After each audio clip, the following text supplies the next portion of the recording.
My biggest performing posts on LinkedIn are all selfies or photos of me doing something mainly not related to the business. What do you think is missing in marketing right now? What do you think people could be doing, should be doing, that they're maybe not doing? The thing they are missing in marketing is consistency, which I think can be really, really key. How consistently should someone be writing a blog on a website? So we say it's really good if you can do it once a month as a minimum. Do people need video on their website? I really hate it when I go to a website and on the homepage I see that this person's got a video and I can see it's them, they're going to be talking to camera. It's not well scripted, or maybe not even scripted at all, not well thought through. They don't seem confident. And then you're going, why have you put this on your homepage? Because this is doing nothing for you or your business.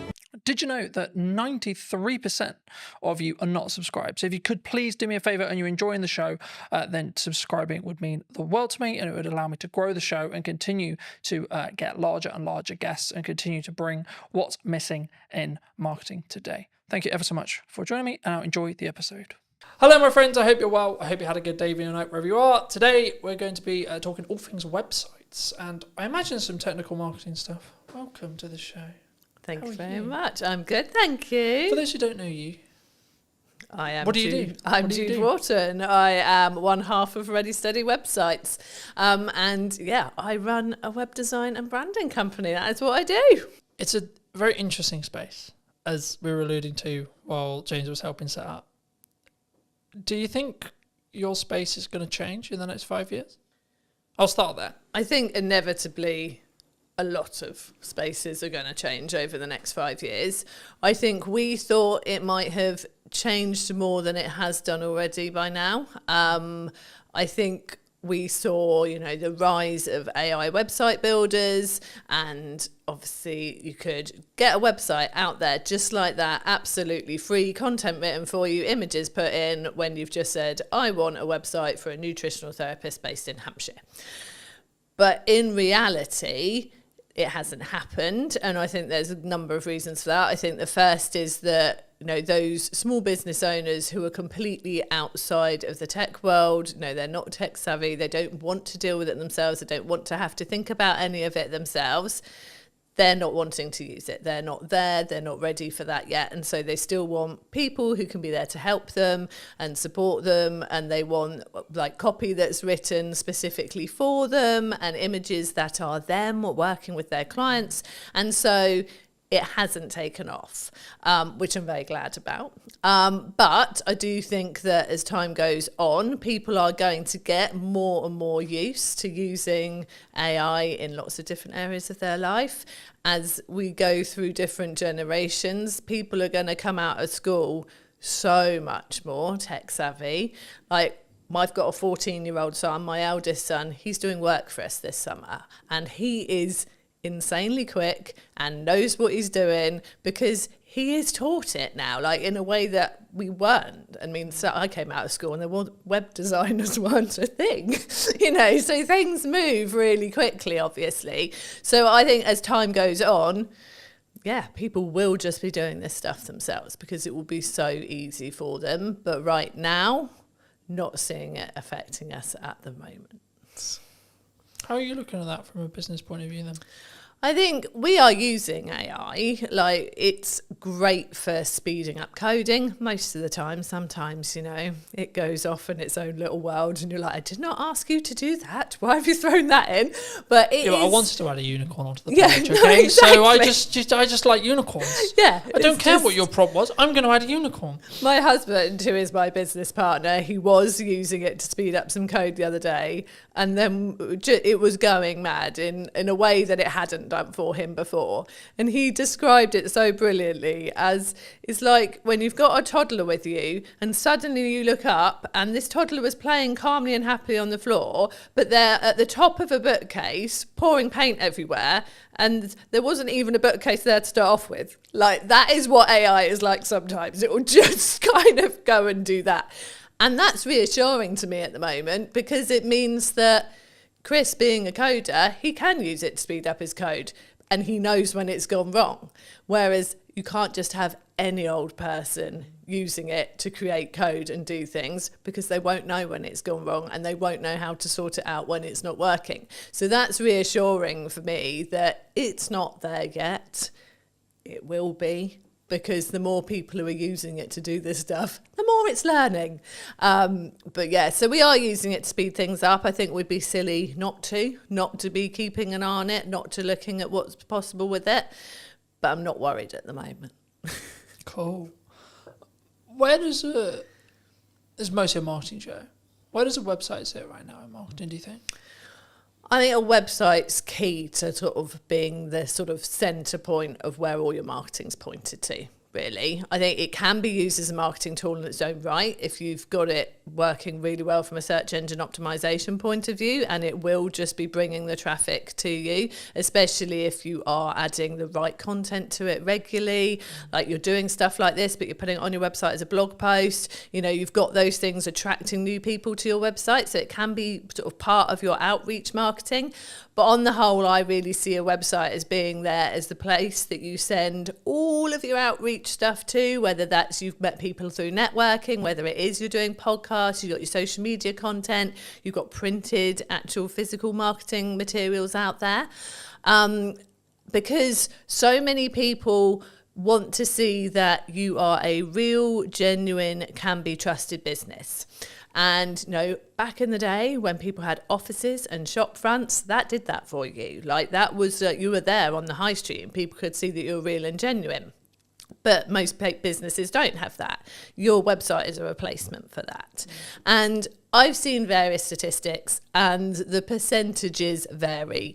But on the whole, it looks like sort of 60 to 70% of people won't consider using a business, even if it's been recommended to them by someone else, unless they can go and actually look at their website, see that their website looks good, is professional, is really representing them very well, and then they feel confident to approach that business to consider working for them, with them. And so I think that's why it's so important. Like your website just gives you that credibility, and it's a really important part of your marketing to actually get people to want to talk to you and consider working with you.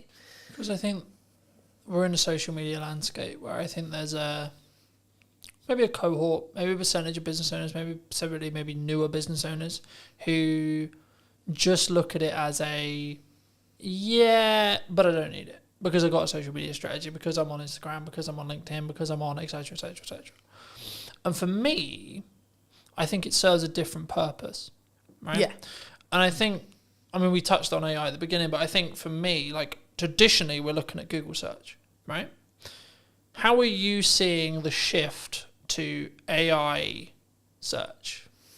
It's definitely happening. We've noticed it in our own analytics that we're starting to see more traffic coming from, specifically it was ChatGPT, than was coming from some of our social platforms. So it's definitely happening. I feel like though it's people, I don't think they're putting in, I'm looking for a fantastic web company in Hampshire. I think they're actually going, have you heard about Ready Steady websites? I think they're naming us to find us from the research that we've done. So it's people putting it into ChatGPT. Do you think it's more of a proof of concept at this point? Yeah. Okay. Yeah, I think it's people testing it, putting it into ChatGPT rather than chucking it into Google. And they're just putting the same thing as they would in there. So it's sort of, it's a different way of finding us, but definitely people are using it more. I know people who say that they will ask AI pretty much anything. Like they just want to see what it says, whether it's ChatGPT or Claude or whichever ones are out there. They just want to, see what it says, see if it like is sort of thinking along the same lines as them, see if it does bring up anything different. And again, it is completely based on what you've been talking to it before, because when Chris tested it and said, ChatGPT, I'm looking for a web company that can do me a website for around this price, straight away, we recommend Ready Steady websites, they're fantastic. Got one of our business friends to do the same and didn't bring us up at all until he then went, I've heard good things about Ready Steady websites. What do you think of them? And then it came back saying, Ready Steady websites does a good reputation. It has got these reviews, this is its price point, and then did serve up the information.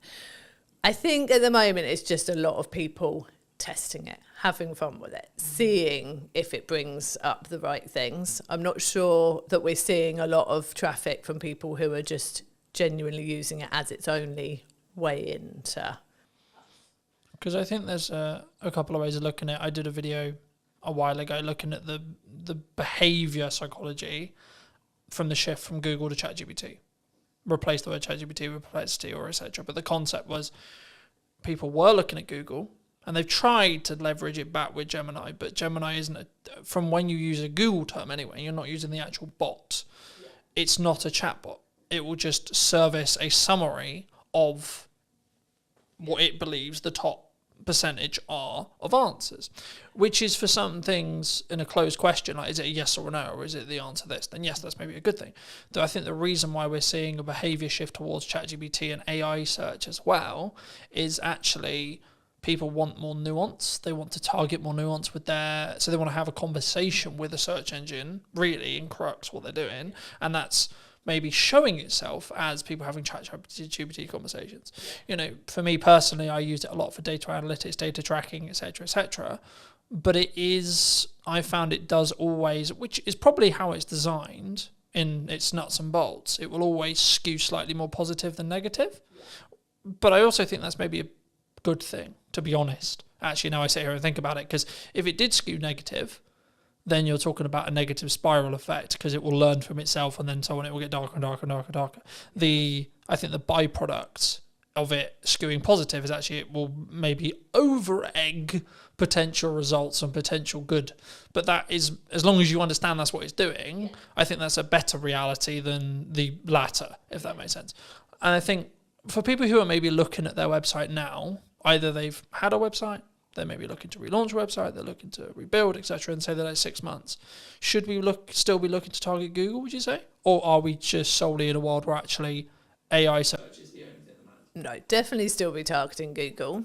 Also, I think I always say this, like, have your website, obviously, have it written in a way that you're going to be attracting the right people, that the copy is written for the website visitor that's coming to you.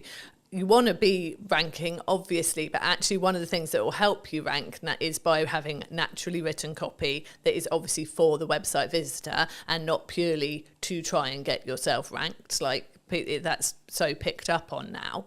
But also, I have heard from search engine, like Chris is a search engine SEO expert, but from another guy that I do quite a lot of work with and chat to quite a lot, he has said that a lot of AI results, ChatGPT results, come from seeing people's Google business profiles.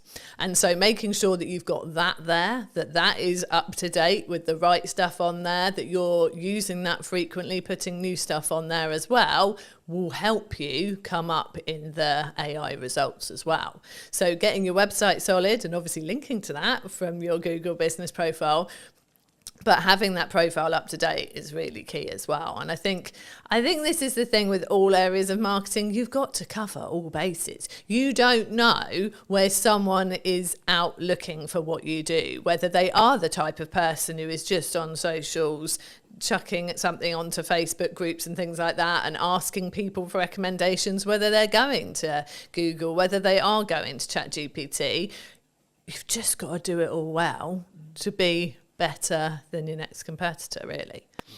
Do you think it's a constant update 1%, update 1%, update 1% to be like, because I think sometimes we get into the like I personally never struggle with this because I've always focused on me v me, but I know that a lot of people have, which is I'm constantly looking at what my competitors are doing. I'm constantly adapting and looking at what if Sally's done this? Oh my God, Nigel's just done this. And I think that's can be quite a dangerous road to walk down. Yeah, I think you've got to do what you're doing, focus on what you're doing, do it well, and tell people what you're doing well as well. And yeah, I mean, the space that we sit in with Ready Steady websites, with having our templates out there and a do-it-yourself offer out there, obviously that puts us in a similar space to the Wixes and the Squarespaces and the like. we're never competing with them on search engine ranking. We're not putting the money into the ads. We're not on telly. So there's no point in us looking at them and trying to compete. But what they don't have is me and Chris. They don't have those consistent people who are there to support you. And so I feel like we've got to focus on what we do well. And we use the fact that we are the people you will meet, we are the people you work with, that we get out there and we get to know people. And that's the way we choose to do it. We do obviously work hard on our search engine results for the things we know we can rank for. You know, we have specific templates for specific types of businesses. And so if you go and type in speaker website template, we do well for that. If you go and type in membership site website templates, we do well for that, because they're the things that we know there aren't as many people focusing in on that for their search terms, but we also know there are people looking for those things. So I think you've got to keep an eye on what's going on. You've got to look at those keywords. You've got to make sure you're putting the right content out there to rank for those. But yeah, if there are competitors out there doing things like you're seeing them doing this all the time, and you can't do that, you can't keep up with that, or that's just not your way that you would do something, no, stick in your way of doing it. If it's working and you can see you can build on it and do it more, that is the way I would always go. I think for me, it's about only, I guess to an extent, it's only adding the stuff you can stay sustainably at, 1. 2, it's also, again, focusing on that UVU. Rather than, so I always look at it as where was I a year ago, 6 months ago, 3 months ago, and am I moving in the correct trajectory? Maybe I haven't got all the results yet, maybe I haven't got everything that I want yet, or what I'm aiming for yet, but I am moving in that direction. And as long as I continue on the direction I am currently moving, then I will hit that by probability, by analysing probability result there. It'd be wrong of me not to ask you about video and where it sits on your website. Do people need video on their website? Do they not? Should they have it? I think that video can work really well on a website. But I would say use it in a way that plays to your strengths. Because I really hate it when I go to a website and on the homepage I see that this person's got a video and I can see it's them, they're going to be talking to camera. And I think, oh, cool, okay, let's watch this. And then it's not well scripted, or maybe not even scripted at all, not well thought through. They don't seem confident. And it's just all a bit waffly and a bit awkward. And then you're going, why have you put this on your homepage? Because this is doing nothing for you or your business. And you know they've put it on their homepage because someone told them that they should use video on their website. You can only use video if it's going to be right for you and it's going to work, because it could go completely the other way and make people go, I'm not sure about this, and go and look at someone else's website. We have used video on our website. We had a video on there. We've since restructured the way that some of our packages work, and so we have taken it down because it's not current now, and that's another thing. You have to make sure that you're keeping everything current and up to date. And that was more of a animated sort of explain your process of how to work with Ready Steady websites. And we were quite surprised actually that it didn't get as many people watching it as we thought. We really thought that more people would watch the video on the website than choose to read it. But actually, there wasn't as high a percentage when we went and looked at sort of the views and the people who had come to the website in the same period of time. There wasn't as high a percentage of people watched it as we thought there might be. So I think it really depends. I think it's one of those things of try it. Just try it and see if it's working. We use video a lot in our business. We use it a lot in our tutorials to help people with using our templates. We have welcome videos when people join Ready Steady websites. When they initially come into our back-end membership site, there's a little welcome video from us. We use video a lot with our clients, like handover videos when their website's ready. Video is so useful, and it's such a good way to really feel like you've engaged with that person. They've got to know you. It's so easy to explain things in that way. So I think with video is really valuable. We've got a YouTube channel, which we are not doing enough with at all at the moment. And I know that we are going to do more after the summer.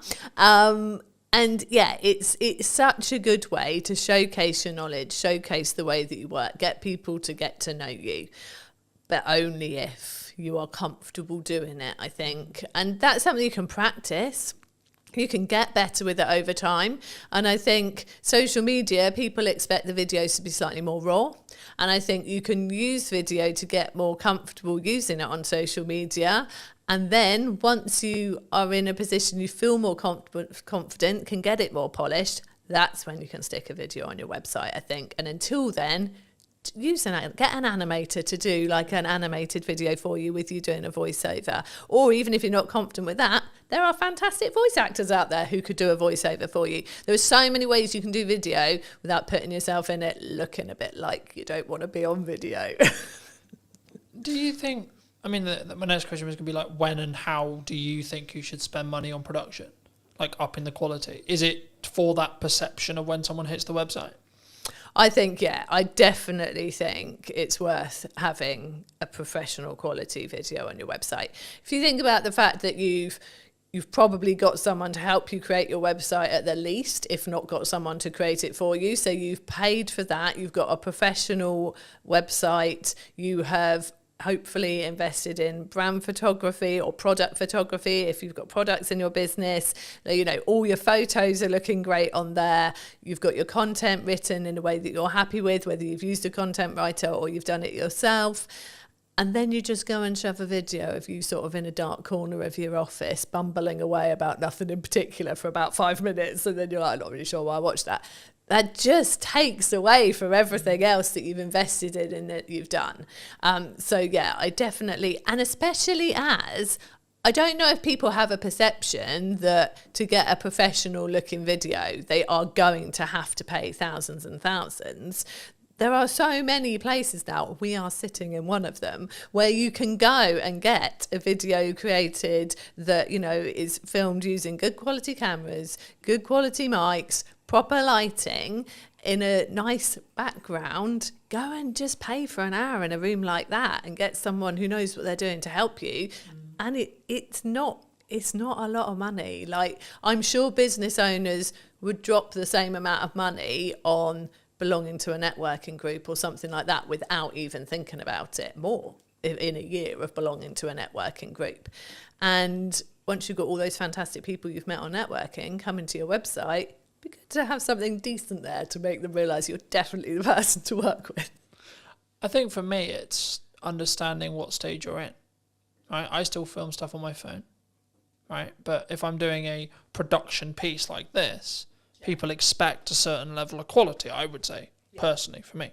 And also, I want a level of a certain quality for this kind of thing. But if I've got a thought, pick up my phone and film. Oh, definitely. I'm not against doing it. I think that's where sometimes people get it wrong. They think, I can't do video because I don't have X camera, I don't have X, Y lighting, I don't, etc. But I think action is always better than perfect in that respect. I think for me, because then you can gain the understanding of what your audience wants. But I think where it changes is that heading video that we're talking about here. Like I was served an ad on YouTube a handful of weeks ago, and it was like, hello, I'm this person from this company, filmed on a webcam with dodgy audio. And I just clicked off straight away. And it wasn't even necessarily the delivery. It was actually the I think for me, now I sit back and go, well, why did I click off? Why did I not engage? I think actually the reason was because of the combination of it was a webcam video with dodgy audio and there was no hook. I was like, in no possible, I don't give a shit who you are. Yeah. You could have made £1 million and I'm not, just don't care. So I think, you know, even if you just do some basic research and understand how to structure a video, I've got videos talking about it. James has got videos talking about it. There's lots online, etc. Right?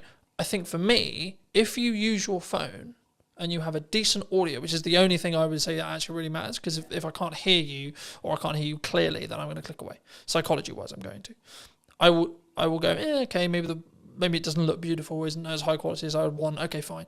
But actually, the energy, how I sound, and then the structure, and then the value that's delivered in the video is infinitely more important. Is that the same when it comes to websites and copy? So I think... And how you structure your website as a whole?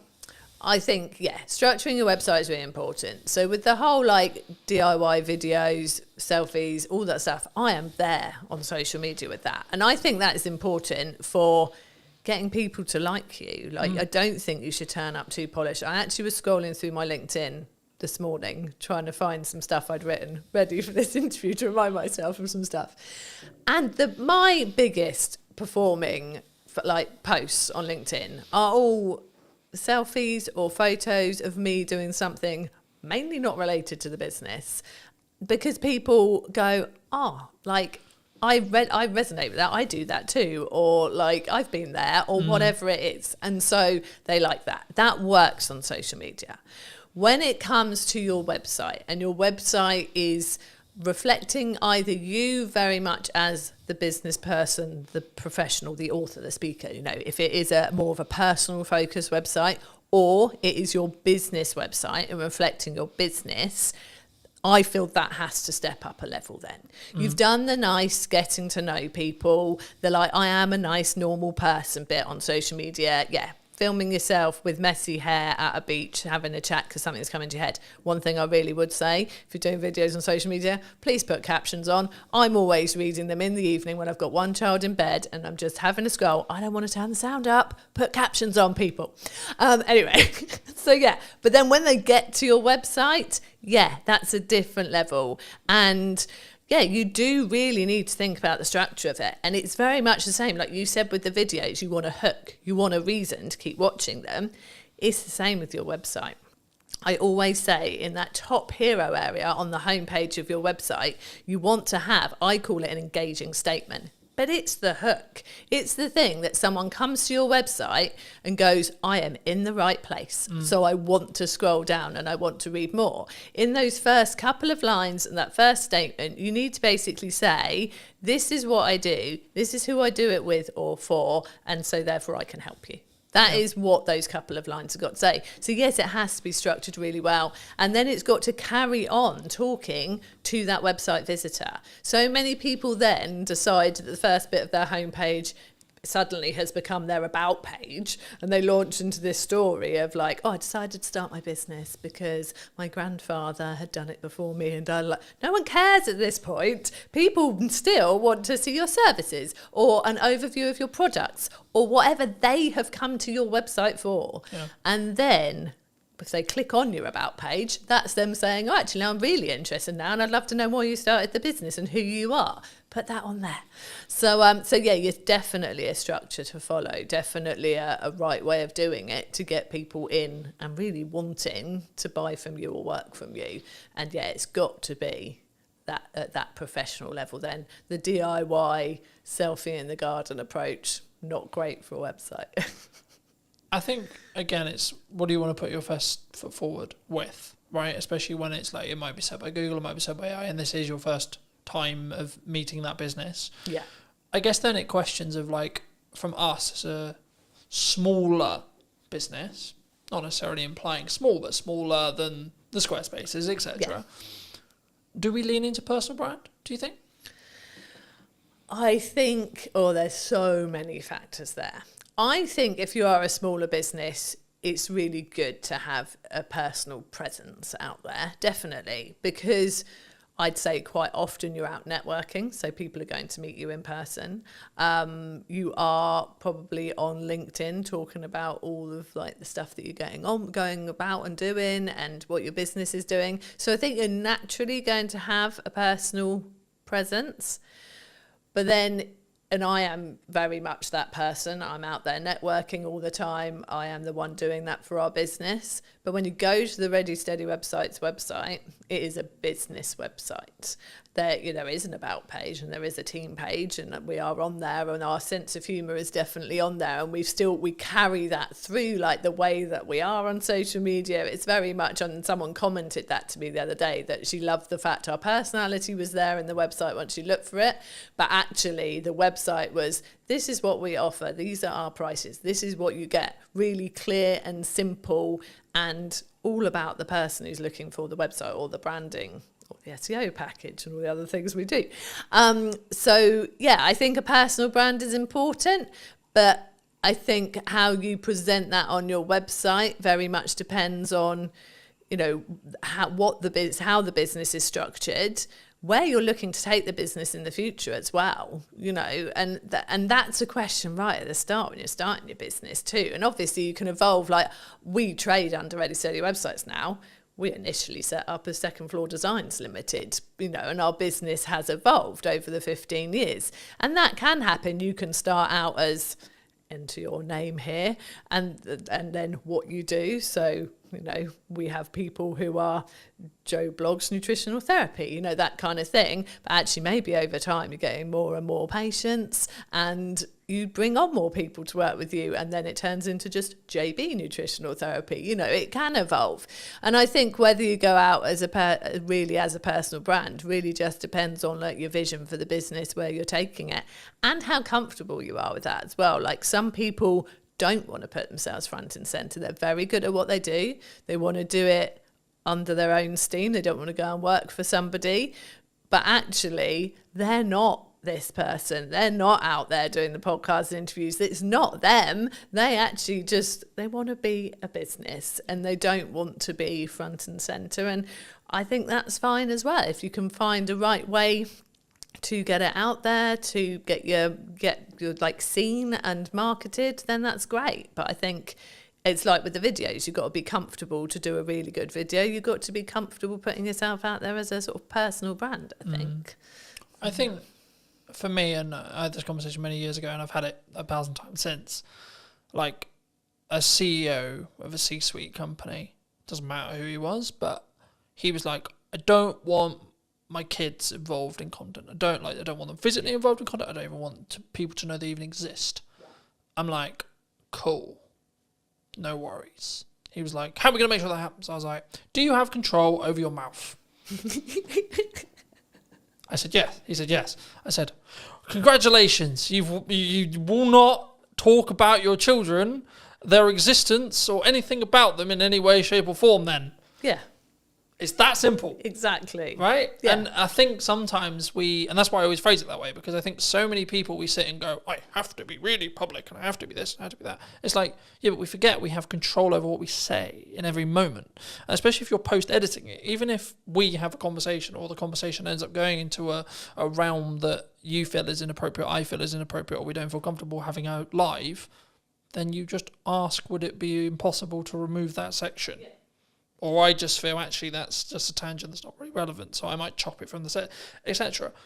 But it's doing it for a place of comfort. Yeah. Because I'm like, okay, everything I talk about publicly is everything I talk about publicly. I don't talk about the challenges I'm going through today or the things I'm healing from today or whatever, if I am, because that's not appropriate and I'm not ready for it. But I can talk about it in hindsight, right? And in the same way, like, if you don't want the ability or the fact that you have children to be known, then don't mention it. Yeah. It's really that simple. It is. And I think, which I get, right? Like, I'd be like, no, but also, what's it got to do with business? What's that got to do with business? Now, you could make the argument, but it humanises you and yeah, but you made that you have to make that decision. Yeah. Yeah. You know, no one else is going to make that decision for you. And it's important to make sure that everything you put out is A, relevant to the business, but 2, is in your... And I use the term comfort zone loosely here because it's not about whether it's like comfortable, but it's whether it's within line with your values, I think is the more important thing, right? It's not about, it's uncomfortable, because I think we should push ourselves for a level of uncomfortability to do things that we're not comfortable with. But that's different to, no, I just don't want, in the kids example. What do you think is missing in marketing right now? What do you think people could be doing, should be doing, that they're maybe not doing? Oh, that is a good question. I think the thing I see people like, so we're looking at very small businesses here. The thing they are missing in marketing is consistency, which I think can be really, really key. I think there's people who think, well, I put this out there and therefore, you know, everyone will know about it now because I mentioned it once. So I've marketed that, and that doesn't work. Like, there's so much out there. Like, people, the term, like, so much noise that people are having to deal with, whether that's visual or audio. But there's so much out there, and people aren't consistent with it. So I think that being consistent in whatever form of marketing you're choosing. So whether you are using social media, whether you are doing email marketing and putting emails out there, whether you are, putting out flyers places, you're doing some actual like putting up posters and that kind of thing. You have to be consistent with it. You have to be doing it in a range of places.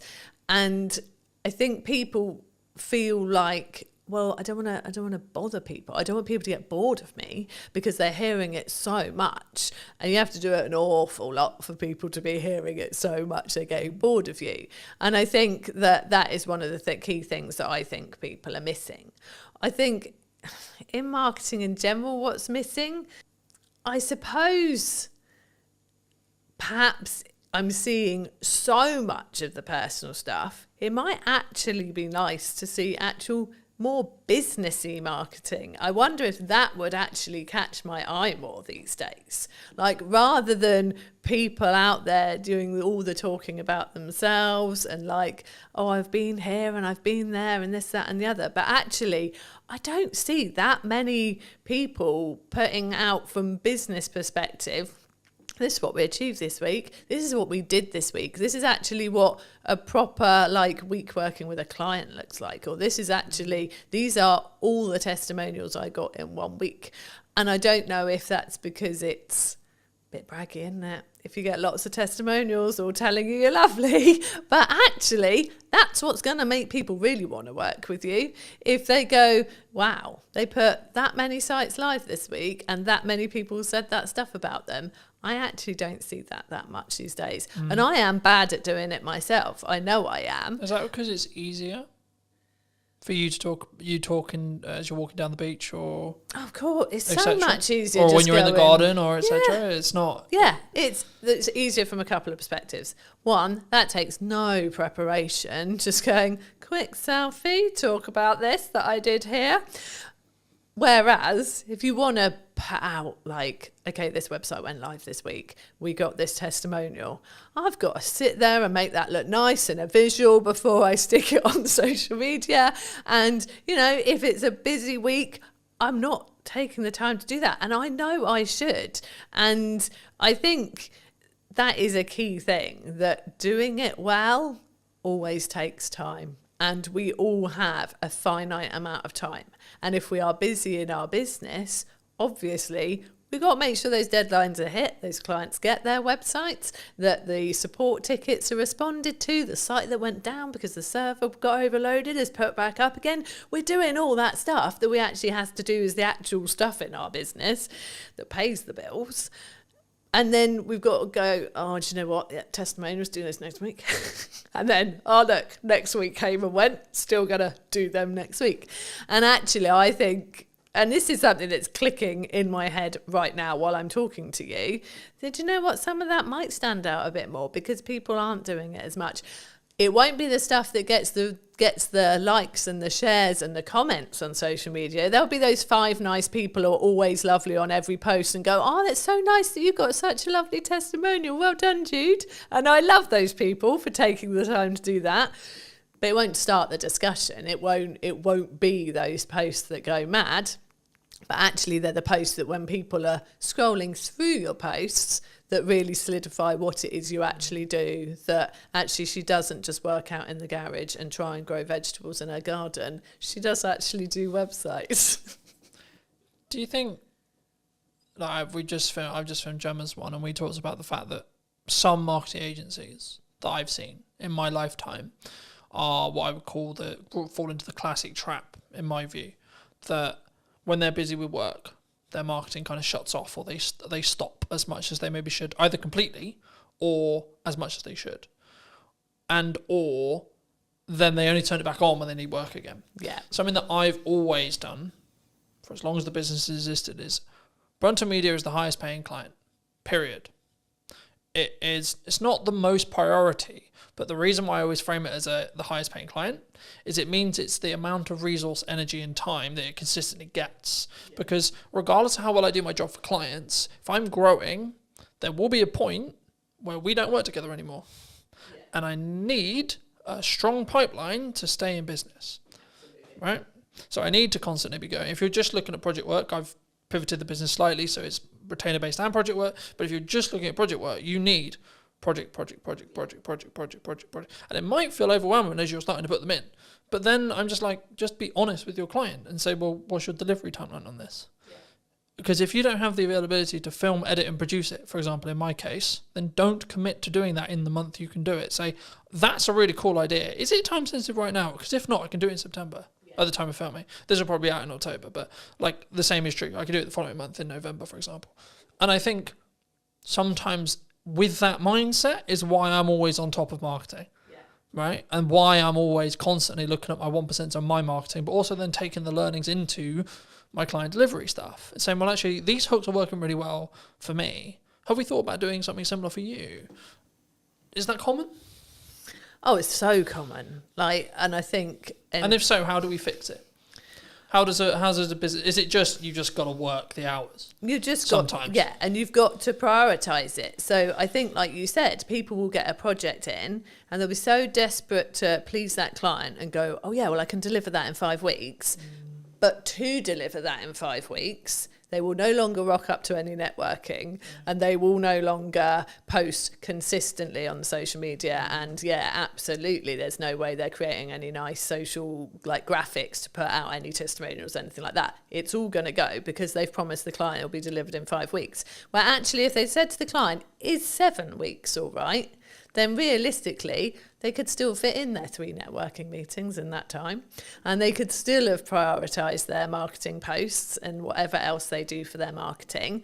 And the client would probably still have said yes. And let's not forget that actually, clients will probably respect you more if you can't just go like that and deliver a project, because then they go, oh, well, they're busy, they must be good, rather than they can turn that around very quickly, probably haven't got anything else on, is that a concern?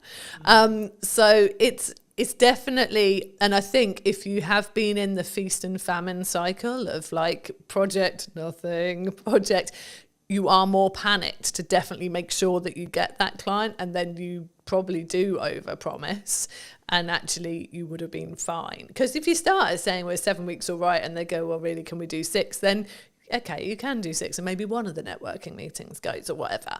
But it's just, I see it a lot. I do see people like, oh, sorry, I'm not going to be coming to the networking meeting this week because I'm so busy, I've got to fit this in before a deadline. And then you're like, well, if the deadline's approaching, like, have you got stuff coming after that? Or would actually have going to this networking meeting being a good idea because maybe there was someone there thinking about chatting to you this time because they've got to know you a bit. And so, we do see it a lot.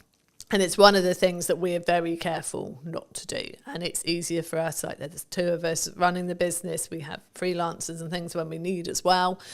And so I am always focused. It's me mainly. Chris does do some of the networking, but I am very much focused. And like for me, it's the school summer holidays now. And like my focus very much is on the children in this time. But I think I was very much...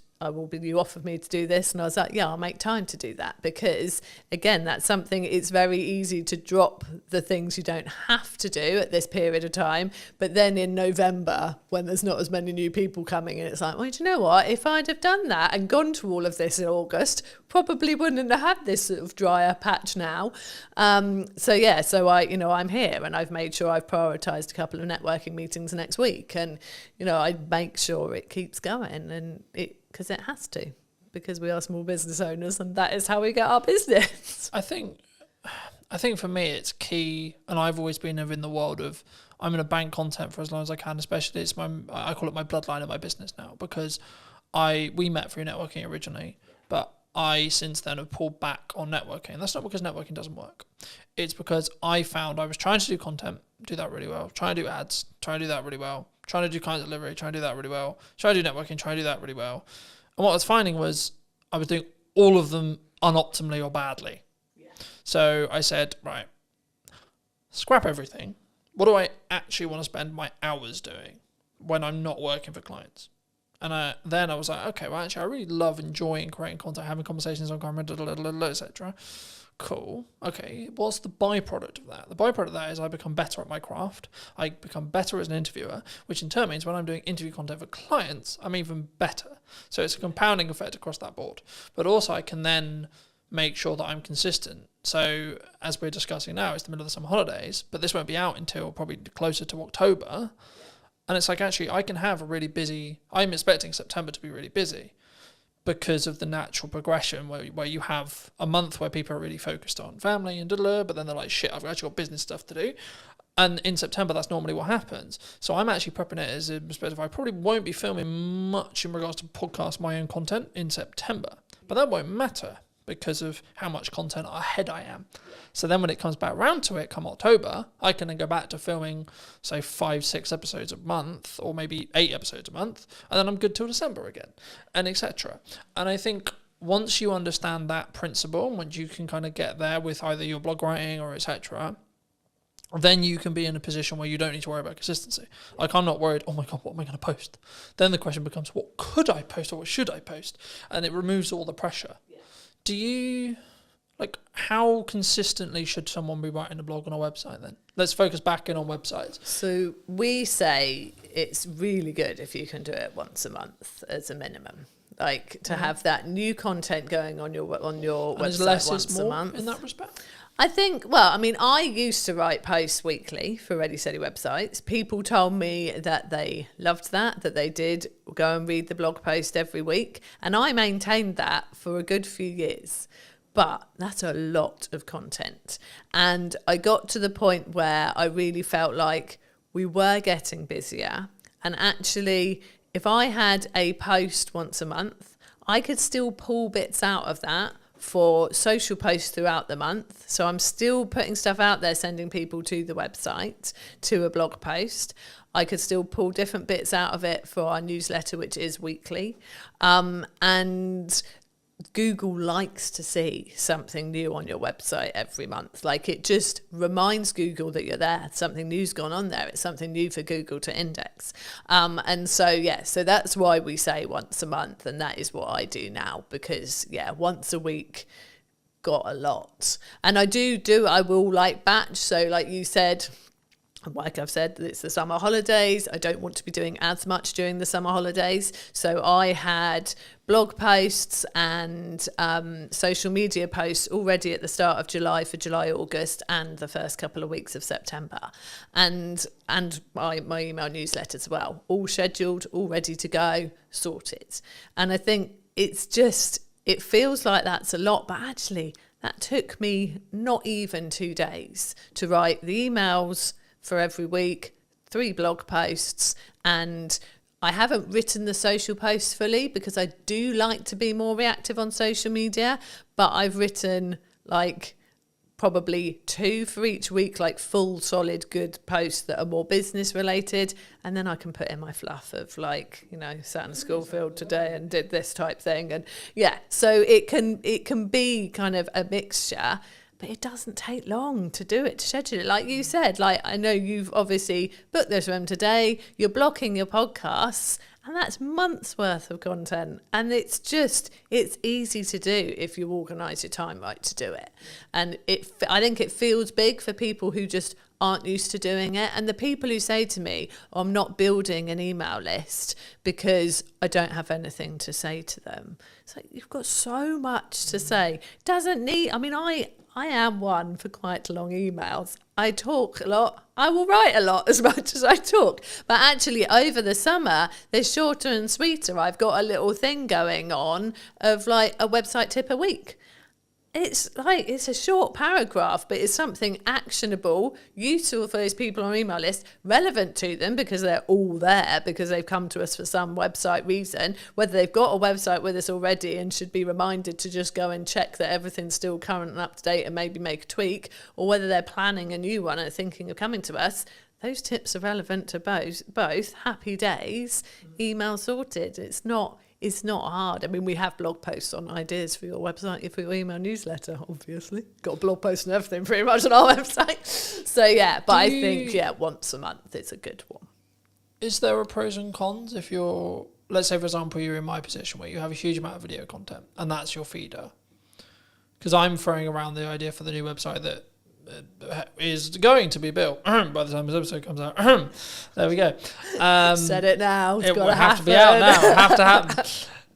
I'm throwing around the idea, do I, because it's a time investment and it's also how I come across. I think I come across better on like this video, right? But for me, I'm aware that for AI search and SEO, I need to be writing stuff. Yeah. Now, do I need to be writing stuff? Do I need to hire a copywriter if the business can afford to do so? Or can I potentially leverage automation and or ChatGPT, etc., to write in my style, and or what are the pros and cons for all the above? So I think... Would you say? So for you... And this is a dirtily selfish fucking answer. So for you, as someone who has got video content, that is your content, I'd use that for your website. So I would have, like, whether you want to embed it from YouTube, wherever you're going to have it, onto your website. And then I would have... like notes of what's discussed, key points, which there are so many tools that will do that for you, that will draw it out. But I would say that if you're using a tool like that, you need to then go and sense check it, look through it yourself, make sure it does sound like you, tweak it, make it your own. Don't just use it verbatim from the tools that have pulled it out. So from that kind of content where you're repurposing a video and turning it into a vlog essentially on your website with notes, I think that's absolutely fine. If you then wanted actually to do some actual blog posts as well, I personally think I like the approach of giving it a go yourself, so that it is really what you would be saying and like the points you want to make. If you then read it and think, this isn't good enough, this isn't my forte, this isn't like my strength, then I personally would get a copywriter involved to help you. Like, there are people out there who will help you to craft kind of what you've already started, improve it, write it in a way that they know is going to be nice and readable, but also is going to be great for getting some key terms in there that people are going to be searching for what you do. I don't like it when I see blog posts that I can tell have been written by AI, you know, and people have written guest blog posts for me and sent them to me, and I've gone, this is obviously, they've used AI to help them write this. I will then go in and tweak those. I will take out the EM dashes, which, you know, are an actual like staple of punctuation in America, but we tend not to use it over here. So it's quite telling when I get an English person sending me a blog post with a load of them in. So I will tweak those because I don't want them on our website. There are people saying that AI copy doesn't work as well from a search engine point of view, that like it's penalised. I don't know how truthful that is. It's hard to tell really, because, you know, we're still relatively in the early days of it being put on websites and things. The problem is that if you go, AI wrote me a blog post on this, if someone else has put in exactly the same request to ChatGPT as well, they could have they won't be exactly the same, because we know that ChatGPT will learn from the conversations you've previously had and will have it sort of tailored to you, but there'll be some of the same stuff in there, and I want to feel like what's on our website is genuinely unique and different. Someone's going to come and read something on our website and they're not going to go and read virtually exactly the same on someone else's. Obviously, people are giving similar tips to us. Like, none of what we are saying on our Ready Steady Websites blog is rocket science. It's tips around your website. You know, there are many people out there doing that, and a lot of us will be preaching the same best practice. But I write all our blog posts that are not guest blog posts, and I very much do it as me. And I know there's a copywriter I know well who says, you can always, it's me. He says, from your emails to your blog to your LinkedIn posts, it's so you. And I think that's important, personally. So I wouldn't, apart from, like I said, drawing out some show notes from a podcast, yeah, use a tool to help you do that. It'd be silly to sit there listening to the whole thing, making notes. That's ridiculous.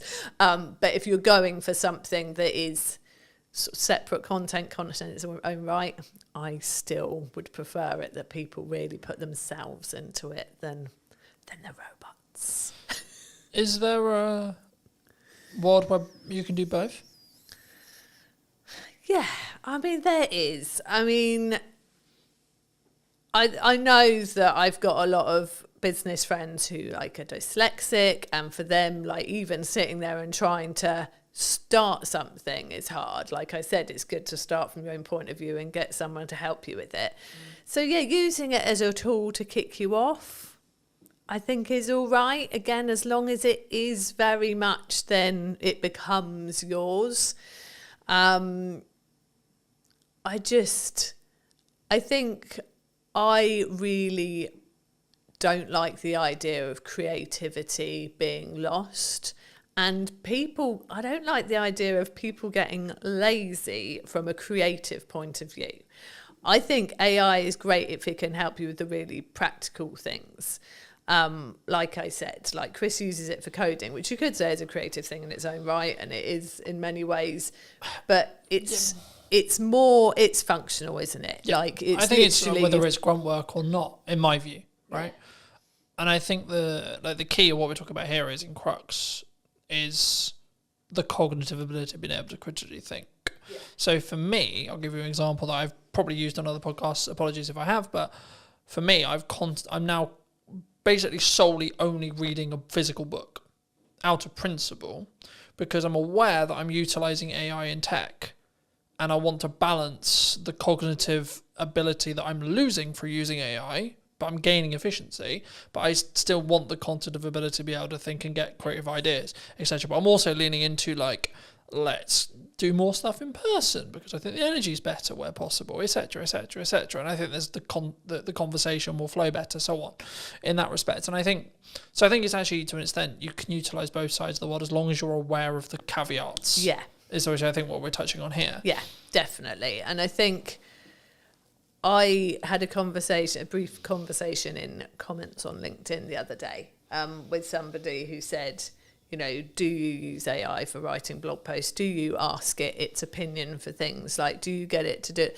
And I said, you know, to a certain extent, but I'm really concerned that people will stop using their brains. But like you said, if you're aware of the fact that you're using AI for certain things and you go, do you know what, I do need this to keep working, I can't just let this computer think for me the whole time, then that's great. And I think there is that balance there, and that's good. But I'm letting AI do the day-to-day stuff I wouldn't really find that hard or challenging to think for me. So I have freed up capacity and then the ability to think longer term problem solving, larger scope problem solving, longer term business challenge, growth challenge, and so on, for clients and me. And I think for me, that's potentially where the people who are utilizing AI correct will rise to the top. Yes. Because I think, and there was this kind of AI is going to take our jobs-esque, the world's over kind of principle, I guess. I've been of the view that it's a tool. Right, and that's why I use the analogy of sharpen the knife and then use the knife yourself. So you're using AI to sharpen your knife, and then you're using it to cut up whatever you're cutting up, etc. And that allows you to then move forward. Yeah. That allows you to be more efficient, and that's kind of the, I'm going to work smart and hard simultaneously thing, because it's not just about. It is a level of, because I was like, in my head, whenever I look at content, I'm going quality or quantity, but actually, you need both to be able to understand data, to be able to then work out what the market thinks is valuable. Because I suppose it doesn't matter what you think is valuable. Yeah. It's what the market thinks is valuable. And the only way you're going to get there is through a level of quality at volume, in my view, at least. Because then you have, like, this video got 300 views, this video got 1,000. What's the difference, for example? You know, in that respect. But for those who've maybe really connected with this conversation, you know, really enjoyed it, or maybe they just want to check out what you guys are doing, where's best for people to reach out? Where's people to connect with you? Well, our website. It's got to be the answer I give, really. So our website, readysteadywebsites.com. If they want to have a chat, they can book a call there. But we are on socials. We are Ready Steady Websites on Instagram, on Facebook, and on YouTube. And I am Jude Wharton on LinkedIn if people want to connect. And I'd like to end the episode by asking you to give advice to your younger self. So 5 years, 10 years, 15 years ago, what advice would you give to that person? I'm going to keep it on a marketing theme. Like, we started our business 15 years ago, and I wish right then we'd started to build an email list. We didn't start doing it for about 5 years. And once we built our email list, that was when the consistency of work coming in massively picked up, because those people were there and we were talking to them every week, and they were getting to know us, like us, really understand what we could do for them. And then they started coming to us consistently. So yeah, absolutely, I'd have built an email list much sooner. So that's my marketing, if I could go back and tell myself. Yeah. Thank you so much for coming on. Thank you so much for the time.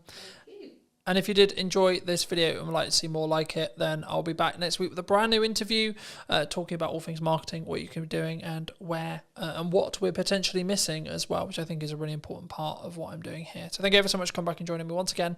And if you would love to hear what you think in the comment section down below, and I'll see you very, very soon. But you've still got to spend money on marketing to be visible and put yourself in front of your customers. You can't just expect it. You can't expect them to find you without you talking out there. And I think for me, the important element with marketing especially is if you're really busy, that's when you should be accelerating your marketing. Yeah, I think everyone is guilty about not marketing themselves enough. You've got to go through some pain to really learn that lesson, and then hopefully you won't make the same mistake twice. You have to have a level of volume to understand what works, because something will over-index. A video will get 1,000 views when your average is 300. Okay, why? Don't wait for the perfect conditions, because there are no perfect conditions. Did you know that 93% of you are not subscribed? So if you could please do me a favor and you're enjoying the show, then subscribing would mean the world to me, and it would allow me to grow the show and continue to get larger and larger guests and continue to bring what's missing in marketing today. Thank you ever so much for joining me, and I'll enjoy the episode. Hello, my friends. I hope you're well. I hope you had a good day, evening, or night. Today, we're back from a brand new episode of the podcast, and today I'm here with Gemma. Hi, Gemma. How are you? Hello. How's it going? Yeah, I'm really good, thank you. Yeah. I think marketing's an interesting space at the moment. I wasn't necessarily going to start here, but I think, is it an economic thing? Are people struggling to think, well, I've got to cut some corners, or I've got to maybe look at the ROI, or I've got to... I think to keep things afloat? Is that what you're feeling at the moment? I think it's definitely part of the influence. You know, people have to think about where their budget's going and be smarter with it.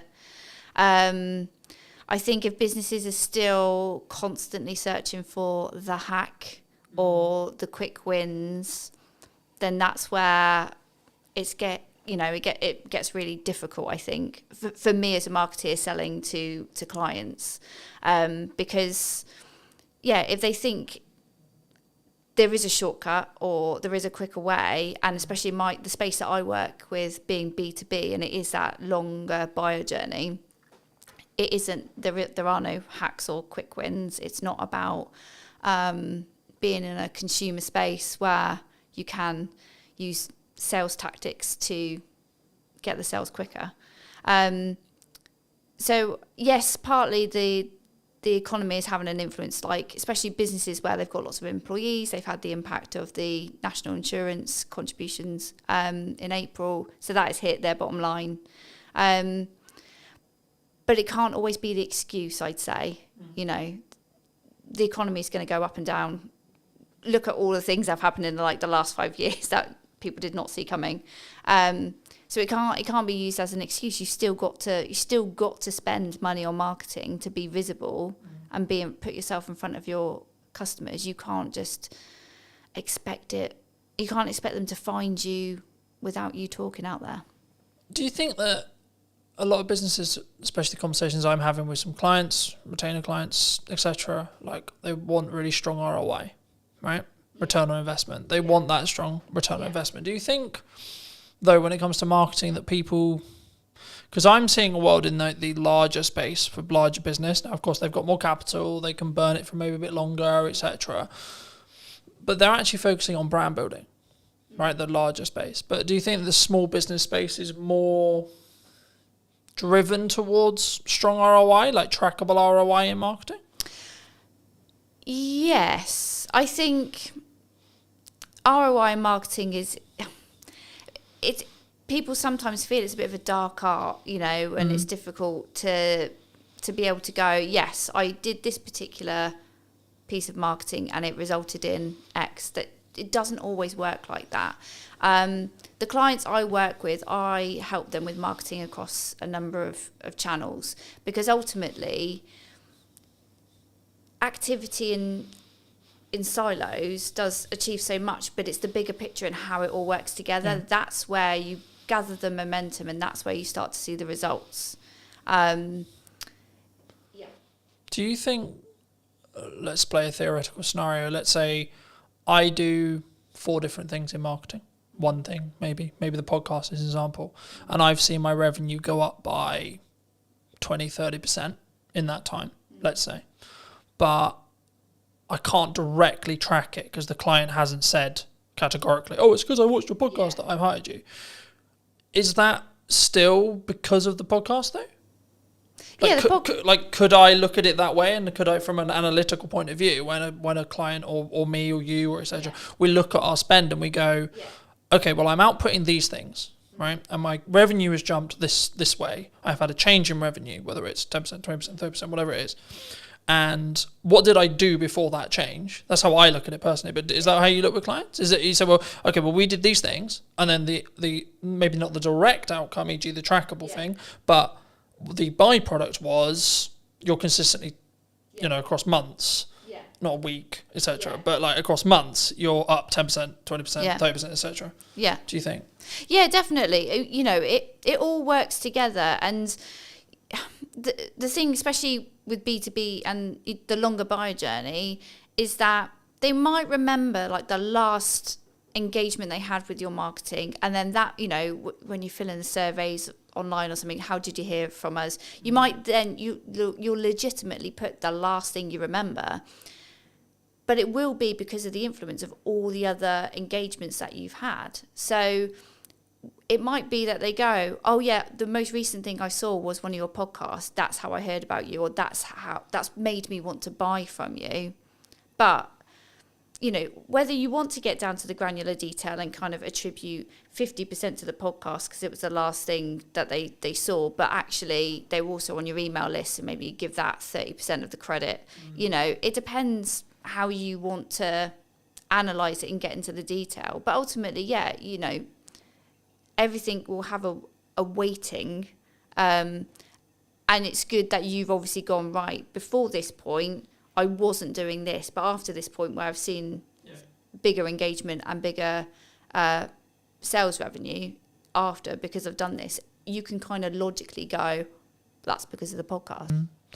I think for me, like, especially in marketing, especially in content, you have to continue to adapt, to continue to test.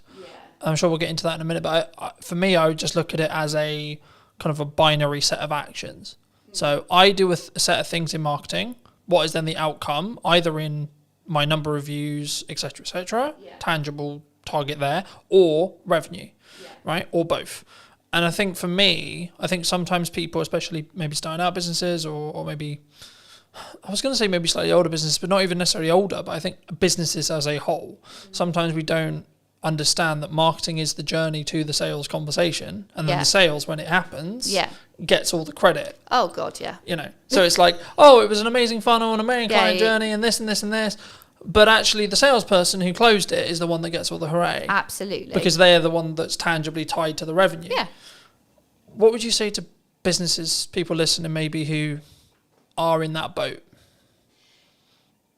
And should they just focus on the sales side of it? Like, oh, that salesperson did a really good job because they signed the X. Yeah. I mean, God, sales and marketing have had a crazy relationship over the years, haven't they? So they have to work together, because, yes, sales will ultimately get the glory of converting that prospect into a client, but it won't have happened because that prospect won't have got to the point of needing a proposal or, you know, having a sales conversation without all the effort that marketing has done to warm them up, to build up the knowledge of the brand, to build up the trust, to build up the credibility. Sales can't do that in their kind of one hit, I'm going to tell you about features and benefits or whatever the conversation goes like. So yes, they might get the credit at the end, but unless they work together. And it's the same, like marketing can do so much to get a prospect to the point of wanting to buy and convert. You still need to have a sales message and a sales process to get them over the line and get the revenue in. So they can't work one without the other. They have to work together. But yeah, you'll always come across organisations that kind of weights slightly more to marketing, slightly more to sales. But, marketing has to think about what happens at the point of sale, and making sure that they're not going to get the sales team kind of go, these marketing leads are rubbish, and actually it's because marketing has done so much, but then the salesperson is missing a piece of information that they didn't tell us that they needed. You've got to get them to work together. You've got to get them in the same room. I see them in, well, there's two analogies. Like you said, one, like marketing and sales is a dance, right? You can't have one without the other. But also, number two, I think that your marketing is like up or downstream, depending on which one you're looking at in regards to either sales or marketing, in correspondence to what then you get in 3 months' time. That's how I look at it. And I say, well, the actions I'm doing now, the actions I'm doing today, they won't have ROI today, but they will have ROI in 3 months, 6 months, or 12 months. Yeah. And when you're in a position where you can spend that a little bit more on your marketing, maybe that's this month, and then maybe you have to pull back next month, or etc. Or actually you're in a really strong year, you should be pushing brand. You should be pushing marketing as much as you can and investing where you can. Yeah. So making the upgrades where you need to, making the, for me, buying a new camera, buying a new lens, buying a new microphone, etc. That's then going to pay the rewards when things are harder, because I can lean into those changes and use them as maybe selling opportunities or selling reasons, right, in my marketing that will then trickle down into the reason why people made decisions. But have you always wanted to work in marketing? Have you always done marketing? Like, how did you get sat in front of me today? Yeah, I knew exactly the career I wanted to take. I knew I wanted to work in business. I knew I wanted to work in communications. So I've kind of been your standard student who did GCSEs, A-levels, did a marketing degree, and went into a marketing agency. Just because that's the path I knew I've wanted to take. Never did I think I would actually run my own business.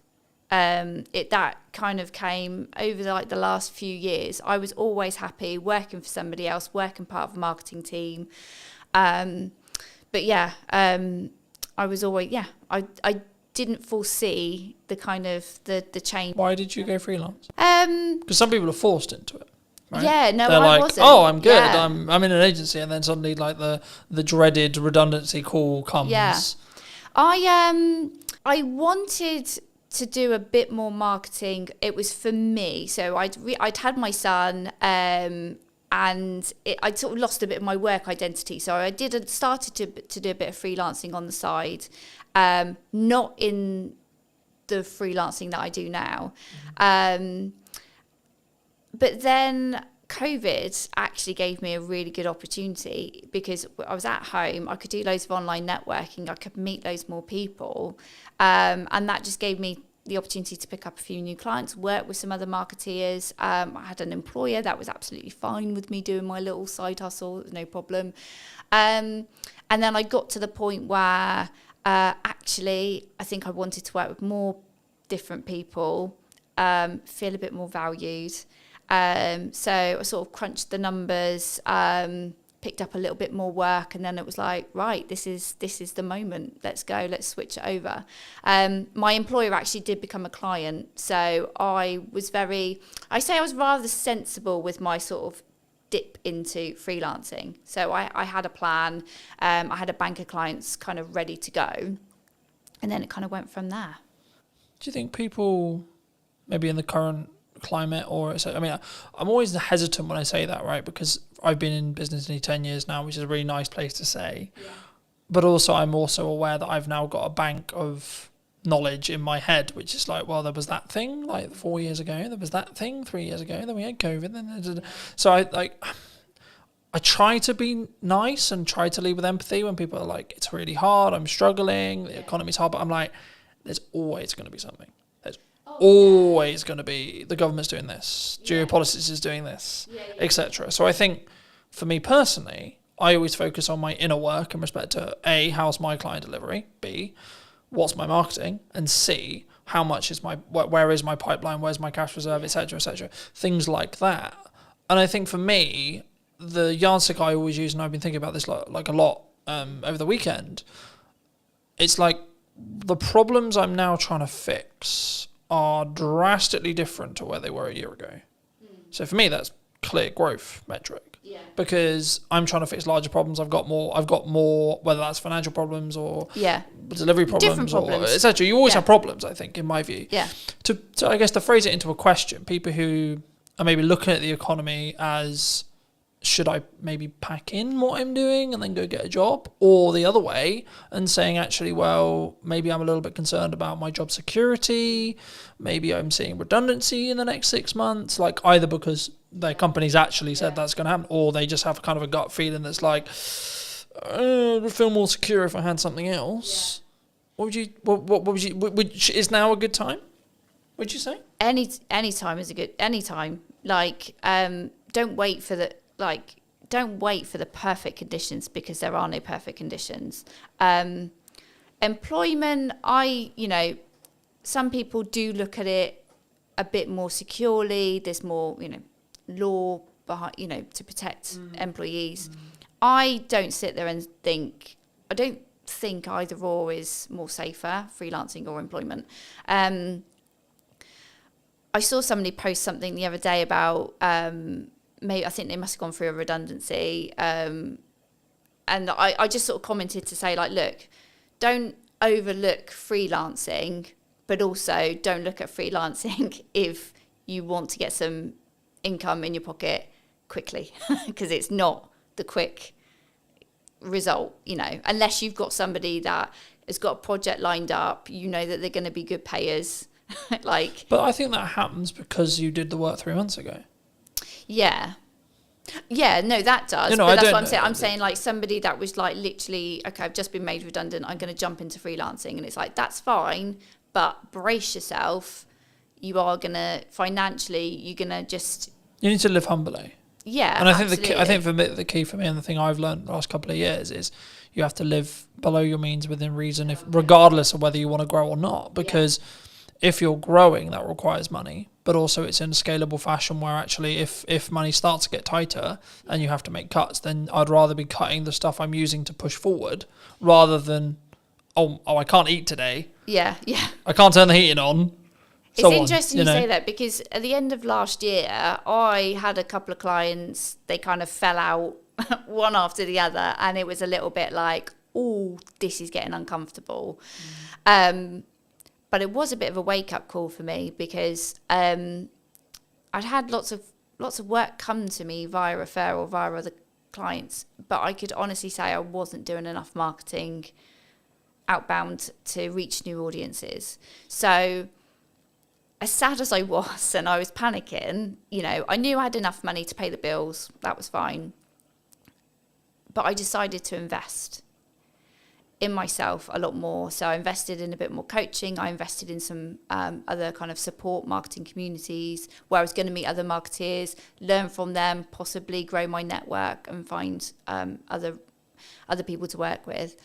And it was absolutely the best thing I've done. So it's scary to spend money when you know your income is reducing, but sometimes you have got to do that.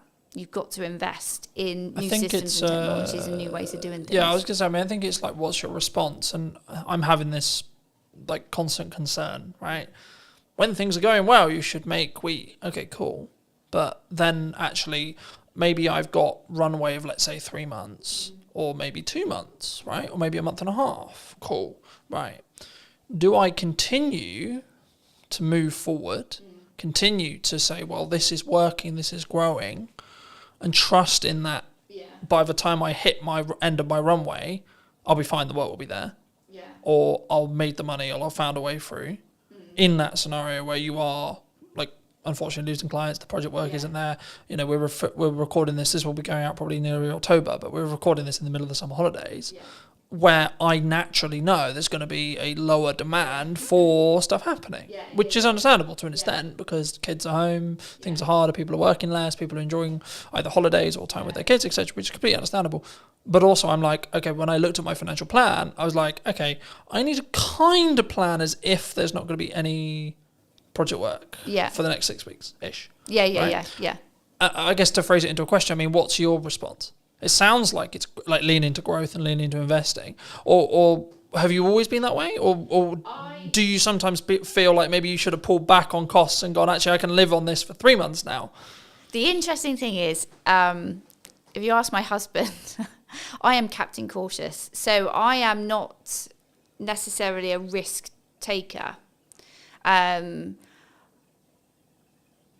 Like you mentioned earlier about sort of like living within your means. So I think you've got to be sensible, and it is. I guess it's a personality type, isn't it? So if you're somebody that really likes to live on the edge, and you're quite comfortable, kind of going, it'll work itself out, then you might take more risk. You might spend more initially and kind of hope for the best. Know that it's going in the right direction. You're investing in the right areas.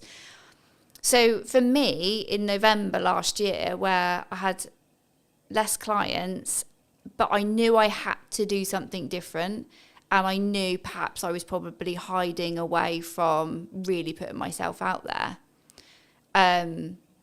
Because it is scary. It's scary to put yourself out there. I was just saying, did that come from like I've overused the word insecurity, but I can't think of another word to use lately. It's like, but is it an insecurity within yourself? It's like, what if? Because it's the classic of like, what happens if people comment nasty things or etc. Yeah. It's pushing yourself out of the comfort zone. So when I went into my freelance stuff, I had a bank of clients. I grew, quite quickly. I was quite fortunate. Maybe I use that word too much. I'm good at what I do. That's why people work with me. But I guess I was comfy. I had enough money coming in, but ultimately I didn't have enough of an eye on my pipeline. And so, and that was in like the first 2 years. So I've learned a lesson, and I'm happy that I've learned that lesson. I don't think there was any other way I was going to learn it. Like nothing was giving me the kick up the bum to focus on my pipeline. So when you say focus on your pipeline, what does that actually mean in tangible terms? What are you doing when you're focusing on your pipeline? In terms of having more conversations and lining up potential new clients, new work. So you're in sales? Yeah. So I think there's sometimes a misconception when we look at pipeline, which is like, I'm going to push marketing really hard. Because that is a approach to get more pipeline. My answer is yes and. Right? Yeah. Yes, and you should be doing more marketing. Yes, and you should do more outreach. Yes, and you should be connecting with your clients. Yes, and you should be adding more value to your clients. Yes, and you should be trying to go above board for all of the clients you currently have. Yeah. When things are good and when things are bad. Mm-hmm. Because the result is identical. But I think if you can financially plan it and or plan in such a way where actually absolute worst case scenario, you probably got close to 3 to 5 months, you're going to be fine either way. Because if you think about how long that time actually is in regards to actionable things, it's so unlikely if you look at probability that you're going to then not have any other work within that window of time if you're doing all the right things. Yeah. You would, what I mean? Like it would fill you, for me, it would fill me with a sense of, okay, actually I'm going to be fine. Yeah. But also I think that comes back to the level of resilience you have, the level of experience you have. And this is one of the issues that I think maybe for starting out freelancers maybe have, is they don't have that evidence in their brain to go, when my back's against the wall, I need to make money. I know I can go in what I call going into the trenches, which is I'm going to have 15 cold outreach messages a day. I have stages. Like for me personally, I have seasons or stages, depending how you look at it, depending on where I see my pipeline, where I see things. When things are good, I lean into marketing as hard as I possibly can and try and add as much value in a short window of time. When I know that potentially I'm about to go into a season where I need to make sure things happen, like say like money hitting my account every month, then I'm like, okay, we're going to change gears now. Right? And I will potentially change the content a little bit, and it will be a bit more pushy, not salesy, pushy in respect to, hey, remember me? But also what I'm doing in the background of that is sending 10 to 15, maybe 20 DMs a day. Yeah. I'm calling old clients. I'm going back through my old list, etc., to go, hey, what's going on? How's it going? Yeah. For people who may be listening to this, how could someone approach it, would you say, if they are in that position? Because it depends on where you are, I think, in business. I think you've got to make yourself as visible as possible, and just put yourself out there. Be confident, be yourself, but put yourself out there. And I would say get out from behind the screen. So it's great if, you know, you're doing all your digital marketing, you're sending your DMs, hopefully you've built your email list and you're reaching out to them and saying, hey, I've got availability right now, grab it. But also it's being seen in person as well. Just try and be in as many places as you can. If you're really like, I need to get some money in this month, you've got to, and be honest. Like, I don't think there's any shame in anybody going, hey, I've got a gap. I've got a gap right now. I need to make some money. You know, my skills are going unused. Like, just be honest, because there are lots of people in the same situation. And like, there's no shame in there's no point lying and going, oh yeah, I'm fully booked until next year, when you're not. Like, that's not paying your bills. So, yeah. I think for me, there's a couple of layers there. The first is, if you're in that position, you need to get yourself out of the hole short term. Yeah. Second position, you need to take the lessons that you got where you got there. Yeah. And thirdly, you need to then understand that actually, even in a year's time, when you've taken the lessons and when you've moved forward and when you've done the money management, and I keep leaning back to money management because that in crux is what will fix the problem long term. When you make money, stash some away. Yeah. When you make money, stash some away. When you make money, so on. And that can, you know, there's loads of ways you can do that. But I think for me, the key is to understand that once you do that, you're then thinking longer term time horizon, but you still have problems. Yeah. You know, I might lose some of my retainer clients tomorrow. I might not. Right? Cool. But what am I doing to potentially get 2 more? Yeah. Constantly. Absolutely. Yeah. So I think sometimes, I mean, I'll phrase it as a question. Do you think marketers can get complacent sometimes? Things are great. Things are good. I think we can. I think anybody can in their role. And I think people have different fears at different times. So the whole thing when you said there about you've got enough work, but you're always thinking about trying to get 2 more.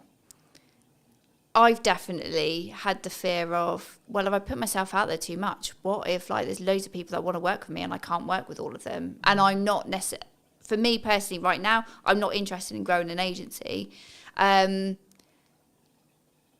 might have thought that last year, but this year it's like, who cares? If I end up with that problem, I'll find a solution when it comes.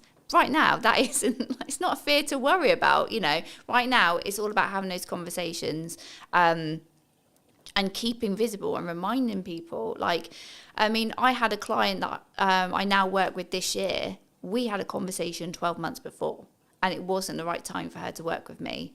And then, as soon as she was ready, she comes and has a chat, and that's it. And then we're working together, and we started working together on one particular project, and that project has grown, you know, as a result of continuing to have these conversations.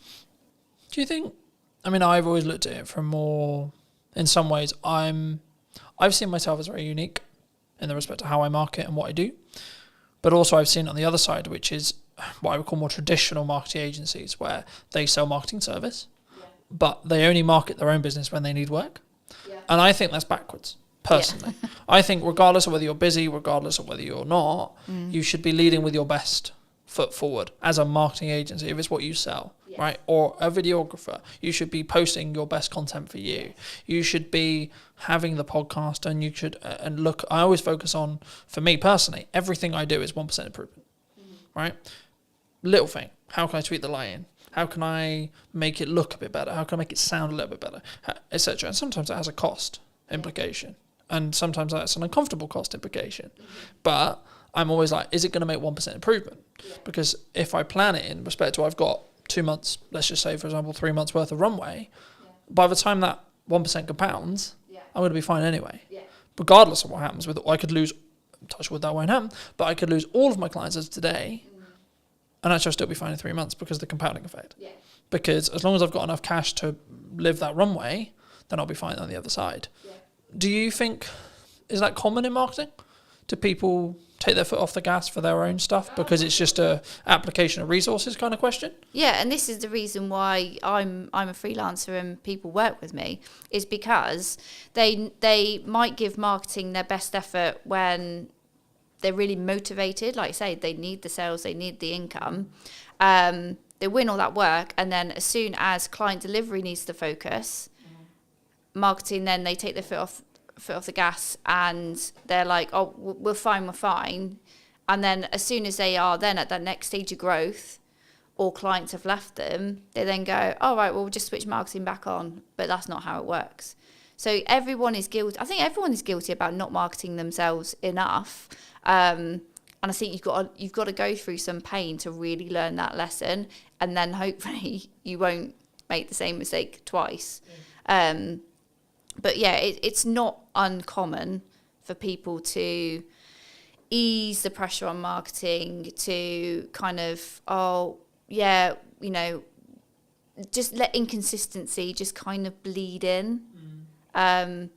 And that's when you then got to make a decision. Either are you doing your own marketing, or you need to really sharpen the tools and focus, or you need to outsource that to somebody who can do that for you so that you can put your attention on the other areas that are needing your attention.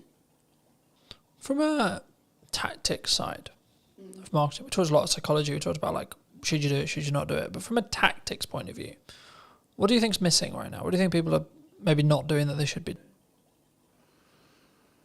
That's a good question. I think they're still looking for like the hack, the shortcut. I think they're still kind of thinking, do I really have to do all this? Do I really have to put this effort in?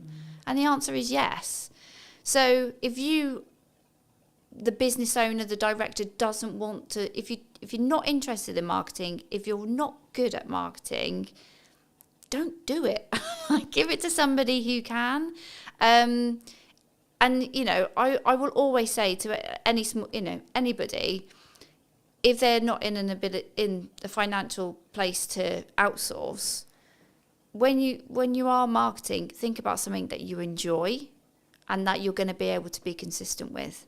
Don't sit there and go, right, I'm going to post on social media every day. If 1, you don't like it, 2, you're not going to be there to engage afterwards, and 3, you're not actually going to be able to commit to that, because it's just that you make yourself feel like crap. As soon as you don't post that one day, you beat yourself up over it. Find the joy in the work that you do, and if marketing isn't where you find the joy, don't do it. I think it's also a context thing. Like some days I'll post 6 times, other days I'll only post once, right? And it's tangibly, am I in my office or on my office or on my computer? 1. Okay. 2, where am I with client delivery? Do I need to focus for a third of the day on client delivery?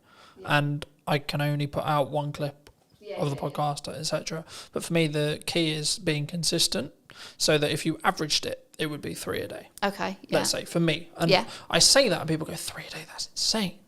Yeah, but I have a system. Oh, but you've got different channels as well. Isn't like. Well, no, that's on one channel. Oh, okay. Fine. Right. So if you times that across 5, then we're talking 15 a day. Oh, okay. But the key is I've built a system. We're recording, to give you a very key example, I don't need to, at the end of the summer, record probably for most, I could probably not record until November and still have a weekly podcast. Yeah. Because I'm so far ahead. Yeah. Now, the issue with that, of course, is if we're talking about current event stuff. Yeah. If we're not, which 95% of my podcast isn't current events, I've got other content to talk about current events, but most of the stuff I have in podcast conversations is workable and will be workable in 6 months to 12 months. So actually, by me batch recording, I'm just banking as much as humanly possible. Yeah. So then if I get really busy with client work, if I have to fix problems in the business, if I have to expose these on, I then don't have to allocate resources and time necessarily into the podcast, or I can limit that cost on a month where it is a bit tighter because I'm so far ahead. Yeah. But the key is I'm focusing on the consistency. So, and this is where I've used the analogy of like, you need to make the hay while the sun shines, because if you don't, you'll just be left with sludge. Yeah.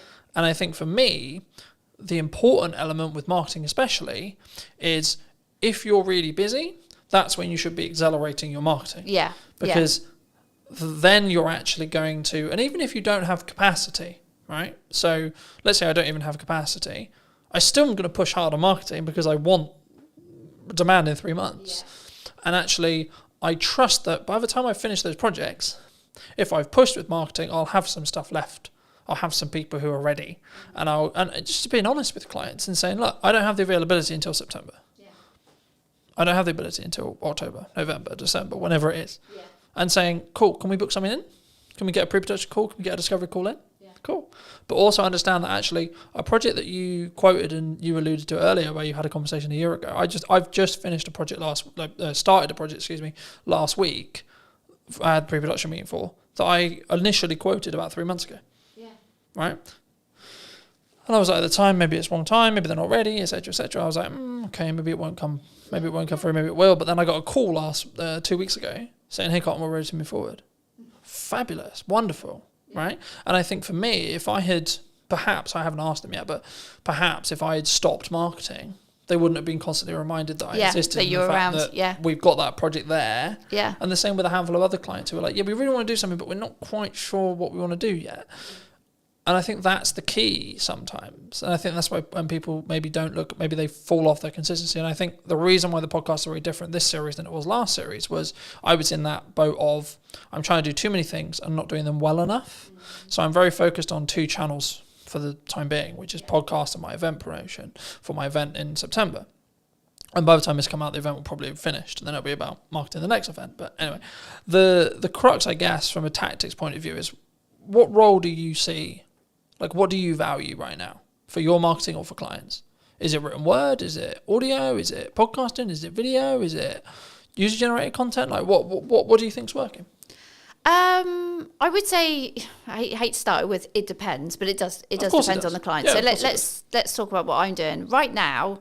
Obviously, we're having this conversation because I invested in some video content a few months ago. So that, absolutely, I am like you championing investing in video to have another format of delivering your message to your audience. It's great and it can be used in so many places. So it's it is an investment, but it's a worthwhile.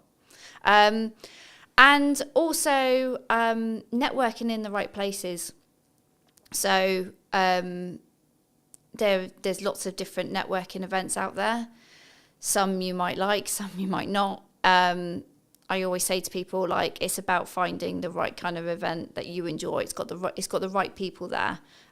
Because ultimately, don't go to a networking event where it is just a cup of tea and a natter. Like, you do need to meet people and build relationships. It might not. Don't ever go into a room and think, right, who's going to buy from me today? Because that's not what it's about. It is about growing. Yeah, exactly. Yeah, but yeah. So for me, it's been and remaining consistent on LinkedIn, and not wondering what the hell the algorithm's doing, and sharing posts from 3 to 4 weeks ago. Yeah, I find it really interesting when people go, "Oh, the algorithm shadow banned me." Right, a handful of chapters into Gary Vaynerchuk's new book. Well, it's not new now, but it's new for me. Day Trading Attention, and he talks a lot about your content's just not very good. Yeah, hard love, right? But the reality is actually through posting a huge amount, you know what works. And you can gain customer insights through that. And you can gain what's working for your market through that. And I think that's the key there. I think it's, my next question was going to be about volume, but like the simple takeaway I have is you have to have a level of volume to understand what works, because something will over-index. Yeah. A video will get 1,000 views when your average is 300. Okay, why? But then if you do that consistently and you keep learning, then your average will become 700. Okay, cool. But then what happens when something gets 1,600 views? Then what is it about? Then when you analyze, what was that hook? What was that this, etc. Do you think people struggle with the volume? Maybe they see someone like me who posts a lot, right? And they go, I can't possibly do that, so I'm not going to bother. I think people are overwhelmed. And I think when you're feeling overwhelmed, you then procrastinate and then you just don't do anything. Yeah. So I think that's when you've got to have a strategy. You've got to bring it back to what your goals are, what you're looking to achieve. And then utilize someone like me who can kind of say, like, look, if we can do this one thing, so let's say invest in video, these are all the things that we can do with the content from that video, not just the physical video itself. And these are all the places we can put it. And it's not about constantly thinking about new ideas and new things to say. It's taking one piece of content and repurposing it and making it relevant for the different channels. That's where you get your visibility is amplified, but your effort is, you haven't had to invest less than it could be. Exactly. So I think people do panic and feel overwhelmed, and then that's when they just don't make a decision. And that's where you do need an expert then to kind of say, like, look, it's not, you don't have to be overwhelmed. This is the plan. This is what we're going to do. This is how it's going to be used. But ultimately, you just need to sit in front of me for 45 minutes and talk about what you do. Yeah. Easy. Where does AI fit into this? Because a lot of people are scared about it, right? People think they're going to take their jobs. Yeah. They're going to be out of a job. The robots are going to take over the world. Yeah. What do you think? AI is a tool. They are all tools to help you be more efficient. But ultimately, they can't replace human creativity. I've heard some people, talk about, AI is for lazy people. It's like, it's not. If you want to use AI correctly, you've got to invest the time. You've got to invest the time in understanding how these tools work and how you get the most out of them. And that is not just by going, chat GPT, please write me a blog about X, and taking that and posting it. Like, no. It's a bit like, I don't know, I was thinking about this today. Like a sat nav, okay? So a sat nav is a tool that tells you how to get from A to B. It's really great if you have no idea, but also you could work out using a map yourself, but it takes a little bit of the thinking time away from it. But you might also just want to go for a drive and enjoy whatever route you decide to take that day. So it's not, AI isn't there to replace what people do. And I think businesses that are looking at AI and going, I don't need to hire a copywriter, I don't need to hire a videographer, or I don't need a person to do something because I've got a tool, you're kind of missing a point there. If you're looking at it just from a cost perspective, you'll learn a lesson very quickly that basically what you've turned out is a load of rubbish. I think it's from my point of view at least, right? I think for me, it's understanding what tool is best for the job. And the analogy I've started using used to be, you don't want to necessarily put up shelves with a hammer, right?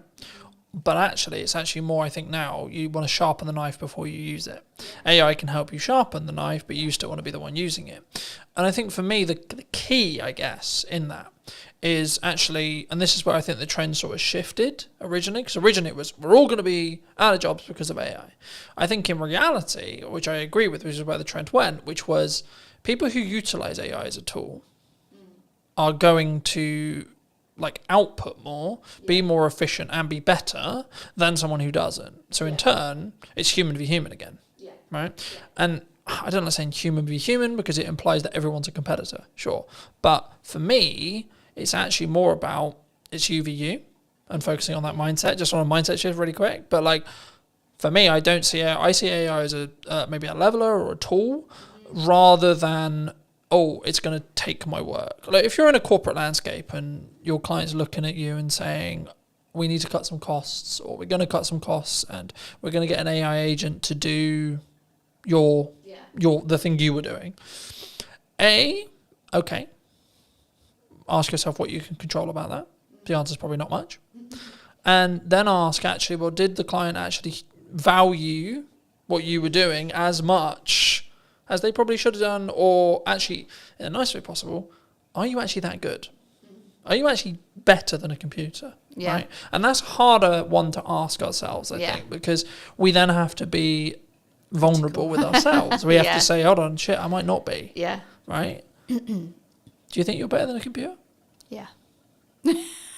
Yeah, because the computer. And if so, why? Well, the computer hasn't got all that experience that I have picked up and all those situations and scenarios I have been in where I've had to think, what we're going to do about this problem, what we're going to do for this campaign, and pivot and react. It's not, that's not what AI is built to do. But AI is built to do what you tell it to do. So, like you, I use it as an assistant, and it's an opportunity, really, because if AI can do some of the heavy lifting in your job, in the work that you create, if it can do some of the stuff and save you time, you then go, I've got more time, what can I do with it? And whether that is I can take on a new client, great, more income, or I can upskill in something else. I can use my brain in a different way. And I think that's the way I'm sort of looking at it. I think for me, there's a couple of ways that you can think about it in general, right? And I think you can tell a lot about how someone looks at their business when that you ask them about what happens and how they feel about losing a client. My perspective personally, as someone who's been in business for a while, long enough to, I would hope, know what I'm doing, I would say there's a couple of ways you can look at it. A, you can go down the road of, that's a shame, but I added the value I could, I did the best job I could. And if you're being honest with that, then actually, what are you worried about? Because if you genuinely did the honest thing, and it might just be they have to cut some spend to stay alive, and you happen to be the thing on the cutting block. Now that you can go into the psychology of how much they value it, and if you want, sure. So there's that approach. A. B. Cool, I've got that time back. Yeah, maybe I don't have the income, but I got that time back. So now it's, how do I utilize that time? Because what we talk about a lot of the time when it comes to ROI or return on investment is return on money. We don't necessarily talk on return on time, right? For me, as I've looked and learnt more from really successful people, the thing they always focus on is time.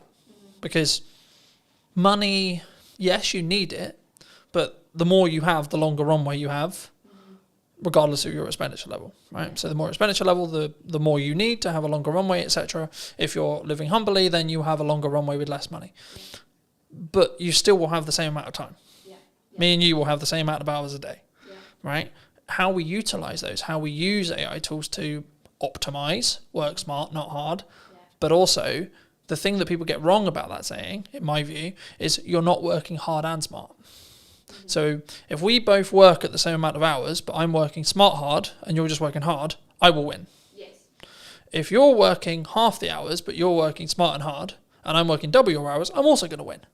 Because I'm not just outputting more, I'm also working smarter and then harder on top of that. So I have a volume metric and then a optimization metric as well. I think the key sometimes that we do in marketing and sales is we don't necessarily look at, it is a volume game, it is a quality game, but you get to those results, as I was alluding to earlier, through volume, because you don't have metrics otherwise. We can sit here theory, right? We can say, this is a good idea, this podcast is going to do really well in theory. Or I can tell you, I know it's going to do well because the last 15 episodes have had consistent growth of 2%. Okay. So now I know by the time this comes out that it will be however much further down that line, as long as I continue the trajectory and continue the learning that I've got. But also people, what they don't count in when they have a podcast or something like this is also the knowledge they gain from the guest and the knowledge exchange we have. So actually what I'm doing is I'm creating content out of it so I can go to many, but also in our one-to-one conversation, you might say one thing to me that I might go, actually, hold on, I could implement that. And actually, what's the knock-on effect there? So it's not even, because I think sometimes we go, oh, it's got 3 views, right? Especially when you start out a video. Oh, it's got 5 views. Does small numbers of views matter in marketing? In an ideal world, we want thousands and thousands, right? But yeah, like you want that, but don't ignore the fact that there's lurkers. Like that, you know, not everybody who sees your content goes, I'm going to indicate to you that I've watched this video, that I've done something that, you know, it's resonated with me, it's given me an idea. Not like people do on the periphery, observe from the background and go, okay, yeah. And they don't show up in the engagement, you know. And if you just only focused on, you know, analysing your engagements, comments, likes, all that kind of stuff, you go insane. You know, you need to be having the conversations outside of it. So, yeah, okay, people might have looked at it, but what else are they doing? How else are you engaging with them? And that's where it's like, you can't focus on one channel. You can't focus on posting one video. Like, you know, those 3 people might have seen it, but what else have they seen? What else have they digested? What else have they taken on board? And are you going to talk to them? Because that's the other thing, is like, this is not one way. Marketing is not one way. You have to create that dialogue, find out, dig deeper. Get them to know you, you know. It's like, you know, today we're here, but we had a conversation before. So it was great to, you know, understand what we were both thinking, have a, you know, chat around a conversation, so that you obviously felt like, oh, yeah, I think Gemma would be interested on the podcast. And I obviously feel comfortable being interviewed by you. I think sometimes, I think it depends on the context, right? Like, if you're fortunate enough to get a guest who's, quote, high profile, and they've done 100 million podcasts, and they're very good at very quick rapport building, different conversation. But also, to be fair, you may not have a longer term relationship after that podcast episode. Because in most cases, they're there to film their half an hour section with you, or 45 section with you, that they're also going to use as content. And then that's it. That's the transaction. Cool, I'll come on your show, but I'm going to film it so I can cut it up for my socials. Cool, sick. But actually, potentially what we're doing is what I've now replaced networking with. Because in the nicest way possible, networking is incredibly good when you're not time poor. When you're incredibly time poor, it's not overly efficient unless you're in the very targeted specific room, and that's specifically what you really enjoy doing. Everyone thinks, well, some percentage of people think I mock networking. I did networking for nearly all of my business, and I still do now. I do it slightly differently now because I'm very focused on content delivery. But the reason why is just because I sell content delivery service. So for me, the highest return on time, energy, and resources is content delivery, because it allows me to hit every single bucket I want to hit. But also, something which I was doing when I was networking and doing content, and this was I was doing them all poorly. Instead of doing one incredibly well and getting reap the rewards of doing those things well, I was actually trying to do all of the things really badly. So I think maybe as a takeaway, do you think people should do lots of things? Or do you think people should just focus in on, actually, I really enjoy talking to people, so I'm just going to go to networking and talk to people? I think the joy, doing something you enjoy is one part of it. So don't, you know, if you're doing something in marketing that you really feel uncomfortable and it's not your bag, find another way of doing it. And if that's outsourcing, or like if you've got a firm of people and somebody else really enjoys networking, make them the person that represents the firm out in public. Oh, just lost my thought then. So you were asking me about should they do lots of things? Should you do lots of things? Yeah. Or should you just narrowly focus on? So I'll give you. So Alice Mosey would say you just do content. Yeah. You just do ads. You just do networking. You pick one, and because you have either decision fatigue or optimization fatigue or etc. or performance fatigue. In when you're trying to pivot from I'm going to do content, then go do networking, then go do this, then. So yeah, my answer would be no. Don't just put all your eggs in one basket, because I don't think that's efficient. And again, with my B2B buyer's hat on, they won't make a decision. They won't get to know you just through one channel. So you need to be in other places of where your prospects are going to be. You need to, because they need to hear from you directly, but also they need to hear from other people that have worked with you to kind of you get that stronger credibility and it's built up quicker when they can hear from a third party who might be a client or might be an advocate, to hear what it's like to work with you, and then to really kind of think, yeah, okay, this is a company I think I want to engage with a bit further. So I would always say, like, no, you can't just focus on one area and ignore everything else. But if you've got limited time, budget, resources, you've really got to go back to, well, why are you doing this? What are your goals? What are you looking to achieve? And you've got to be really critical and say, okay, I want to grow the brand. Okay, I'm going to focus on these activities. But if it comes back down to a goal, then you've got to focus, and then you've got a reason to help you make a decision.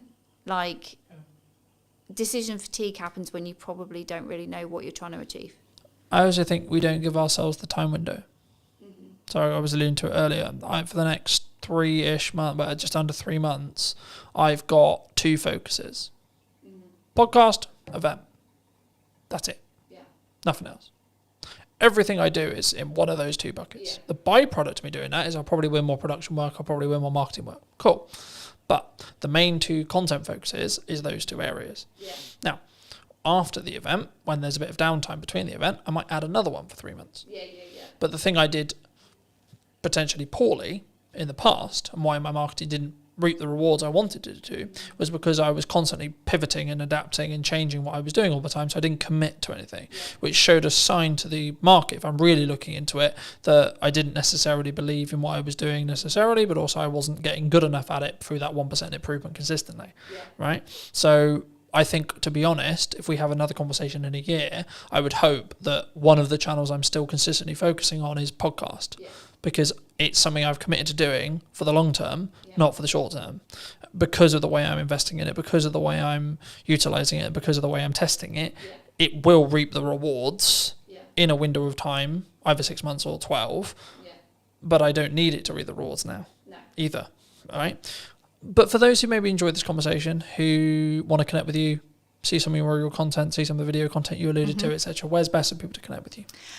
Find me on LinkedIn. That's where I am in my professional self. That's my main channel. And you can also, obviously, you can go onto my website. I do have a newsletter, so I don't bombard people. I send a semi-frequent newsletter, sharing tips and advice, and explaining to people how they can work with me. Fab. And I always like to end the show by asking, if you were going to talk to yourself 10 years ago, 5 years ago or 15 years ago, what advice would you give to that, Gemma? Oh God, if we went 10 years ago, my life was totally different, and I would tell myself, be more confident and value yourself more. Because, I think it was like one of the other questions you sort of mentioned before about like, what have I sort of like learned? And it's like, I've learned that initially at the start of my freelancing journey, I was massively undervaluing what I do. So it is definitely, confidence, and just fucking go for it. Thank you so much for the time, Gemma. Thank you. And if you did enjoy this episode and would like to see more like it, then I'll be back next week with a brand new episode. So why not be subscribed and let me know what your thoughts are in the comment section down below. And I'll see you very, very soon. Hook.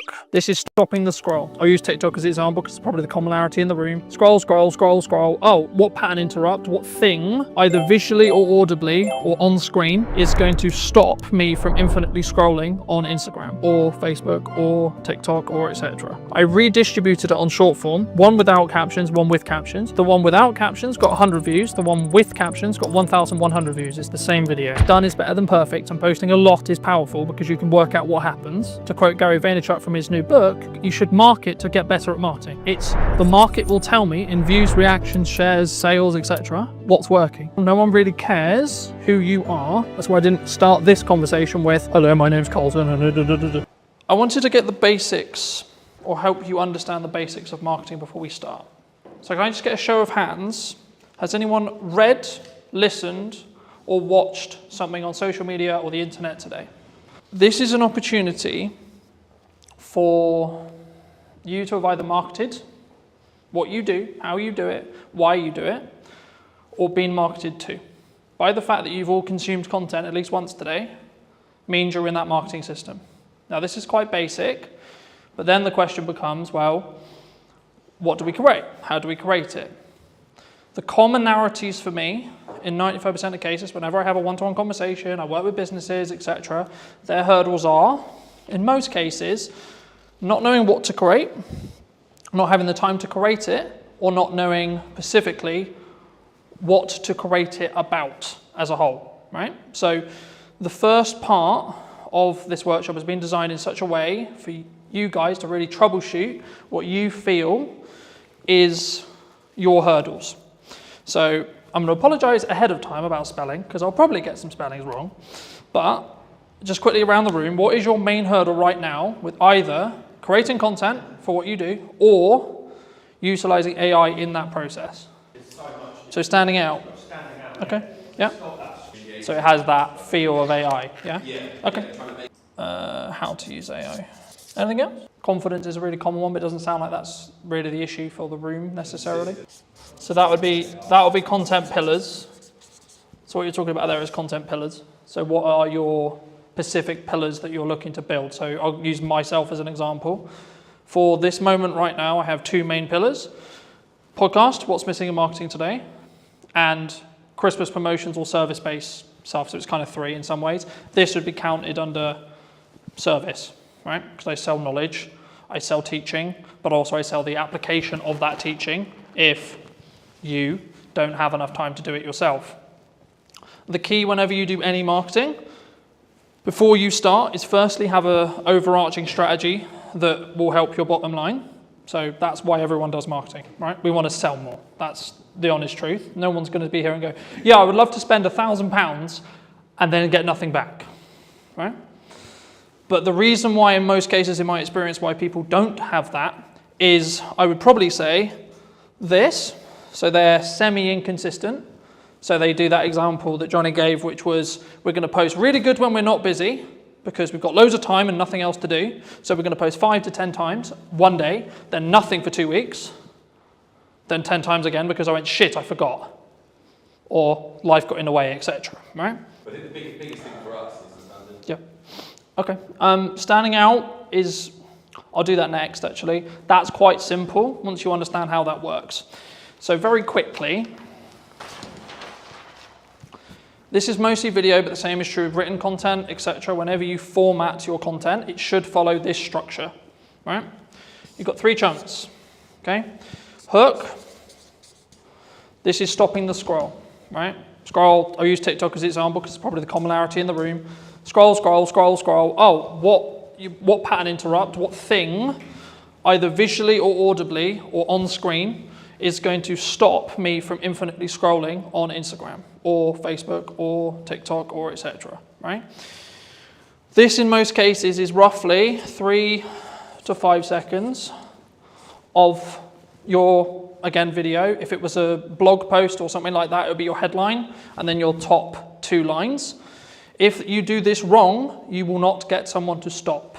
Right? I'll go into depth in a second on what you could use here as ideas, but then you'll have a level of, so your body of content, so this could be, in most cases, value-led for me, and then a call to action here, right? So when we create content, we want a journey to happen, right? Step 1, get them to stop the scroll. We'll go into depth in that in a second. Step 2, what do you want to talk to them about? What's the objective that they're trying to do? If it's a piece of educational content, like this, for example, then I might have a captivating hook that positions a question that I'm then going to answer, but I'm going to first say, well, this is the solution that you're trying to create, followed by, as short as you can, because attention spans are dwindling, etc., gets to the point. In the nicest way possible, no one really cares who you are, right? That's why I didn't start this conversation with, hello, my name's Colton, and you don't give a shit, you don't care, right? The bit they do care about is how are they going to make their life, the viewer's life, more entertained, more educated, or both. Hopefully, after today, you'll understand how to do that. And hopefully, I hope, today will be that valuable for you. So you should be entertained, you should be educated, right? Just on that, sorry, Bob. Yeah, of course. Every piece of content you've got on TikTok has to follow that. We've started getting good reactions, say on funny content. It's got no call to action on it. The only... Would you say that that's still valuable? So if I put my hand here and ignore the call to action, then yes, that would be true. Every single piece of content has to have a hook, because you aren't going to stop the scroll. It doesn't have to be anything complicated. It could just be like, this is my opening line. So the things I'm focusing on for podcast clips, for example, is what's the first line of the clip, right? And because you'll see it as text, you're going to go, oh, so one that did really well was from Maddie's podcast a little while ago, and I was talking about how did I not become a drug dealer because I was dyslexic. So the opening line was, I'm surprised I'm not a drug dealer. So if you saw that on social, you're probably like, hold on, what the fuck? But then I gave the context, right, straight away, here. So ideally, it should follow this format, yes, in every post. So you would say for us to stop messing around and spending half an hour filming a Jet 2 on trend TikTok with no value?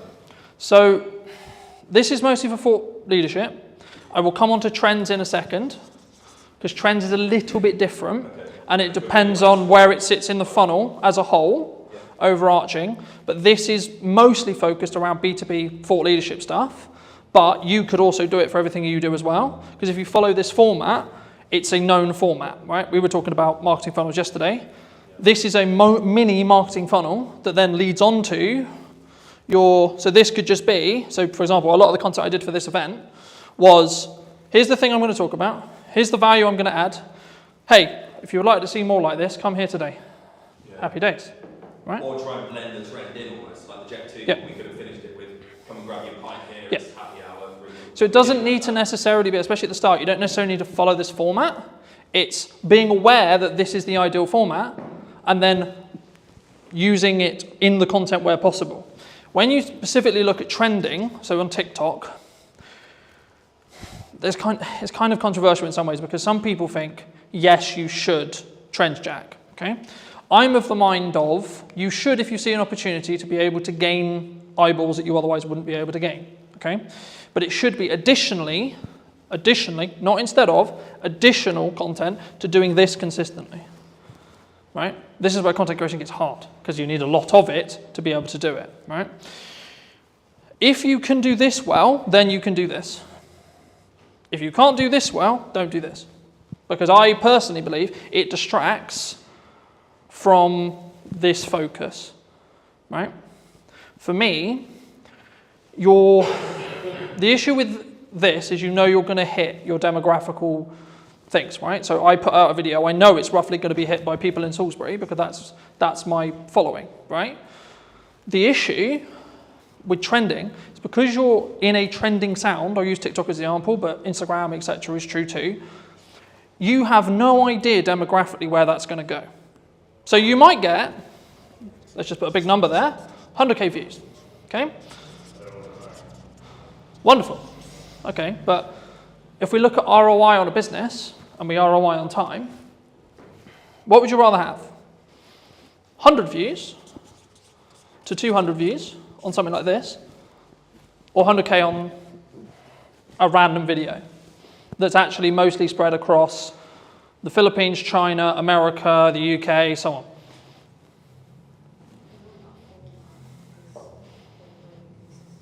Mm-hmm. What do you think?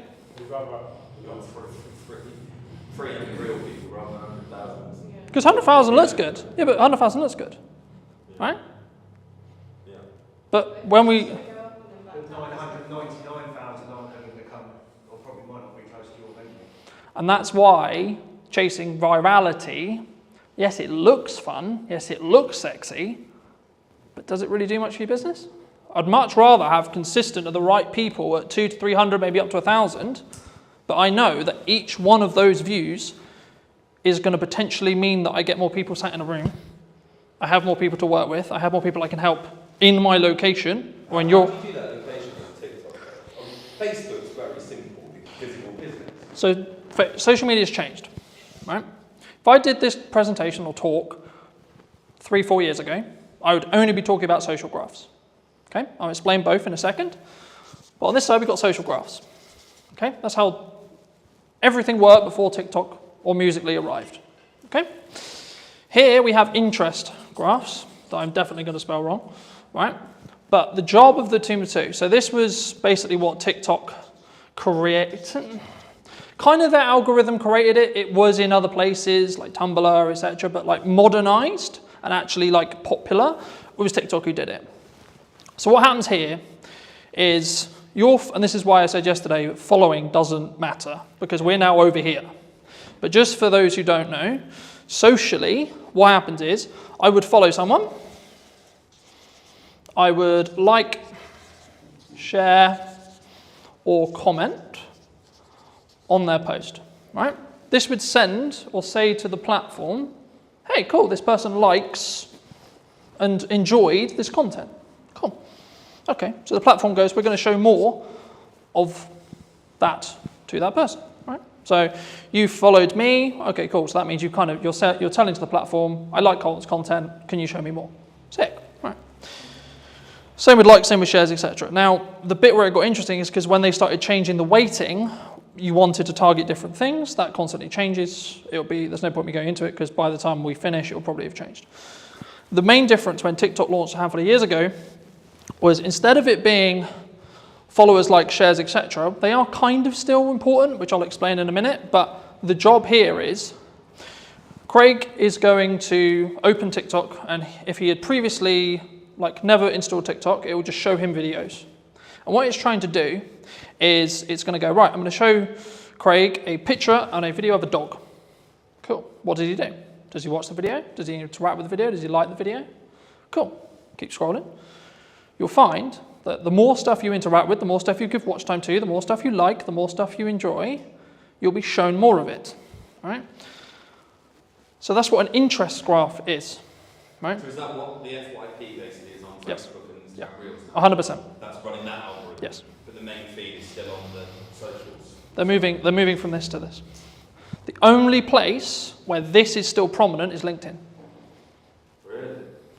So Every- the same people that use the old George for example, right? We post on that a lot. We can get the same 30 people commenting like on that. Yep. All the time. So they're still seeing it. Because that's interest-based. Lost in an FYP of like TikTok. Because they are interacting on the posts related to that location.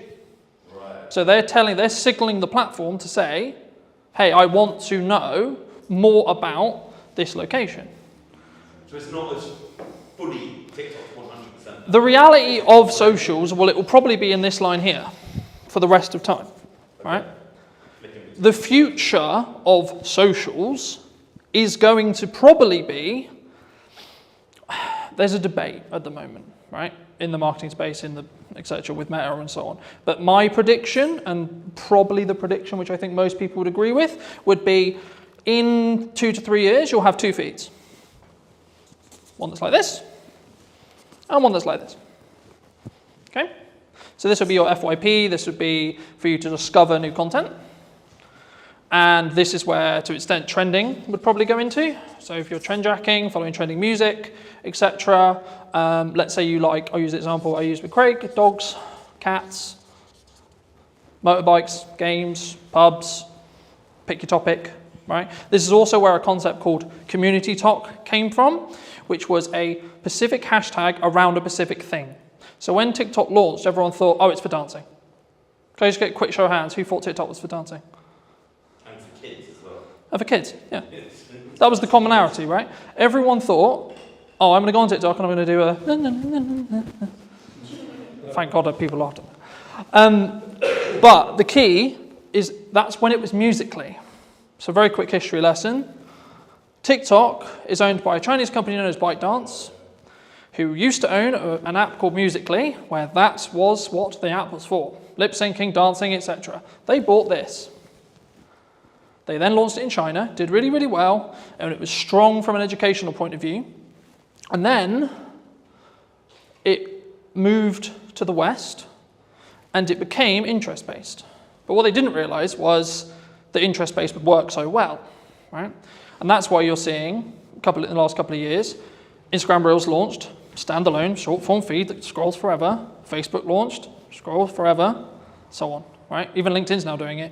LinkedIn will probably have a video-only feed that's interest-based. The only post that will be social graph based will most likely be carousel or image posts where you tag. So Johnny came to my event today. Thank you so much, Johnny. Going to tag you. Cool. How that quickly works, if you tag someone on socials, on a social graph, so this is mostly around LinkedIn, and they don't interact with it, it will be buried as a post, is the current conversation with the algorithm, right? And the reason for that is it stops people going, I'm going to tag whoever I want because I'm going to tag David Beckham in my post just to get more views on my post, right? Because unless David Beckham actually connects and actually, comments, likes, does something related to the post, it doesn't confirm that that actual connection happened. Because you need to remember, LinkedIn specifically is a recruiting platform. That's what it's designed to do. It's designed for you to get a job. Any questions on anything I've discussed so far? So the next thing I'll go into very briefly is creating a content ecosystem. I'll use mine as an example, and then we can go around the room and see where the holes are and see if I can help fill them. My content kind of evolves around, in most cases, 2 long-form pieces. So it could be an educational piece like this, or my podcast. So for this conversation, it'll be a podcast. So this is an hour to 45-minute conversation between myself and a guest of choice, right? So most cases it'll be talking about marketing, could be talking about trends, could be talking about very similar to this. But you might say, okay, well, who's going to sit and watch the 45-minute presentation? Quick show of hands, who would watch a 45-minute presentation? It was interesting. Okay. It might have been booked by, I'm sure. That's the key. Okay. So what most people do, and the reason why most people don't do it, is because they don't have the self-worth and self-belief to be able to put this 45-minute conversation out and it to get 2, 3, 10 views. What 95% of people should be doing is creating this, and then using it to fill their socials, right? I'll show you in a minute. And that's when you get when you scroll through on YouTube. Yeah. So that's called, that is basically about how you structure your short form, right? So very quickly, short form. I'll show you how to use AI to create 20 plus pieces from each one of these, because I do it, right? Every week I do it. For you specifically, you could talk, I'll use an event that you're running for an example, okay? You could talk about every single unique selling proposition and every single thing about the event that you think is really good, okay? Like a Q&A almost. Yeah, with your staff.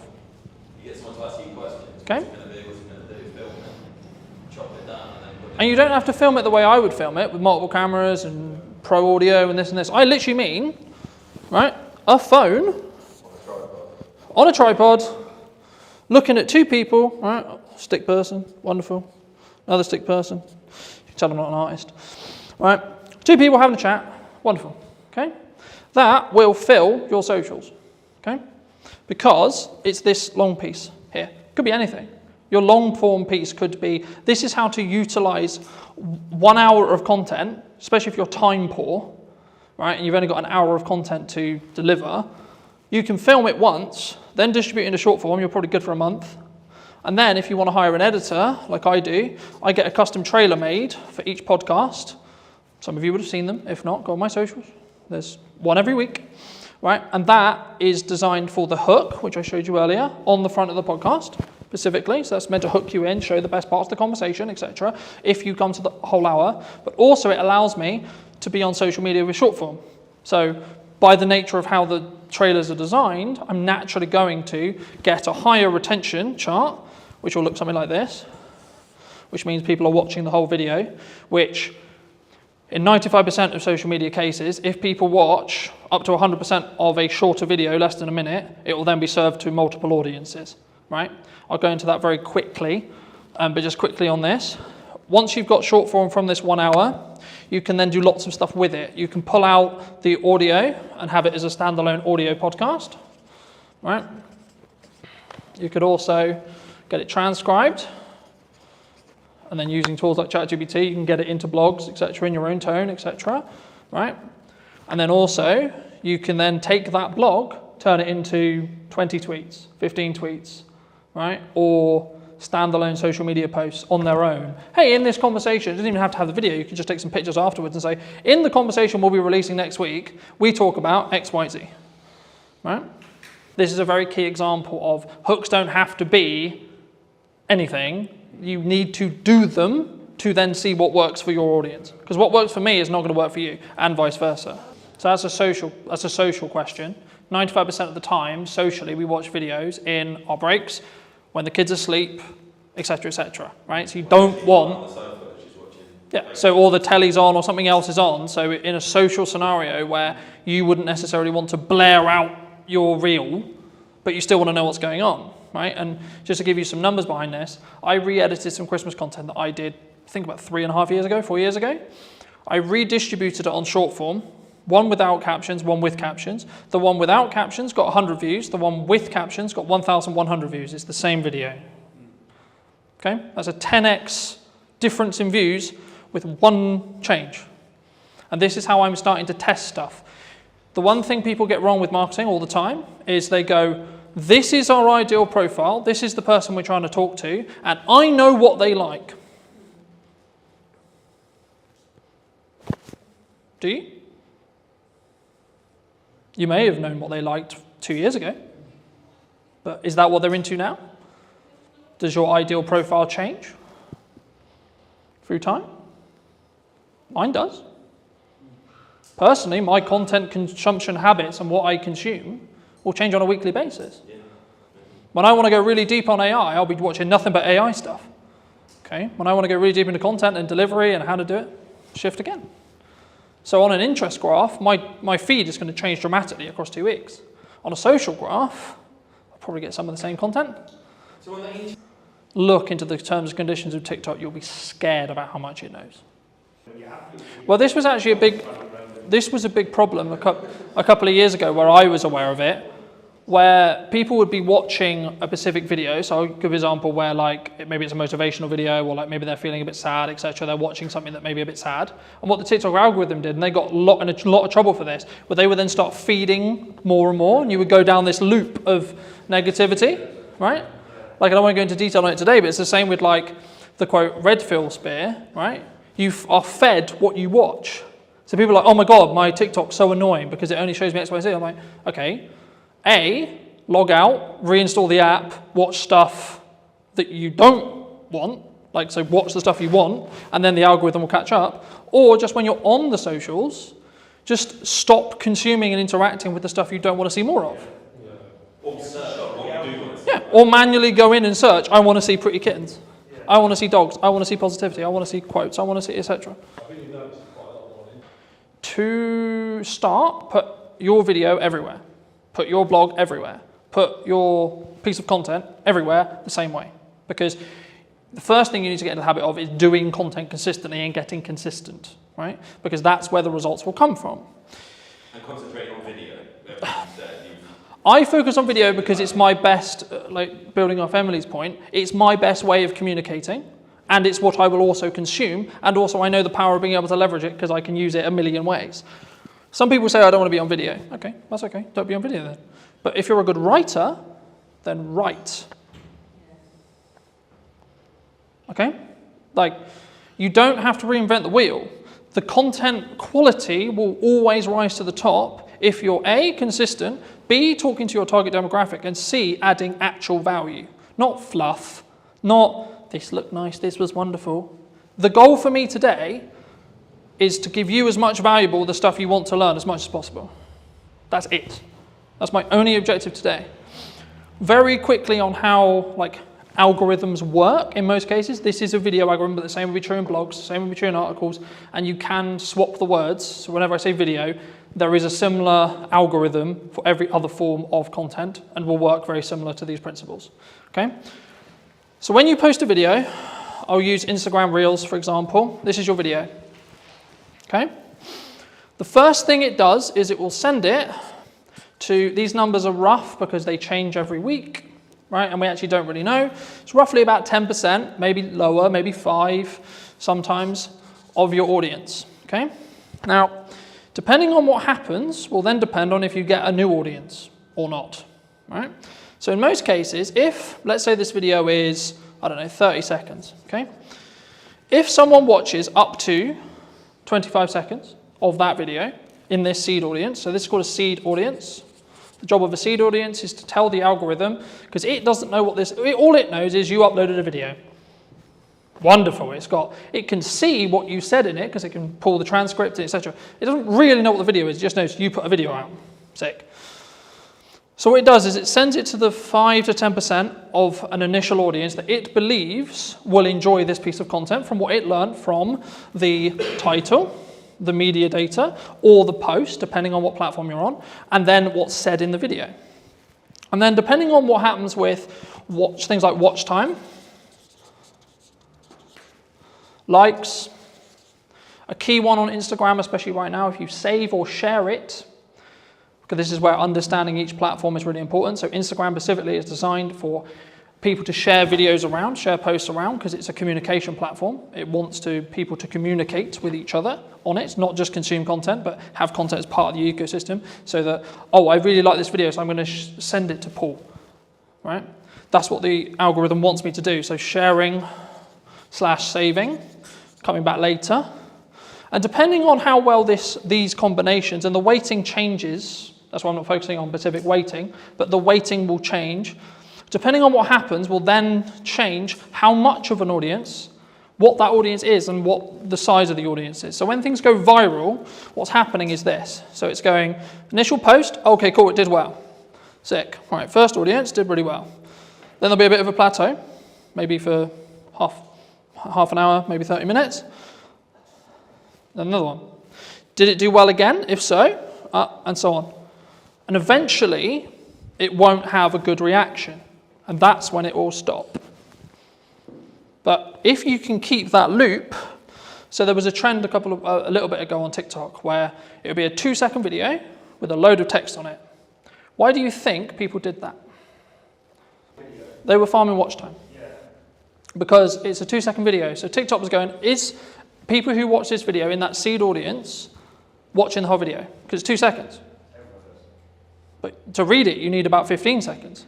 So actually, the percentage watched on that video was close to 500%. So TikTok went, oh my God, 500%? So people are watching this video 5 times? Cool, we'll send it to loads of people. Now, they got on top of it because they realized that was the game. But for a long time, it showed a very clear example of how your seed audience can snowball your views. And it will copy the audience. Because every single algorithm wants to understand and wants... Okay, no, I'll ask you. Before I tell you, I'll ask you. What do you think the job of an algorithm is?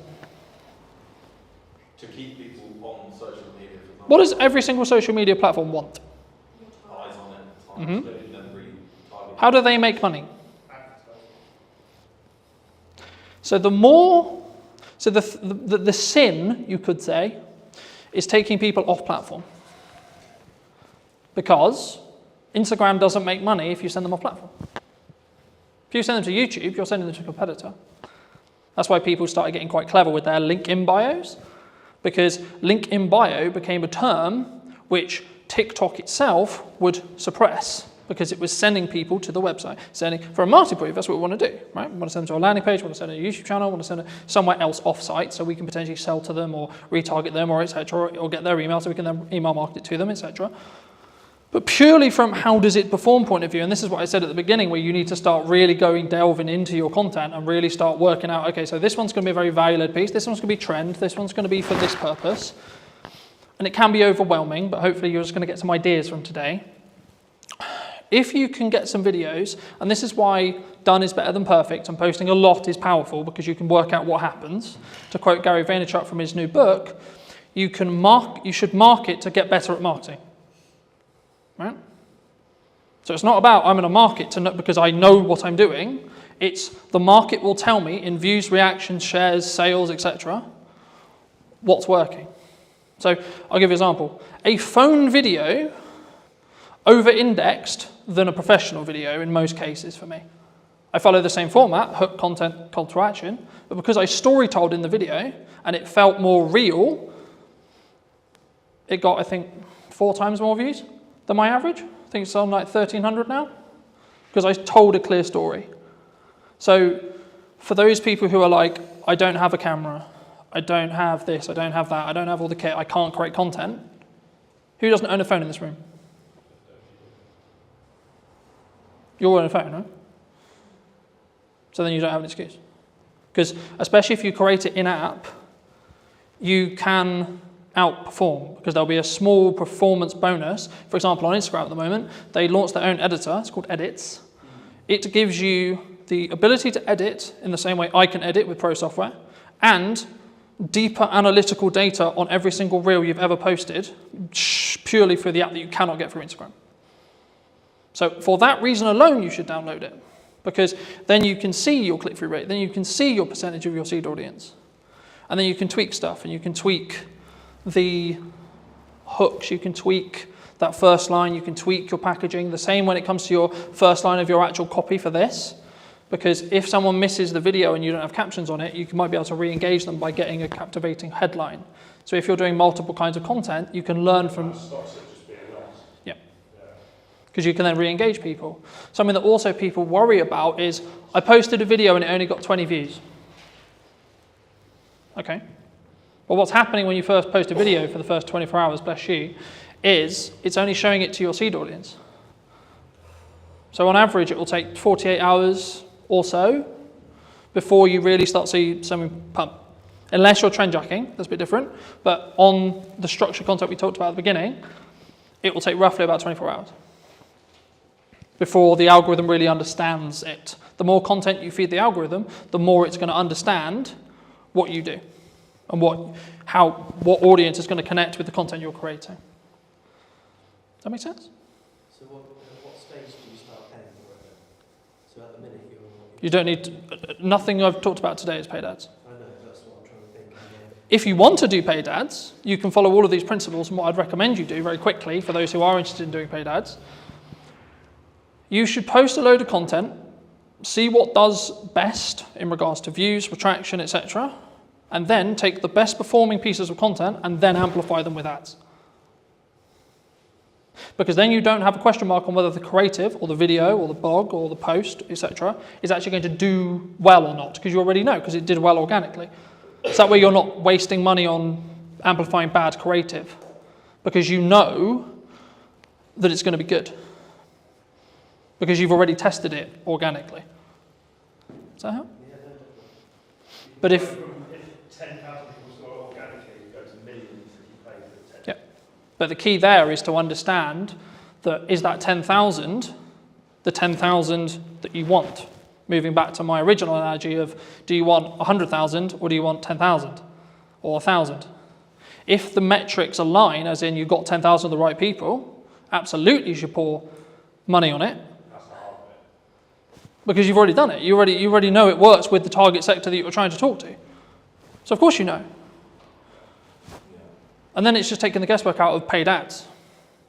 Yeah, you should tweak the copy, you should tweak the text that goes next to it, maybe add a stronger call to action on the end to be a bit more salesy if you're going to, or maybe tweak the hook slightly, or tweak the video very slightly, but you know the bulk of the content's going to work for creative because it's already worked organically.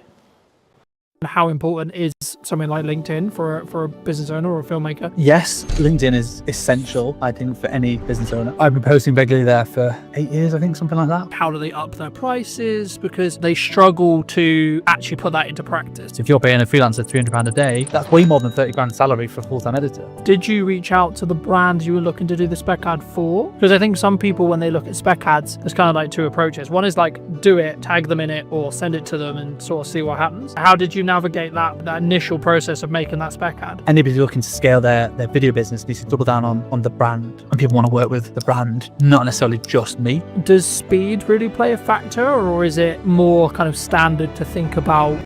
Did you know that 93% of you are not subscribed? So if you could please do me a favor and you're enjoying the show, then subscribing would mean the world to me, and it would allow me to grow the show and continue to get larger and larger guests and continue to bring what's missing in marketing today. Thank you ever so much for joining me, and I'll enjoy the episode. Hello, my friends. Hope you're well. Hope you're having a good day. Today I'm talking to Carl from over in Manchester specifically. He runs a really, I would say a upper class or like premier video production agency on the higher end. And today I really wanted to talk to him about specifically branding, but also how I think a lot of filmmakers, we're stuck in this rut of like being quite maybe lowball or midball or just working on ourselves. I mean, how does would you say, and feel free to give any context you want, Carl, and do you think that people really struggle to sort of scale their business as a whole? Firstly, I've never been called upper class in my entire life, so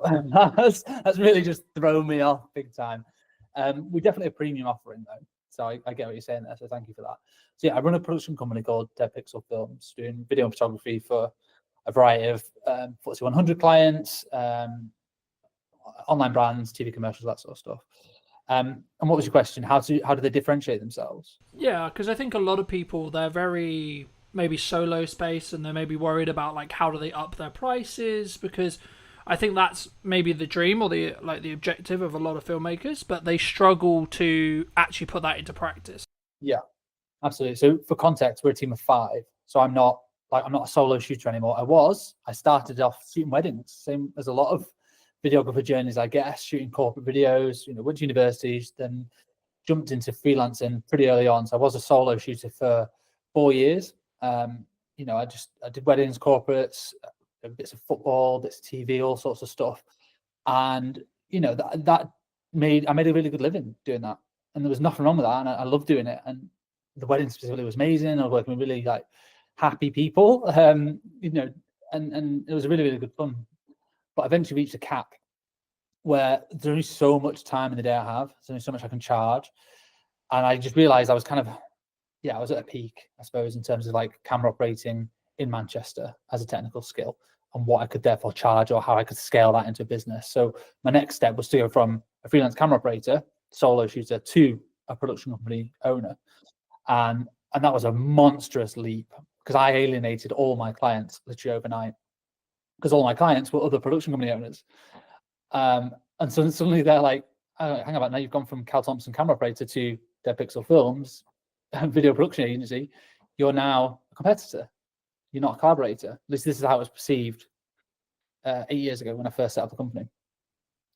So I had to kind of start again, really, in terms of like finding new clients and developing those relationships. I had some crossover for a year or two, but eventually it just fizzled away, and I had to then go after bigger and better clients that would, and then focus more on relationship building and then scale it over time. And it's taken 8 years to get to where we are now. There's 5 of us full time. We've got a production studio downstairs. So I'm in the it's like a meeting space that we're in at the moment, and then we've got a 1,000 square foot production office, and that's where all the edits are being done. And then this downstairs is a 4,000 square foot studio space, and that's taken years to be able to have the cash flow and the regular clients to be able to build to that point, to be able to afford to have a studio. We've been in the studio 2 years now, and we use that as a bit of a marketing tool as well to generate more opportunities. It's very challenging because it's very expensive to sort of keep it going and making sure that it's not just burning through cash. But it's all part of the journey. It's really good fun. Yeah, I mean, I was going to ask you about cash, because I think, like, as cash flow as a business owner, right? Because I think there's a massive difference, obviously, from a solo shooter who's maybe positioned themselves as an agency, or maybe the traditional, I think, from the sole videographers that I've spoke to about, they're looking to get work through other video production companies or agencies similar to yourself. Did you always have good money management skills, or because the story that I found is people normally get it wrong before they get it right? Yes. Cash is king with any business, and it's definitely applicable to video production and photography services. I've always been good with money. You have to be a business owner fundamentally, but even as a kid, I was always quite tight, I guess, with money. Didn't intend to be. I always did what I wanted to do. And I went traveling all over the world and stuff like that, and I had some great experiences in my 20s. But I've always been quite strict with money. I've never been spending it on like designer clothes. I'm not really fussed about anything like that. I bought my first house when I was 27, which I was really pleased to be able to do. Me and my wife got a mortgage together. So I've always been quite good with money. And that has served me well when running a production company. It's like whenever an invoice gets paid, immediately save the 20% VAT. That goes into a reserve account. Immediately save roughly 20% corporation tax. That goes into the savings account as well. And then I've got the cash account of what we actually use for day-to-day spending and paying payroll and expenses and overheads and stuff like that. So there's always been a reserve account. I'll always have a figure in my head of the minimum amount of cash I'm comfortable with, and that's taken a long time to build it up. And obviously, you know, when things like COVID come around, and that is a world changing experience where you can't have all the cash that you've always wanted. You might have to dip into it, or you have a few quieter months. But in order to run a company, for me, to sleep well at night, I need to make sure there's months and months and months worth of cash flow sat there. And some people might disagree. They might say, well, you should be putting your money to work and making it work for you, so you're earning money in your sleep. And obviously we invest in the studio facility, we invest in our marketing and invest in our team and training and all that sort of stuff. But having a good cash buffer for me just makes me sleep much better. And it means I've got the mental capacity to pursue opportunities that I want, and don't just have to take any project that comes our way because we need a quick 500 quid. Yeah, I think, yeah, I mean, I think that does lean on to my next question, was going to be around like how does one attract larger brands to work with us, either consistently or as like maybe one-off projects in general. But just to build on what you were discussing there, I think it's very key to understand, and something that I have struggled with maybe for the last couple of years, but not this year specifically, has been understanding your numbers, but then also giving yourself a little bit more like cash cushion than you think you're going to need, right? Like, oh, I'm going to be fine on X amount. And then in reality, if you have just a little bit more, then something will end up happening that takes that cushion, I think, for me. But just to reiterate the question, I mean, how, for maybe someone listening to this who's maybe solo or maybe looking to scale up, how would you say they should look at maybe working with, the Red Bulls of the world or equivalent in that respect, in regards to like the size and the scale of the actual brands that maybe they're looking to attract as a client? I mean, this is changing loads over the last few years. From what I've seen, is historically the big brands would only ever work with big agencies for the longest time, and that is still the case for a lot of places. Like Coca-Cola will only ever work with WPP, or they have done for forever, because they feel like they need the resource. They need the WPP, are one of the largest advertising agencies in the UK, in the world. They feel like they need the cushion and the experience of a big advertising agency, and they probably do. They need the strategy thinking and all these different resources they're going to pull upon. But what I can see is, over the last few years, more and more brands are doing more in-house, and they don't necessarily need the big agencies or the big thinkers, from what I can tell. Now, I could be wrong, but a lot of brands are now doing that big thinking in-house, and they're bringing more smaller, independent specialist agencies. So rather than just like one overarching agency that handles everything in terms of their marketing and their branding and strategy and their content, they might have, okay, there's an SEO agency there, and there's a production agency there, and there's a web design agency there, and they manage it themselves rather than an agency managing that. And they just make sure that's all sort of aligned, which means that smaller companies have access now to bigger brands, and they're able to work. And basically, once you've got one, it's easy to get the next one, or easier. You still have to chase for it. It's more competitive for sure, but once you have a few bigger brand names under your portfolio, and the work can start speaking for itself. So we're able to attract bigger name brands because we've worked, like we had our Premier Foods Group, which is a FTSE 100 company that we did over 15 YouTube pre-roll videos for those guys back in, it was like 2021, I think. And that's for their whole suite of brands: Ambrosia, Oxo, Bisto. Anyone in the UK will have heard of these brands. They're in every shop ever. So we did loads of ads for them. And by doing work for those people, it opened up doors to more foodie brands. So then we're suddenly able to work for BBC Food. There's another project we got off the back of that. Yeah, we had to pitch for it. We went up against 27 different agencies and a public tender to win that particular project, but suddenly we got that. And then I marketed the fact that we worked with BBC Food for a 9-month content retainer on LinkedIn. That then led to one of our current biggest clients, which is Uni, and they're the pizza oven company based in Scotland. And that's because I put out one post on LinkedIn about working, like a blog post about how we work with food and break down that process. So it went from one to the next to the next. So you can when you look back, when you're in the thick of it, it's hard to tell what's going on. It's just like, shit, where's the next client coming from? And you just want to do the best work you can. But when you kind of step back, you go, okay, I can see how that one has led to that one, has led to that one, has led to that one. But it's been I've been self-employed for 12 years. It's 12-year experience to be able to get to this point alone. And some people are way further on than me in terms of their career, but I'm really happy that we get to work with like some world-class brands. And just by working with one does tend to lead to working with the next. So I bet your next question is, well, how do you get the first one? Because that is the challenging bit. And the way I would say doing that is work for free, which I know everyone here is going to hate. By free, I mean make a spec ad. Speculative. I don't know if you've ever done it, but you basically need to prove your skills and your services and the quality of your work off your own back. So that's how we won we started getting to super slow-mo. That's one of our core specialisms, which works with food and drink kind of content, is the 1,000 frames a second super slow-mo videos. We shot an ad for free with Whitley Neal Gin in a little corner of a studio. Me and my business partner at the time just kind of messing around, working out how does the kit work, how does the lighting work.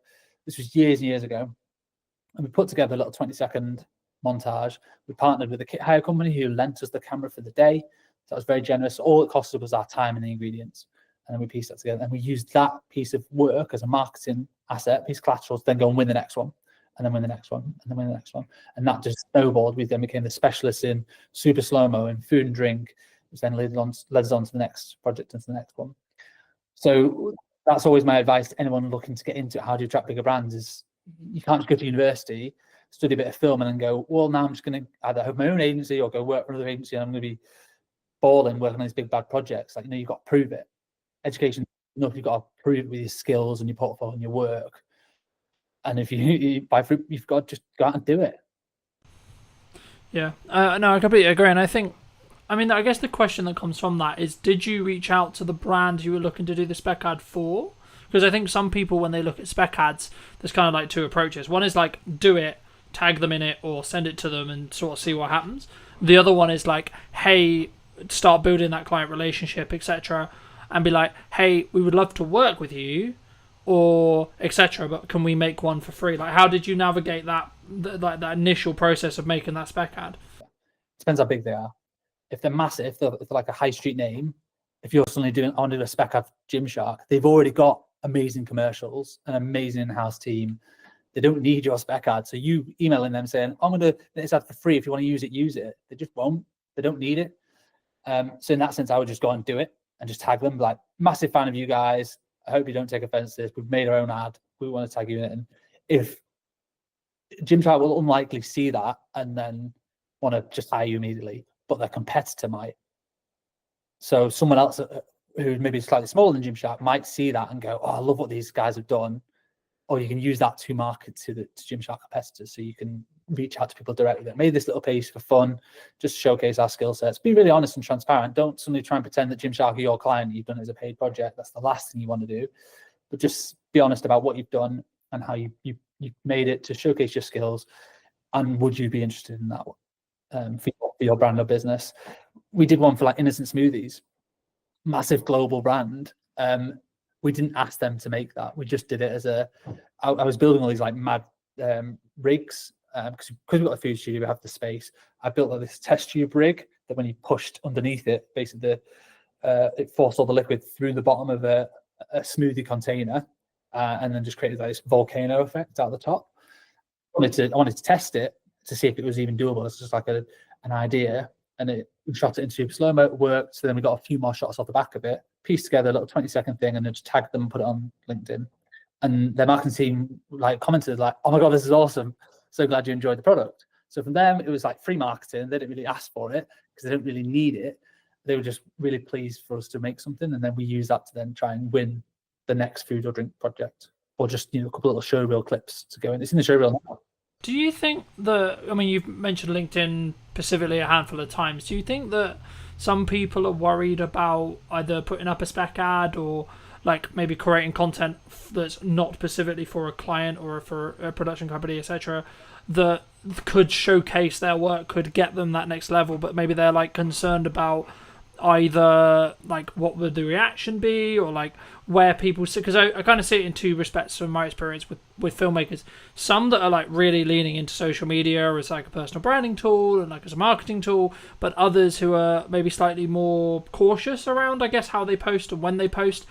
In your experience, I mean, I guess the two questions there is kind of two-pronged. It's one, how important is something like LinkedIn for a business owner or a filmmaker? But then number two, like, why do you think people are potentially quite cautious? Yes, LinkedIn is essential, I think, for any business owner. It's still quite untapped resource. I've been posting regularly there for 8 years, I think, something like that, and built up a sizable following. I don't know how much work exactly we've got, but I could probably guesstimate we've generated well over 6 figures worth of work and opportunities through LinkedIn without spending a penny. Don't pay for any premium, anything like that. Don't pay for any sponsored posts. It's purely just turning up consistently and regularly, and I try and offer advice to my younger self in terms of the personal branding side of things, but just use it as a marketing tool to share the work, to share the behind the scenes that we do, so that people can see, oh yeah, it was those guys that made that ad, because I can see them in the behind the scenes. We use that a lot to show scale as well, which also subtly promotes a more premium offering. If you see a squad of 10 or 20 in a team photo, you know that's a big production. Doesn't matter if you're in the industry or not, you know that's probably cost a pretty penny, versus the behind the scenes of a solo shooter. You know there's a certain cost implication there. So subtly you're planting these seeds within your feed into your potential target audience, and you never know who's looking on a LinkedIn feed. And it's so different to every other platform, because when your contacts like or comment, it gets shown in their feed as well, and that's how your work can just spread and spread and spread. Literally, the behind the scenes that we did for the Innocent Smoothie spec ad got like 1,500 likes, hundreds of thousands of views. And that might not sound a lot on like Facebook or Instagram, but on LinkedIn, that is a viral hit. It's huge, and that just snowballed because it was just fun content. People just liked it, and people not in the industry were like, "Oh, it looks like a really cool project. You've been quite creative and innovative there." So yes, I'd say if you want to, scale a business or attract new clients and new opportunities, it's not just who you know anymore. Like it's who knows you.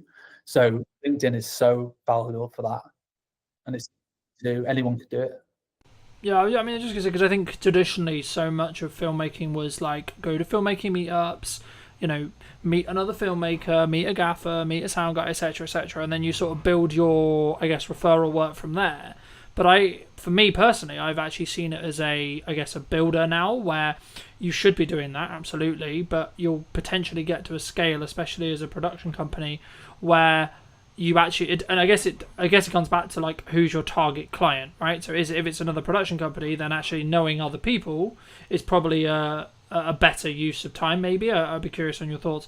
But the key for me, if you're trying to get end clients, as we're discussing here, I think you have to put a level of best foot forward, either on LinkedIn or on socials, etc., because you need to gain the attention of the right marketing people. I mean, do you think it's solely down to like the target person you're looking to talk to?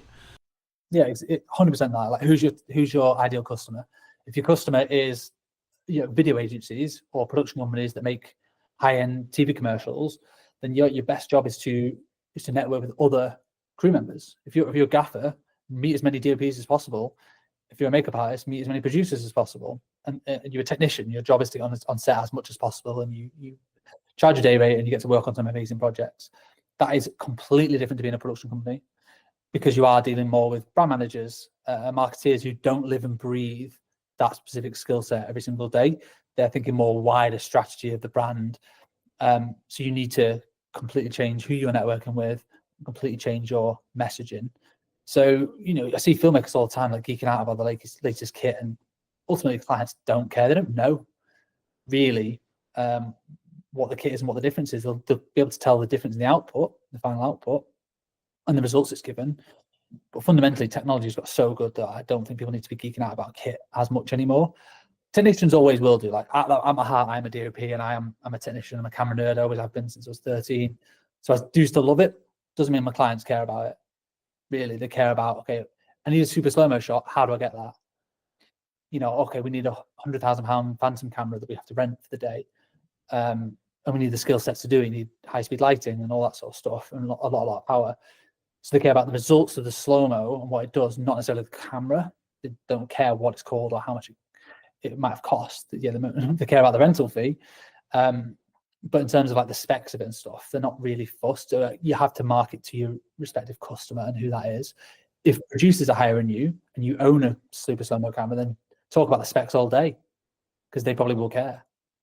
But the end I mean, my next question was going to be like, from a delivery point of view with larger clients, does speed really play a factor, or is it more kind of standard to think about like, oh, we're going to give you a 2-week delivery or etc.? I mean, obviously it depends on when they're going to use it, but would you say like a unique selling proposition for what you do specifically is speed related in regards to turnaround, of course quality as well, but is specifically looking at speed really important?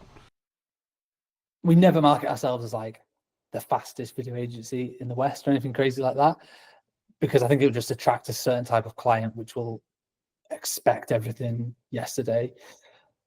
We do have a lot of clients who still do that, and like they want it as quick as possible. That they usually come to us because they have a project in mind, a deadline in mind, or if they don't, we certainly ask them. You know, that's one of the earliest questions. What's the idea? What's the budget bracket that you're kind of working with, and when do you want it? And then we can work backwards from there and go, okay, well, when can we slot it in? You know, we have certain projects that we're producing one now that we're not shooting until September, and the deadline's not until the end of September, and that's marketing for a Christmas ad. So we're talking about that now. Other ones we're shooting tomorrow, and we need it live by 1st of August. So that's quite a fast turnaround, because there's 5 20-second ads, like montages with like heavy edits and a lot of content going into it. So speed is important, but I think clients prefer more like a stress-free production. And are you going to handle the brief? Are you going to deliver on the concept? And are you going to be obviously professional and make them look good to their boss, ultimately? People might not say it, but they kind of is what they mean. That a lot of brand managers are sticking their neck out, certainly with a new agency they're working with. They're putting their neck on the line. They've said, right, we really like these people. They're going to be great. You have to deliver on that. Yeah. You have to. Yeah, I think the key is you have to follow through on the content or the promises that you have like said that you're going to do, but then over deliver on those. So I've always followed a motto for a long time, and it might be why I'm doing quote unquote okay in business, because I've always under promised and over delivered with every project that I do. But I think it does, to an extent, kind of bring me on to kind of the next question I want to ask you, which was about like, how do you justify to a client who's maybe on the fence about spending, you know, let's just say 10 grand or 15 grand or whatever it ends up being, right? How do you deal with those hurdles when it comes to being higher priced as a whole? Yeah, so we don't do quotes anymore. We do proposals. So for every single client, they get more than just a one-pager. So we used to just do quotes. You know, people come with a brief, amateur video. So you go, okay, put it together in a spreadsheet, put it onto a 1 or 2 page PDF with a breakdown of your pre-production and post, and this is what it's going to cost with a number at the bottom. And people either go yes or no. We don't do that anymore. We're now doing proposals. So pretty much every client that comes to us will get a bit of an idea. They might already have an idea and they want to just flesh it out. With here's a few visual references of the style that I think we can execute on based on your budget. I tend not to do this like on a whim. Like if I know they've got 20 grand, okay, I can work backwards from there and go, well, this is the kind of production that I think they might need. You know, it's a couple of days, a couple of crew, there's production value there. I know what to spend, so I can know what the references are going to be. And we put that into like, you know, 5 or 10 pages for every single client with a cost and a breakdown of this is exactly what it's going to cost you. You know, the information that was in the original quote still goes in the proposal, but you've also got a lot of more visual references in there so that people can see you understand the vision. You know, they're just taken from previous work or from the web. It's all internal stuff, so it never goes live. It's just like we're just trying to share ideas, and then we're trying to follow through with the execution. Like, this is what you're going to get, and we found bigger clients kind of expect that a little bit more. They don't just want a one pager. Like, what's going to separate you from, if they're getting 5 quotes, how are you going to stand out amongst those other 4 companies? And you don't want to just be on price. You want it to be that you understand the brief and the unique ideas that you can bring to the table to deliver on that brief. But it's free time. It's a massive gamble. We don't win all the ones we put proposals for. We lost one yesterday. You're like, oh crap, that took me a day or longer, hours spread out here and there to pull that together, pull together references, come up with a bit of a script. I think we're going to nail this. I thought we'd nailed it, and then they still didn't go for it. And you're like, oh, well, not sure what we've done wrong there. That's the game we're in a little bit. Some people might disagree with that. They might say, oh, you should be charged for that time. And we charge for creative development time, but sometimes that initial spark, we often give it away for free. Do you think that's one of the reasons why you do just stand apart? But is that the same? I guess the next question was going to be around like the confidence of maybe charging more or being value-based price rather than necessarily the time. Obviously, there's always time that goes into it, of course, but it's more about, I guess, in some ways, when you look to attract those higher-paying clients, it's also about it's the entire, in my experience at least, it's about the entire process and journey and the perception that client goes on with you, rather than necessarily just the production day. And that's, I think, where it comes back to where you and I both agree, which is like, they don't care that much what it's filmed on. They care about what it's going to do for their business and what the return on their investment is going to be. But for you, when you started out, was there a confidence kind of hurdle for you to say like double your day rate, for example? Probably, yeah. Not really thought about it. Often we just do it. I started off charging £250 a day. So it was like a corporate filmmaker, if you like. I charge a lot more than that now. So yeah, there did just become a time you can base it off APA rates as well. That's a good starting point. Producers Association, it's like a union. We're not part of it, but they do set rough crew rates, and they adjust them every year based on inflation. So you can roughly see what a crew rate should be charging for those. And it varies between like commercials or dramas or photography or whatever. Everything's slightly different, and communicating with other people in the industry as well, asking other fellow filmmakers like, what sort of rates do you normally charge, is a good way to at least set a benchmark. And if you're winning loads of business and almost like too busy and don't really feel it in the wallet, it's because you're too cheap. And because you're just saying, yeah, well, here's a £500 video, that person will work on it for an entire week, and when you work it out, you're working for less than minimum wage. That's not a very good business model. So at that point, you need to pause and go, what do I need to change here? Well, I clearly need to up my rates and probably reduce the workload, and I'll still be earning the same, if not more money in the long term, because I'll have more time to focus on delivering that project to the best of my ability, and then creating marketing collateral to then help generate the next one, or more account management time to work with the clients to be able to communicate the ideas better and fairly, so that when it goes from ideation all the way through to production to post, that client feels like they've been looked after throughout the whole journey, not just been sold a dream and, oh, you're going to get your edit in 6 weeks time and not heard from it. It's more communicating every other day. This is where we're up to. This is what the deadline is. This is how we're doing. And that was 6 time. I can't do all that myself. And that's very hard to do as a solo operator. There's 5 of us here. There's 2 people full-time editing. And there's a producer and a studio manager. So they do a lot of the account management side of things in terms of liaising with clients and communicating and getting edits through the post-production workflow, and then back to for amends and all that sort of stuff. So that does take a team to do it to the level that our clients demand. Yeah. When you were building your team, because you said at the beginning that you went from being solo into like developing the team, did you scale it from like 1 person, then 2 people, then 3 people slowly? And then if so, did you focus on systemizing how you did it yourself?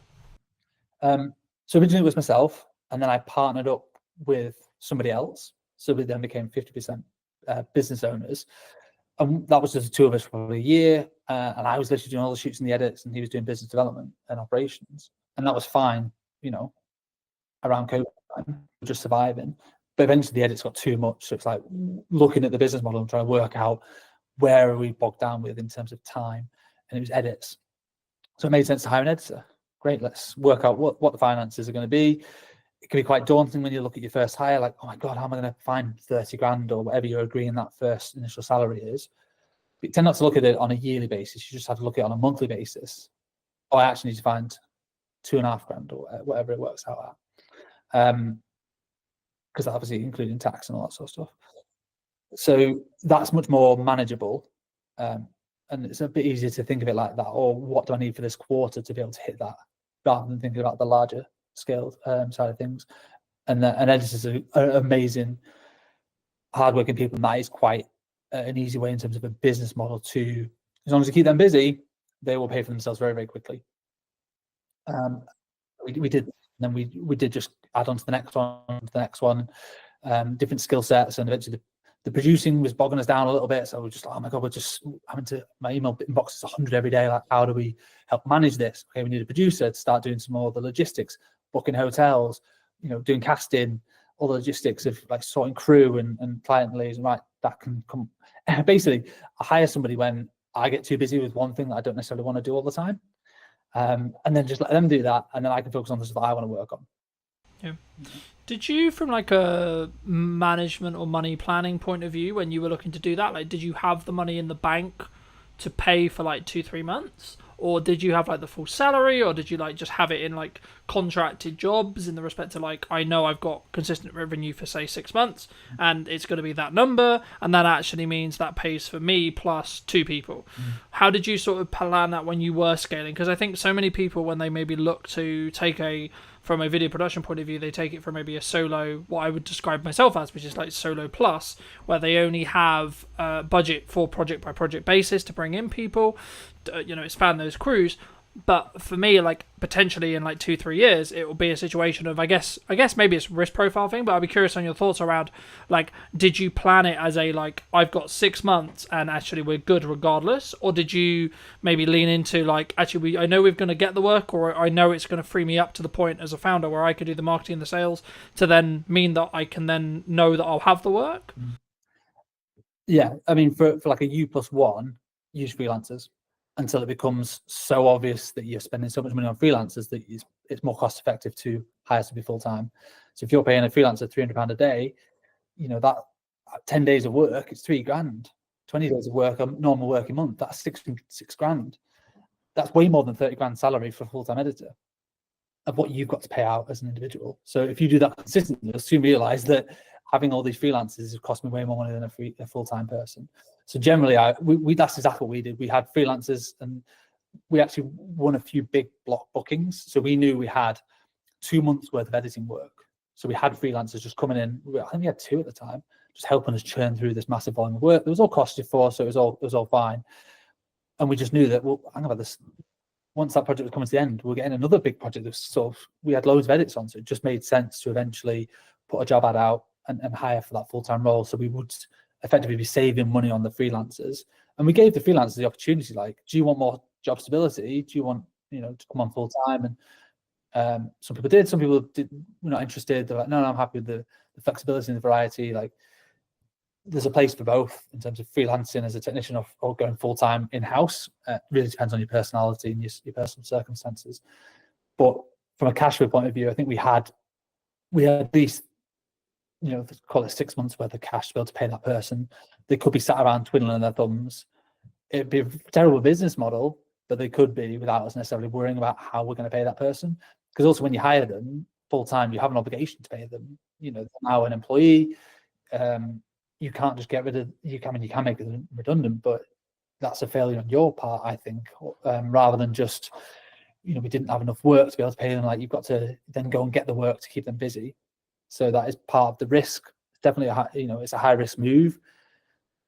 I mean, it's such a while ago now. I've always had staff members around me for the last 6 years, so I tend not to worry about that as much now. It's just a no-brainer that we are a team, and it takes a team of people to deliver on the projects that we have now.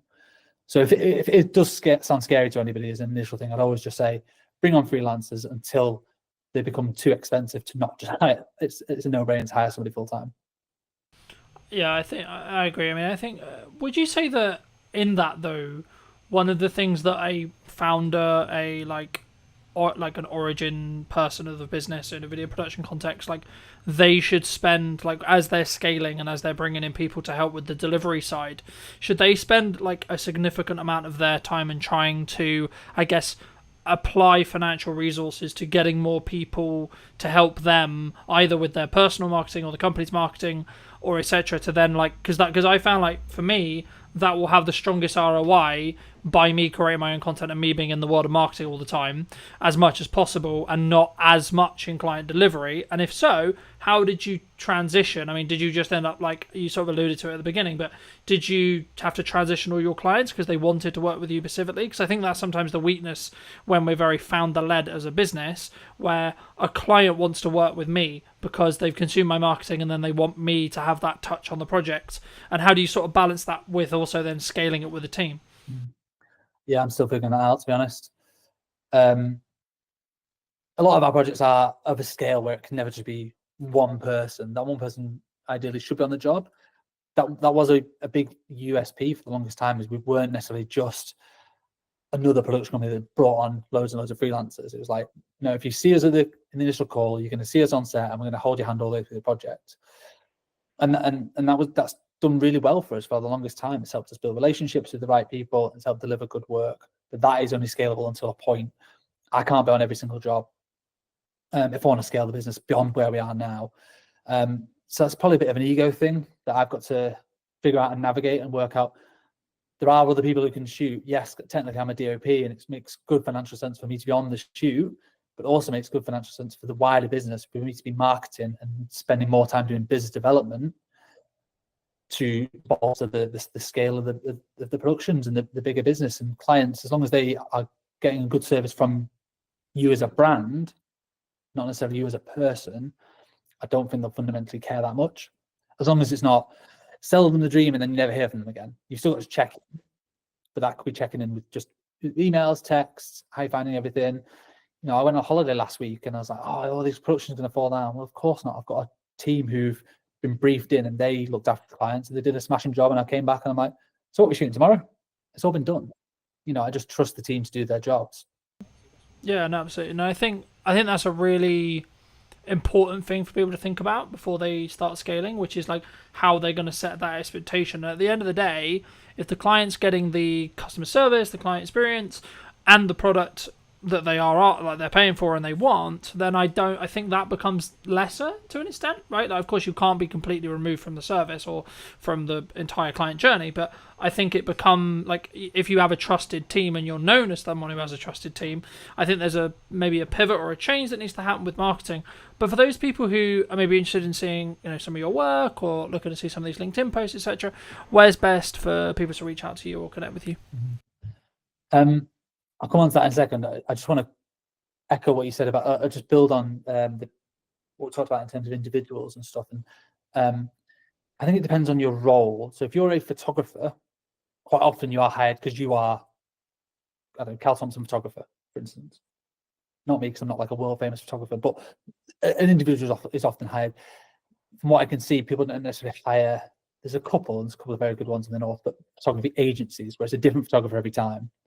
They just want that individual. Whereas video production, because it's seen as a bigger scale often, and there's more people involved, clients aren't hiring just one person necessarily, unless they are just looking for a videographer. It depends on your clients. If you're just doing event videography, it is often that, okay, well, I'm expecting you to turn up on that day. If you're doing commercials, which is what we do, yes, I might be there, but I might not be, because there's also 10 other people that are going to be there. So that's a bit of an easier one to navigate, I think. But yeah, so I hope that answers. It really depends what your specific roles are, and you know, you don't go to Amazon and expect Jeff Bezos to be serving you on. You know, it's the brand and the strength of the brand. So I think anybody looking to scale their video business needs to double down on the brand. And I think that's one thing we've done quite well over the last few years is Dead Pixel as a brand and a reputation, that we just do good work in the north, and people want to work with the brand, not necessarily just me.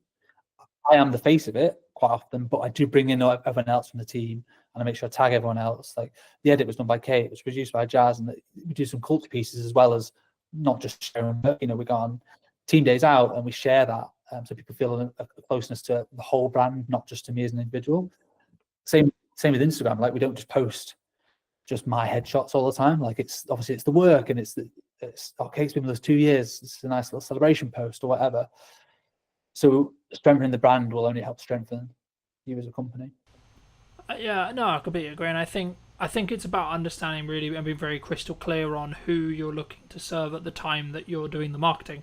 And if you are looking to maybe shift into going from, say, you work with video production companies and you want to shift into end clients, as in you do a lot of the whole process and you're more perceived as a video production house or video production agency or however you want to phrase it, then you need to be crystal clear on who that is that you're serving, but also number two, what content you need to then create, because it will be different to what you were creating in that respect. But for people who want to connect with you, where can they do that? I'm on LinkedIn, just search Cal Thompson, CAL, short for Callum, but nobody ever calls me Callum, not for like 20 years. Cal Thompson's fine, and Dead Pixel Films on Instagram. We're quite big on LinkedIn and Instagram. There are two main core channels, or deadpixelfilms.com. It's our website. Magic. And as a final thought, if you were going to talk to yourself 10 years ago, what advice would you give to that person? Yeah, I love that question. I think about that every day. Not every day, but a lot. Certainly the older I get, the more I'm like, okay, what would I say to the person 10 years before? My advice to anybody looking to get into the industry is network with everybody. Be a nice person and be patient, and don't expect that just getting a degree you're suddenly going to be Christopher Nolan doing feature films. Like, it's going to take time to develop skills, not just in filmmaking, but in like people skills and management and all those other softer skills that make you a better filmmaker, are essential to your growth. So that's what I would say to somebody sort of myself 10 years ago is, take your time, be patient, and be a nice person, and just do good work, have fun. Don't take yourself too seriously as well. You know, we're not curing cancer, ultimately. We're just making videos. Appreciate the time. Thank you ever so much for coming back and joining, ladies and gents. I hope you took value from this video. Leave me your thoughts and comments down below. If you're new, want to be subscribed, and I'll see you very, very soon. Where we sit now with deepfakes and AI, etc. But before we get too much into that, I mean, what do you think's missing today? I think creativity at the moment is the key, and being really good at using the tools. What would you say to people who maybe looked at AI or looked at X, Y, Z and said, oh, it's just a trend, it will die next week? I think they're massively wrong. I don't think it's like crypto. I guess, is it a doomsday scenario before we started, where I could have, in theory, not actually invited you? I could have used whizzy AI tech to create this Stuart. I think that's going to be a future problem, and I don't think it's as far away as even 2 years. I think we've seen with certain hacks happening out in Hong Kong, Singapore, where people are being invited onto calls with their entire board, and that call with their entire board was deepfake. Did you know that 93% of you are not subscribed? So if you could please do me a favor and you're enjoying the show, then subscribing would mean the world to me, and it would allow me to grow the show and continue to get larger and larger guests and continue to bring what's missing in marketing today. Thank you ever so much for joining me, and I'll enjoy the episode. Hello, my friends. I hope you're well. I hope you had a good day, evening, or night. Today, I'm with Stuart talking about what's missing in marketing today, of course. And also, I guess to an extent, Stuart, it's about where we sit now with deepfakes and AI, etc. But before we get too much into that, I mean, what do you think's missing today in marketing? Well, coming from Origin Secured, we're always going to say trust and verifying trust. I think one of the things we're seeing with lots of marketing agencies, lots of companies, is this model of make as much noise as you can, say whatever you want to say, no one can really prove whether it's true or not, and hope that it catches before you get caught out. And I think that's the biggest issue we see with marketing at the moment, is bringing the trust and the verifiability back into it. I mean, because we were alluding to, I guess, is it a doomsday scenario before we started, where I could have, in theory, not actually invited you.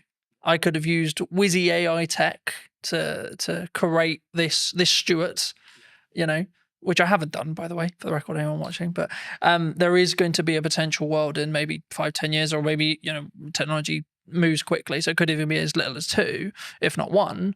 You know, is that kind of where it comes from? Do you think the lack of trust? Like, actually confirming that, yes, I am talking to Stuart today, and yes, Stuart did actually come on the podcast? I think that's going to be a future problem, and I don't think it's as far away as even 2 years. I think we've seen with certain hacks happening out in Hong Kong, Singapore, where people are being invited onto calls with their entire board, and that call with their entire board was deep faked, right? And I think they got away with like $20 million, whatever it was, in that particular one.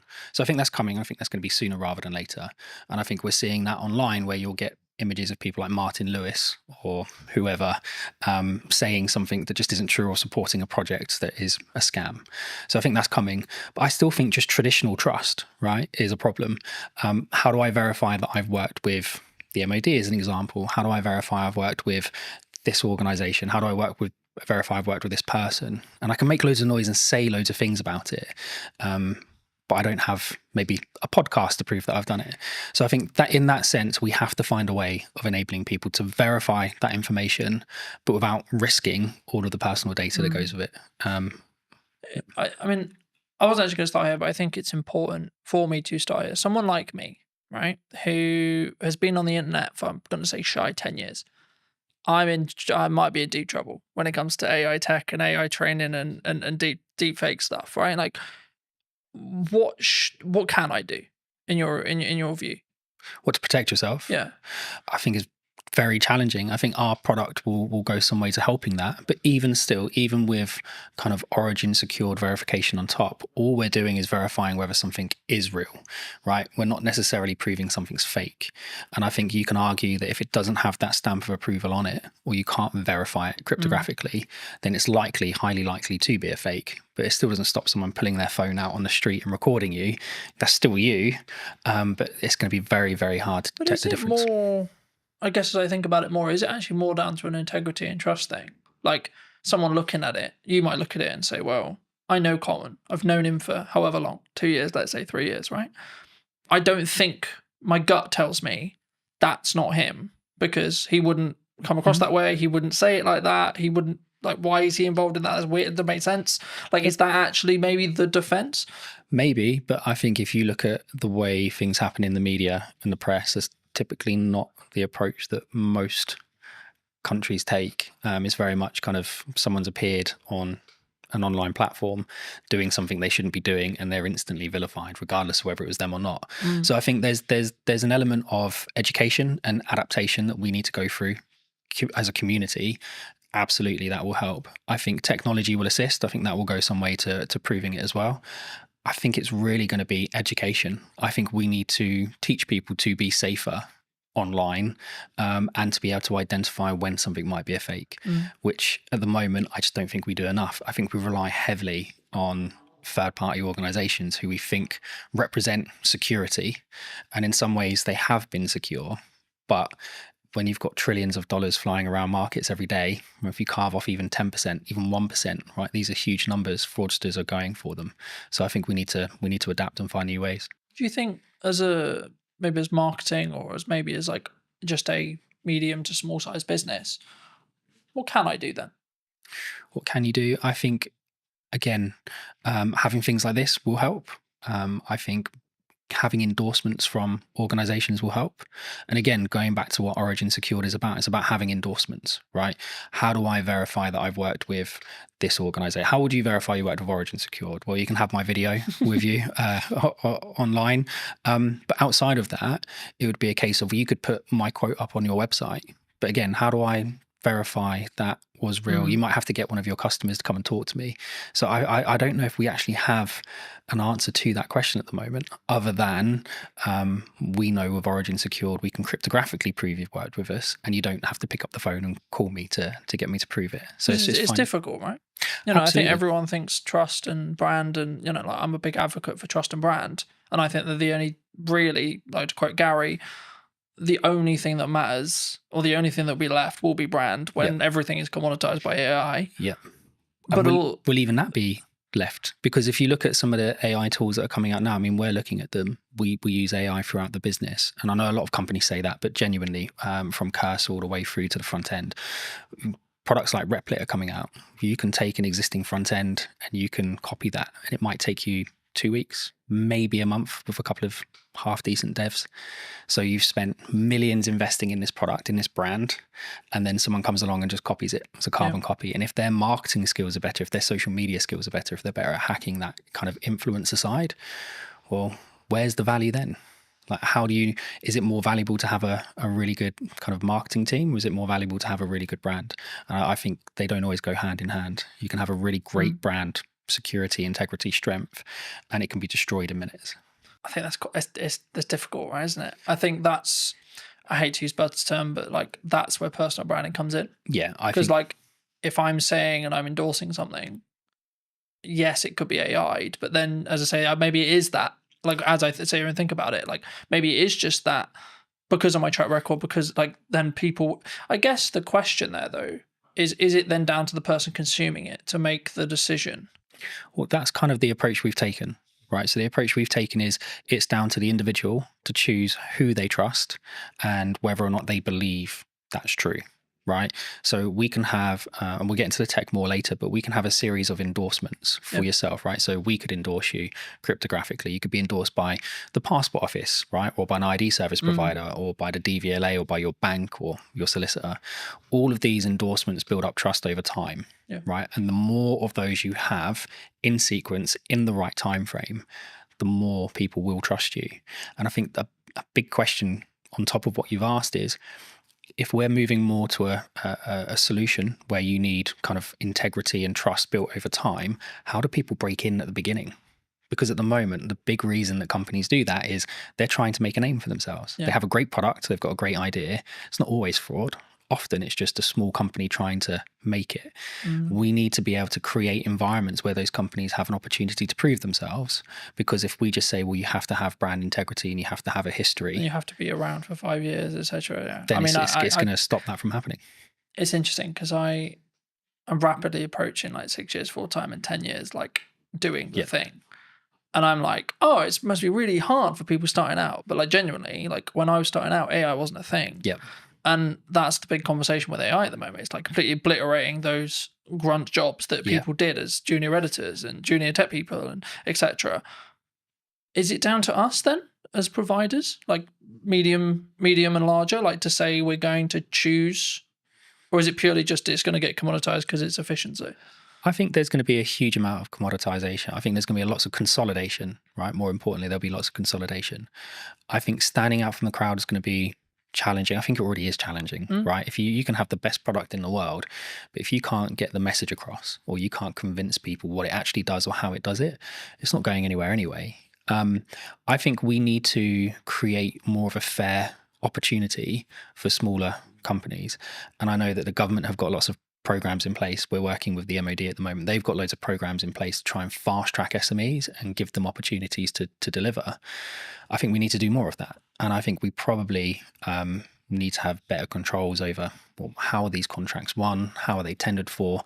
Because ultimately they're geared up for companies who have got hundreds of people to spend hours and hours and hours of time building this kind of knowledge up over time. And then you've got a small SME that's run by 3 people with no experience. But also, I guess you could flip it on the other side. When you look at AI or things like ChatGPT, large language models, etc., where actually that could be the greatest equalizer that you've got, right? Because someone who's maybe solo or 2-3 people, then arguably, if they're leveraging AI and they're early, they could actually be keeping up with 100 staff in regards to workforce because they're working quite smart. Well, they can. And I think, look, we've certainly benefited from it, right? Lots of smaller companies are benefiting from using AI, but so are the larger companies. And I think if you, I'm going to get in trouble for talking about this, but one of my favorite TV shows is The Wire. And there's a scene in there where one of the characters is out of jail. Cutty, I think his name is. He's sat with this other guy and they're talking about doing something they shouldn't be doing. And he gets handed a gun and it's supposed to be a revolver. And he's like, oh, I'm used to using a revolver. And he goes, yeah, but that doesn't hold 17. And he's, oh, the game's changed. And the other guy goes, no, it hasn't changed. It's just got more fierce. And I think for me, that's what AI is, right? Yes, there's going to be less entry-level jobs. Yes, there's going to be less opportunity for people coming out of university. It doesn't mean anything's changed. The industry's still the same. It's just more fierce because the competition isn't now just with someone, one of your peers. The competition is now one of your peers who can control 4 or 5 AI prompts and do the work of 12 people rather than doing the work of one. And so, yes, these companies will benefit smaller ones, but I think you're in a more fierce environment because those larger companies have access to just the same technology. Do you think it comes? I mean, there's kind of like there's 2 strands here. Number one is like the larger companies is like turning a ship, right? A massive ship. When I'm a speedboat, I can go, woo, you know. But I think the more important, I guess, question is around number one, how agile you can be as a company, but also number 2, it's the mindset, I guess, in some ways, because I think like with the commoditization of automation, technology, etc., like we could go down the mindset of, okay, we're all gonna be out of jobs. Bye-bye, farewell, right? Or we could go, actually, how can I utilize this as a tool? And, you know, I was having a conversation with someone very close to me about another filmmaker the other day. And I was very worried for his model, looking at his business model, because traditionally he's, in this case, brought in as a camera operator for other video production companies. And there's been a large conversation in the space, for those who are listening, about you've kind of got 2 models that you can really like business model wise that are still profitable and can still work. Massive Hollywood stuff, which big crews, big money, lots of stress, and then the 1 to maybe 2 at most, like production size, right? The issue is, I guess, the middle class filmmaker, you could say, in my realm. Could be and potentially is going to be commoditized, especially if they're not utilizing or looking how to use AI, how to do prompts, how to, especially if you look at like the AI generation stuff that's coming out and like Google VO3 and etc. Like I looked at it and went, oh, right, okay, I need to talk about strategy more then. Because the idea of filming stuff is going to become less profitable than I think it was.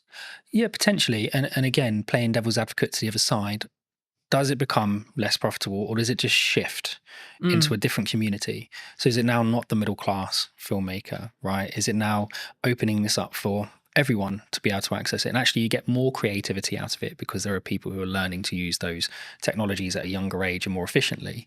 I think my cousin is doing phenomenally well in Sydney at the moment as a filmmaker, right? She's still going through school, but she's done several productions. She came up with this phenomenal idea about a particular singer, and she's been talking to their team about being able to produce a particular song. The idea behind it is incredible. You won't get AI to produce the idea, right? Not yet. That might come in the future. But at the moment, AI is just really, really, really good autocomplete. Lots of people are going to be really upset with that. But it is, right? They're just predicting tokens. We're not yet at a point where it is finding new ways of doing science, right? It might find a new mathematical way of folding a protein, right? But that was always there. It's just able to run more permutations. But it's not going, I've got this great idea for this film, and I want this, and I want that, and I want the other, and I want the other, right? That's still really a human kind of product. And I think... Do you think that's where the opportunity lies then? 100%. I think creativity at the moment is the key, and being really good at using the tools, right? I still think there's going to be lots of jobs. I think they're just going to change. I think you'll have less entry-level jobs, not necessarily a bad thing, but you might just have lots of people who are really, really good at doing the prompt engineering.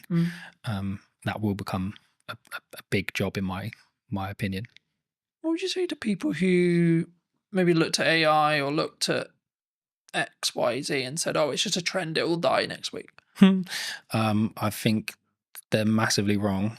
I don't think it's like crypto, right? I think my co-founders and I always disagree on this, especially one, Mark. He's very,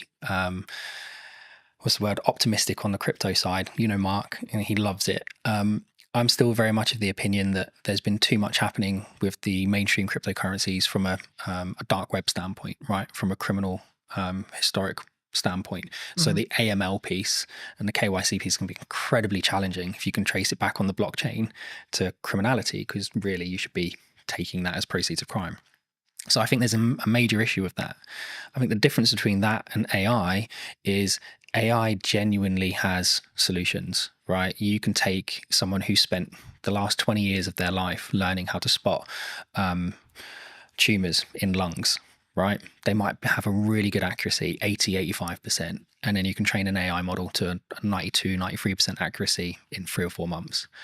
That's a huge jump, right, for us as a species, in my opinion.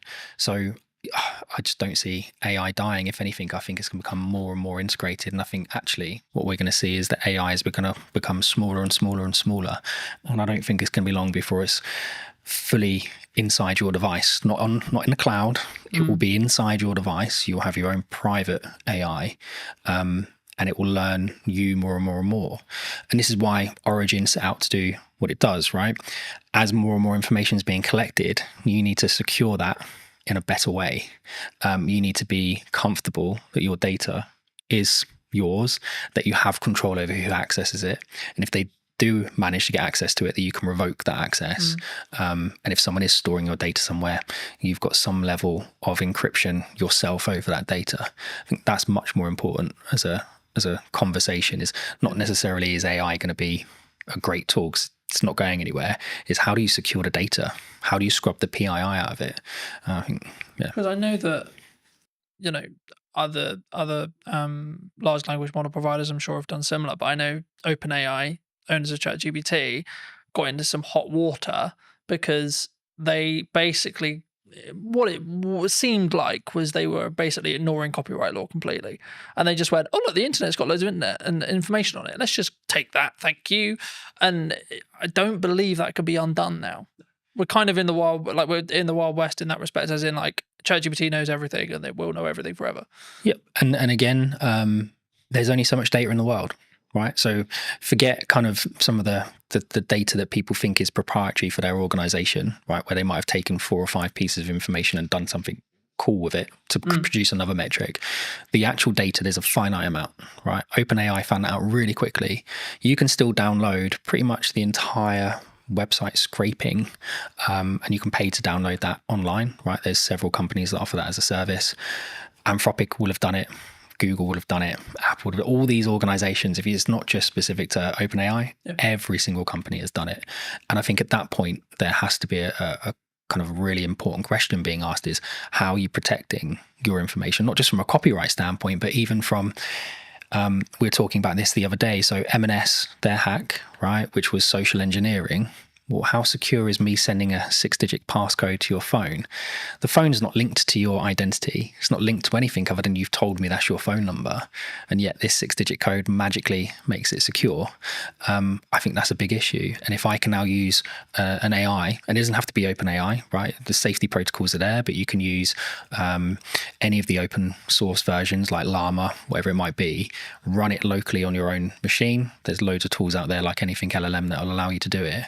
Well, I can now connect that online and I can say, right, go and find the maiden name for Colton's mum, right? And give it access to Facebook, give it access to LinkedIn. And what we were saying before about kind of marketing, whoever makes the most noise, whoever's connected to the most people, well, you don't know who half those connections are on LinkedIn. Yeah. So now if I can connect into you through all of these fake accounts that are being kind of managed and hosted in really not very nice environments, then suddenly your maiden name of your mum is not a security kind of question. Yeah, it's actually a security risk, right? First name of your dog, whatever it might be. School, so on. So I think that's really dangerous. And so we need to move away from just usernames, passwords, and security questions. And we need to move more towards contextual permissions. And it's one of the things that we do at Origin, which is create context around access rather than just you've got a username and password and know that my favorite artist is whoever. One of the things that a lot of people are talking about online right now that I wanted to kind of put your brain on is AI influencers. Do you think they're happening? And do you think they will be the future? Because a lot of people are saying, well, how would you 95% of people aren't going to care that it's AI, even if they know, even if you can tell. I don't think anyone would be able to tell. I think there's already influencers out there that people have said are AI. I think the big one that I found quite amusing, we had a big chuckle of it. I think one of the adult content creators worked out to be an AI generated model. And I just think that's hilarious, right? That these people are paying for this personalized service and they've got no idea that it's not even a real person. And I guess the question, like you said, would they even care? right? The illusion is there that they're receiving that personalized service. And I think it's the same for all of us. If you had the choice between ringing up the bank and them saying, press 2 for this, describe your problem, and just go around in an never-ending loop, or would you like to talk to an online chat agent that's an AI model that you know is not real, is not a real person, but at least is conversing with you in real language in real time? Which would you choose? I think, yeah, I mean, as someone who uses AI, and we both, I'm sure, do, in depth, I think for me, I think it's about understanding what the contextual relevance that you want from it. Like for me, if I want to analyze information and data quickly, AI will be a better solution in me asking you to, so I have all this data, Stuart, can you, create this, and this from it? Well, you're going to go, no, that's totally a pain in the ass. But when it comes to like emotional or creative decision stuff, that's where I think human connection will still come in. And I think that's going to be the thing that people maybe need to focus on. And that's why, like, I found it really interesting since launching the podcast and it having a hybrid element. People are, I guess, if you want to go like strategically around it, like the show up rate is higher for in person than it would be online, right? And I think the same is going to be true when it comes to like in-person events and stuff. And I can see kind of this two camp book, which is like people utilizing AI, good idea, but also a constant want and drive to have that human connection, online events, online in-person podcasts, online conversations, etc. And actually, from a marketing standpoint, if you don't have a podcast, I would say now is the golden age to have a podcast, because this is the kind of conversation people really want. They don't want you have a conversation with a robot necessarily. Do you think? I think there's a lot there. So if we go back to, I think in-person meetings are becoming popular again, right? We went through that stage. COVID was a nightmare, but even before that, lots of people were like, oh, it's much easier just to do it online. I was like, yeah, it is, but you don't get the same feeling, right? You can't gauge someone's reaction properly unless you're sat in a room with them. And I think there's a lot to be said about the environment, right? So the environment today, I can say something and it's not just your facial expressions, but I can feel the environment. If you say something wrong, you can feel it change. If you say something funny, you can feel it change. And I think you lose that online. I think we'll start seeing people doing more and more in-person meetings, more and more in-person conferences. I guess the question really I've been asking a lot recently is the younger generation, right? When I was kind of 12, I was out from morning till evening every day doing whatever I was doing. It's not always the right things to be doing, but I was having fun. Whereas my 12-year-old, getting him out of the house is a nightmare. And it's not just because he's on his devices, because we limit his time on his devices. He does lots of exercise. We do Muay Thai together. We train together. We do loads of stuff together. But him and his friends don't go out. Like there aren't loads of kids in our area playing outside. And it's the perfect area to be doing it because it's quiet. There aren't many cars. There's loads of open spaces. So I don't actually know where it's going to go, if I'm honest. I think it really comes down to this next generation and the generation after. How do they interact with each other? And if we don't keep encouraging people to maintain the social aspect of it, I think it will be an issue. And again, the trust side of it, I can trust you more if I meet you in person most of the time. But even then, you still have people who are really, really good at kind of convincing people of things in person that aren't necessarily true. I remember a handful of years ago, I did a talk as part of a business panel at a local college. For obvious reasons, I won't mention which college, and the consistent thing that came through all of the feedback that we gave to these students, like we all gave little talks on our business, gave some context, then we did an open Q&A, and the constant thing through all of it was, you need to work on your communication skills, you need to work on your communication skills, you need to work on how to articulate. But I think sometimes especially someone who talks on content a lot, who does content a lot, who's constantly trying to do that 1% to improve how I come across, the words I use, when I pause, etc. I guess to an extent I take for granted the fact I can't. It sounds really weird. I know how to communicate, right?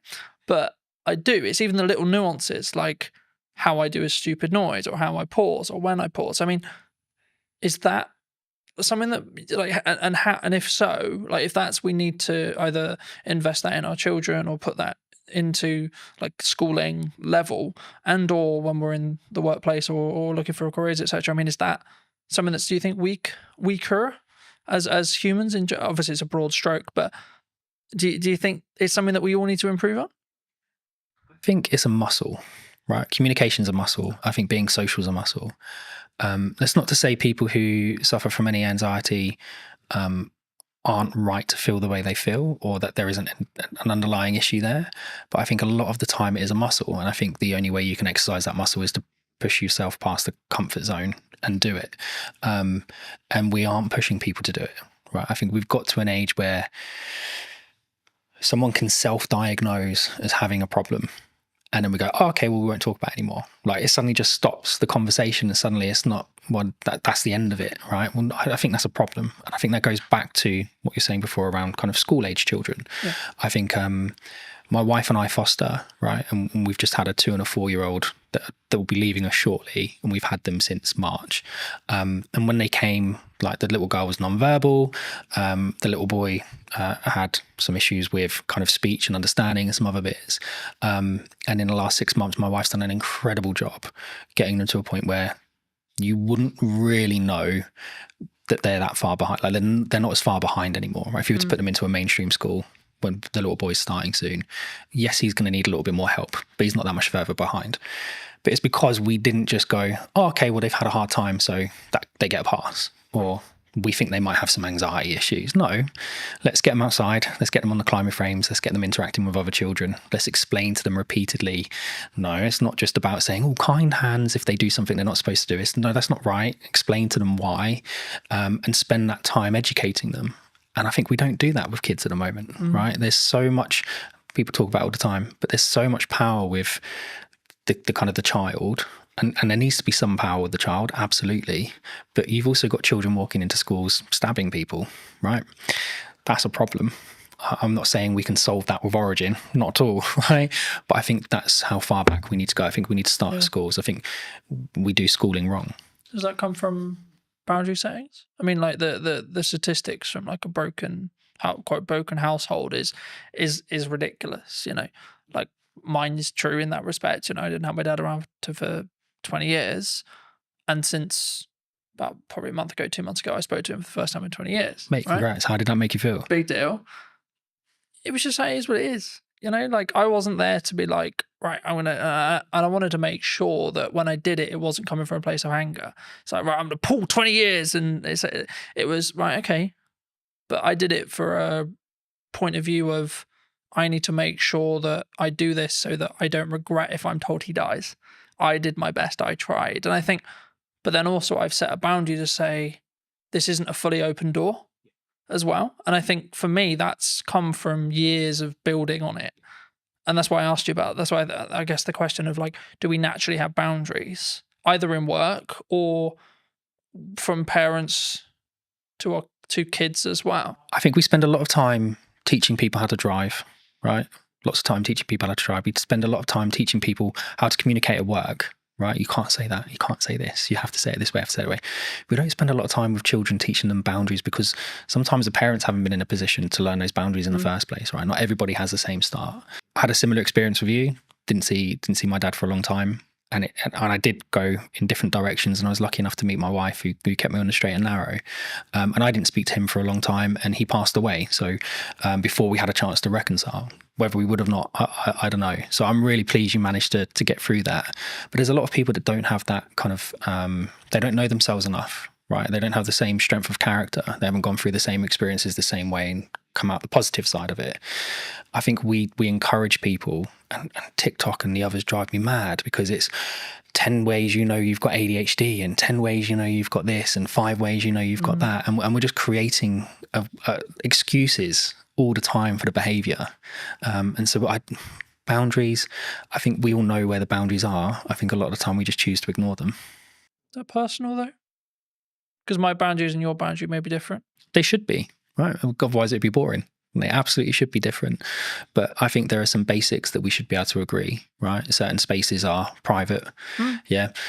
Certain words shouldn't be used. Certain things are unkind. Certain things are kind. It's just mutual respect stuff though, right? Like, oh, absolutely. Like, you don't need to be, just because I think you may be acting in a manner that's maybe unkind or etc., that doesn't necessarily mean I'm better than you by saying that you're being a dickhead, for example. Do you know what? I was on a train recently, and there was a gentleman using his phone in the quiet carriage, and there was a gentleman sat opposite him, an older gentleman. And I've never known how to turn around and say to someone, like, why you got your phone on? Why are you listening to it loud? Why are you not using headphones, etc., etc.? Because it always comes across as really aggressive, right? And the old guy just literally just leant over and went, "Excuse me, I just wondered if you'd seen that sign." And the guy looked up and saw it was a quiet carriage, and he went, "Oh, sorry, mate," and left. And that was it. There was no big like hurrah. There was no shouting. And I thought, well, that's a mutually respectful way to approach that situation. Would he have approached it the same way if it had been a 13, 14-year-old teenager listening to his music loudly? Would the teenager have responded the same way the man did? You don't know. But I think we should approach things in a respectful way. And again, that boundary issue, mate, that's a hard one, right? There's people that have spent their entire lives working on that to try and find a solution, and they still haven't figured it out. I think I keep coming back to this whenever I talk about something like this, and I keep coming back to it's self-love, self-development, self-you. It's reflective of you. So, but from that perspective, I guess it's kind of down to you to do the work to then see the different reality, if that makes sense, right? And I think for me, that's sometimes where people struggle, where they for whatever reason they want to bury it, they don't want to deal with it, they don't, etc. And I think everyone has a level of trauma. It's I don't like using that word, but the level of trauma will either make or break you, and then it's up to you to see how you deal with that to then move forward. So I think I'm smiling because it actually brings up a really good example. You remember you'd go to the gym, right? I want to lose weight. You go to the gym, you're trying to lose weight, and the guy go, well, if there was a pill you could take that would make you lose weight, everybody would take it overnight, right? But it doesn't change the fact that you need to create these habits and these kind of self-motivation that drive those behaviors, right? Because this is really important. And then we had Ozempic and Mounjaro and all these other things come on, and people have utilized it. And I think it's a great tool. If you need to kickstart that process and you're nervous or anxious about going to the gym because of how you look, great, kickstart it with that, but don't rely on it. And I think we've created an environment where I feel depressed, here's some tablets. I feel anxious, here's some tablets. I feel overweight, here's an injection. I feel this, go do that. I hate going to the gym. I hate working out. I'm not someone who enjoys it. If I haven't eaten properly during the day, I will throw up. It doesn't matter how much I train, right? My body just absolutely hates it. But I push myself to do it because I want my son and my daughter to see me go through those hard things and realize sometimes short-term pain gives you long-term gain. It gives me an extra 5 years with them, and it's important. And my dad was 41, 42 when he passed away, and I hadn't spoken to him for a long time. So I don't want to be in the same boat. I'm only 3-4 years away from being in that age category. So I'm going to do everything I can to. Do you think we need to not live with regret then? 100%. And if we can take actions that are maybe uncomfortable today to mean that we're not going to be regretful in 5-10 years? Yeah, I've lived a lot of short-term pain for long-term gain. And if you ask my wife, she'll tell you that it's been kind of lots of long-term pain for not very much gain, but actually we're starting to see the fruits of our labor. And I've got lots of friends who I've grown up with who haven't always taken the same approach. There's one or two of them that absolutely have, and they're smashing life and they're doing really well. But there are still an incredibly large number of people I know who are living month to month, and whether that be just kind of taking out finance on a new car because they want another car, or they're not taking those kind of short-term pains of, well, actually maybe I'll just hold this car for another 5 years. Nothing really wrong with it. The plate might be, I don't know, my plate's a 17 plate, right? I've got no interest in selling my car. I love my car. I've had it for a long time. But you don't get the, oh, that's a cool car. Oh, well done. You got a new car. Tick box from your social circle, though. No, you don't. But again, it's that confidence of being able to say, well, I don't need it. And again, you go back to what you're saying before about boundaries and how you're brought up. Lots of people don't have that. And again, from a trust standpoint, well, who's going to give it? Right? Because you do need a parent or someone you trust in your life to give you that validation. And if you're missing it, you're going to be looking at it from all the wrong people. Do you think we come from a place of like strong, I guess, I'm just thinking of the best word to describe it, but like for me, it's like we can only think about this way because we come from a sense of privilege. Yeah. Because I'm always aware, for example, like, and not to like dwell on what's happening in the world right now, but there's areas in the world where like children are starving. Mate, I look at what is happening in the Middle East, and it fills me with dread that we kind of won. And even then, we still But had we're to in the struggle. fortunate position to have the available time, energy, and resources to sit here and have a conversation that we can put on the internet. It was a genetic lottery, right? Like, we just happened to be born in the UK. We just happened to be born into the families we were born into, or the environments we were born into. It doesn't mean that we haven't had to struggle, haven't had to go through interesting times. But it just do we means, have to frame it in our perspective when we come over it is a privilege. We're coming in Absolutely. from a level of passive privilege, because in 95% of cases, yes, there's exceptions to the rule, etc., etc. Everyone has the different story, but in most cases, in the UK especially, or Western culture especially, like, we haven't really need to worry about most of the essentials, either because state looks after us, and or because we come from a family that can look after us, and or we're given the tools to be able to create income that then in turn means we can take those, have those things. it's having the opportunity, right? I think cars aren't exploding next to us.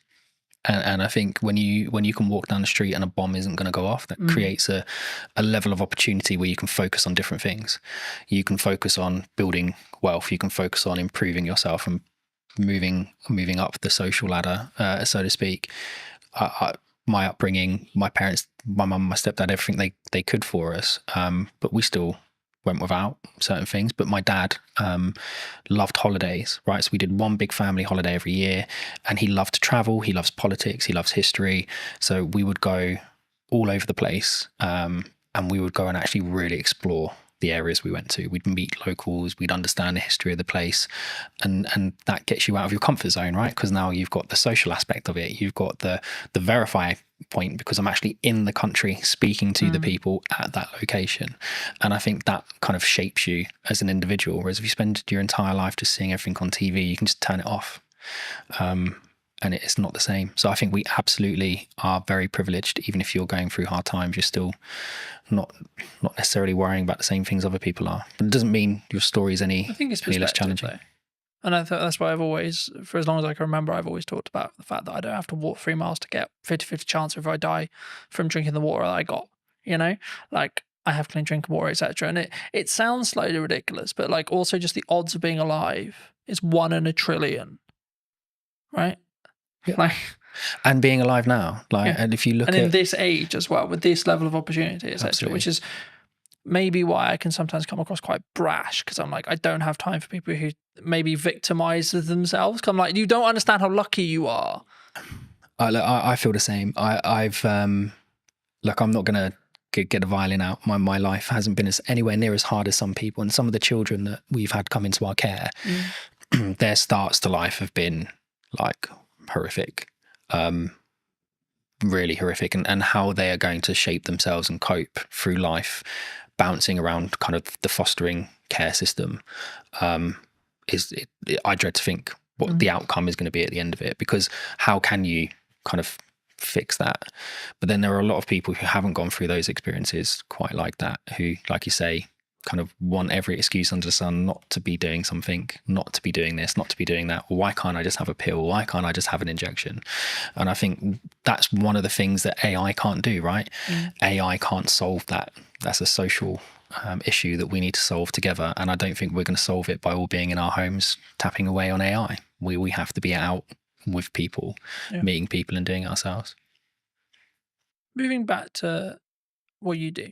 That was a bit of a detour. Nice detour. But digital licensing, where does that sit?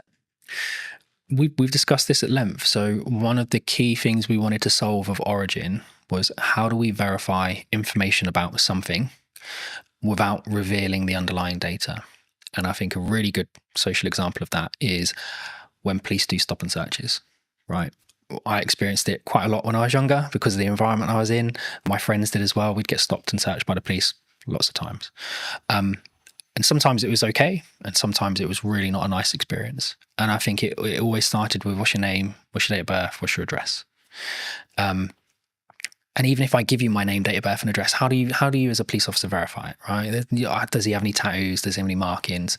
Does he, I don't know, look a certain way? But you kind of become generic. Guessing, right? There's lots of guesswork, right? And lots of gut feel on the police officer side.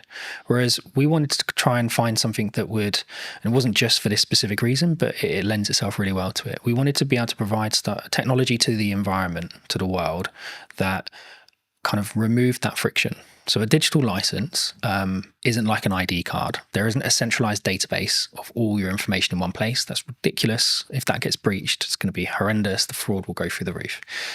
What we've done is we've used kind of a decentralized approach. So we've taken some concepts from blockchain, but removed the blockchain because it's inefficient and doesn't really work for this context. But the idea behind it is you can have an ID service provider, right? So it's a government approved company, verify your identity and give you a cryptographic endorsement that sits on your digital license, which you can carry on your device. It could also be hosted in the cloud, but the idea behind it is you've got control of it.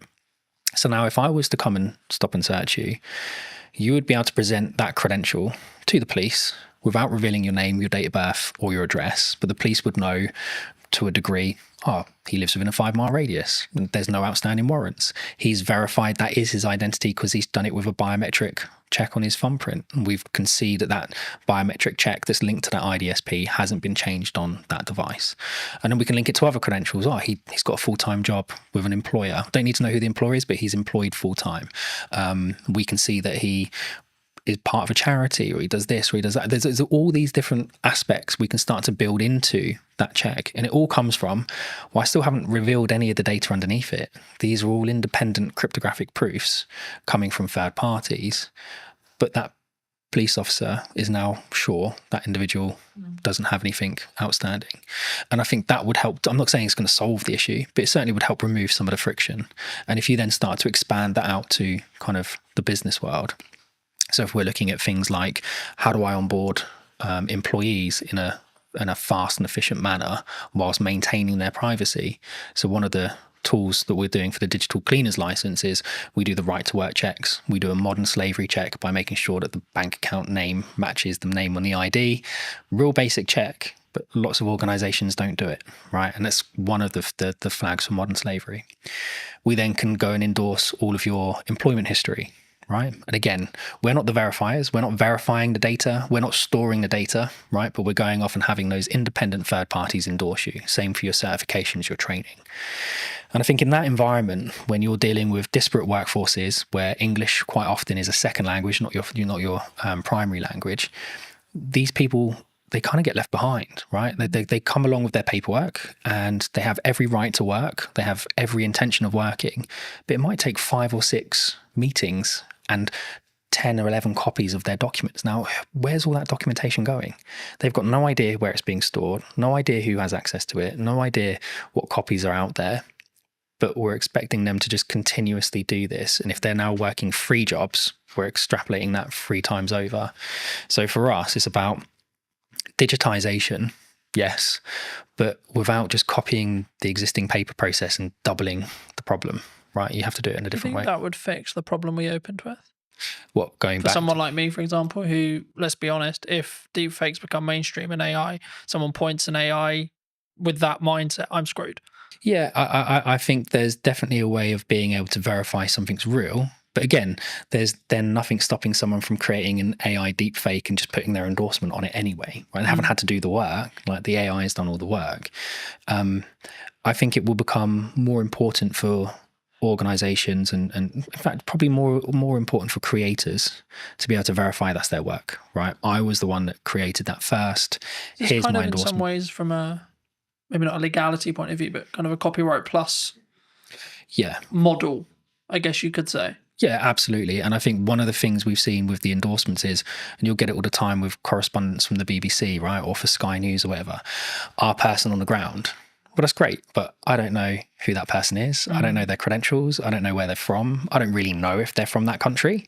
I don't know what their background is. Whereas if you were able to say, here's the credential that's been lent to this article, well, now I've got, well, yeah, he's got an IDSP verified in that country that he comes from that country. He's got a university credential that says he went to that university. He's got an employment credential that said he was employed there at these points in time. That's not to say people can't build those profiles up at a state level if they really wanted to go to that level, but it becomes much harder to do, right? The threshold for access to fraud becomes really, really high, because when we're actually taking these interactions and monitoring them, we create an encrypted hash of the interaction, and that gets stored on what we call event chains. So not blockchain databases, but the event chain is a point in time. And so you can't go back in time and put something on the event chain in the past. It has to be done in time. It's temporal. And so in order for someone to perform a high degree of fraud, it's going to take them 5, 6, 7, 8 years to build that profile up. And they will have to do it in multiple chains simultaneously. And they're just not going to be able to do that. And I guess it comes back to that like point, which is like, it sounds horrible whenever you say it, but like you're making it less likely that you're the one who gets targeted, because the burden of likelihood that your stuff gets stolen, etc., is so much higher than Barry, than Sally, Correct. than James, so on, you know. And that's, I hate to say it because it's like, oh, go and steal their car, not mine, because mine's a pain in the arse to steal, for example. There is that, but again, from our standpoint, I mean, we want to give it to universities for free. Right? We want to give it to schools for free. You have the Online Safety Act that's happening at the moment, and I think you've probably seen some degree of access to adult content reduced. But it's seen VPN usage go through the roof, right? Because we know how people are accessing it, just going around the issue. And I think they had, was it Keir Starmer's driver's license got leaked online, and people using that and a picture of him to be able to skate around the sides of it. That's the same tech, by the way, we were talking about at the beginning, that some of the retailers are now choosing to use to verify their staff, right? It's not with an IDSP, it's just a localized check that looks right. I guess this was a big conversation like a handful of years ago, and I've covered it in the social media show and etc. But like, there was this big conversation, and lots of jurisdictions across the world have said, below 16, you're not on social media. And that seems to be the future, because it's like, we're now like half the world has basically got that. How do you verify you're under 16? Exactly. Right. And again, with Origin, it's one of the things we were saying, if we give it away to students for free, you can have a cluster of credentials, right? And so from our standpoint, it's about enabling the verification of a credential to create context. And contextual permissions is something that we've kind of started to patent from using our tech. So the idea behind it is, I can access a system. I don't need a username and password, but I need a credential from an IDSP. I need a credential from my employer. I need a credential for someone linked to that system. I need a credential maybe from a school or university. All of those credentials must confirm specific assertions about myself, right? I'm under 16. I'm a UK citizen. I go to a particular school in a particular area. That means we're putting the control of the people that need it, schools, etc. But we're not then enabling people who have bad intentions to come along and manipulate that system, because they would have to manipulate it in 5, 6, 7 areas at the exact same time. So now, if you want to access the internet, well, you could have your Origin handle with all of the credentials on it, and we would know straight away how old you are. Right. And parents mostly can be trusted. So your parent could create a credential for you. But if that doesn't match your school's credential, well, then that's going to create an issue. So you don't have the permission to access that service or that particular piece of content. And that for us is really important. Context is much more important than just, well, we think you might be over 18 because you clicked the button. Yeah. Yeah. For those people who've enjoyed this conversation, who maybe want to see more of the content, delve into a little bit in more depth that what you and the team are doing, where can people reach out? They can reach out to us directly, so they can come to us via the website, or they can reach out to us on social media or LinkedIn. I think we're starting to put more video content out there. So going back to what you were saying before, about kind of verifying trust, how do you prove it in the marketing world? Well, for us, it starts with video, right? And yes, there are deep fakes out there, but from our standpoint, I mean, we're able to verify our technology in our videos with our technology, right, which is important. We're certainly seeing kind of proof of concepts with the MOD gain lots of traction. We're talking to OFDIA, the Office for Digital Identity and Attributes, about shaping kind of how the UK consults on digital identity. And I think all of those aspects are important. So it's not just about us. I think people should be looking at digital identity as a whole in a much more holistic way, and reach out to us, reach out to the IDSPs, reach out to everyone. I think is something that people need to understand more, is that digital ID is more than just, here's my JPEG of my passport and driver's license. But yeah, reach out to us on social media or online. Just before we wrap up, I mean, obviously you have worked with us in the past and you've done some video content. I mean, now the other side of it, maybe a year on, how was that experience? What was the things you maybe learnt from except like how was it as a whole? Like, not putting words in your mouth, but I'm actually curious because obviously we haven't touched base since actually doing it last year. And I mean, was it how you thought it was going to be from firstly from the perspective of what we did, but then also like, was there any byproducts that actually came from like working with us specifically? I think we realized really quickly that video was the best way. Yeah, 100%. And I think working with you guys and working with Lucas for the day, it kind of got into our minds a different way of thinking about things. And we were just on the cusp of really understanding how to talk about our product and how to talk about our technology. And by focusing on the video approach, and we've now released several other videos that we've kind of produced in-house, it kind of got us to where we are now, which is we know what our narrative is, we know what the story is, we know how to describe our technology. Whereas a year ago, we were still kind of trying to work out what it was that we were. And we were early to market, so lots of people trying to explain it to investors, trying to explain it to customers. It was a challenge. So no, mate, having that time with you and Lucas massively helped us kind of crystallize what we were trying to do. And then over the next kind of 2-3 months, I think that's when we nailed it. But it come off the back of the original filming we did, which was phenomenal. What would you say to people who are maybe looking at what's going on in the economy or etc., and maybe on the fence about maybe utilizing marketing right now, or like, because the traditional kind of known thing is like when things get hard, you cut marketing. Yep. Honestly, I'm probably not the best person to answer it, but I'll answer it as best as I can. I think you absolutely have to have a presence, right? You have to, unfortunately at the moment, it's about noise. Right, we spoke about it earlier. The more noise you make, the more you get noticed, the more the algorithm picks you up and the more it promotes you to the top. And it goes back to what we we're saying as well about the SMEs, like how do you get spotted? How do you get noticed if you have to have that kind of credentials proving you've done something? I think consistency, right? And we had this chat about podcasts a year ago. I think it's something like most podcasts end after 11 episodes, something along those lines, right? So 11 weeks, 11 months, whatever it is, that's the kind of podcast limit. And people go, oh, it's not growing, right? You have to push past it. And it's the same with the marketing. And yes, some people are really fortunate and they do growth hacking and all of a sudden they're a viral sensation overnight, but that's not the norm. And I think the only way you can build your message is consistency. You have to be in person at events. You have to be putting stuff online. You have to be writing articles. You have to be talking about it. You have to be meeting new people and spreading the word. So I don't think marketing just stops with video. I think it's something much more holistic, and it's something that you have to consistently do every day. And we have a great marketing team, so Hannah does that for us, and she's excellent at it. If you were going to wind the clock back to speak to Stuart 10 years ago, 15 years ago, what advice would you give that Stuart? It would probably be trust your gut. I think we've had hiccups along the way with everything that we've done, right? Whether that be businesses my wife and I started, with raising children, with kind of investors, whatever. There's always going to be a hiccup. Something's always going to come up that you weren't expecting, but you have to trust your gut.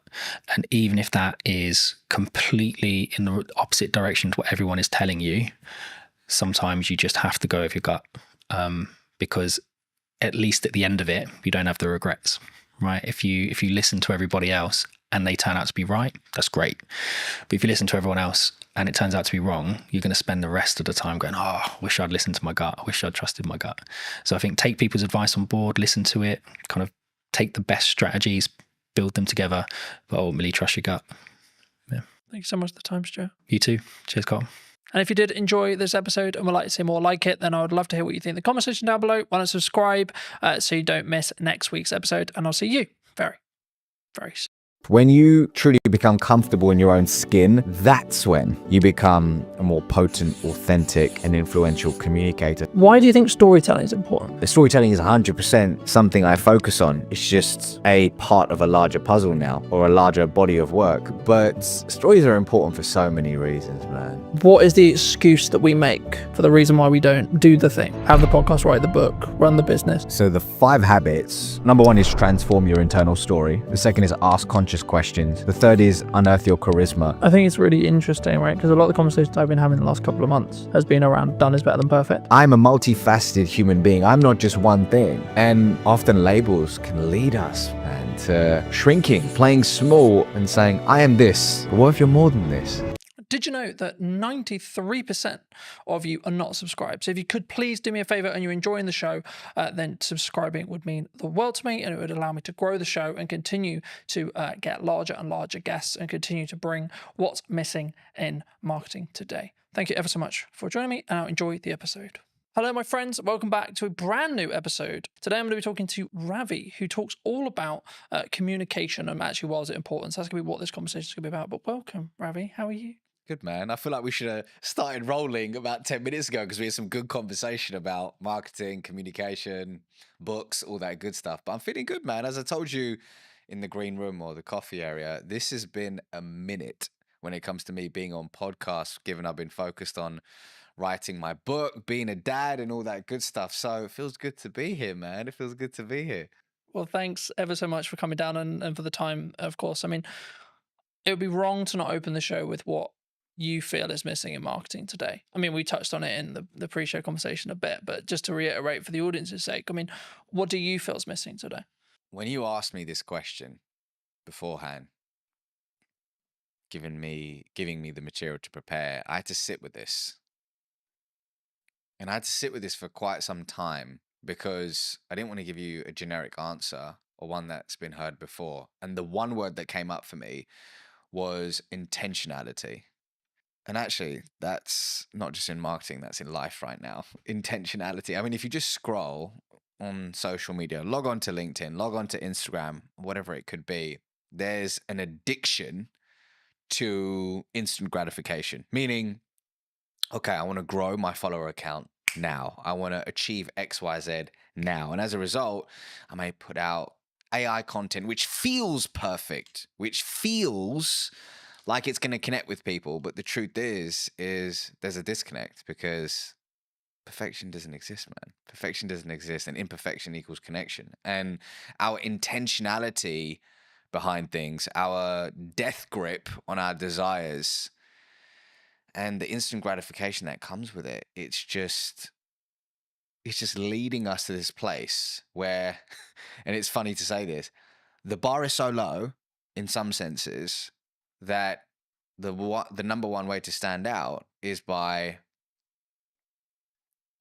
tapping into human connection. I think it's really interesting, right? Because a lot of the conversations I've been having the last couple of months has been around done is better than perfect.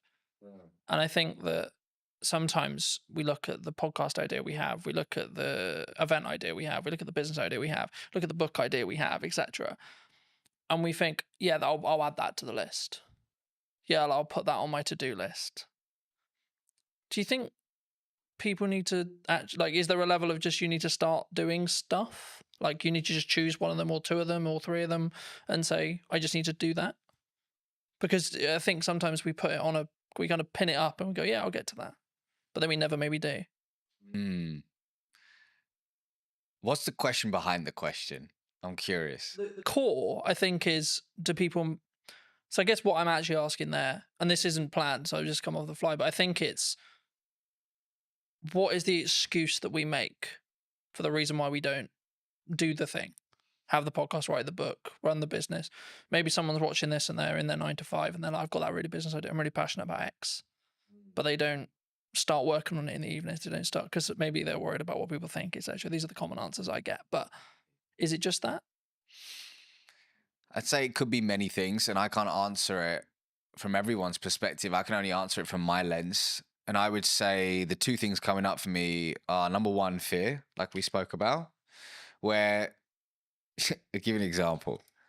I know of somebody who has a specific idea that they knew in that season of their life was in alignment.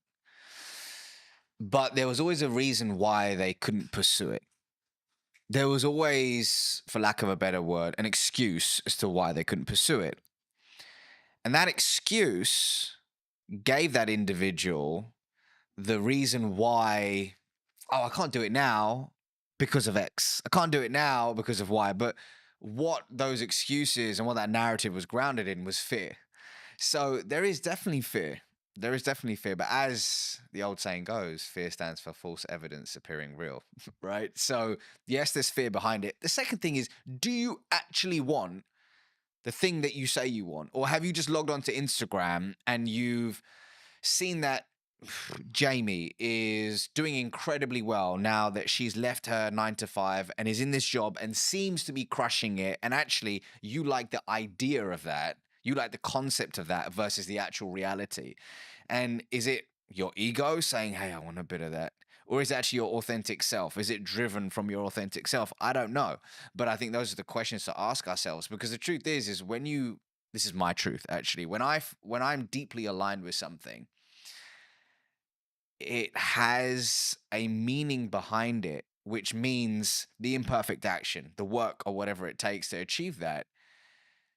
The excuses, the fear, it starts to move to the sidelines because you know that not taking action is going to cost you more.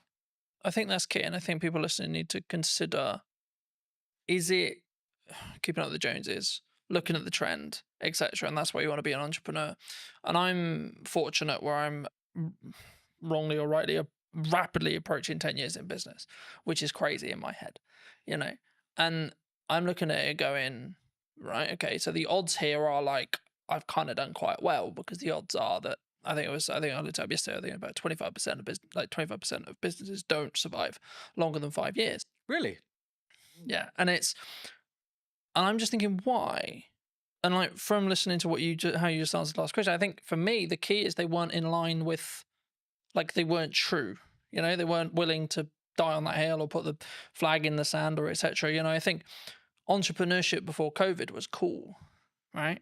Because, or even during COVID, when there was loads of money floating around and it was, quote, easier, I think that's when people looked at it and went, yeah, that's cool, let's do that. Oh, work-life balance, oh, free, oh, I make lots of money, and I get all the time, and I get all the freedom. But now we're in a world where what most people I talk to, and I'm sure you've had it as well, which is like, well, this is just normal. This is what real business is. You know, things are harder, you maybe lose a client, or things are harder in the economy, etc., etc. That's just another day at the office, you know?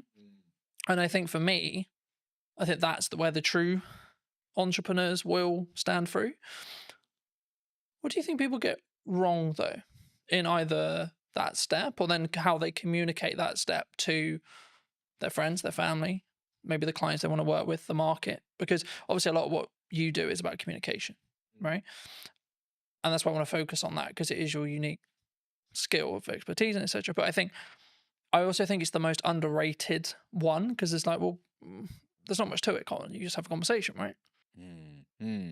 Well, before I answer that, to back it up for a second, you know what was cool when I was growing up was everybody wanted to be an investment banker. Everybody, you know, there was like, everybody would watch the movie Wall Street, Gordon Gekko, greed is good. And they were like, okay. And the movie American Psycho, Patrick Bateman, they're like, okay, I want to be an investment banker. And it's so funny how entrepreneurship is now the thing. Like, I think about my daughter, she's nearly 3. I think at 10, she's probably gonna, a YouTuber won't even be a thing then. I don't know what will be the thing, but it's crazy to think how these things move in seasons and how whatever is flavor of the month, people gravitate towards. The question is it in alignment with you and your goals in this season of your life? You know, Ravi now with 2 kids under 3, married, is very different to Ravi in his 20s. Very different. But in answer to your question, so actually to back it up, is the question, what do people get wrong about communication in business, or have I missed or misunderstood that? What do you think people get wrong when they communicate what they're looking for, either in a personal relationship? Let's start there. And then maybe then going into a business relationship, and how we show up and how we communicate. When you say what you're looking for, meaning how they communicate their desires to the external world, I think, actually scrap that. I believe that often we forget to look within before we communicate our desires to the external world. And I think it's important to, in today's noisy world, just find solitude, regulate your nervous system, and find neutrality so you can really figure out, hey, what is alignment for me? Is the thing that I say I want actually the thing that I truly want? Or is there a path that is more aligned to me in this season of my life? I think that internal communication is super important and really tapping into your unique genius. I believe everybody has a zone of genius. Everybody has a zone of genius. But so much of the time, when we look externally, we say, oh, Colin's doing this thing. Colin's pushing out content 24/7. That looks so dope. That looks so cool. Maybe I should do that. But actually, your zone of genius may not be being in front of the camera. Maybe your zone of genius is writing. And you should go all in on writing. Yet, what looks good is Carlton on video. So you disown your genius and you move towards a path of misalignment. But hey, sometimes we need to have the disconnect to allow for the reconnect, right? And that's a part of the journey. So I think, once again, actually scrap that. I believe that looking inward is a step that is often missed in today's world when it comes to thinking about our desires in business and personally. I think that's really important for people to consider, but also like it made me think of where I was at the early part of my 20s and now I'm in my later half of my 20s, right? Yeah. And I think the definition of the word success when I was 20 was very different to what it is now. And I find like I can say this now like in hindsight, but I find that really interesting in how it's developed and changed. And I think that's kind of to an extent what some people misunderstand, right? When they look at maybe I'm going to do this business and maybe it didn't work, or maybe they gave their all for 5 years and then actually they're like, you know what? Yeah, I could, but you know, like I'm just going to go get something that is close, but not there. Right. And it's a job and it does what I need it to do, but then I can focus on everything else. And they're putting that first. Do you think that people sometimes struggle to, I don't want to say the word abandon what they used to call success or what their definition of that used to be, but do we need to, as we move forward in the seasons of our life, do we need to constantly readapt and constantly be okay with changing what success means, do you think? It's funny you say that because if I think about the version of me in my 20s and what I defined as success, so different. And it's wild.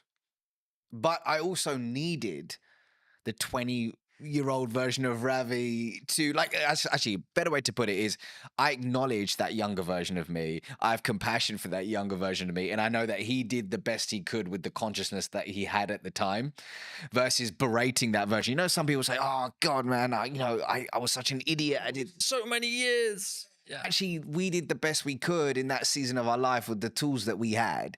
So I've got to honor that version of me. But when I look back, I'm like, wow, I'm glad I've evolved. I'm glad I've evolved. And I think we do need to be comfortable with not labeling ourselves. We need to be comfortable with labels. I'll give you an example. Somebody could say, I am an entrepreneur. I am an entrepreneur. And on the face of it, great. Gives that individual a sense of belonging, pride, identity, brilliant.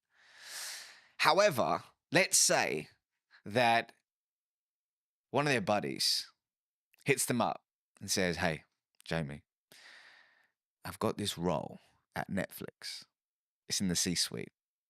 I've spoken to people internally. We think you would be incredible for it. But Jamie's like, hold on, but I am an entrepreneur. But actually, it's not working for them in a way that they would have hoped. And actually, being in the C-suite at Netflix could be more expansive and abundant for them, but they reject it. And they say, no, but I'm an entrepreneur. So the labels that we give ourselves can often create these mental cages where we shrink our desires, we play small, and we often reject abundance. Versus, instead of saying I'm an entrepreneur, we could say I'm somebody who runs a business.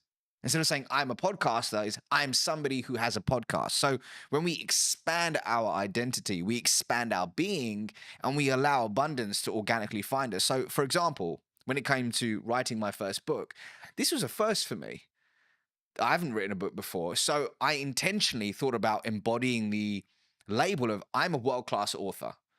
I am a world-class author. So I could embody that identity to write something I'm deeply proud of, but quickly switched it to I'm someone who writes books. Because does that mean I say no to speaking? Does it mean I say no to coaching? Does it mean I say no to consulting? No. I'm a multifaceted human being. I'm not just one thing. And often labels can lead us, man, to shrinking, playing small and saying, I am this. But what if you're more than this? I think for me, and what I was thinking of as you were like explaining that as well, I think you can have your definition of success in the correspondence to the season you're in, right, as well. And I think I understand why people would like, I need the X, whatever it is, right? I need the car, I need the house, I need the wife, I need the lifestyle, whatever.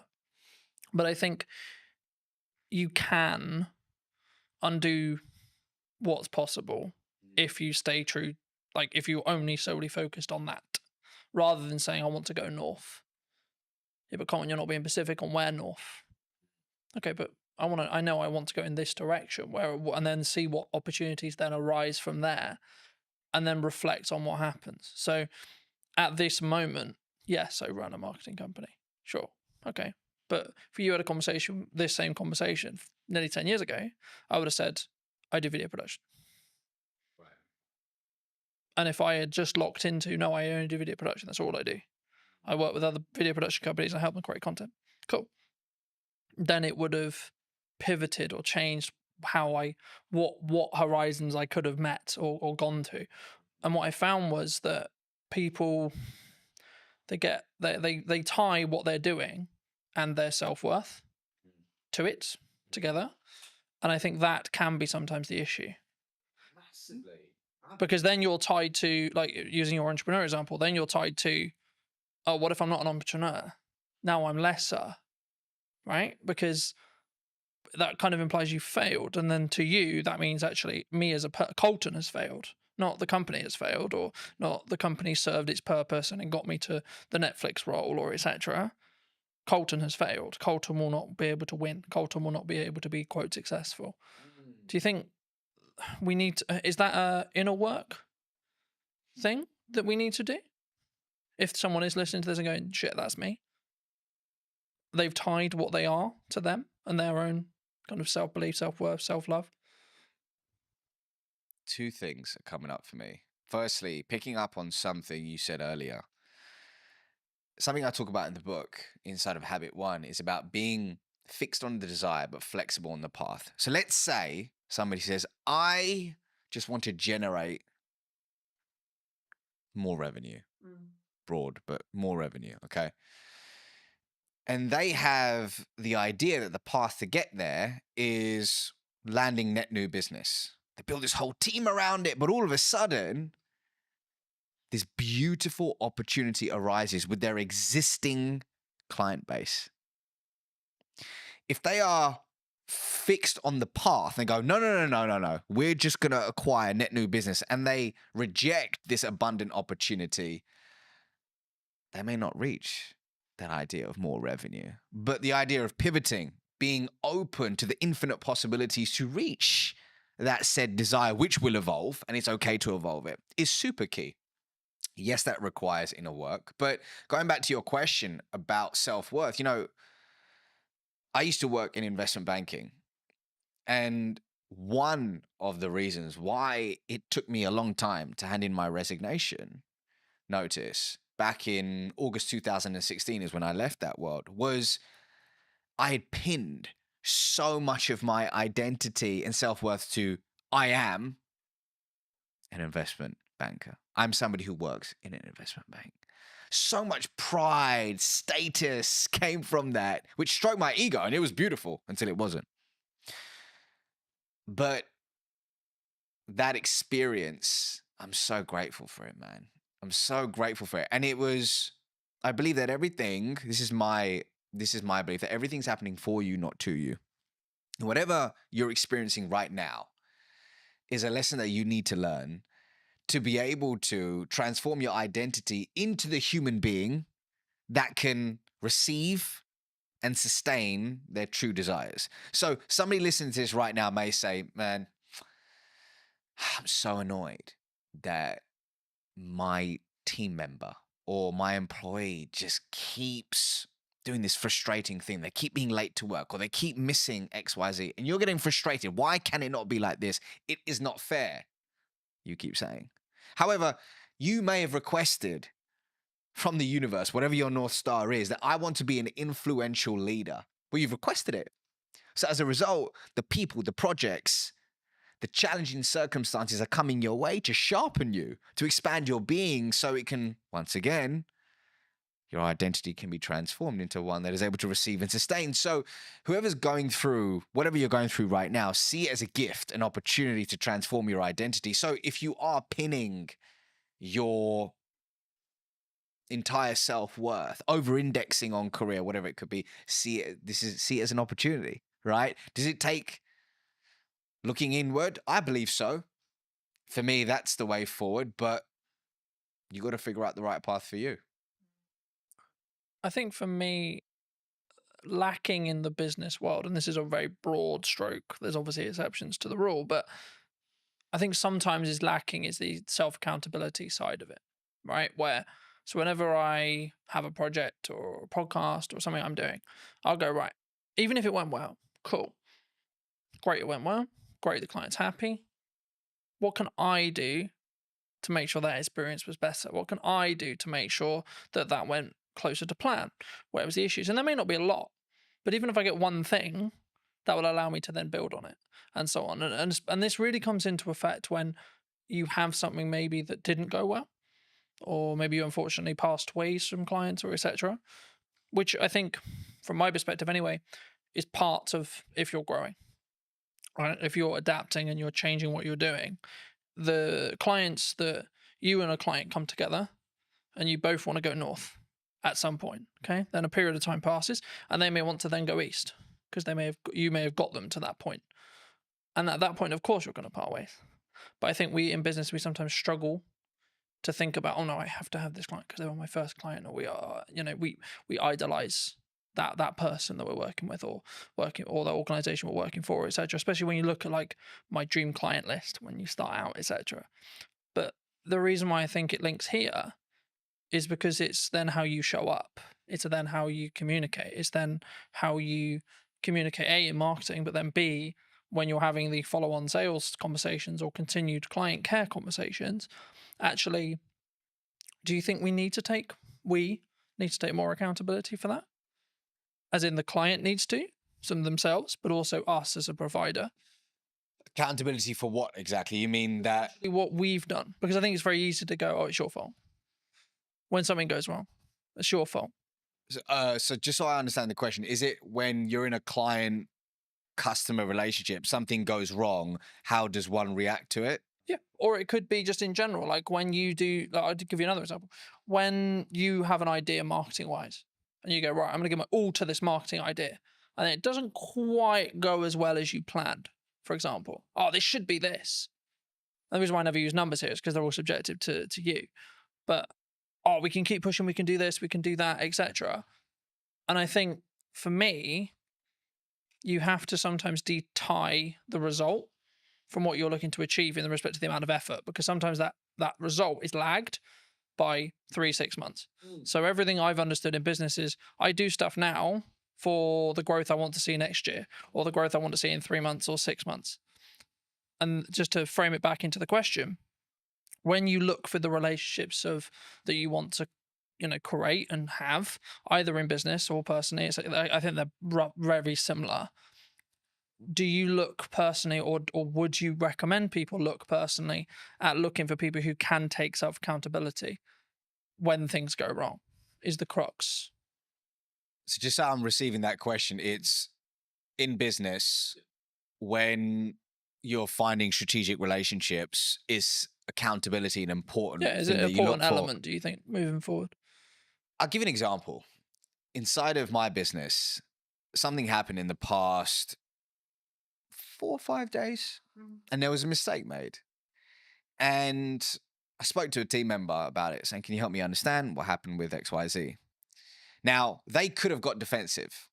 They could have deflected, and they could have completely disowned the part that they had to play in that situation. But you know what this individual said? They said, "I'm really sorry about this mistake. I truly own it. And here's what I'm going to do to ensure it doesn't happen again." And they provided a solution. Now, here's why I'm telling you this.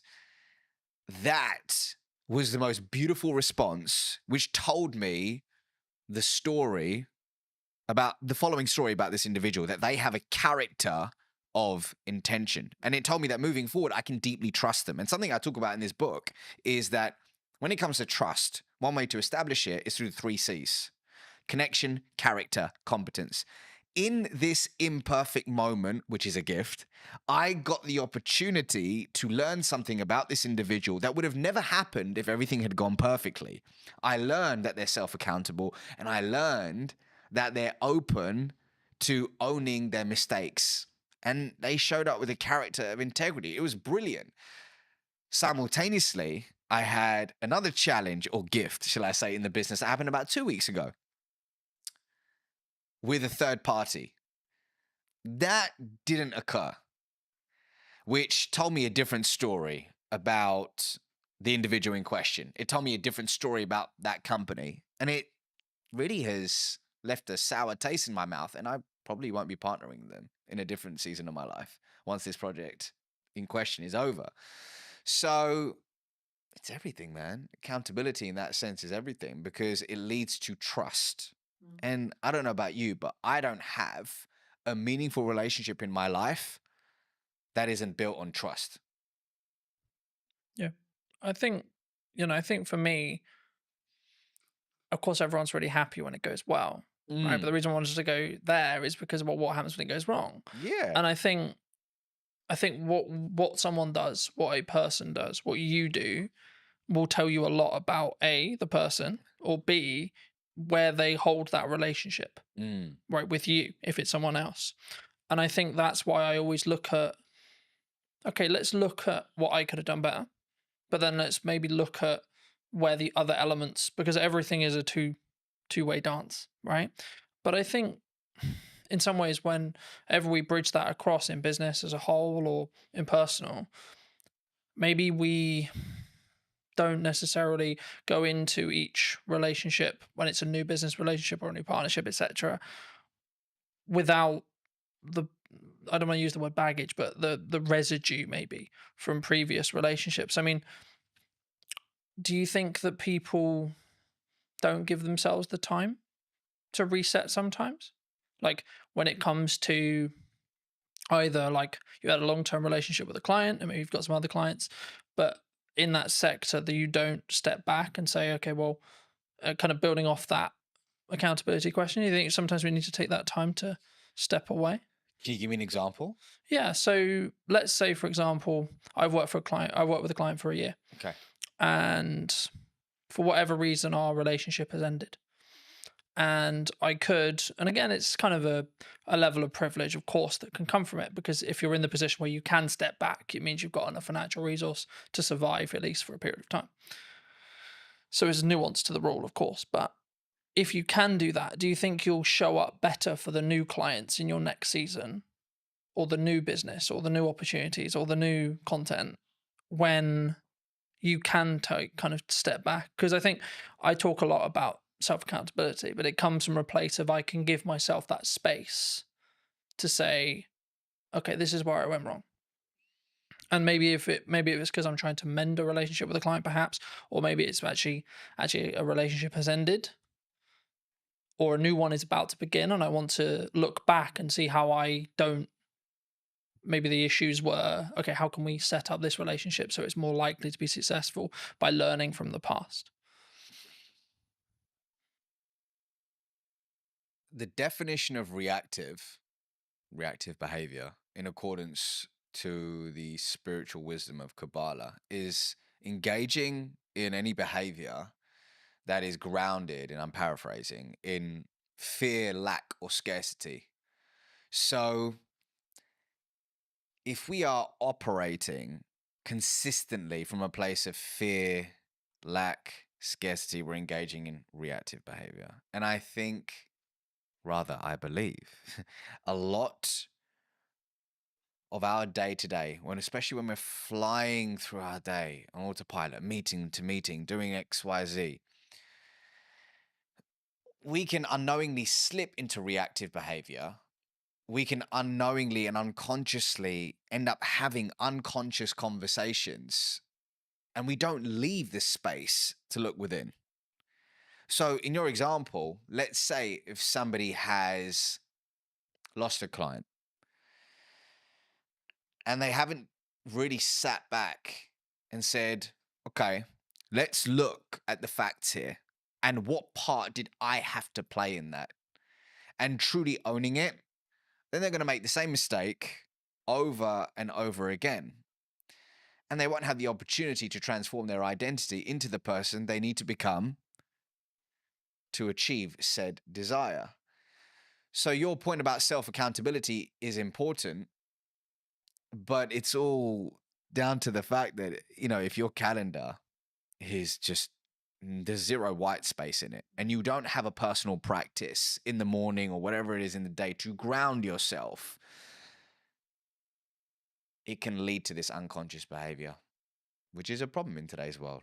Because in our conversations, one of the biggest problems is engaging in short-term behavior that kills long-term reputation. Do you think that people have too many busy things happening? They take too many meetings. They take too many opportunities. They don't know how to say no. I can't speak for everyone. I can speak for the clients that I've worked with. I can speak for the people in my world and through my lens and expertise. And what I can see in today's world is the addiction to being busy is real. And often work can be a form of escapism to run away from something we're experiencing, something we're feeling, or whatever it could be. However, I believe we've confused being busy with being productive. I believe that often the inability to say no isn't just, oh, I just love working on several things at once. I just love just chasing all these different things. But what's behind it? Is it your inner people pleaser who's struggling to say no? Is it a story that you're telling yourself of I'm not enough, which is triggering, which is a launch pad for these behaviors? What's interesting is I heard a quote a little while ago, which is, stop setting yourself on fire to keep others warm. And in a different season of my life, that's what I did. I consistently set myself on fire to keep others warm. And what I mean by that is saying yes to people, projects, and opportunities that were misaligned with who I truly was and my desires, and then saying no to myself, which is a recipe for disaster. The question is, why does somebody struggle to say no? And when an opportunity does come up to say no, how can you do it with warmth? And I'm happy to give you an example of something that I had to do recently to actually say no with warmth. But actually, some people want to say no, but they feel guilty afterwards. What are they going to think of me?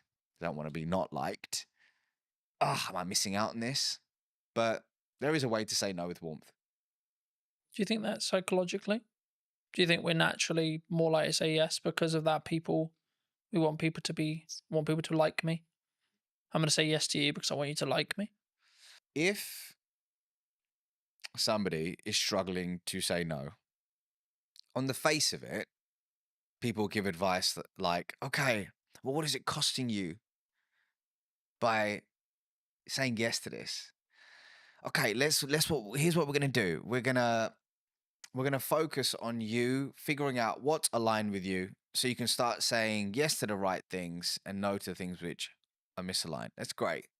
I mean, an exercise which Dr. Zoe Chance of Yale University does with a lot of her students, she's a senior lecturer over there, is she gets them to say no. She said this on my podcast many years ago. She goes, I get people to say no for 24 hours to everything, as long as it doesn't result in a divorce or anything crazy, right?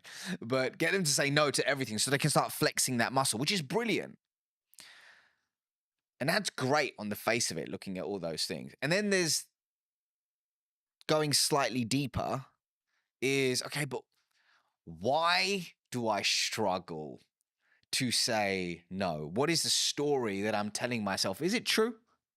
How long have I told myself this story? How do I reframe this story? How do I find positive evidence to start stacking evidence for the new story I want to tell myself? How do I reinforce that story? And is that work, that messy inner work that often people don't want to do? But for me, when you commit to a journey of introspection, that's when the beautiful things happen. And that's when organically becoming no doesn't necessarily make it easier, but it feels aligned. And you start wanting to do the inner work because you know the fruits that come with it. I think for me, it's a mindset, right? I see it as something I've tried to do is like, I have a certain window of time, let's say 3 months, and I'm only allowed to say yes to 1, maybe 2 things at maximum during that window. So is this really worth those 2 shots? Yes or no? You know, and I think it's not like something you can like if it's a job offer, etc. And like look and go, okay, is that going to help? Am I the right fit for the client? And sometimes I'll go, I don't actually know. That's when you explore more, you have more conversations, etc. But the key for me is making sure that whenever you do work with a client, or whether you do a body of work, write a book, run a podcast, etc., that it sticks into what you were starting to talk about at the beginning of today's episode, which was, is it authentic? Is it connected? And it's kind of I hate using it because it's kind of become a buzzword now, right? Being authentic on social and being authentic in content, but only you know whether you are. And something I did want to talk to you about, and I know it's maybe something you're maybe trying to move away from, and I would love to hear if that is something you're moving away from, potentially why, but like, why do you think storytelling is important? Well, actually, storytelling is the 4th habit in my book. So the 5 habits are, number 1 is transform your internal story. The 2nd is ask conscious questions. The 3rd is unearth your charisma. The 4th is tell stories that inspire change. And then the 5th is become the trusted guide. So to hit on your point, storytelling is 100% something I focus on. It's just a part of a larger puzzle now, or a larger body of work. But stories are important for so many reasons, man. But let's take it back to the work of Zoe Chance for a second, Dr. Zoe Chance. So in her body of work, she highlights that human beings all have a gator, an alligator, and a judge within. Now, behavioral economists will liken this to system 1 and system 2. And what she says is the gator is the fast, instinctive, and unconscious part of us, where our emotions live, that drives 95% of our decisions on a daily basis. The judge, like a judge in court, is slower, more deliberate. It requires conscious effort to make rational decisions. So the judge, or rather the gator, is automatic. The judge requires conscious effort, and the gator is more dominant. Interestingly, the gator is the first responder in Zoe's eyes. The gator is the first responder. And what it's doing a lot of the time is actually filtering what information we should pay attention to. And it's rationalizing, or rather, the judge is rationalizing the preferences of the gator. Here's why I'm telling you this, is that a lot of the time we lead with facts, we lead with figures, and we lead with data. And it's not about not using them, it's about understanding the context and when to lead with them. But for me, what we need to think about is how can we prioritize the needs of the gator so that we can then appeal to the judge. And one of the most potent ways somebody can do that is through impactful storytelling. But the $1 million question is how do you tell a good story? So from a lot of the work that I've done, whether it's training teams at Oracle NetSuite, T-Mobile, Sherwin-Williams, they all want to know, how do I tell a good story that inspires prospects, customers, and people to take action? And through my work, came up with a checklist. I call it the Acorn checklist of what really a good story in a business setting needs to have. There's several things. There's hundreds of things that it could have. But if I just had to pick 5, it would be these things. So A of the Acorn checklist is actively interrupting somebody's trail of thought. So that's through an effective hook at the start of the story. C is your story should contain a story. Contain a story arc.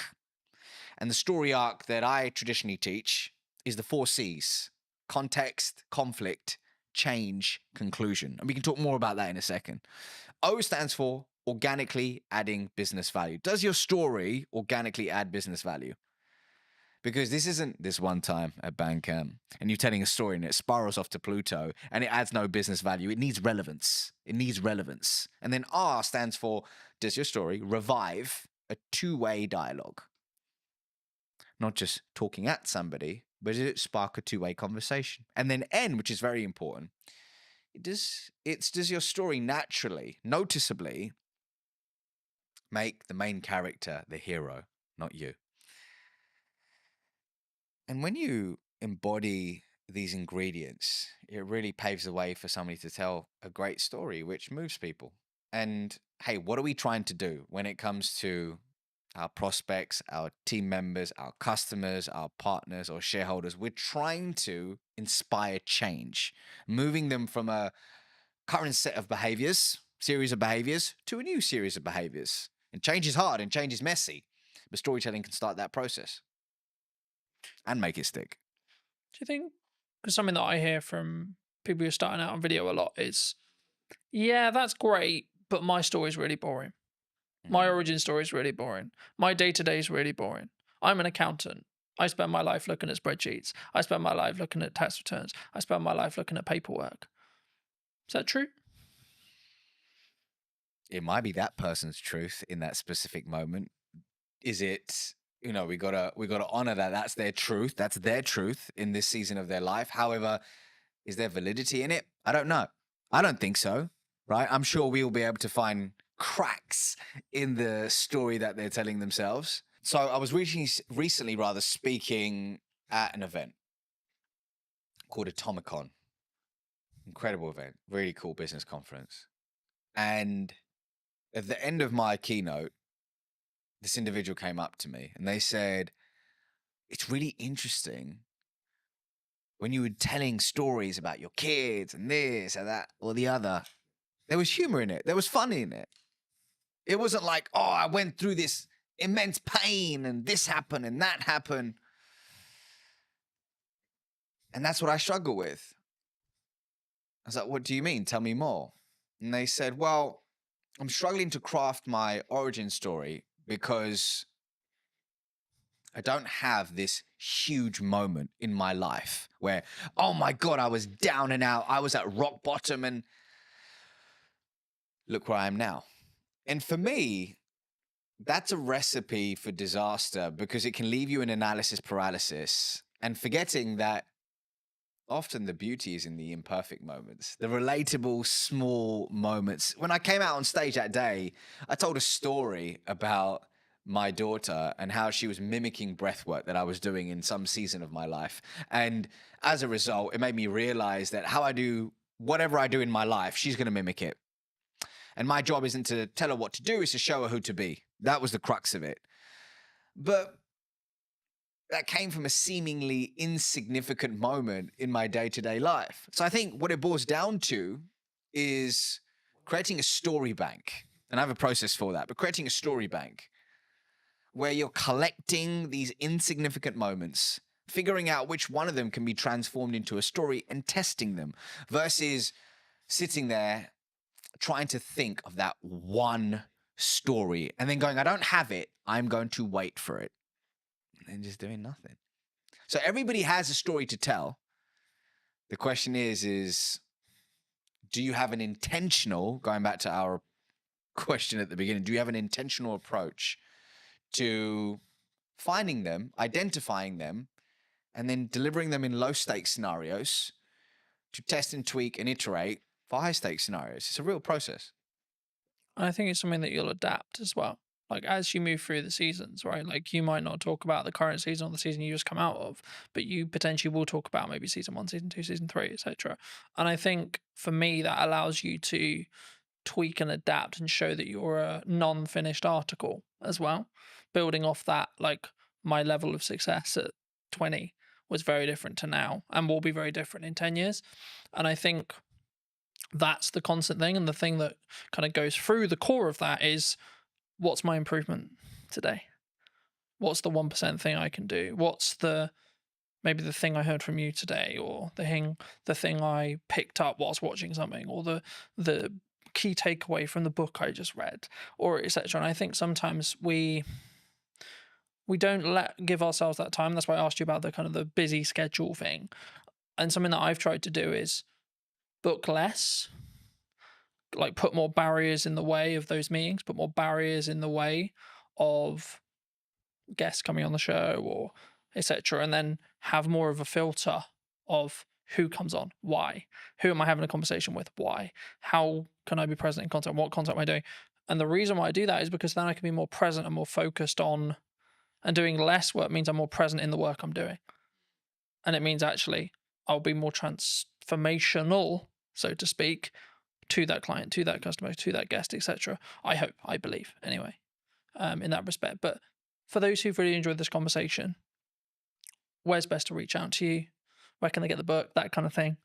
Yeah, so if you click the link in the description, I'm sure you'll put it in the description, but you can pre-order my book now, which is available on November 4th, and it's called Relationship Currency. And really what it's about at the core is teaching people in any conversation how to build trust, cultivate authentic relationships, and master the art of communication along the way. So, hey, if this conversation has aligned to you, then pre-order a copy and I'll see you on the other side. But otherwise, I'm on LinkedIn, YouTube, Instagram, TikTok, all the places, just at the Ravi Rajani, and you can find me there. Magic. Thank you so much for coming on. And if you were going to talk to either yourself 5-10 years ago, or someone who's your junior, what advice would you give them? About life, about communication, because I could take this so many places. Wherever you want. Let's stick to communication. And I would say the following. I would say you can listen to podcasts like this. You can watch videos. You can absorb books, courses, and all that good stuff. But if you truly want to be able to communicate with influence and with intention, it doesn't begin with that. It first begins with a journey of introspection. And for some people, that can mean seeing a therapist. For some people, that could mean journaling, seeing a coach, or speaking with a friend where you can speak freely and remove the mask. But here's my truth. When you truly become comfortable in your own skin, that's when you become a more potent, authentic, and influential communicator. So start within, and then look at all the cool stuff, such as the podcast and the books. But hey, if you can't look within first, there's no hack, gimmick, or trick that will save you. Thank you so much for the time, ladies and gents. I hope you took value from this episode, and thank you for coming and spending the time with us today. And I will see you very, very soon. If you did enjoy this conversation and would like to hear what's missing in marketing, probably tomorrow or today, then be sure to be subscribed. I'd love to hear what you think in the conversation down below. And I'll see you very, very soon. What would you say to people who maybe are on the receiving end of the obsession? I think you've got to be a part of it yourself and experience the ins and outs of the day to day, rather than just when the person comes home and they've had a bad day. I think that's true in anything that you do. You know, marketing or fitness or writing or driving or whatever the skill is that you're trying to build. With consistency and with showing up when it's harder is when it will work. I think what you touched on there is a really common misconception in marketing. I'm not a fan of it. I'd much prefer the in-person world. So if you were going to speak to either yourself or someone 10 years your junior, what advice would you give them? So I'd say take the risk, take it sooner. I waited too long. So I left it and I left it and I left it, and then I went, okay, I am going to do this now. Did you know that 93% of you are not subscribed? So if you could please do me a favor and you're enjoying the show, then subscribing would mean the world to me, and it would allow me to grow the show and continue to get larger and larger guests and continue to bring what's missing in marketing today. Thank you ever so much for joining me, and I'll enjoy the episode. Hello, my friends. I hope you're well. I hope you had a good day, evening, or night. Today, we're filming a brand new podcast, as you have seen, with Matt from Involved Health. Thank you so much for coming on. My pleasure, Colton. Thanks very much for having me. No, you're very well. Good to be back. For those who don't know you, Matt, how did you get to sit in front of me today? I'm sat in front of you today because I've sat in front of you before. We've done some work together before. You've helped with some of my social media marketing. And we had a few of my clients come in and do some testimonial work. So, and obviously I've seen your work with other businesses and other people in and around Salisbury. So, yeah, it's nice to have you back here again. Absolutely. I mean, I think we'll get into that a bit more in depth later, but how did you, because you're obviously have you always been passionate about like helping people with personal training and fitness as a whole? Yeah. Like, how did you get into this industry? If I think back far enough, the origin story is I loved sport, I loved fitness, I loved playing sport and being involved in fitness and health related activities. I was absolutely rubbish at everything else. So that it was like, how can I make what I enjoy and what I'm half decent at into potentially a job further down the line? So left school, went to college, pissed about in college and sort of experimented in a few different sport and health related activities. And then through pure chance, I ended up working at the University of Bath, sports training village and sports setup that they had at the time. That was back in 1996, I think it was, 1997. So I'd have been about 17 years old, showing my age now. Started off there. Ended up living there on campus in a sports house with the Great Britain Olympic swim team, and being part of that campus and being involved in the university gave me a massive exposure to high performance sports, a lot of different athletes from a lot of different sports and disciplines. So I got to see how elite level athletes were trained, how they lived, how they recovered. I got to understand what operating a sports facility was all about. Part of my role was making sure that the gym was in operational order, looking after swimming pools, you know, all sorts of different stuff, athletics tracks. So I had quite a broad education, if you like, being at a university, into how that world works, and it just snowballed from there, really. Was there or is there, should I say, because there's obviously still athletes who are around that you may train and work with, you know, but is there a kind of commonality in respect to the mindset? Because I think athletes and high performance people, I think there is some standard traits. Maybe it's like the cliche, wake up at 5 a.m. kind of morning routine stuff, or it's actually their mindset as a whole, would you say? I mean, I couldn't comment for everybody because everyone's got their way of doing things, but I think there's dedication, there's discipline, sometimes obsession, and I think all of those things are quite interesting to me. I feel like I'm a relatively driven person. I work hard. I put in a lot of work over the years in the industry and with this business in particular. Some would say potentially sometimes I might be a little bit obsessed, but I think that's a good thing. But you certainly that's necessary for high achievers. Yeah. You can't be a high achiever and not be obsessed. You have to throw yourself into whatever it is you're wanting to do or build or grow or be a part of.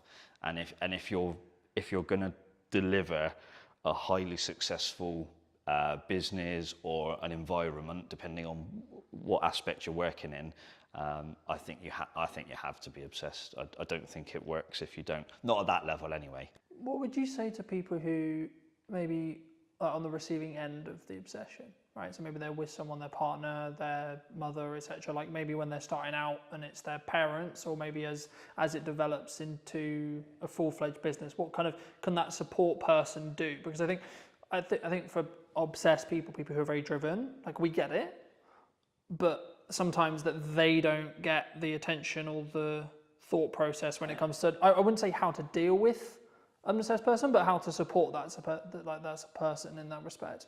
Of course, in your own experience. Yeah, I mean, first off, I'm not a parent. I don't have any children.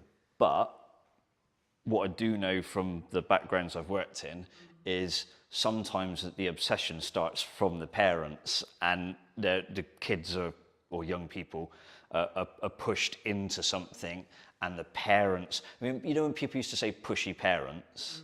I think actually sometimes those parents are just obsessed with creating an environment for their kid to thrive, and sometimes that's awesome, and sometimes it can be, sometimes terrible.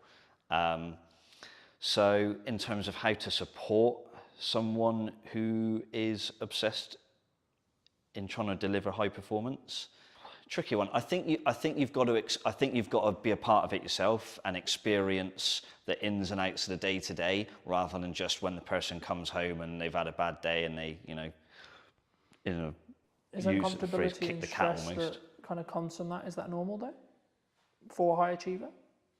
Is that a sign or a byproduct of them being high achieving? Stress. Yeah, like so from a partner's point of view, or etc. Like in that respect. I think there's elements of stress for sure. They will be stressed about delivering an outcome on a performance. If they're trying to compete, they want to win. They're stressed in the build up to a competition, can be stressed at the competition. And then there's the stress if the competition doesn't go so well. So yeah, stress definitely plays a part. Obviously, I've not competed myself at a high level. I've experienced and lived around those that have, and more often than not, I think the stress is a positive, like the person has responded to it. But I definitely saw a couple of occasions where maybe it didn't. And obviously, maybe with high achievers, and especially in athletes, they maybe get knocked or they have an injury or equivalent. I know you do some, support in that realm. I mean, how was that kind of a byproduct of what ended up happening as you were learning more about training? And yeah, the manual therapy side of things has come in relatively late in my health and fitness and therapy career. Initially, it was fitness-based provision, be it circuit training. Back in the day, it was circuit training classes. Then I got more and more into the personal training side of things. And the therapy aspect for me has probably been the last 10 or so years, 10 to 15 years, I reckon. Whereas I've been in the fitness and PT industry for I've forgotten how old I am, 24, 25 years. So yeah, pretty much since I walked through the doors at Bath University, I've been involved in fitness since, and that's changed, throughout the years. Therapy's become a big part of that. I guess, how was it a natural progression from, so you train people, maybe they have injuries, and then you saw it as like, actually I can help people here with X injury or Y injury to actually help them with their recovery to get back and train as hard as they actually maybe want to mentally. Yeah, I mean, but certainly their body isn't there yet. Yeah, it was a combination of things really. One, I started to listen to, most of my clientele is Gen Pop, so general population. So it could be business executives, stay-at-home mums or dads, doesn't matter, but it's across the board, probably age 25, 30 plus, up to my oldest client's 94. So they would always mention niggles and aches and pains.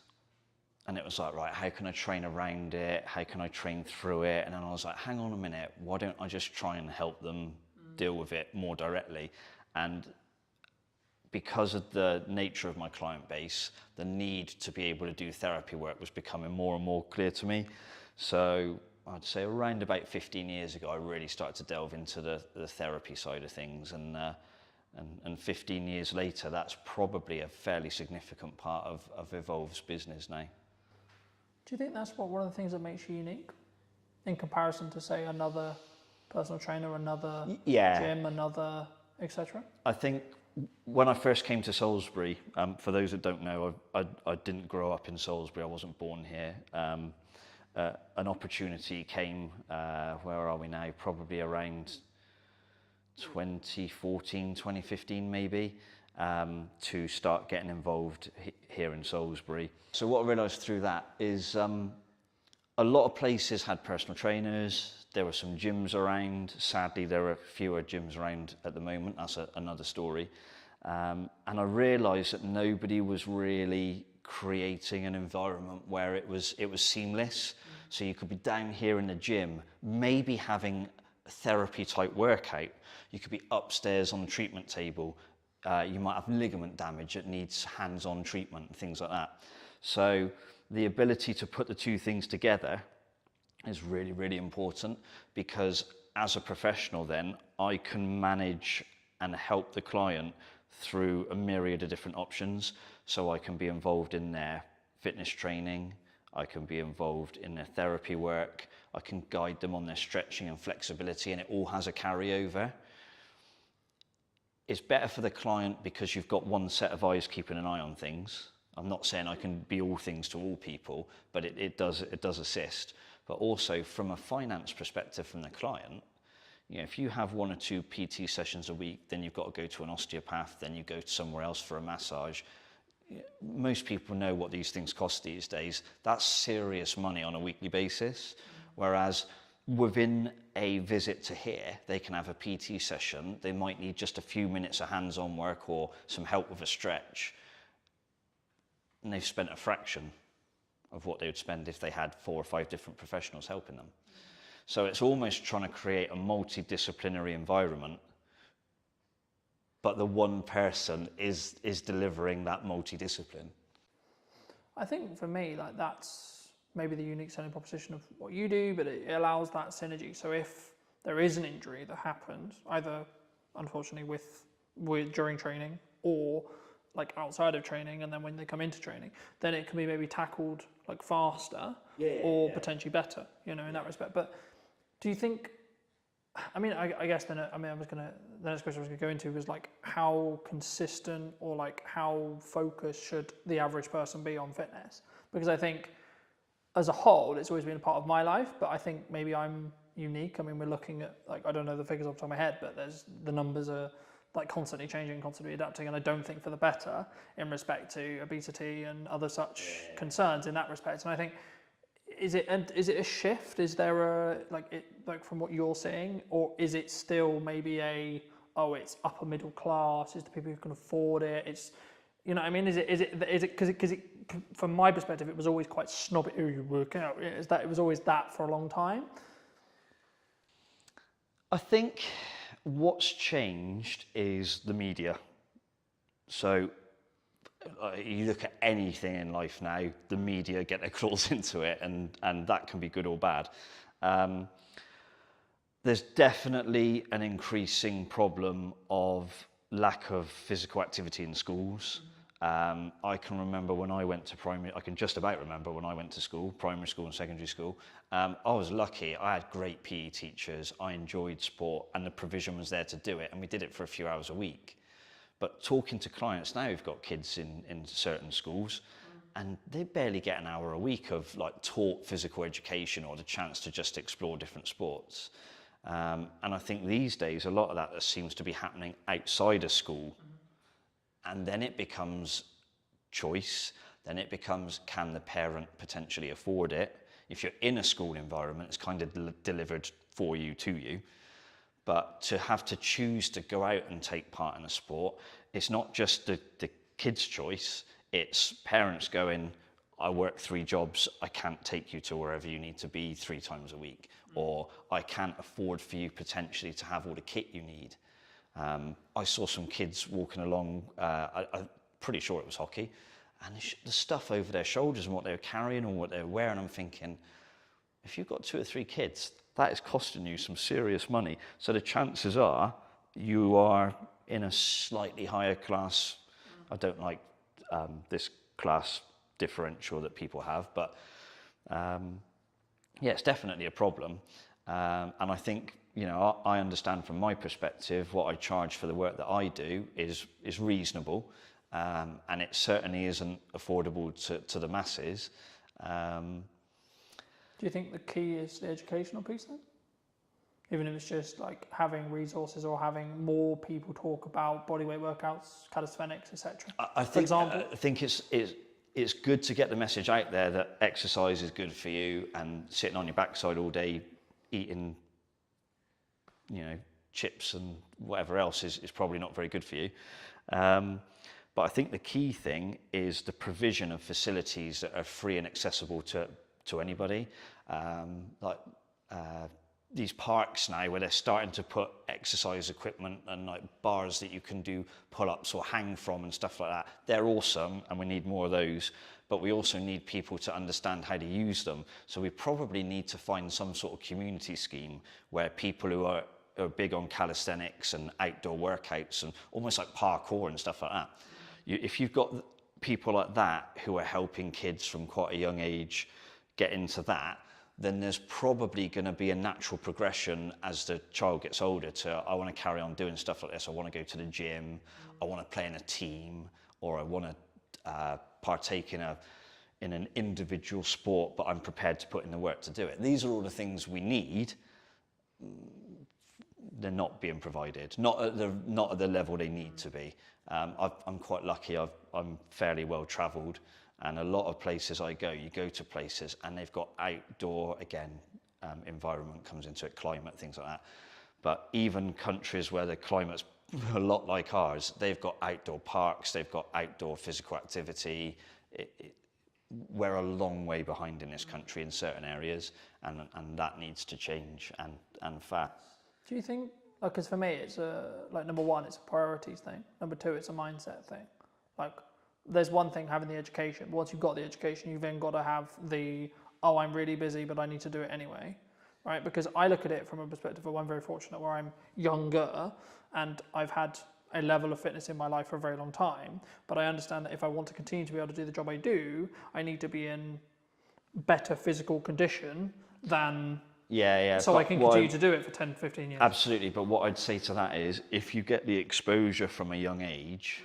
And it's a positive exposure, not, oh, I hated PE, they made me do PE in my pants and socks or whatever. I can remember, you know, back in the days when I was at school, if you forgot your gym kit, it was plimsolls and pants and socks and off you go. There's no way that's happening now. It wouldn't be allowed. You know, it's if you expose somebody to a positive health and fitness related activity from a young age, and you can do that consistently for a while, then the likelihood is you don't have to worry about mindset, motivation and things. It's almost inherently in there, ready to go. There will be people who went to school and hated PE and hated exercise who have grown out of that, and some will have gone, actually, I need to look after myself and my health because I've got a family now. And there'll be other people who go, well, I hated it at school and I hate it now.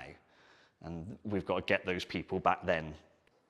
If you were going to give advice to maybe those people who hated it at school, who maybe haven't done what they should have done, maybe they know they're not, like, because I don't think you say to anyone who's like not in good shape, I don't think helping the problem is, haha, look, you're fat, or haha. Oh God, no. That's not, you know, that's because they know. It's not like they see themselves every day, you know? Sometimes you've got to have hard conversations. Part of my job as a personal trainer is sometimes you have to have very difficult conversations with people, and in the best way possible, you're trying to explain to them that the situation they're in is not a healthy one, it's not a good one, and there's a desperate need to change.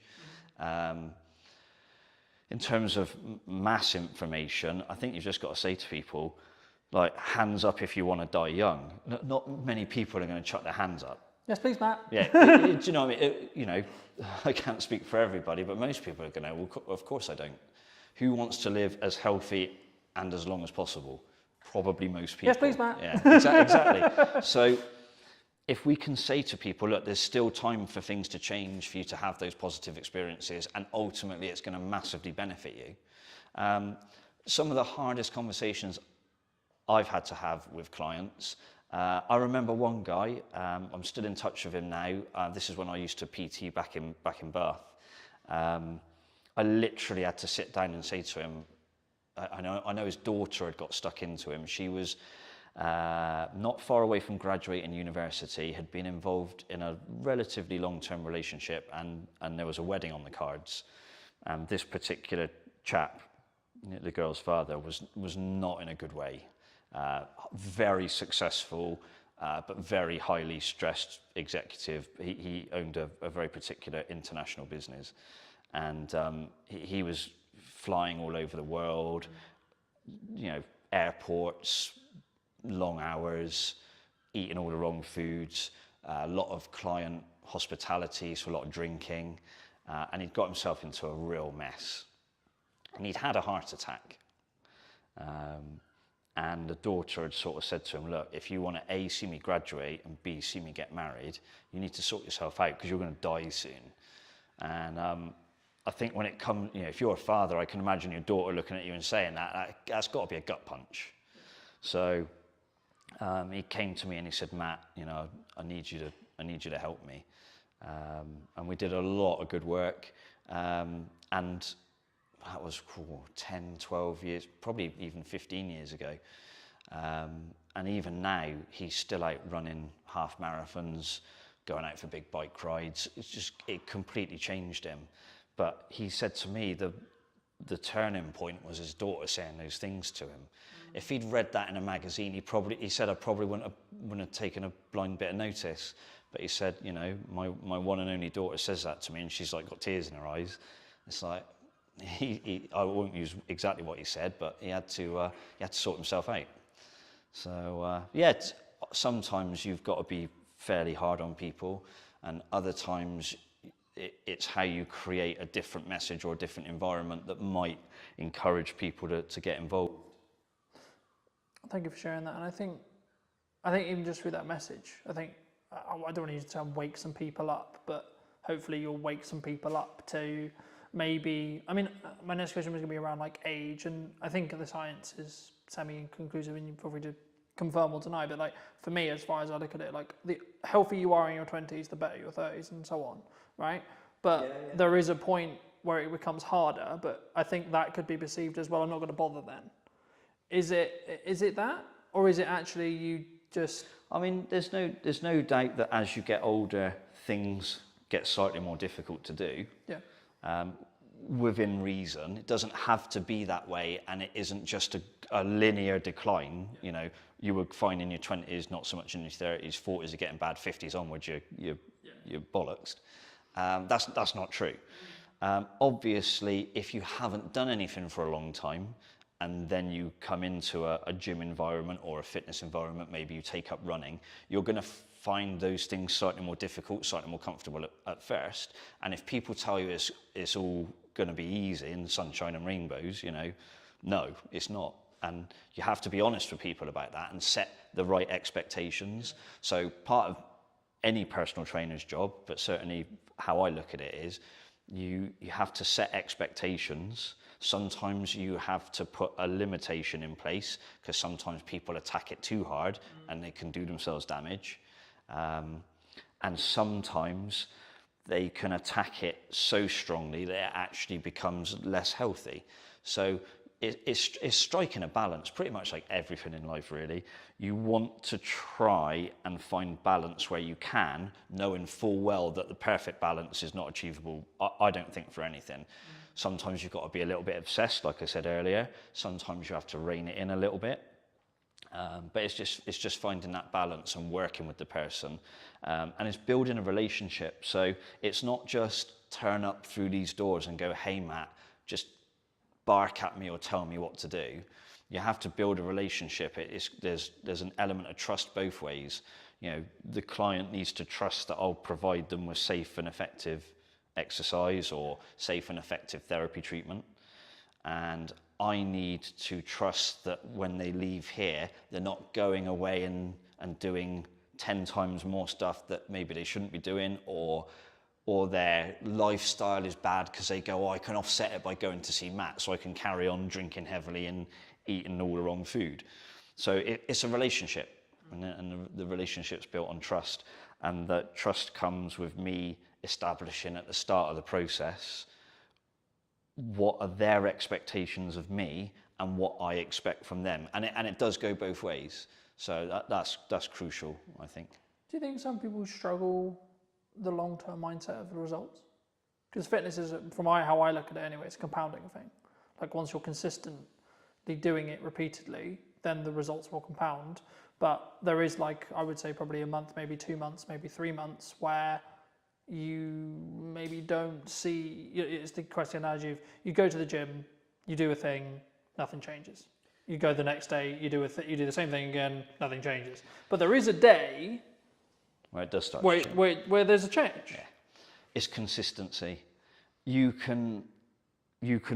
can write the best fitness program, the best strength program, the best flexibility program for somebody.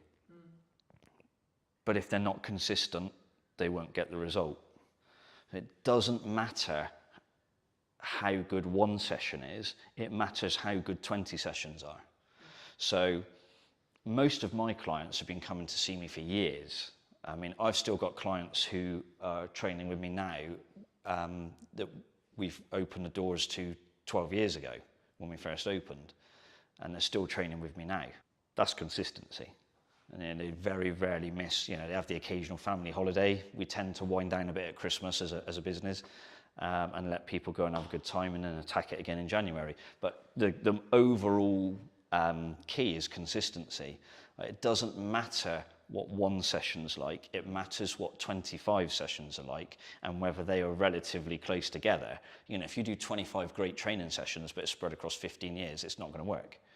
But if you're consistent more in week in, week out terms, then ultimately you will be successful. Is that what you would say sometimes, even when on the hard days, like how I look at it is if I can show up on the really hard days where I'm really busy, really tired, etc.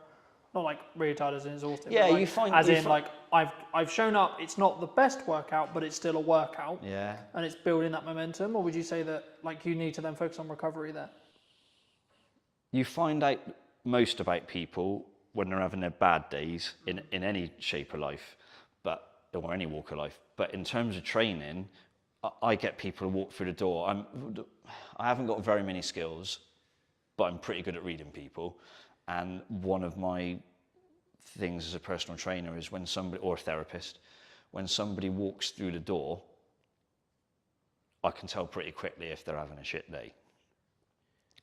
So then you have to say, right, well, the person still turned up, so that's a win. So how do I structure the session now to make sure they go away feeling like they've had a win? Any personal trainer will tell you this, any personal trainer. The number of times someone will say, I didn't feel like coming today, I've had a shit day, but I've finished now and I feel much better for it. Every PT's had that conversation, or every PT's had that text message or WhatsApp message, whatever it happens to be. And that's crucial, like the ability to read the room, if you like, read the person, and still deliver a session and try and give them that encouragement and that consistency, even on the not so good days. That's when you get really good results for people.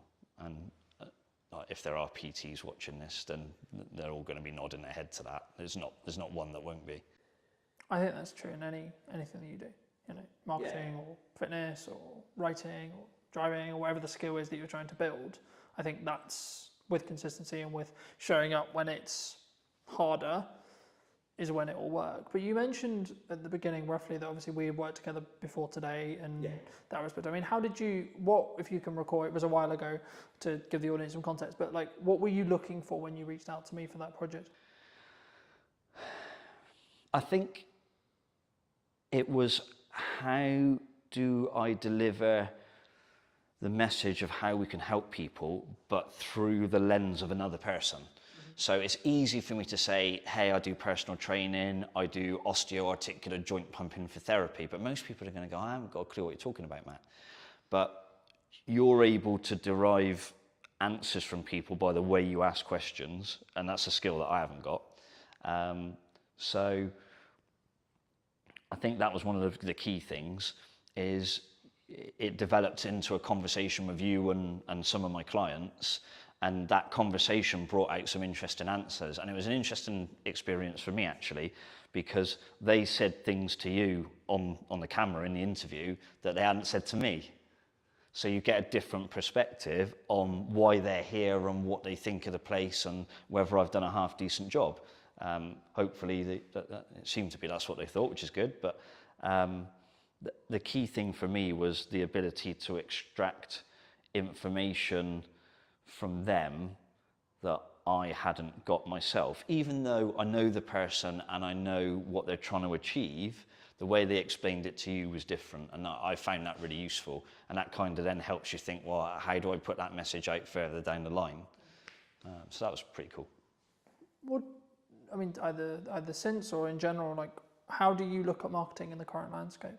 What do you think people should do? What do you think people shouldn't do? Is it a time, obviously it's nuance related to the business, of course, but is it a time, I mean, a lot of people are saying the creative industry is struggling, people are saying the economy's hard. I mean, in the nicest way possible, I've heard that for nearly the 10 years I've been in business.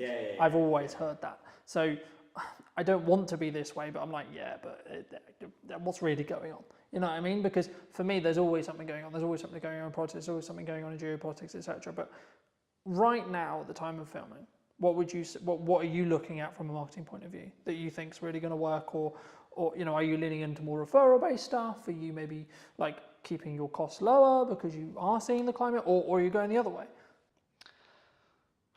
I'll try and unpack that. I think the key thing is be transparent and be honest and upfront about what you do and how you do it.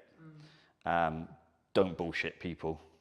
Like I can't deliver, I don't know, think of someone who's in incredible shape, who's on TV a lot, can't think of a name now, but if I said to all of my clients, you can have that in 3 weeks, I'm telling some porkies, yeah? So be honest with people about the process. Explain to them that, yes, you can achieve some brilliant results and sometimes life-changing results. And it might not just be the way you look, it might be the way you feel, it might be the way other people view you, it could be all sorts of stuff. But be honest and transparent about what you do and what you can deliver. Most of what we've got here at Evolved has always been referral based. I mean, you know, because we've had this conversation previously, I'm not a big marketer. I don't do, what is it, sponsored ads or Facebook, whatever it is. Wouldn't even understand how to set one up. So on that side of business, I'm probably not very good. But I came here to Salisbury, I didn't know, I knew two people. And we've built a business that does 80 or 90 sessions a week between myself and my colleague Charlie. We've been here 12 years. That's referral, that's not marketing, that's referrals. It always has been, and I suspect it probably always will be to a degree. I think the challenge for me and how I grow Evolve now is I need to market to the people who don't know I'm here and that people can't refer to because they don't know we exist. You know, you can only get referrals from people that know you're here. So I should probably try and get more people to understand that we're here. You know, if I had a few quid for every time somebody comes and said, I didn't even know you were here, Matt, until someone told me about you, I'm like, oh, I really need to do something about this. But yeah, I think marketing for me now is being able to explain to people what we do and how we do it, and saying to people, do you want to come along on the journey, as opposed to come and get fit in 6 weeks, which I hate that message in the fitness industry. It's rubbish. I think what you touched on there is a really common misconception in marketing, that people think it's either referrals or it's word of mouth or it's ads or it's content or it's this or it's that. The reality is all that content's going to do, all that marketing's going to do is apply fire to your word of mouth. Yeah. If you have good word of mouth, happy days. Yeah. If you've got bad word of mouth though, you can kill your business very quick because it's just going to make things better or continue things moving faster in whatever direction the business is currently going in. So what I say to clients when I start working with them, and I think we had this conversation when we initially started thinking about working together, I said, okay, well, are you moving the trajectory you want to work in? One, and then two, how can we utilize video content that's scalable that allows you to then do that upon scale? Yeah. right? So instead of you having to trade one-on-one time with each person, you can say the stuff you want or get your clients to say the stuff you want on camera to then be like, okay, cool, this is what real people think. And social proof, which is what you're talking about, getting your clients to talk about it, is infinitely more value in a marketing context than you saying it. Yeah, exactly. In the nicest possible way it is, because in the same way with me saying, I'm going to say video is a good idea because I have a monetary tie to whether it's good or not. Yeah. In the same way you're going to say PTing is a great idea because you have a monetary tie. We don't even necessarily do this deliberately, but we're naturally going to because it's our natural sales process, marketing process, however you want to articulate it. And that's why hearing from clients, that's why I ask people about marketing, is really interesting and really important, because then to an extent they're making the decision all on their own. Yeah. And I think for me, as the landscape changes, as the economy does what it will do, I think and it's more of a mindset thing and seeing how people either want to shift or don't, because, and I guess actually this is a question of, in your case, do you actually need to market? I would argue you don't even need to market, because from what it sounds like at this stage right now, at the time of recording, you're close to full capacity, if not full capacity, and you don't really have enough space or staff or both to scale. No. So actually, should you market? Yeah, tricky one, isn't it? Yeah. Maybe, finding maybe good... if you want to create a waiting list and you're trying to develop another product and you want to keep things going, but you wouldn't market in the same way as if you were trying to fill a new class, for example. Yeah, finding good people in the industry locally is quite difficult. So it is something to factor in. Because I think for me, it's a key on whether it's a scaling issue. And that's why I think any marketer listening to this, they need to ask the clients they're talking to and the people they're talking to, what does their client, the person they're doing marketing for, helping with marketing, what do they actually want to get out of it? Yeah. Because there's one side of it's like continue with the reputational gain that you can gain from doing video, sure, but that's a way of doing it. And then it's a bit more punchy or a bit more maybe paid ads or etc. would work if you were trying to fill a class in quick time. But actually in the position you're in, for example, you wouldn't want to do that necessarily. I mean, again, that also kind of changes to an extent of what stage you are in business, which will come to the next question, which is like, do you think businesses like have stages? In the respect of like when you're starting out, you're constantly looking at growth, and then you maybe get to a size and you're like, oh, actually, hold on, maybe I don't want to grow beyond this? Either speaking about what you've done or in general? Yeah, I think it depends on the type of business. This is a people business, it's a service-based business. Can I produce 10 of me to look after thousands of people? Not really. So there's that element of I can only grow to the extent that I am able to deliver sessions for people in some regards. Could I bring other people in? Potentially, yes, but there's challenges with that. Could I go online? Possibly, but I'm not a fan of it. I'd much prefer the in-person world. One of the things that COVID taught me was I don't like Zoom very much. So I would be keen to avoid that. So yeah, it's a tricky one actually. So I think in terms of stages for a business, I think it does depend on the type of business you have and where you want to take it. Do I want a franchise evolved? No. Way too much stress, way too much money involved, way too much leverage. What are the things about stages where you are in your life as well, right? Yeah. I mean, I'm 45. Yeah, 45. Do I want to be franchising a business at this stage of my life? Probably not. I've certainly got a fair few years left doing what I do, and I feel good. But I'm not sure I'd want to put that sort of pressure or stress on myself. I'm pretty happy with where we are as a business. So in terms of growth for us now, it will be, I think it's improving what we do as opposed to doing more things or trying to be more things to more people. I would like us to go in a slightly more medical direction, and I am looking at maybe bringing a medical professional into the business, whether that's as a part of it or a service that is available to people. I won't go into the exact details of that because I know someone else will just jump on it anyway. That's one of the things I might do. But in terms of how businesses grow, I'm not going to pretend that I'm a sort of serial entrepreneur business grower, because I'm not. I've worked really hard at this one thing, and I've tried to be consistent. I tried to do the right things by people, and it seems to have worked so far. You know, we've been, as Evolved Health, it's been 12 years now, and hopefully a few more years yet. But no plans in terms of trying to launch a huge business. I think those days have passed now. Is there anything else you want to mention before we wrap up?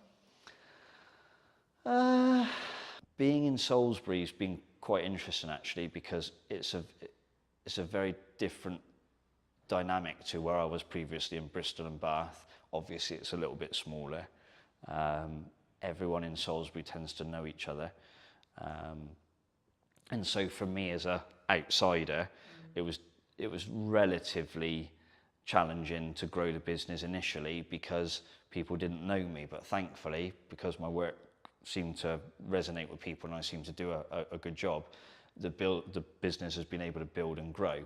But I think if you're a young person trying to start a business in Salisbury now, I don't think there's ever been more opportunity, but I also don't think at any stage it's ever been harder. You know, whether it's, you know, don't get too political, but you know, there's a lot of financial pressures on businesses the last few years, and they're only going to get bigger potentially by the sounds of it. I still think there's too much red tape in business, and that needs to be looked at. But also, I think there's a scarcity of space and facilities for people to start businesses. You know, if you want to go into town and rent a building there, you have got to have some very serious money behind you. And if you're a young person with a dream trying to start out, sometimes those stories happen and it works, but a lot of the times people are going to fall flat on their face quite quickly. So I think there needs to be some way in which young people who have an idea and something that can really grow are supported locally. I don't just mean by national government, but you know, maybe there are some property landlords who've got a space in town and think, actually, I could divide this building up and people could have, you know, some really cool startup businesses in here, and I'll help them. I think that there needs to be things like that, and there's not a lot of that around at the moment. I don't know if there are any groups in Salisbury. I'm sure there's like a small businesses association or group in Salisbury that might be able to, you know, jump in and say, actually, Matt, we do that already. But I think we've got to try and support young people in Salisbury, because one of the things I have seen over the 12 years I've been in Salisbury is that the demographic is getting older and older and older. And young people now leave Salisbury, and I've seen it in the time that I've been here. They disappear, they go to Bristol, they go to Southampton, they go to London, wherever it is they've gone, but they're not here. And that's because they don't see opportunity. And I think that's really sad. I mean, like I say, I'm an outsider, but Salisbury's my home now. I live here now. I've lived here for a couple of years or so. I eventually got fed up of commuting to and from Bristol. But I think we need to make sure that we create an environment for young people. And I don't just mean fitness-wise. I mean any business. I think the local council needs to do more. You know, the local Salisbury, Wiltshire Council as a whole could probably do more. On a national level, I think they've got to look at things like business rates. It is seriously expensive. You can have business rates that are higher than the rent you pay on your building. That to me is insane. Like, that's just stupid. So I think someone somewhere needs to get a hold of that. But yeah, anything to try and make the city, I should say, more vibrant would be a really good start. And there are a few businesses coming into Salisbury now, and in the town centre, different food and restaurant businesses and a few other bits and bobs. So there are some positive signs, but a lot of these people are older and have got money behind them, or their chains potentially. So something for younger people to say, you know, we want you to stay in Salisbury, we want you to build life in Salisbury, build a business, yeah, and, you know, stop seeing it disappear 50 miles down the road. It's, you know, maybe I'm wrong, but hopefully someone else sees this and goes, he's right. But that would be my one thing for Salisbury, having been here a long time now and sort of seen a few different things. For people who may be interested, really enjoyed this conversation, they want to see more of you, they want to connect with you, they want to reach out to you, where best to do that?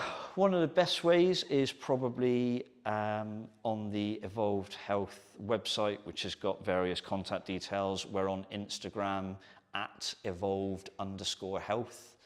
I hope I've got that right. We've got Evolved Health Salisbury is our Facebook name. And if someone decides they just want to rock up and knock on the door, that's not always the right thing to do because it might be with clients, but we're based down on Churchfields. We're in the Glenmore Business Park. There's normally an open door policy, so if someone wants to come and say hello, they can do. Or if they don't want to reach out directly through me, they can contact you and say, is it worth having a chat with this guy or not? Absolutely, would always be the answer. If you were going to speak to either yourself or someone 10 years you're a junior, what advice would you give them? What advice would I have given myself 10 years ago? Yeah, if you could talk to even maybe longer when you first moved to Salisbury 12 years ago, what advice would you give to that Matt? With the hindsight and with the knowledge you now have sat in front of me today. Take the risk. Honestly, take the risk. I'm quite pragmatic, so I tend to, I analyse a lot. Probably one of my faults is I overthink things. So I'd say take the risk, take it sooner. I waited too long. So I left it and I left it and I left it, and then I went, okay, I am going to do this now. And I should have done it sooner. So to anybody else, take the risk. To myself, Matt, you should have done it sooner, because it's been brilliant. But yeah, take the risk. Thanks so much for the time, Matt. My pleasure. And if you did enjoy this video and you would like to see more like it, make sure to be subscribed. Leave me what your thoughts and comments were down below, and I'll leave Matt's information down in the description as well as always. And I'll see you very, very soon. Entering the retail market was a huge step for us. Like how you want to perceive yourself in the market. It was a very difficult time, I think, for the business. Do you think it's changed how you show up as a leader? And it was honestly the most fun thing I've ever done. And it was stressful. What do you think's missing in marketing right now? When somebody rebrands, the general question is, has the company been dissolved? Like you want to, in some ways, make him proud first. I think if you've built brand loyalty, and by that I don't mean you're selling millions of products, but if people trust in you, I think as a person, you'll automatically gain respect within the market. Let's restart everything. Let's replan the business model. Let's replan marketing. Let's replan everything. And then, funnily enough, when I executed on those things changed. The results changed. Work on yourself. Just work on yourself. Seriously. Like every day. Just be better every day. Hello, my friends. Welcome to a brand new episode of the podcast. Today's going to be a really special one because technically I'm actually interviewing my first client. Now, that sounds a bit weird, nearly 10 years in business now, but it is. So, welcome to me. Welcome back. It's been, I think it's actually been, nearly 4.5 years since we've actually seen each other? The last time I remember, I think we were shooting something on top of a car park in Salisbury. Yes, we did. And yeah, that's got to be about 4.5 years ago, at least. So yes, it's great to be back and great to see you after all these years as well. I know. Yeah. Super good. I mean, you were actually under a different brand then. That's right. We were. So our legal entity remains the same, but we have rebranded to Anand, which incidentally is our family surname as well. And that came about through some hard lessons, I think, in business. One of the ones being most probably that you never really stop learning, I think, and when you get to a point where you think you've kind of, worked everything out, there's like this curveball thrown at you. So that was sort of what happened with us as a company. There were some legal obligations that we had to meet, and the old brand no longer resonated or could technically be used moving forward. So I think it all came about because we entered retail as a business. Predominantly, we are wholesale and hospitality. But entering the retail market was a huge step for us, and sort of at a national airport as well. So when that came about, I mean, it was a huge shock to the system because we had just launched this huge sort of project. There was 2 or 3 in the pipeline, and then all been vetted and all sort of been mustered up with this brand. And then to all of a sudden launch something, and then I think it was about 3 weeks later we had something to say, you know, there were some legal obligations that had to be fulfilled. It was a huge shock to the system. So it was a very difficult time, I think, for the business, because I think being a director, I always say you have huge responsibilities for your staff and your company. And I think I felt at that time that, you know, this was, you know, do or die kind of thing. You know, it was either we really got this going and sort of made the necessary adjustments. And we did. And, you know, Anand was formed off the back of that. So, and it was honestly the most fun thing I've ever done. And it was stressful because, you know, you're running this medium-sized operation. You know, we employ up to 50 people, and all of a sudden you're rebranding, and everyone's question is why. And there's a fine line where you can tell someone why openly and why you can't. And the majority of the reason was, you know, it was just something that we had to do as a business. So the rebrand came as a shock, but honestly, it really taught us a lot of valuable lessons from in there. Because I think off the back of the name, we actually found a voice as a company. I felt for a few years that we didn't really know what we were. And I think that's really weird to say for a company that was fairly well established. I mean, you visited before as well. But I felt with Anand, all of a sudden we're back to this blank canvas, right? And we're creating everything in reverse, which is the worst way to do it, don't get me wrong. But because it had to be done, it kind of forced our hand to look at aspects of business that we never had before. All of a sudden we're engaging marketing companies, we're engaging branding companies, we're engaging companies that help you find your voice. I didn't know those things even existed.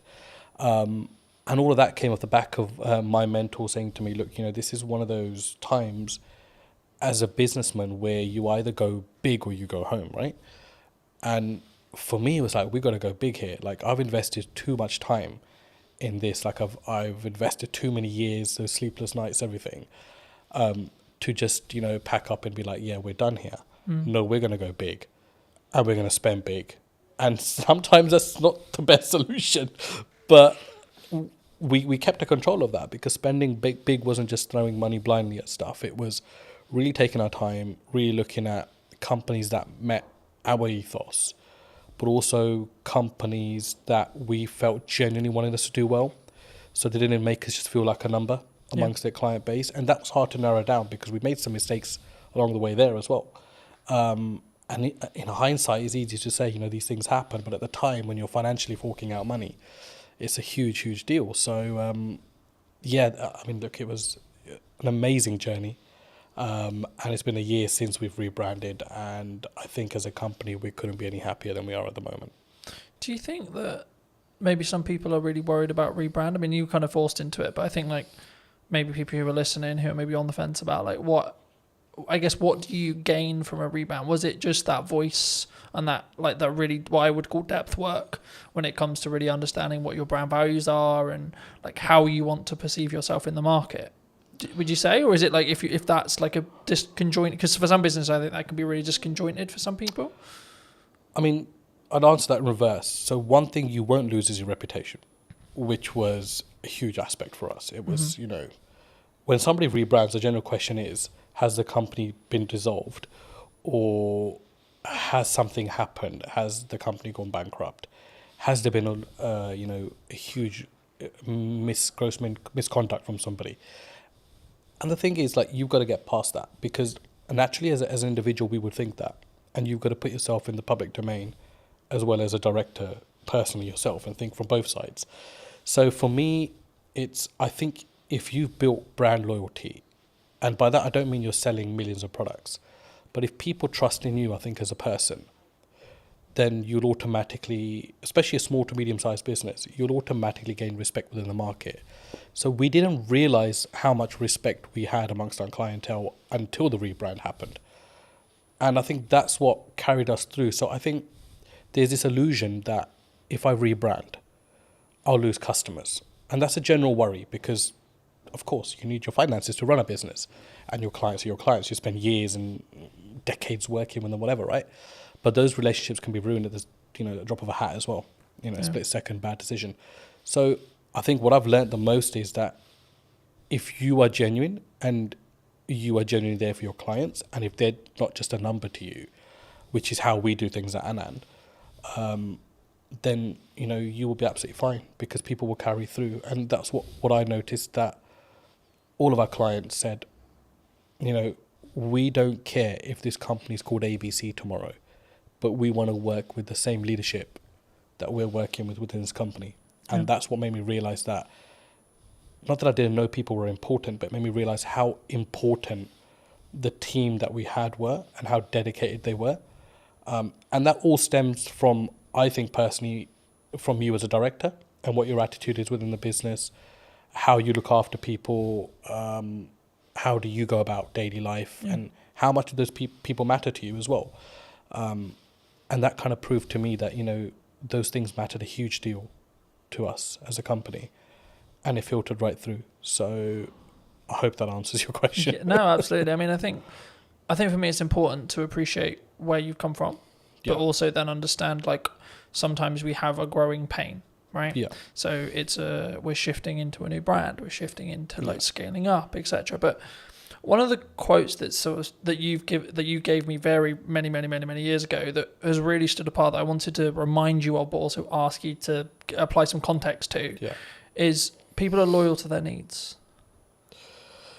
Yep, absolutely. Do you? I mean, how did you sort of? I guess that's a life lesson for a lot of people. But how did you? Where's the story behind that? So, I think just sort of, I've been in business for about 10, 15 years myself, and I can't put a number on it now, to be honest with you, but it's been a very long time. And one of the things that you realize very early on is that it's very much a dog-eat-dog world. Like, as much as, you think you might be out there to set the agenda straight or to start this new, loving relationship with every single person, it never works out that way. And we realized very quickly that as a business, after surviving the first 5 years, like, a lot of people are just loyal to their needs. Like, when those needs are met, they will either move on or they'll no longer engage with you. And I mean, that's absolutely fine. It's a natural thing to happen as well. But to put it into context, I mean, if I look at how we operate with our clients at the moment, I don't think there's a single client that can say that, if their volumes drop with us, that we change our attitude towards them. Mm-hmm. Whether it's the smallest client on our sort of, accounting system, or it's a big renowned sort of company, it makes no difference to us. We work personally with every single client and every single person that we work with.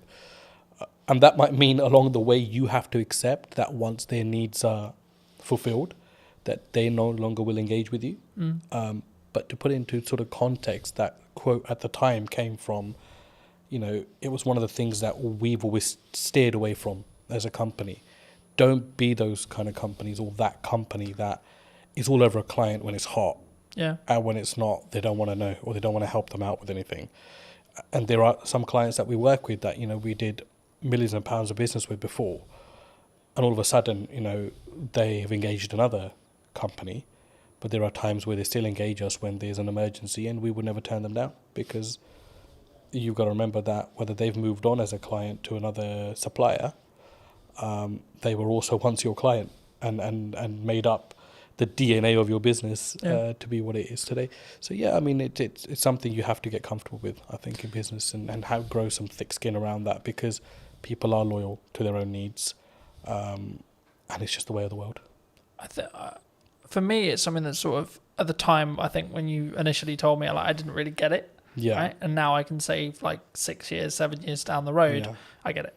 You know? And I think for me, it's one of those things where it may not even be deliberate from that person, that client, that customer. Yeah. I think it's more around, actually, sometimes you just, like, there's only so much value you can add to that customer, client, etc. You know? Absolutely. And people have personal lives, and it's well, you know, it's easy to say, you know, don't involve your personal in your work life, but it's a very difficult thing to do as well.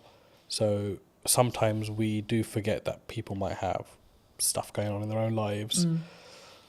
People move on, and all of a sudden a new person comes into that role in the company and doesn't see your business to be as valuable as the previous person.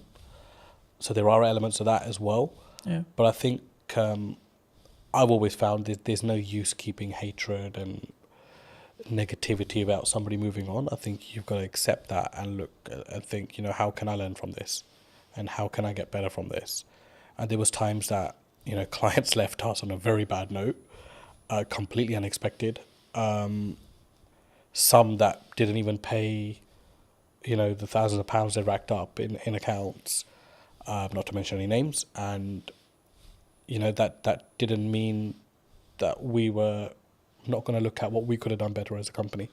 So I think it always starts with what's going on at home before you look anywhere else. Yeah.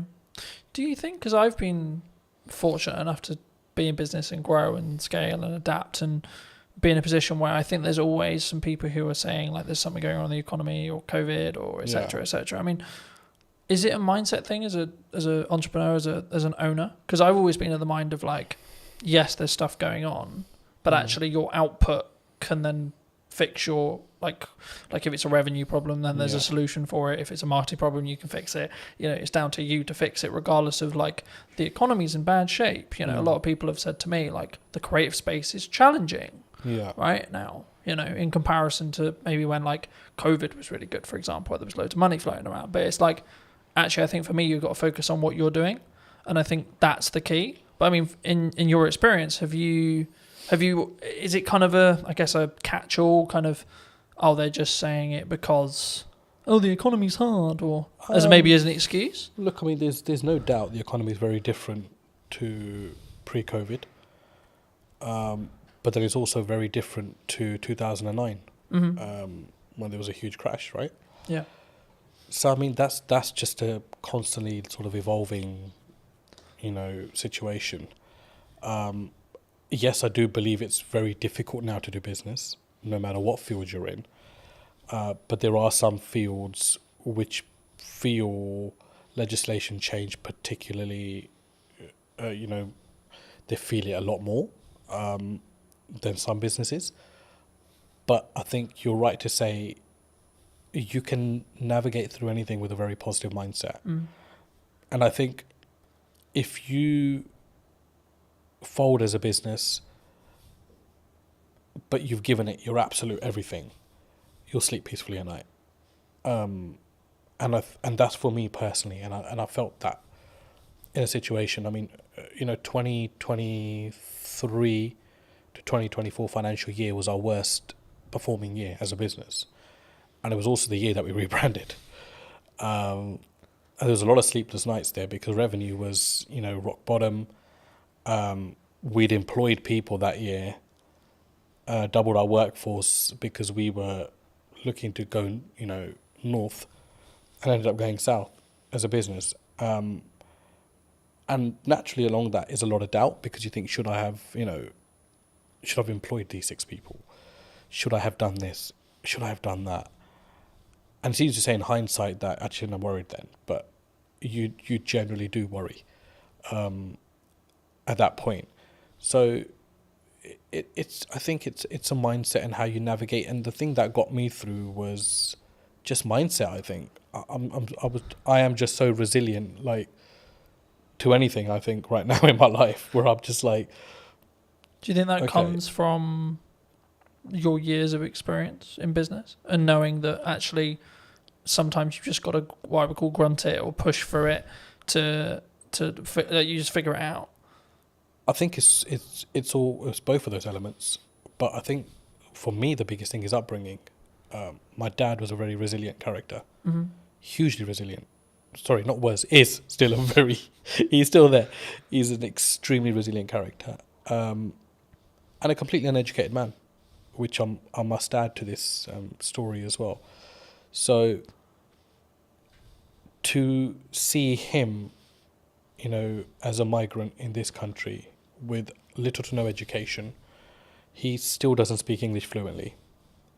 And it was like, this guy struggled, and he struggled so much, but he made it. You know, he made it in his career and in his life. And it was like a lot of that played on my head at that point. And I don't think those things sit well with you, or you don't draw on those things sometimes in life. But when it really matters, those things will come in, and you'll know what your metal's like at that point as well, and how strong you are. Do you think that was like a key in respect to like how well you've now done? Like that, having that upbringing and having that, I guess, those values, or what could be described as the correct values being installed into you? Even if it was like an information sponge point, like you as a kid 100%. just taking that information, sort of saying, well, this is the upbringing I had. I mean, 100%. But the thing is, I think I didn't realize that till I was about 35. So there's no like one fit solution to this. You know, it's just when it's going to hit you, and it hit me a couple of years back.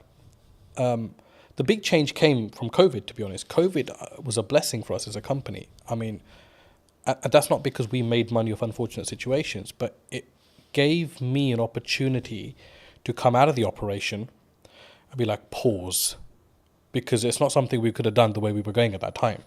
You know, we were climbing as a business. There was no structure.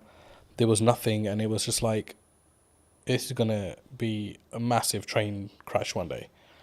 And COVID came and just put the brakes on everything. And it allowed us to restructure. So when we came out of COVID, I'd say that's my real journey in business started then. Because all of a sudden, now I'm responsible for totally different things. Because now I'm actually acting like a director. I'm not now, you know, stuck in the operation. And there were so many things that were falling off the side. So it was about coming in, containing that, and then restructuring the business through that. And then certainly, obviously, the rebrand came behind it. There is that. And obviously, the resilience side, I'm you know, for me, I learned that from my dad. And I have huge admiration for the man. And that's to say, you know, I rub shoulders with a lot of businessmen. But I take my dad's advice very seriously in life. I always have. But I don't think you as a child or as an adolescent at the time, like, will particularly understand that. But if you're exposed to that environment, I think it does rub off on you at some point. And for me, you know, I want to be like him. Like, I look at him and I think, you know, just the way he stands and acts and stuff, right? So, huge influence on my life, yeah. Do you think it's changed how you show up as a leader, as a, or even in your marketing maybe as well? Like that core, like you want to in some ways make him proud first, is what I'm sort of hearing from you. Would you say? I think I don't really think in that way, to be honest. Like, for me, it's not about making other people proud. Like, I think as long as you know you're on the right journey, I think honesty is very important in business. And I sleep very well at night, no matter what the situation is on the day. Everybody knows me, knows that once this guy is out, he's out for the night. So, and I think a lot of that comes from your ethos, and there are many shortcuts you can take, or there is the difficult untraveled routes that you can follow as well, or create yourself along the way. And I think I'm more sort of on that journey of testing my limits and also just not stressing out, you know, along the way. And there are times where you obviously get stressed within business, right? But I think as a director, you've always got to have that sort of facade where everything's okay. And sometimes it's not, but you need to have that, because you know you need to always give your staff and your company the assurance that you've got it under control, because the buck does stop with you, the director. To install that confidence into the team? I'd like to think they're confident without that, but I think what's your problem as a businessman should not rub off onto your team, because it's for you to deal with and put those things right. And I'd like to think we've created enough leaders now within our organisation that those sort of mistakes won't be repeated again. But that, again, is no one's fault. That's your responsibility as an owner or a managing director of a company. As I say, do you think people struggle with taking accountability for themselves? Like when things go wrong in business or when things go wrong, like they're more likely to go, oh, it's your fault, rather than it's my fault and it's what I could have done better. I think it's an easier route these days. And society kind of allows you to get away with that now. Do you know what I mean? But I think in your heart of hearts, you always know when you could have done something better. And I'm that kind of person where even if something has 0% my fault within it, I'd be thinking, what could I have done better? Or what could I have done to negate this issue? Is there anything? Do you think that what makes you stand out though? Because if you're going to say the culture of maybe the country or like the and on average it's externally. Surely the unique advantage could be, actually, it's my fault. How can I do it better? What can I do? I think any great leader, let's go back. I don't consider myself great in any sort of way, I don't think I stand out in any sort of way there. But one thing I've noted is like great leaders, whether they're businessmen, politicians, war generals, whatever, there's a lot of accountability. There's a lot of responsibility they take. And I don't think you can really take responsibility unless you hold yourself accountable. I know that might not make sense, but in my head it does. So I think that's really true, and I think that you have to take yourself accountability to what goes wrong, right? Like I've spoken in content quite a lot about last year was really hard. Economically, business-wise, etc. Now, I could go down the approach of, well, it was a harder year, and it was financially this, and there was political uncertainty, and this and this and this. Or I could say, well, what am I doing? Yeah, right. Exactly. Like, how am I showing up? How am I leading with value? Am I leading in the right way? What's my office structure like? What's my business structure like? And then what I did was actually go, okay, right. So clearly something isn't working. Right, so let's go back to basics. Let's restart everything. Let's replan the business model. Let's replan marketing. Let's replan everything. And then, funnily enough, when I executed on those things changed. Results changed. So I think for me, especially something that you can't overly control, right? Like who's in the government, what the government policy is, etc., etc. That's why you should focus on you. That's why you should focus on what you're doing and what your key is, I guess, in some ways. But what do you think's missing in marketing right now that people maybe don't look at, or like either what you're doing specifically or maybe what you're seeing as like potential opportunities? What I've seen, because we engaged with a lot of marketing companies before we decided to go with the one we did, it was just like how bad the quality of stuff is out there. And I don't know whether it's just that people settle for, whatever's kind of fed to them, or don't challenge back enough on things. And for us, I was like, no, I don't want to look like a Pret or a Starbucks, because those things are fucking done. Like, I don't want to be that brand. No, I don't care how they're presenting their material. It makes no sense to what we do. And, the comeback from some of the marketing companies was, oh, yeah, but, you're operating in a different domain. Yeah, we're operating in the aviation domain. It's a huge domain to this country. I mean, you saw what happened when aviation shut down with the ash cloud. Yeah. I said, we're operating in a very high marketable area. But I don't need to be another one of these brands. So there's this whole, I think in marketing, they've kind of got these slots in their head. Where, oh, okay, you're in hospitality, so let's just follow the footprint of this company. You're in travel, let's follow the footprint of this. No, it needs to be personal to you as a company. And I think no matter what size you are, I think you've got to have that arrogance and you've got to have that strength to be like, no, this is shit. I'm sorry.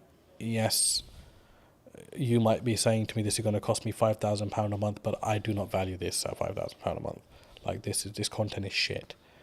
And it was until we took that stance, we were able to filter out the companies that we actually wanted to work with.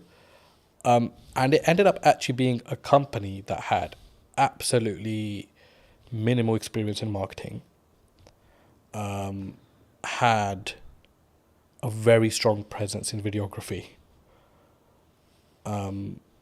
They did some of our content. We sat down and said, we'd love the opportunity to market for you. And I was sold on the directors of that company. And I think that's a huge valuable lesson, that don't just go out into the market and think, I'll go to the marketing agency that does marketing for X, Y, and Z. No, that will not be the necessary fit for your company. You need to find the necessary fit for your company. So overall, I think it's a huge gap in the market there. If somebody's willing to come in a company and work personally with smaller businesses, I think it's a huge market, because everybody wants to catch the big fish. And big fish will potentially have the budgets just to pay and be like, yeah, the campaign didn't really work out. But as a small business, you can't really afford to do that. Every campaign has to work out. And whether you're small, whether you're a medium-sized business like we are, it has to work, because you're paying a lot of money for that to work. So huge gap in the market. I think there aren't many companies that I would look at and think there's a good reputation there, even though they work with big brands, because they will just consider you a small fish and think that they can pull the wool over your eyes. And I think it's very important, no matter what size you are, that you're the captain of your ship. Yeah. No matter how small it is, how big it is, you've got to lead by example there. And if you have to have the loudest voice, then you've got to have that as well. I'm glad you mentioned video, because I think sometimes people, they're overwhelmed by it, they're concerned by it. Yeah. They're like, why do you use it? Right, was the key, the question there. But I think there's so much that there's from my experience, there's psychology around oh my God, I sound like a dick on camera, or I don't like the sound of my voice, or this is how I look. But there's also then the tactics, or the tech side, right? Now, obviously, if you're bringing in a videographer, you don't need to worry too much about the tech side. But I still think you should, at some principle, you should understand it. I mean, why did you, because you mentioned that you leaned into it. I mean, why did you lean into it? I was obviously introduced to yourself into videography. I didn't have any we know videos get made, but it wasn't something you ever gave, second thought to. For me, it was just kind of okay, I need to stop worrying about how I look or sound on camera. Just be genuine to who you are, what you're talking about. If it produces great content, it does. If it doesn't, whatever. it's not the end of the world.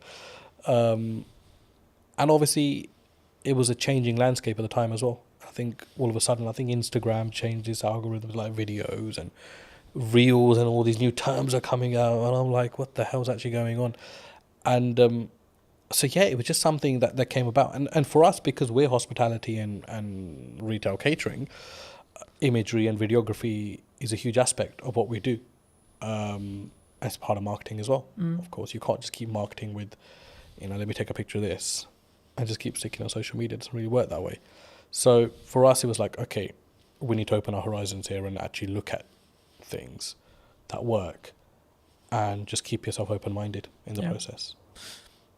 I think it's something that people should always try, and then see what the data then tells you, right? In whatever the campaign is, whether you're doing short form, long form, etc., etc. But I think it would be important when talking about data to think about AI, right? We're seeing an AI boom.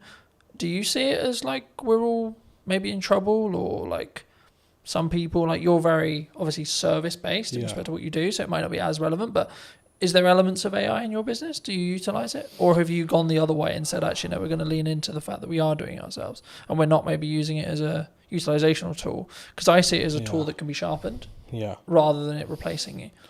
I mean, there were people in our team that were huge believers in AI, and there are elements of it that we use, no doubt. But I feel with what we do, if we invest too much into or rely too much on AI, I think it will stop your mind from working. And I think it's very important that you're engaged consistently. From just a cognitive ability. Cognitive ability. And I think you don't want to get into a situation where, you're relying on technology to tell you what to do, because then all of a sudden you're not problem solving yourself. Or, use it where you can, don't get me wrong, if you're stuck or whatever. But I just think that there are certain aspects of business, old school values, that no matter, they've tested all elements of time and survived. So technology important, AI important, but I don't think it's do all and end all. No, I think that's a really important important reflection. I think it can be, and I'm using the analogy of you sharpen the knife and then use it, right? Because I think it's a tool, and we need to be careful with how we use this tool. But like for me, I'm also building habits around like doing more physical reading, right? Because I'm aware that if I use AI, my cognitive ability may become less. So I'm like, how can I actually increase my cognitive ability with effort and energy, right? And I think for me, that's the difference, and that's why I think like you can still be sharper. But were you always maybe looking at like, because I think when we look at maybe the arbitrage, or maybe we're looking at for an advantage as a whole, were you always someone who maybe looked at technology and saw the opportunities it could give? Because I think sometimes people, they sort of put their defense mechanism up and go, no, you know, we're not going to use it. We're not going to do that because it's scary and new. You've got to use technology. It's not, I mean, a side story, but a family friend, I mean, he owns about 20 to 30 industrial units in West London. And he's a landlord on all 30, and he accumulates rent of all 30, is the managing agent of his own estate, charges his own service charges as well. So huge business. And in COVID, he had an issue where his bookkeeper caught pneumonia and was hospitalized. So he called me and said, you know, I need some help with software and accounting. And I remember driving to his place thinking, there's just going to be so much advanced systems here because it's a huge business. So I don't really know what I'm going to be able to advise him on.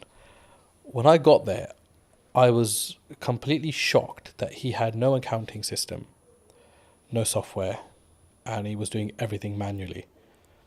To the point where he was even adding up sums on a piece of paper or his ledger, physical ledger.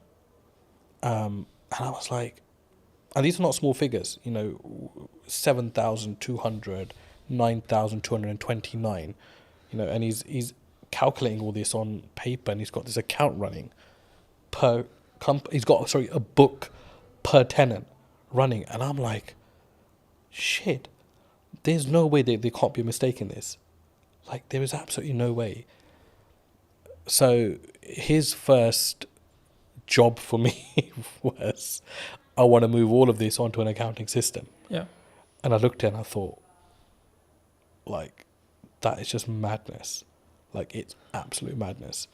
And I remember setting up Xero for him. And I mean, I'm no Xero professional, right? We have a team that runs our accounts and stuff, but he wanted this to be a personal favor. So I remember shifting all of these physical ledgers onto an accounting software, and the sums were wrong by like thousands.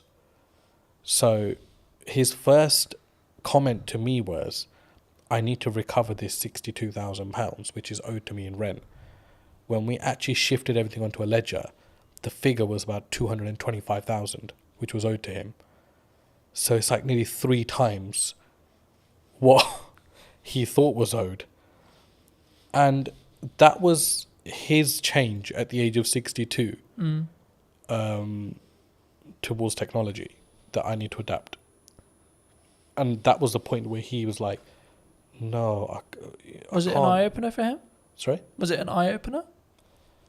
I think it opened... Like, how did he react? I think it opened everything that he had within him, because he was just like, he goes, I don't even know how many years I've been losing money for, which is the main thing. And he always had tenants, I said, and came to him like, you know, this rent figure is wrong. And he was like, no, he's adamant it's right. And I was like, an accounting system will put all that to bed. All of a sudden, the queries went down by like 90%. People stopped querying their bills because it was all automated. Each tax code was set. Every expense was set. And I mean, that was like, okay, there's also no time limit to when a person can wake up and see that they need to adapt to technology. And coincidentally, he got very ill last year himself. So he had his son come in and take over the business. And it was a very seamless handover because everything was sorted. So you could easily, you'd have to spend some time kind of understanding what's going on here. But it was handed over with something in place that you can just pick up and go with it, opposed to like, why is this or why is that or why is that? Everything was annotated. So yeah, look, you have to adapt. I don't think you can as a business. I mean, we didn't start using software till quite late into our life, business life as well. It was like 3 or 4 years in, we were creating invoices off Excel and that kind of stuff. And I was like, this can't be the way. And then slowly we've adapted to stuff. There are things that I think are really unnecessary in business as well. You don't need technology for absolutely everything. But yeah, basics like accounting and stock management, staff management, telematics on vehicles. You've got to have that. I mean, we had one of our drivers had a terrible crash last month, and the police wanted to know, what speeds were both vehicles travelling at, and we were able to prove that because we had the telematics. And the third party wasn't able to do that, which, favoured us as a business because we were able to prove that we were within, or our driver was within the speed limit. Didn't harshly brake. So technology is a lifesaver in certain places, and you've got to have it for the basics of your business. Yeah. You're specifically, obviously, a very niched business in regards to the sector that you serve. Have you always been that way? And if so, was that a very conscious decision from day one to be like, I'm going to serve this? Nope. Aviation just came about, to be honest. Well, I say it came about, but I kind of think you set your own destiny in some ways. We were so busy trying to survive as a company, but it was just like customer focus. Make sure the customer gets everything they can from you, even if it means you're losing something. Just give your customer absolutely everything and make them feel special. And we do that till date. So in some ways, business is a funny thing because you can never say, I set out to do this and it happened. Because I think you've got to, like, a lot of things happen around it and you end up taking a different route. So, I mean, I discuss aviation a lot, but we work heavily with construction. We work heavily with tech companies as well. And we have a huge footfall in the city as well. And none of those things were ever targeted. Like, I don't think we actually knew what we wanted to do when we started business. We just knew we wanted to serve food and, have a business as such, right? So it was like, okay, how do we do that now? And I think along the way, your business will adapt. Things will come up. You'll see value. For us, it was about understanding our niche. And I don't think we understood our niche until post-COVID, which is scary because that was like 10 years into the business. 10 years? 7, 8, sorry, maybe 8 years into the business. But it was like, what is our niche? Our niche is not aviation. Yeah. Because there's a hell of a lot of companies that operate within that. Our niche is short lead times. You get hold of anybody at any time of the day or night. We will solve your problems. And if we don't, we will make sure we've done everything possible to try to solve that problem for you as a client. Now, there are some clients that have my number specifically, and they will only call me in situations because although I'm the director of the company and we have an amazing workforce, I've built that relationship with them personally when I was building the company out. And I can understand why they only want to come through to me. I totally get that. But my attitude towards them doesn't change irrespective of my position in the company. And we distill that through our staff, completely distill it through our staff, that nobody's bigger than the company. We help a client in any given situation that we can. If we are closed for the day and something comes up for somebody, we will do everything we can to make sure that we solve that problem for them. And we've become that. I think that's been our niche. Our niche is we are problem solvers. And that's helped us also recruit the right people. And people don't come to this company thinking, I'll just spend 9 to 5 behind a desk and I'm done. They're problem solvers. And we make sure they become problem solvers. And our retention rate's amazing. I mean, we've had one staff member leave in the last 2 years, which is incredible. It's absolutely incredible. I mean, there are obviously niggles. There are obviously things that, staff feels management can do better or management feels ownership can do better. But I think that's a healthy relationship, and it's good to have that open dialogue. But it's so important to treat your staff well. And that doesn't mean just money or pay. I think just an attitude, sometimes just asking people how they are, talking about the football or having a normal conversation makes people realise that actually you're a normal person yourself. Yeah. I was going to say, I mean, I guess in the business your size, is there a level of all the directors are in today, kind of like, oh, it's really scary, and then if so, how do you either defuse that or lead with empathy to be like, hey, I'm a human too? I think because I've never really come in like wanting to feel important. I think because I was, working the fields, as you can say, when I first started. I've kept the same attitude now. If someone's a new starter or hasn't been around or hasn't got to know me because of the size of the business now, so they don't probably interact with me as much, they're put to ease by the older staff because they're like, this guy is actually really calm and really chill. Like, he'll come in and be like, let's order some pizza. Or did anybody watch the football or the cricket or whatever? I mean, it's like we have our company WhatsApp groups, and I was at the cricket India-England the other day, and I'm sending in the group chat, a photo of myself at cricket, but that helps people just feel like, I'm not intentionally doing that. I'm just doing that because I've always done these kind of things. And there are staff that say, they don't feel like sometimes I'm the owner of this company just by how I act, how I am. I'm very relaxed. Mistakes are fine. I think we've always said that, look, it's fine to make a mistake, but don't let it become a repetitive mistake and we're not learning from. So it's that yin and yang. I think you've got to find the balance.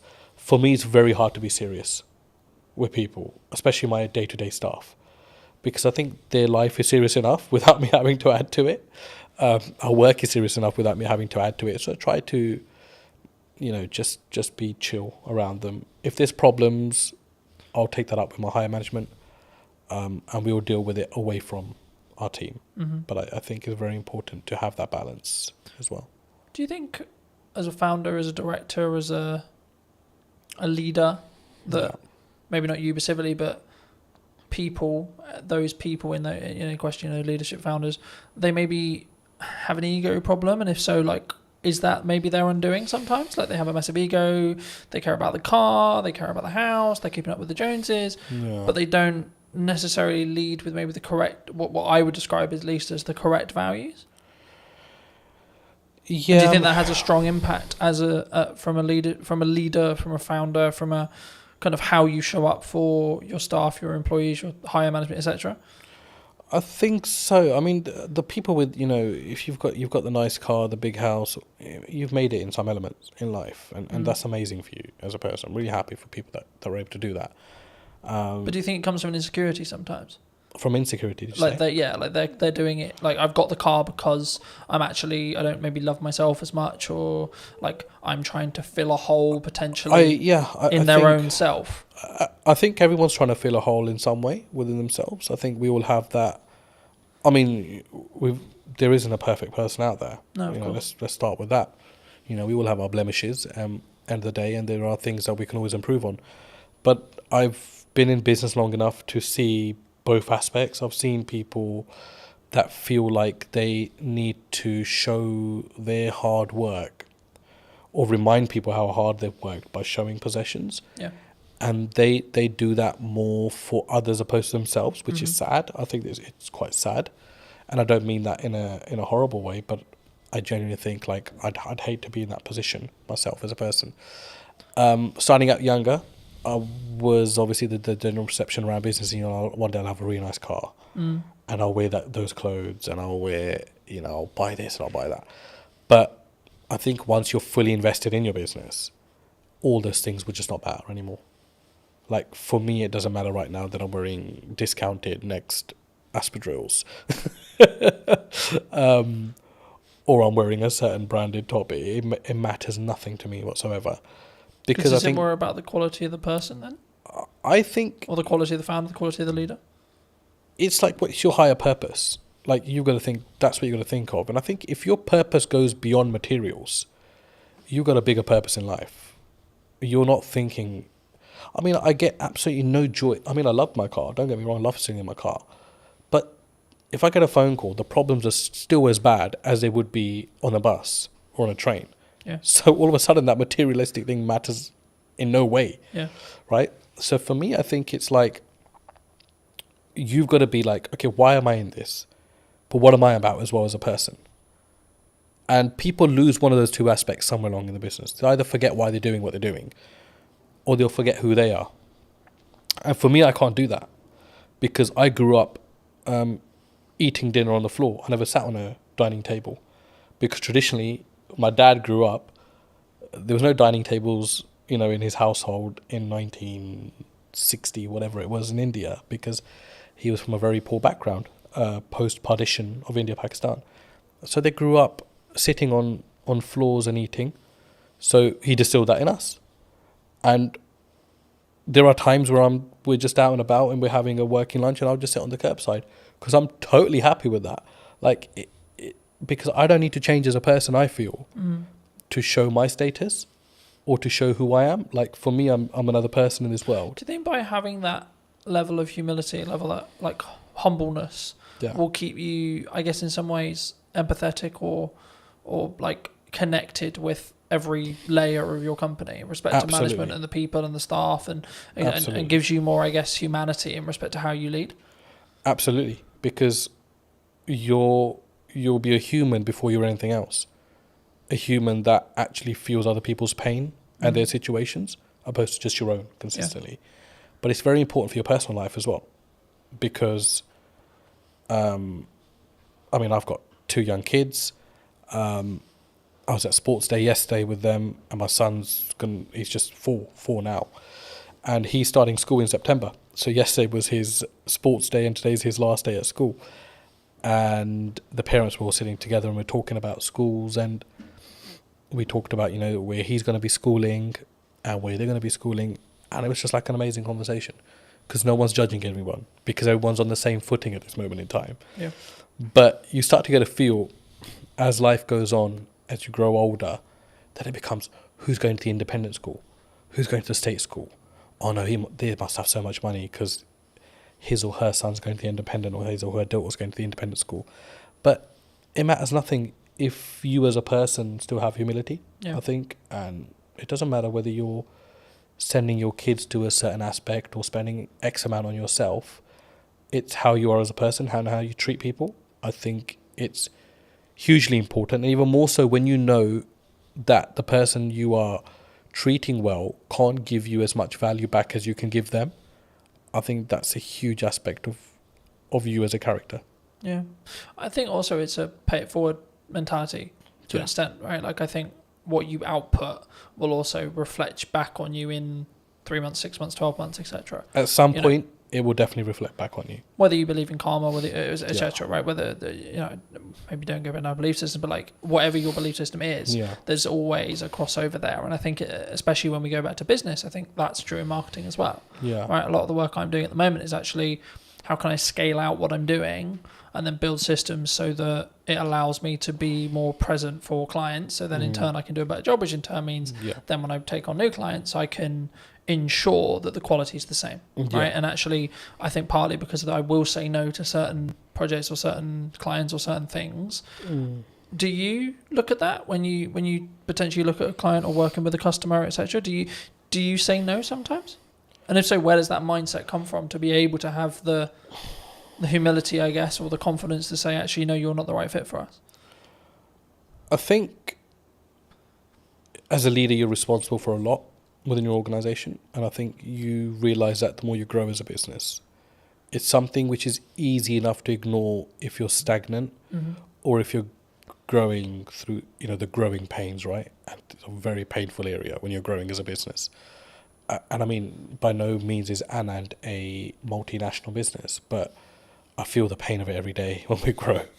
And majority of the time it's financial pain, because the bigger you become, the more restraints you get on your cash flow. And there's times you're thinking, I just want to be small again. I just want to be that business that everything was done on account, payment on receipt or whatever, right? But all of a sudden now we've got payment terms. There's clients that rack up huge bills, but we know we're not going to get the money for 60 days or 30 days. And, there's clients that, there was a client that came in, and we're absolutely wonderful with each other now, but they started and they said, we won't pay you for 90 days, but we'll give you this much business. And everybody was like, oh, that's an amazing deal to be done. And it was somebody from our team, actually, because when I consulted him, and he said, there's absolutely no point to take this business on, because if this client's going to be giving us £150,000 a month, we won't have that for 90 days. So all of a sudden we would have racked up something like $500,000 in 3 months. Or this business would have racked up $500,000 with us and that's a huge risk, because we only get paid 150,000 out of that 450 after 3 months. Yeah. And then it becomes that again. And then it becomes that again. And if that goes down tomorrow, we're going to be losing $500,000 as a business. And that's not just the revenue, there's the cost that comes with it as well. Yeah, because you have to pay out the cost anyway. And I think sometimes when people look at business, they maybe don't appreciate it, right? They'll see them with the nice car, they'll see them with the new studio, whatever it is. But I look at it and go, oh, that's a lot of money. Yes, my God, that's a lot of costs. Yeah, of course. Right? And I think it's how, I guess in some ways we develop as people to stomach those costs as leaders. Definitely. And I think it's got to be your attitude as well. Yeah. And you've got to, I do not think that there is a company in the world, I do not think there's a single company in the world that should ever come to you and try to take advantage of the size of your business. Yeah. Or play on the vulnerabilities. But unfortunately they do, because that's the way the world works. And that's where I think you've got to show your mettle. Like, how much do you value yourself as a business? How much do you value your services as a business? But be able to back that up with quality as well, which is a fine line, right? And that doesn't necessarily mean you've got to have the best product in the market, but absolutely deliver on everything that you say you're going to deliver on. If it costs you to deliver on it, you deliver on it irrespective. You don't just shortcut and then leave yourself exposed in the market for having a bad reputation. But I think it's self-belief.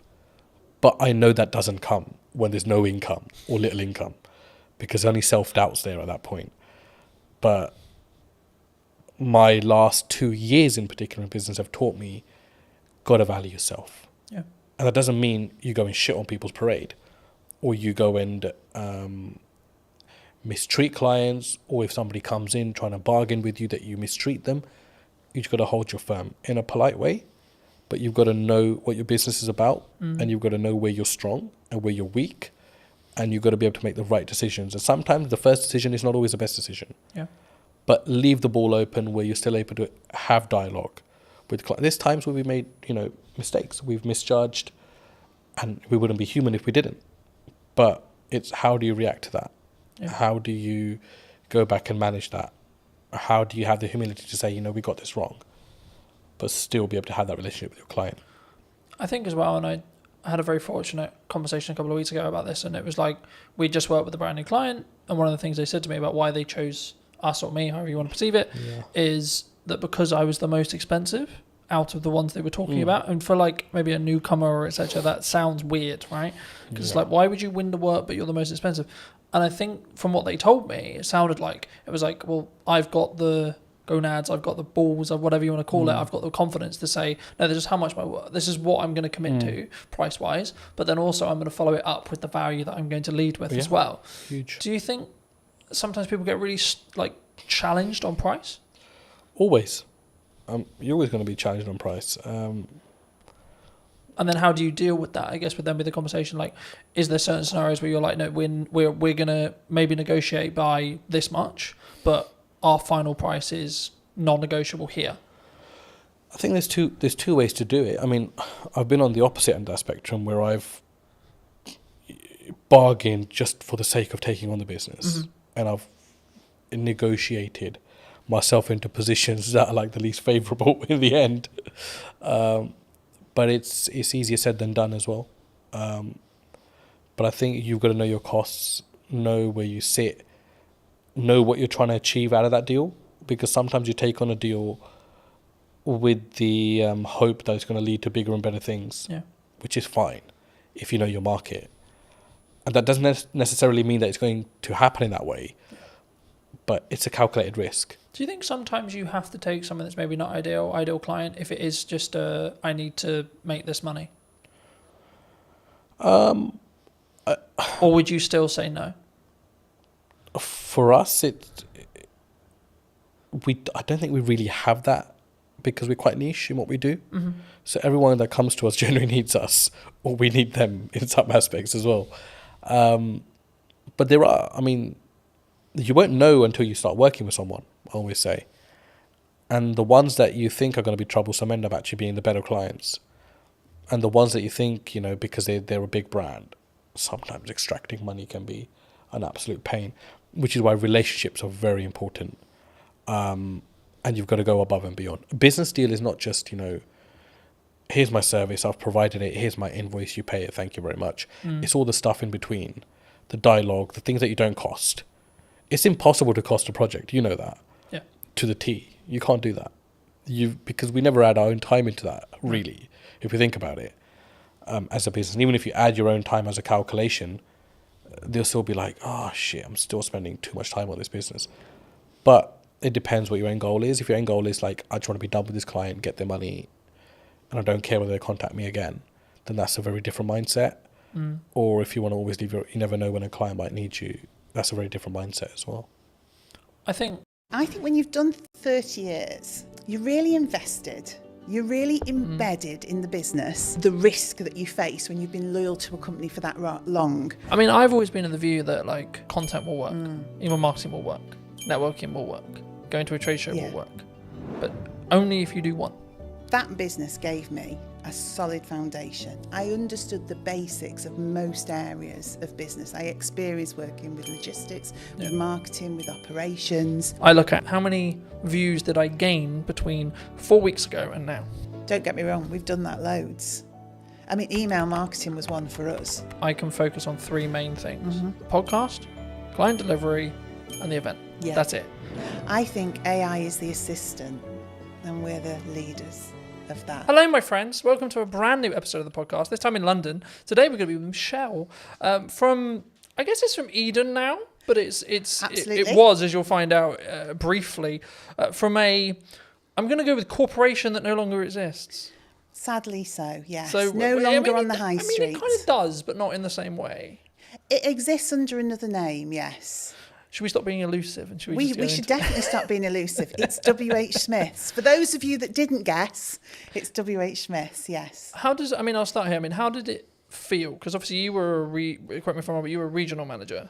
Yeah, so I looked after the north of the country for W.H. Smith's, yeah. I mean, I was with them for 30 years, so I grew from being a Saturday girl on the till to that position of looking after all the stores in the north. But yeah, at the point I finished, I looked after about 304 stores in the north.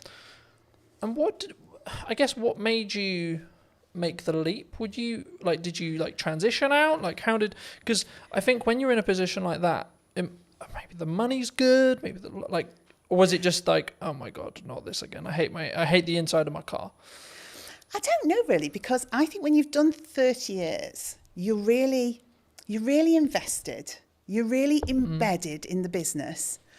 You are earning really good money. And you're super comfortable.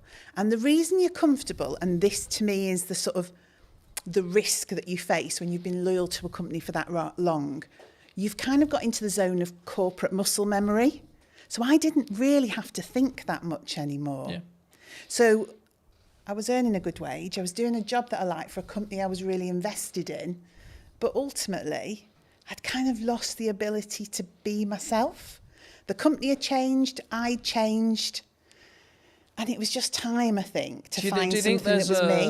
I guess there's a natural kind of, sometimes there's maybe a disconnect. Like you were who you were at then, you grew 30 years and then you wanted to go this way, but they wanted to either downscale or go that way. I don't know if it was a case of they wanted to go this way and I wanted to go that way. Because in all honesty, I could probably have done another 20 years for them. Because genuinely, I was really embedded in the business and I loved it. I loved the people. I mean, you literally know everybody when you've done 30 years. You know every store, you've been to every place.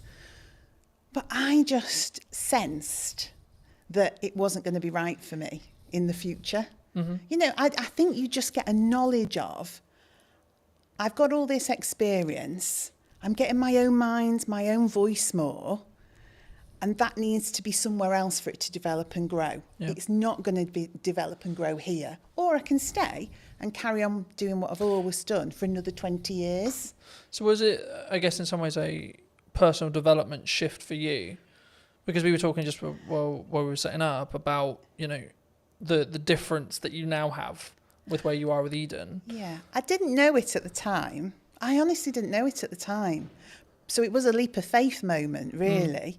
And then the weird thing for me was COVID literally happened on the Friday of the week that I left.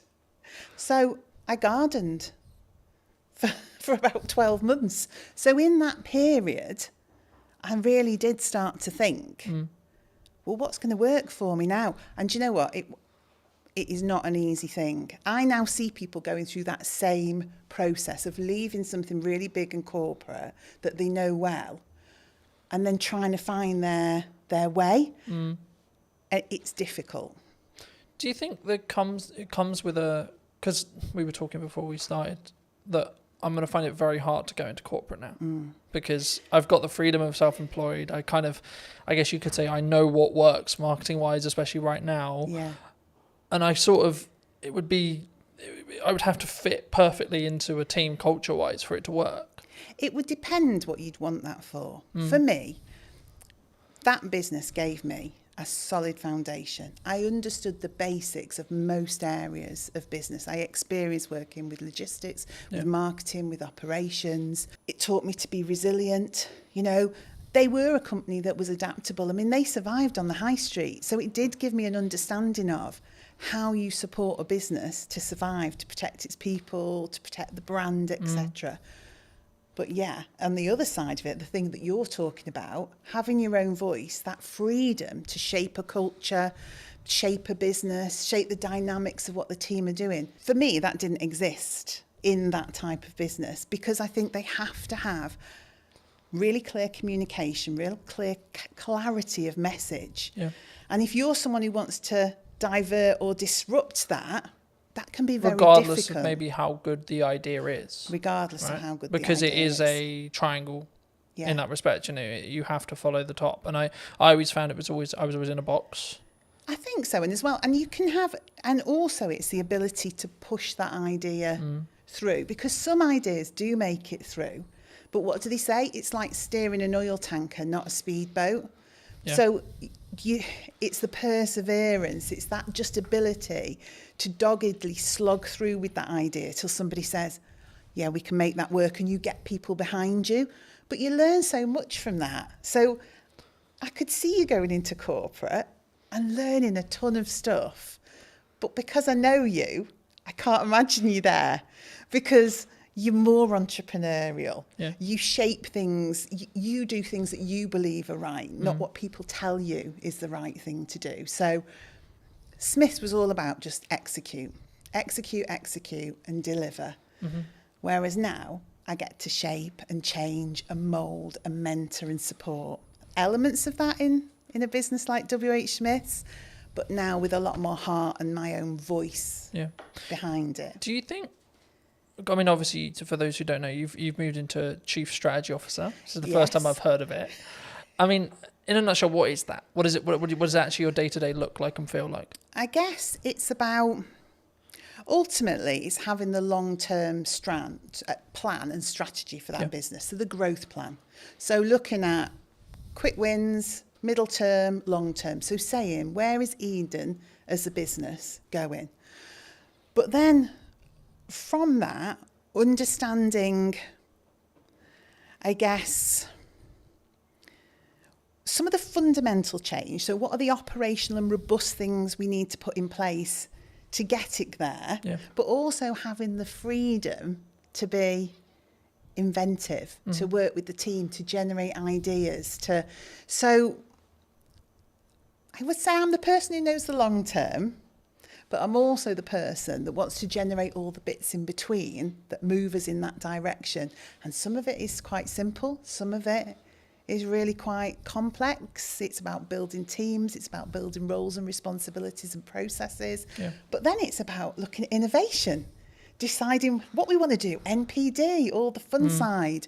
And I think for somewhere like Eden, Chief Strategy Officer is because we want to scale up and grow the business, but we don't fundamentally, well, I don't believe fundamentally we can lose the heart of what Eden is. Yeah. It started in somebody's house with the founder and his partner and a couple of people working for him. And it's grown now into its own HQ, its own warehousing, employing 26 people. There are loyal customers who've been with that brand for that whole 12 years. So we've got to scale it up because we want more people to join the organisation and more customers to experience the brand. But we don't want to lose the heart of what Eden's all about. And I think it's my job to make the scale up happen, but make sure Eden remains Eden. Do you think it's difficult? Because by proxy of scale, you have to somehow, like I'm in this, as we were discussing before, I'm in this struggle at the moment where actually things have gone like a lot better than planned. Happy days. Is brilliant. Right, great place to be, grateful place to be. But it's also like a legitimate issue in the respect to actually now I've got to like, how do I duplicate myself? Because that's potentially the position I'm in. Yeah. Especially when it comes to like continuing the next step now, which is actually continuing with what I feel is working. But sort of, I guess, because I'll never be able to replace me sat here in front of a camera. No. Right? I can outsource everything else. But the only bit I'll never be able to, especially if a client is very tied to, I want Colton on the production, I want Colton on the marketing, etc. It's going to be difficult. I mean, did the team at Eden find that as well? I think because obviously you sell a product, right? But the essence is still there. Yeah, I mean, ultimately our main product, it's dog food. I mean, that's what we produce and sell, premium quality dog food. I think when I came in to that business, it was difficult because it was change. It was somebody saying, what you've done till now has been brilliant because you have organically grown this business with people from the local area, not experts, just people with a passion for pets, a passion for the brand. And then I had to come in and say, that's absolutely brilliant, but we need some roles, some responsibilities, some routines, some best practices. We need to get back to basics. We need the foundations. And that was the change people found difficult. So that freedom to just almost do whatever you want, whenever you want, had to be pulled in for a while we established some core basics. But once we'd done that, once we'd got the right people in the right place doing the right things, once we operationally were robust, when we'd done our risk management piece that said, what are those critical points of failure that sit within this business? Then people could see, oh, actually, I can still operate the way I did before with freedom and creativity and innovation, but there's more support underneath. Things don't crash off a cliff. Actually, the structure's there now for us all to be able to do the things that we're really fundamentally good at, which is connection with the customer, the love of pets, the love of the brand, getting out, word of mouth, spreading the word of Eden, knowing that the business is fundamentally running well. Yeah. Whereas before, the business could have been struggling and we wouldn't necessarily have seen it. So we wouldn't have been able to make the changes we required to keep the business in a good place and on track. Yeah. Do you think there's I mean, you, with your role, I think you'll look at maybe like the overarching strategic side of marketing. Yeah. But what are people missing right now in marketing, would you say? Because there's a I lot of think buzz some- around yeah. people saying like, oh, there's you can't get in, you can't have a podcast, you can't, you know? I think sometimes maybe it's not what are they missing, but it's have they sat and thought about the brand and their audience and what they want to achieve? Or are they just trying to follow trends and what people tell them they should be doing? So I think everything from your TikTok through to email marketing, etc., is all valuable and valid. But it is up to the business to understand, is that right for them? And maybe it's not right for me today, but it might be right for me in a month's time. Yeah. Or maybe something I've always done, I'm going to stop doing so much of that now because I want to change. So I think you have to consider everything in the marketing sphere, but it doesn't mean you should do everything. because if you do it without authenticity, I've seen many TikToks where I just think I could literally crawl under a rock with embarrassment. Now, I'm sure some of that actually works sometimes. But if you're just doing it because you think you have to, I don't think it works. I think for me that's really true. And I guess the follow-on question was going to be around like the shiny thing syndrome. So to give you some context, I was out on a run yesterday. Yes. And I was like, hey, I should have like a teaching platform and it should be on a subscription base. I was like, no, Colton, that's a good idea, but no, because I'm focused on like two main things right now for the next, like probably to the end of the year, more likely, which is the podcast, right? And then the event, right? That I alluded to before we started. And the event's in September. So the reality will be like after September, I'll just be planning the next one and continuing with the podcast. Yes. Do you think people run into a challenge when it comes to like, they get some momentum with something and then they go, oh yeah, but this shiny thing over here is really cool. Yeah, and it's and also if you're looking at your competition quite heavily, if you're looking at the marketplace and seeing what people are doing, you don't know if what they're doing is actually successful. But internally, you go, they're doing that. It looks great. I mean, of course it looks great because they make it look great. Yeah. It doesn't mean it works. Doesn't mean it's successful. But it's so true to say you can just be pulled off. I mean, I say to my team, I know it's a really old analogy of all of us pushing the boulder up the hill.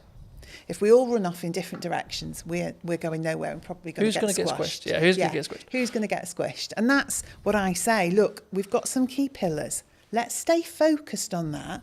Let's consider the opportunities, but don't run off and do it and just leave this hanging over here. And don't get me wrong, we've done that loads. I mean, email marketing was one for us. We wanted to do it. We should have been doing it. We kept running off and doing shows and events and sparkly fun things, never actually nailing some of the fundamentals, because it's more appealing, isn't it, to go to Crufts and meet dogs. Do you think there's a level of ego that comes from that? Like either from a founder or from a team? I don't know whether it's ego or it's what personally turns you on, what your own drive is, what do you fundamentally want to do? People do gravitate towards the things that do it for them, don't they? Yeah. I mean, I've always been of the view that like, so for example, content will work, email marketing will work, networking will work, going to a trade show will work, but only if you do one. Okay. In my view, right? From what I've found personally. Yeah. When I've really focused in just depth on how do I make the podcast as best as it possibly can. Yeah. From a viewer's experience point of view. That might be how it looks, how it sounds, how I come across. Can I outsource it?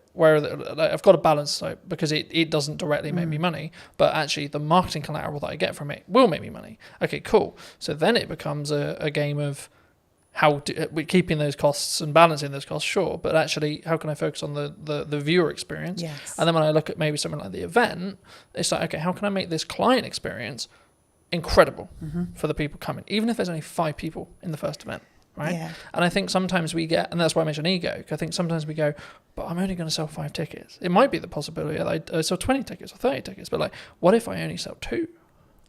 I get that. And it's interesting, isn't it? The business that yourself is in with you, and obviously you're looking to scale up and maybe employ, etc. Whereas now I'm sat with a team of 26, and so we've got the opportunity to do so much more. Yeah. But again, it is that decision on what's really valuable. I mean, and you just touched on something actually that I thought was really interesting. Doing things really well, making sure that the experience for the customer is, well, I mean, we were in a whole cycle of wanting to be perfect and never actually doing. So we had 20 things we should have been doing. So we were going to a show, we were doing email marketing, we're creating a newsletter for B2B, but actually all of those things had to be, to us, absolutely flawless. Yeah. And we were not delivering anything. So now I'm in the world of accept 80% sometimes, but execute and get it out there for the customer and do it consistently. Because I think sometimes, and maybe it is a bit of ego, You want to look at a piece of work you've done or something that you've done that the customers see and comment on. And when you're getting all the praise and, oh, that's so beautiful and that looks amazing and your brand is absolutely, but you've achieved very little, it's not really worth anything. Yeah. All that praise and adulation about something when you could have delivered on 20 things but done them at 80%. No, I completely agree. And there's a very quick psychology study. I've done longer videos on it, but like just a very quick synopsis here. There was 2 groups. Sometimes it's pottery, sometimes it's painting, sometimes it's sculpturing, etc. The lecturer says one half can only create one piece across a window of time. Sometimes it's 2 weeks, sometimes it's a month. And the other half can create as many pieces as they like, whatever the metric is, so pottery, painting, etc. And the result of the study was that the group that could repeatedly create something had a better piece objectively than the group that had only that window of time to create the one thing. Completely agree. And that's where done better than perfect is better. Yes. And when I say I'm looking at, like, I think it's a focus point for me on how can I create the journey or the viewer's experience or the customer's experience or the client's experience as a whole to be better across a year, not per episode, not per event, not it's the overarching strategy. So I don't look at this reel got 1,000 views. I look at how many views did I gain between 4 weeks ago and now, right? That's the metric I track, not what when I go into what's working. Sure, I'll look at specific videos, but on average I won't. I just focus on the output and then focus on how can I build each one to be 1% better than the one before. Yeah, and I think we do similar. I would say we start to look at consistency of communication. Are we building a community? Do people feel like we're engaged with them and so that they're engaged with us? So it's a similar sort of metric but in a different way, because if you're brilliant once, those people soon just disappear. But if you're constantly there talking to people, engaging with them, they're able, you're responding to them, then over time that just builds into we call it a community. We're trying to create a community. And we're always trying to draw people in to that community. So the end result is growth. But I think we sometimes get into the world of we need it all to happen in one day, 2 days, 3 days, 4 days, 10 days, etc. That's me sometimes. But actually in reality, if we just focused on, I can't remember the exact quote, but something along the lines of we underestimate what we can do in a week, but we completely over-egg what we can do what we can over-egg in a week, but what we can do in a year is really underrepresented mostly. And I think for me, actually focusing on that 1% is what that matters overall. Because then you're building that compounding effect. You're pushing the snowball down the hill a little bit faster, a little bit faster, a little bit faster, a little bit faster. Yeah, and also I think people can understand more. So if you are constantly jumping from one thing to another, your team just cannot grasp where we're going. They can't grasp the brand. What is the message? What is the strategy? So that continued delivery, that momentum that builds, you onboard the team. And by onboarding the team, you onboard the customer. And particularly in our business, because we've got customers and consumers. So the dog's the consumer. It's the dog we're trying to get to, but it's via that customer. And so it's almost like the baby food world, isn't it? Yeah. The baby's eating the food, but the parent's choosing which of the brands to buy. Same in our world. The dog's eating the food, the customer's choosing. A lot of that comes through trust. So that consistency, that slow momentum, is people don't trust people that flip from one thing to another, and they cannot understand what they're doing, and they can't see the message. So that repetitive, consistent approach. Oh, right, I know what Eden's about. I can see what the team's about. And because we're so accessible as well, a team of 26, we're all working in Stoke-on-Trent. You speak to one person, that understanding of the brand, you'll speak to the next person, you'll get that same message. You'll get that same education piece. So people start to think, this business knows what they're doing. And I think that's the same for yourself. When I see you online, when I see you doing what you're doing, I think that guy knows what he's doing. I also think it removes the pressure of being perfect every time. Like building off the done is better than perfect thing. Yeah. Because as long as I'm authentic to me, then it doesn't necessarily, you know what I mean? It doesn't matter in the same way, because I'm not like, oh no, that's not, as long as it's on brand and on piece and still me, then I'm like, actually, that's cool. you know.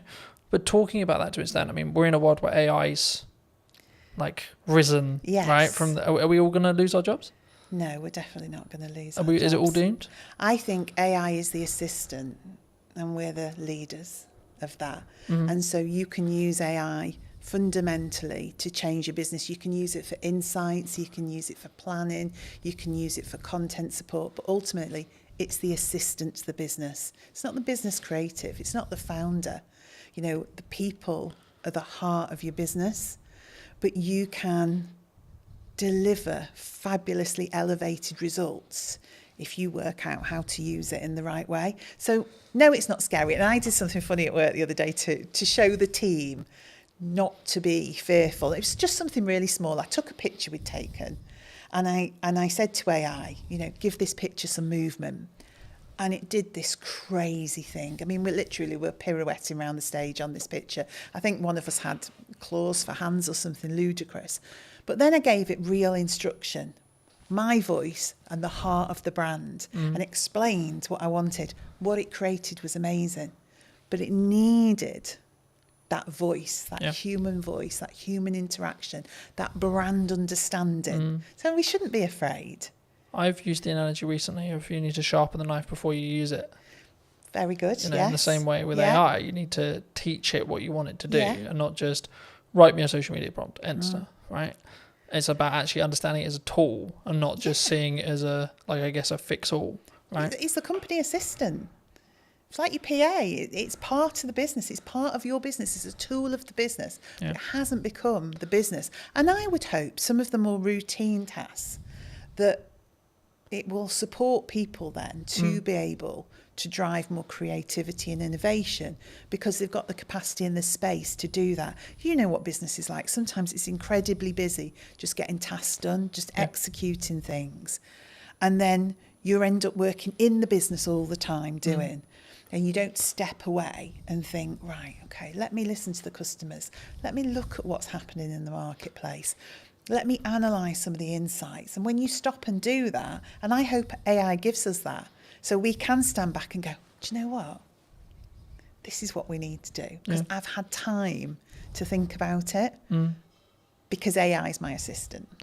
Something that I found really interesting, and I'll be curious on your thoughts as I'm bringing it up here. I mean, I'm rapidly approaching the end of Mel Robbins' the 5-second rule. Okay. I don't know if you know it, but it came out a handful of years ago, and the crux of one of the things I read on the way here was procrastination is actually a reaction to stress management. It's nothing to do with like not getting the work done. It's how we cognitively distract ourselves and have that stress break. And it kind of links to the AI thing because I think the performance, you could say that, especially when you're in C-suite or you're, you know, a chief marketing officer or a chief exec officer or a chief strategic officer, etc., we can be so do. How do you personally balance it, but also allow yourself to have that time to, I guess, think up the more creative ideas or like have that more synergized approach in respect to actually, no, I'm going to step back now and say, let's look at the problems I may be facing and how I can like strategically fix them, but not with the pressure on having to fix the answer today. And sometimes I'm really bad at it. So if I'm overly excited about stuff, then I'm just do, just as you describe, really. There'll be days that fly by and I'm not quite sure what that day was about. I think there's a point in business though where you have to do that, right? Probably, yeah. Well, you do it because it's necessary, in the moment. But then what I also find, I like to be planned and organised. We were talking about this. I like my notebook. I like to think ahead because I like to show up in the right way. Yeah. I am myself. I'm always the same, but I do give thought to how do I need to show up tomorrow? What are the things that I need to achieve? Am I planned and organised around that? And when I am, that gives me those periods of time to step away with people. Do that for people in the business as well. Say, hang on a minute, let's just stop. Should we just go and grab a coffee or should we go for a walk? Because we probably just need to think this through a little bit. Is that an environment thing, do you think, as well? Like you need to physically remove yourself from the office, the home, to get a change of scenery? For me it is. And I probably use that with other people. Now, whether that's everyone's reality, I don't know. But I am one of those, when I got home and walked the dogs at the end of the day, that's where things would come together. So all the strands from the day that all seemed very sort of disparate and all over the place would come together, and I think, right, that's what we need to do. But we talked about this in work the other day, actually, creating space, going for walks, having hours of the day where people put down their keyboards, they put down and we do something different. And whether you want to call that a team exercise or just chilling out and having a coffee, but forcing people in a way to have space. Because your natural reaction is you're being paid to do a job. You see yourself as, I must be productive. I need to be able to demonstrate the things that I've done. But that's not the case. What you need to be able to demonstrate is an understanding of what the most important and priority things that we should be doing. Not that you've done 100 things, that you picked the 10 most important things and did those. And do those well. And do right? them well, yeah. But don't do, like we said before, don't do them so well you don't actually deliver on anything. But, yeah, do them well. I think you need to personally ask yourself, I mean, I'm looking at it as I say, like, I can focus on 3 main things, right? And that's what I'm really leaning into across 3 months, 3 things. Yes. Right? And it's like, right, the podcast, client delivery, and the event. Yeah. That's it. You've got nothing else. You can't add anything else. And it's not that I don't have other ideas. I do. Yes. But it's actually, if I'm going to get what I want from this and I'm going to make those 1% improvements, I have to focus on those 3 things. So how do you, because to me it's capturing the ideas, isn't it? And that, I think, is the strategically important bit. I think you can, and I believe part of my role is to help people focus on the key things, because I think you are in control of your role and your business, and we've got 26 people there. One of my jobs is to help them prioritise what we need to be looking at and when. But capturing the creativity, not allowing ideas to disappear because we're busy, always making space to go back to things, to reconsider them. And even if in 6 months' time it still isn't right, to reconsider them again. Because what did he say? There isn't any bad ideas. No, it's just about timing. Yeah. And, you know, I mean, the simple answer of like, how do I do it? I have a set of like what I call my command notes or like top end notes. Whenever I have an idea, I put it down. Don't care how I'm going to use it, don't know where I'm going to use it, etc. I'm like, I don't have the time to focus on how to build that out yet, but I don't want to lose it. Yeah. The other way, building off the AI side, is utilize chats in ChatGPT, for example, especially if you have a conversation in that chat, it will be able to, as in physical conversation, as in you're typing, or actual conversation, you'll be able to then refer back to it. So if you say, hey, ChatGPT, for the next 3 months, I can't really focus on this thing, but actually it's a really good idea, I'm going to come back to you in the future. Can you kind of make a highlight list or make a reel or etc., or make a summary of like my thought process now? And so when I actually have the time to give the focus, I can then do that. And then what you do is you just brain dump. And I love that, because I am a notebook. You see my notebook there? I am a notebook girl. If you ask anybody in the office, I mean, I have strategically coloured notebooks. I lost my orange notebook the other day. I thought the business was going to completely go off a cliff because I'd lost the orange notebook. But that's me. I love to capture those notes. I sit in meetings, I listen to people. I'm thinking, oh, good point, good message, good. But I have started using the chat GPT to do just that. So I just sit and chat to it. I say, so-and-so thought of this today. Yeah. In terms of and it seems bizarre at the time. I mean, I did think I was losing my marbles a bit that I'd found this new best friend of ChatGPT, but I did. And I systematically would go through and think, right, idea. Don't lose it. So now I'm developing a combination of my old way of thinking, get it down on paper because that really works for me. But now capture it somewhere where it can't be lost. Yeah. And I think as well, like if you are capturing it either written wise, like some people are really into writing, there's a couple of things I would say, like get a tablet with a pen so you can just write it and it can digitally transcribe it for you, or just get into the habit of taking photos of those pages, because if you give those to ChatGPT, it's probably nearly smart enough from what I've found to actually be able to capture that information and then convert it into like a text format or whatever you want it to do, or even just capture it inside the chat's memory. I like that, because I'm a paper and pen girl. I really am. It's meaningful to me to put words. But that might onto be actually paper. that's how your brain's wired. Yes. And actually that might be your good idea. Yeah. And that's where your ideas flow. But then, like in the result where you do lose your notebook, if you're also backing it up through ChatGPT's like chat memory, like you could just have one called idea dump, for example, right? And every single time you write a page in your notebook, take a picture of it, and then tell ChatGPT, I'm going to refer back to whatever the note is. Can you bring this content forward whenever I ask for it? And it's how you then, and this is an example of like how to leverage AI rather than being scared of it. Yeah, and I think that is just it. And it's funny that naturally using ChatGPT in that way worked for me. And also that ability then for me to create patterns, trends and insights from it, because I will go back and say, are there any common themes? And I didn't know if it would work or not. You never know if these things are going to work. So can you see any patterns, any common themes, anything that's coming together as one cohesive idea? And it's so good at that in terms of analysing and pulling out insights. Because I would go back, I mean, and this was an arduous task, I'd go back notebook, highlighting things in different colours, pulling strands together, generating one idea from 20 thoughts. AI is really good for that. Yeah.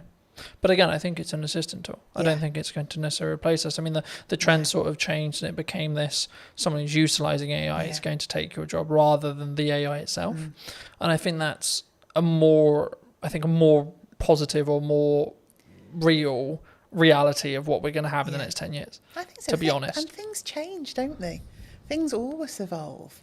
You know, industries change, the way we work changes, but our minds are amazing. We've just got the power to adapt and do things in a different way with the support of that new way of working. But I found because it's taking the grunt work away or allowing me to document things, etc., I then can have the more creative thinking process because my bandwidth is like opened up in that respect, and I can sort of play around a little bit more with what works and what doesn't, and like what ideas work and what, and I can ideate them a little bit deeper.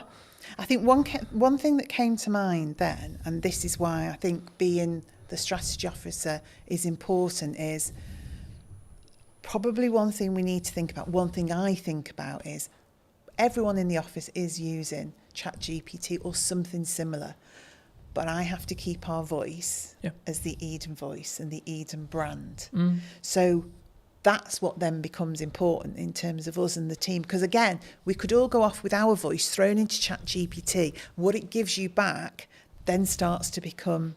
But I think it's a mirror, right? Yeah. And I think when we blame it, oh, it's a bit robotic, oh, it's a bit this, oh, the words aren't... It's like, well, you put it, you did the prompt, you did the... Yes. But I think, I mean, as a more generalised question, I guess, do you think that we don't look at ourselves in accountability-wise as an over... Not even necessarily AI, but as an overarching... kind of like as a person when we see something maybe goes wrong, like more generally, like what that people as a whole we don't take accountability themselves, or do you think that's rarer? It's easier to go, it's your fault. Yeah, we don't always want to take accountability. If you're asking if we do, I think you know when you're accountable for something. Yep. That doesn't mean you don't try and deflect that accountability, but normally, if you work it through with somebody, you can get to a place where you understand what role you had in that. And again, that's something I have to do, because I think part of my role is clarity. And I think clarity is caring for people. So getting people to a place where they do understand their accountability and they do understand... There's also needs to be a proven place of safety, right? Well, yeah, definitely. But that's how it should be, isn't it? It should be a place where people Because it isn't like, hands mistakes. up, I made a mistake, oh shit, my job's gone now. No. It's actually, no, hold on, we're all going to make mistakes, and that's okay. How do we learn from it? It's we've made a mistake. You know, we have done... We've put tons of effort. We're relaunching it again, but we did a Try Before You Buy campaign. And we got quite a few little bits wrong in that. So that campaign did not deliver as it should have done. Now, we've learnt from that and we're relaunching it. But at the time, nobody wanted to hands up where the... So I just said, we've made a mistake. This team here, we're the project team. We didn't do it well enough. We weren't aligned. We weren't working together in a way that we were picking some of these things up. So you may have had that ultimate last part responsibility to deliver on that or to create that but actually fundamentally it was a project So we all bear the responsibility. But let's go back and say, what was your part? What was your part? What was your part? So next time we do it, we've got clarity. Yeah. Clarity is a form of kindness. If you don't give people clarity, what you're saying is, I want you to keep making mistakes. So ultimately, at some point in the future, this is going to blow up and you're going to be in a whole heap of trouble. Where it's much better to say, oh, that's not quite right. What can we do about that? Yeah. Or I just want to have a chat with you because I've just noticed. That's much better a way of having accountability than waiting for something to crash and then saying, you did that. Yeah. Do you look at it as, in your role, because obviously you work with a larger team. Mm-hmm. So I'd be really curious, do you look at it and go like, do you come at it from a perspective of like, are you okay? Like when you work with someone one-to-one, like if they are making mistakes, because it's like you good? Like what's going on? If it's out of character. Yeah, I don't necessarily say I always would do the you good, because different people respond in different ways. But I like to be in touch with the team. I like to have sat with people before we get to that point, so I know a bit about them. So some people want to share more than others do, but fundamentally, you know the dynamics of the team. Yeah. And you can see if they're having a good day or a bad day, if they need a bit of space but a business, and also SME, I have to say, one of the things I noticed about being in a small business, it is a lot more personal and emotional to me, because I know all those people. I know their dreams, their passion for their role, but equally, that's really positive as well, because just as you described, there are days when I can say, hang on, that's not like you. Or do we want to just take 5 minutes? Or actually, is there anything we can do today? You know, is there anything you just... So, because I feel differently about a small business. I definitely feel it.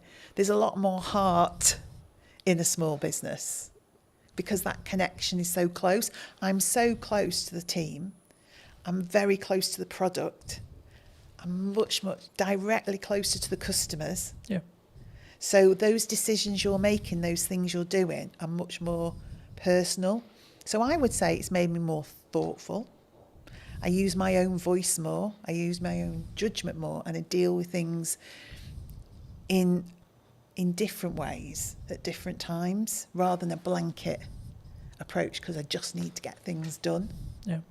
Do you think that do you need to, I guess, lead with empathy as a leader in some scenarios? Definitely. I mean, I would say for me, what has always been important to me in the roles I've had, outside of the things you need for life, like your money and all the rest of it, absolutely. is building a strong team and a strong set of people and individuals. So, yeah, you've got to have empathy for that. You've got to have some kindness for that. You've also got to you want to drive people. So motivationally, you do want to stretch and challenge people. So it's equal hands of empathy, kindness and support, but drive and challenge and creating a buzz in people where they can see a future and they can start to really push themselves forward. So I think it's in equal measure, really. Yeah. I think sometimes we don't necessarily look at the empathized way of looking at it. I mean, I think we'll wrap up soon, but do you think people are purely just, you're here to do a job? Like, could that be the approach? Like, it can be very, like, I'll use the term like maybe domineering or led or like very pushy in that respect. Like, you're here to do a job, get the job done. It definitely could be, couldn't it? And I think we all have to admit there are times where you just want somebody to get something done. 100%. And actually, is it more of an ebb and flow? Yeah, in some scenarios, you need to lead with candor and you need to lead with empathy. And in other scenarios, you're like, come on. Yeah, because you're also thinking sometimes the mentality of just get it done is because you know what the impact of that is going to be for other people and other things if that isn't done. Yeah. So it is empathetic, but in a different way, because you can see the end result of that not happening. So say we get something wrong. We've got someone who's relying on our food, getting to them on a certain day for their pet, who's always at their food, has a health condition, and logistically we get something wrong. My view is I have to help that person. So in that moment, you just need to get that done. Because we really need to care for that customer, that pet. We have to do the right thing for them.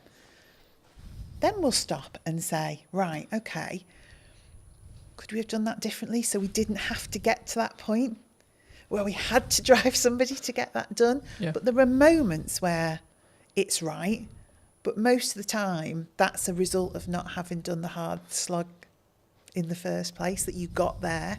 Yeah. For people who may be interested in connecting with you, seeing more of your work, seeing what you're doing at Eden, where's best for people to connect with you?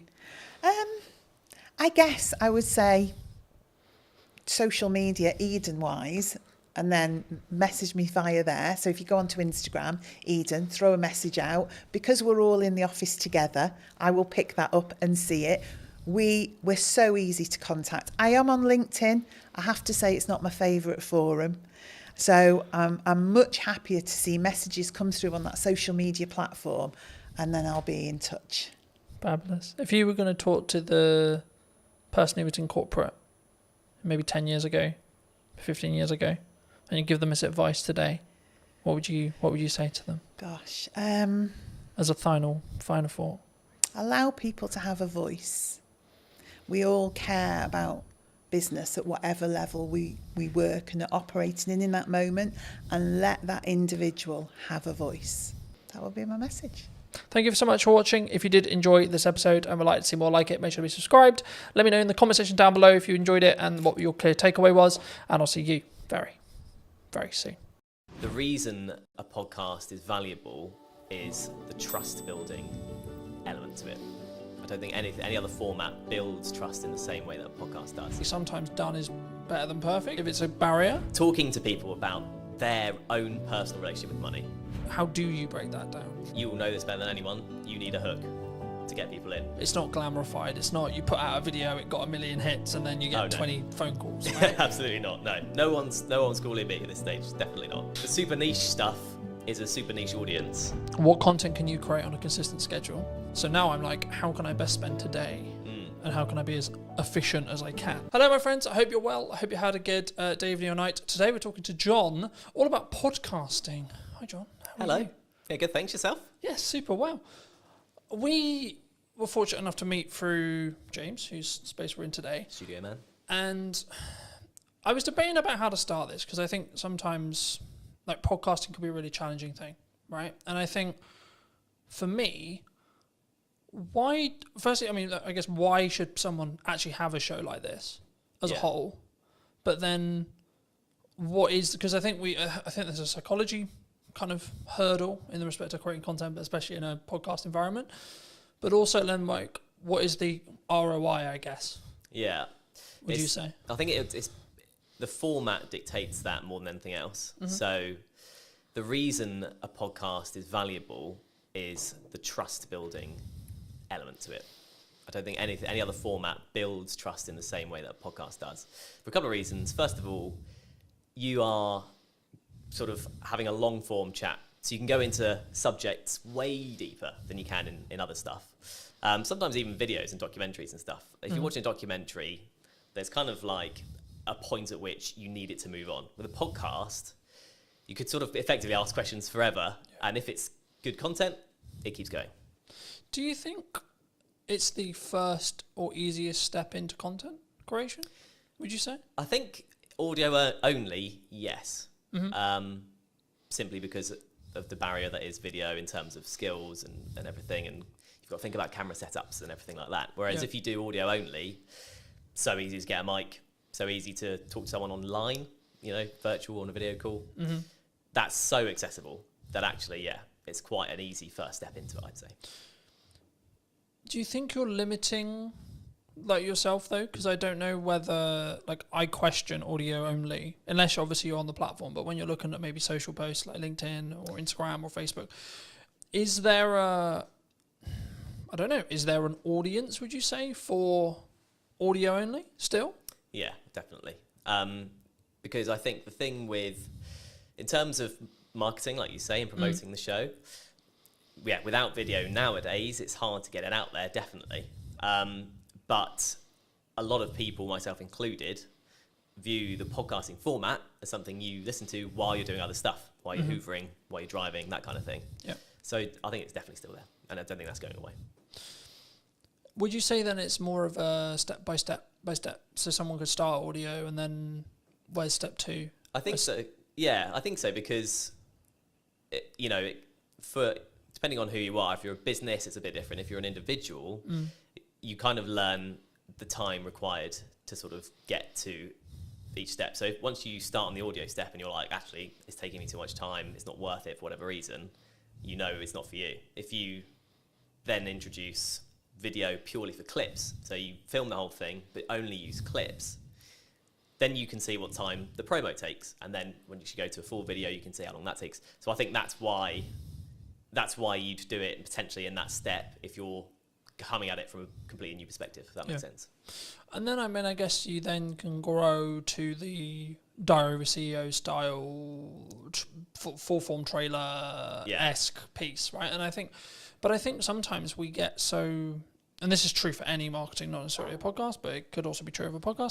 I think we get so hemmed in I need it to be Diary of a CEO quality instantly, right? Yeah. And I think that we struggle with the idea of, I'm going to take one step, make a 1% improvement, next step, 1% improvement, one step, so on, right? And I think for me, especially with what I've done with marketing, it's always been so this is the results I've got previously from this output. Okay, but what happens if I double the output, right? And it's constantly that testing period. I mean, in your experience with podcasting, how would you recommend people, or how would you look at like working with a client, because I know that's some of the work you do, to actually help them actually work out, should they have a podcast, but then secondly, like, what are the nuts and bolts of their podcast in regards to topics and like theme and etc. and or does that matter now? Yeah, so I think in terms of the sort of nuts and bolts, you kind of have to have the reason why you're doing it first, then you go into the nuts and bolts. So like I said at the start, the reason why is the building trust element. I think you need to, if that's what you want to achieve, and you have, say you're selling a particular service or a product that can be gone into in depth, then it's worth doing from the start. Then the nuts and bolts from there all depends on how you want to package that, I guess, to be unique or to kind of be the same, because everyone is kind of getting used to this kind of format. So there's options on the table for sure. I think there's obviously that psychology thing that we've talked about a little bit as well, but I think for me, I didn't overthink it. I was like, I enjoy talking about business, I enjoy talking about content creation, I enjoy talking about marketing. And yeah, I've evolved it, and yeah, it sort of changed, and depending on like the guest will kind of tailor the conversation slightly. But I also don't overthink the conversation, because I trust in myself as an interviewer to ask, I guess, poignant questions, or like what naturally comes to my mind. And I think sometimes when we look at content, it's not in this box, right? I watched a video this morning talking about the fact that like one of the reasons why they're not, the person in question wasn't on YouTube, was because he was constantly concerned about, he sells video production, so it has to look good, has to sound good, and I followed the logic of yes, sure, but actually sometimes done is better than perfect if it's a barrier. Do you, like, how do you, when you look at either, and I'm sure we'll get onto the podcast you're launching, but like when you work with clients, or when you're maybe looking at your own podcast, like, how do you balance that line of, okay, it's done, but actually there's these things that that could be better? Do you hold a podcast back? Would you reshoot a podcast? Like, where's your line? Yeah, I think you'd want to know that before even starting, frankly. If you want it to be polished, and the client's a big company, for example, you want it to be polished, you start from there. That's kind of, the level is set effectively. And going on from there, in terms of, if it looks scrappy, there's kind of growing evidence that a scrappier look still appeals on the right platform. I was reading recently about TikTok and how people, or watchers or users of TikTok, prefer the raw content, the raw sort of footage and stuff. So someone literally picking up their phone and talking, there's no kind of green screen, no one's putting any effects or whatever. If the content looks like that on TikTok, it sells on TikTok. Yeah. Whereas on YouTube, like you were saying, people kind of expect a bit more of a polished thing. But I think authenticity is quite a big thing these days when it comes to content. And like you were saying with your questions and it's just coming off the dome and stuff, that's in some ways kind of seen as a more better or nicer to watch compared with a completely polished, you've gone through 20 questions with a fine-tooth comb and you're only asking 10 because they're like the best ones only. It doesn't, like, conversations don't work like that, and that's ultimately what podcasts are. I think that's an important point. I think that there is obviously a line when it comes to like the quality of, like, especially if it's what you sell, like what I sell is video production. So there is a line, but I also think that there's an opportunity cost of refilming a conversation that isn't the first one, for example. Absolutely. Right? So to give you some context, last week or so, I filmed a podcast with my mum, and that post, me announcing the fact I did it, did really well, which kind of doesn't surprise me to an extent. It doesn't, but there's actually a tech challenge with that podcast because one of the cameras isn't in focus. So my camera isn't in focus. So I was in a position last week, and I think I pretty much made the decision I'm just going to work around it. But I'm in a position where I'm like, the episode is really strong in regards to the content, but it's not perfect video production wise. Do I reshoot it with the potential opportunity that it will feel different and the conversation will maybe come across differently? Or do I work around the fact I've got multiple cameras and I fix it that way?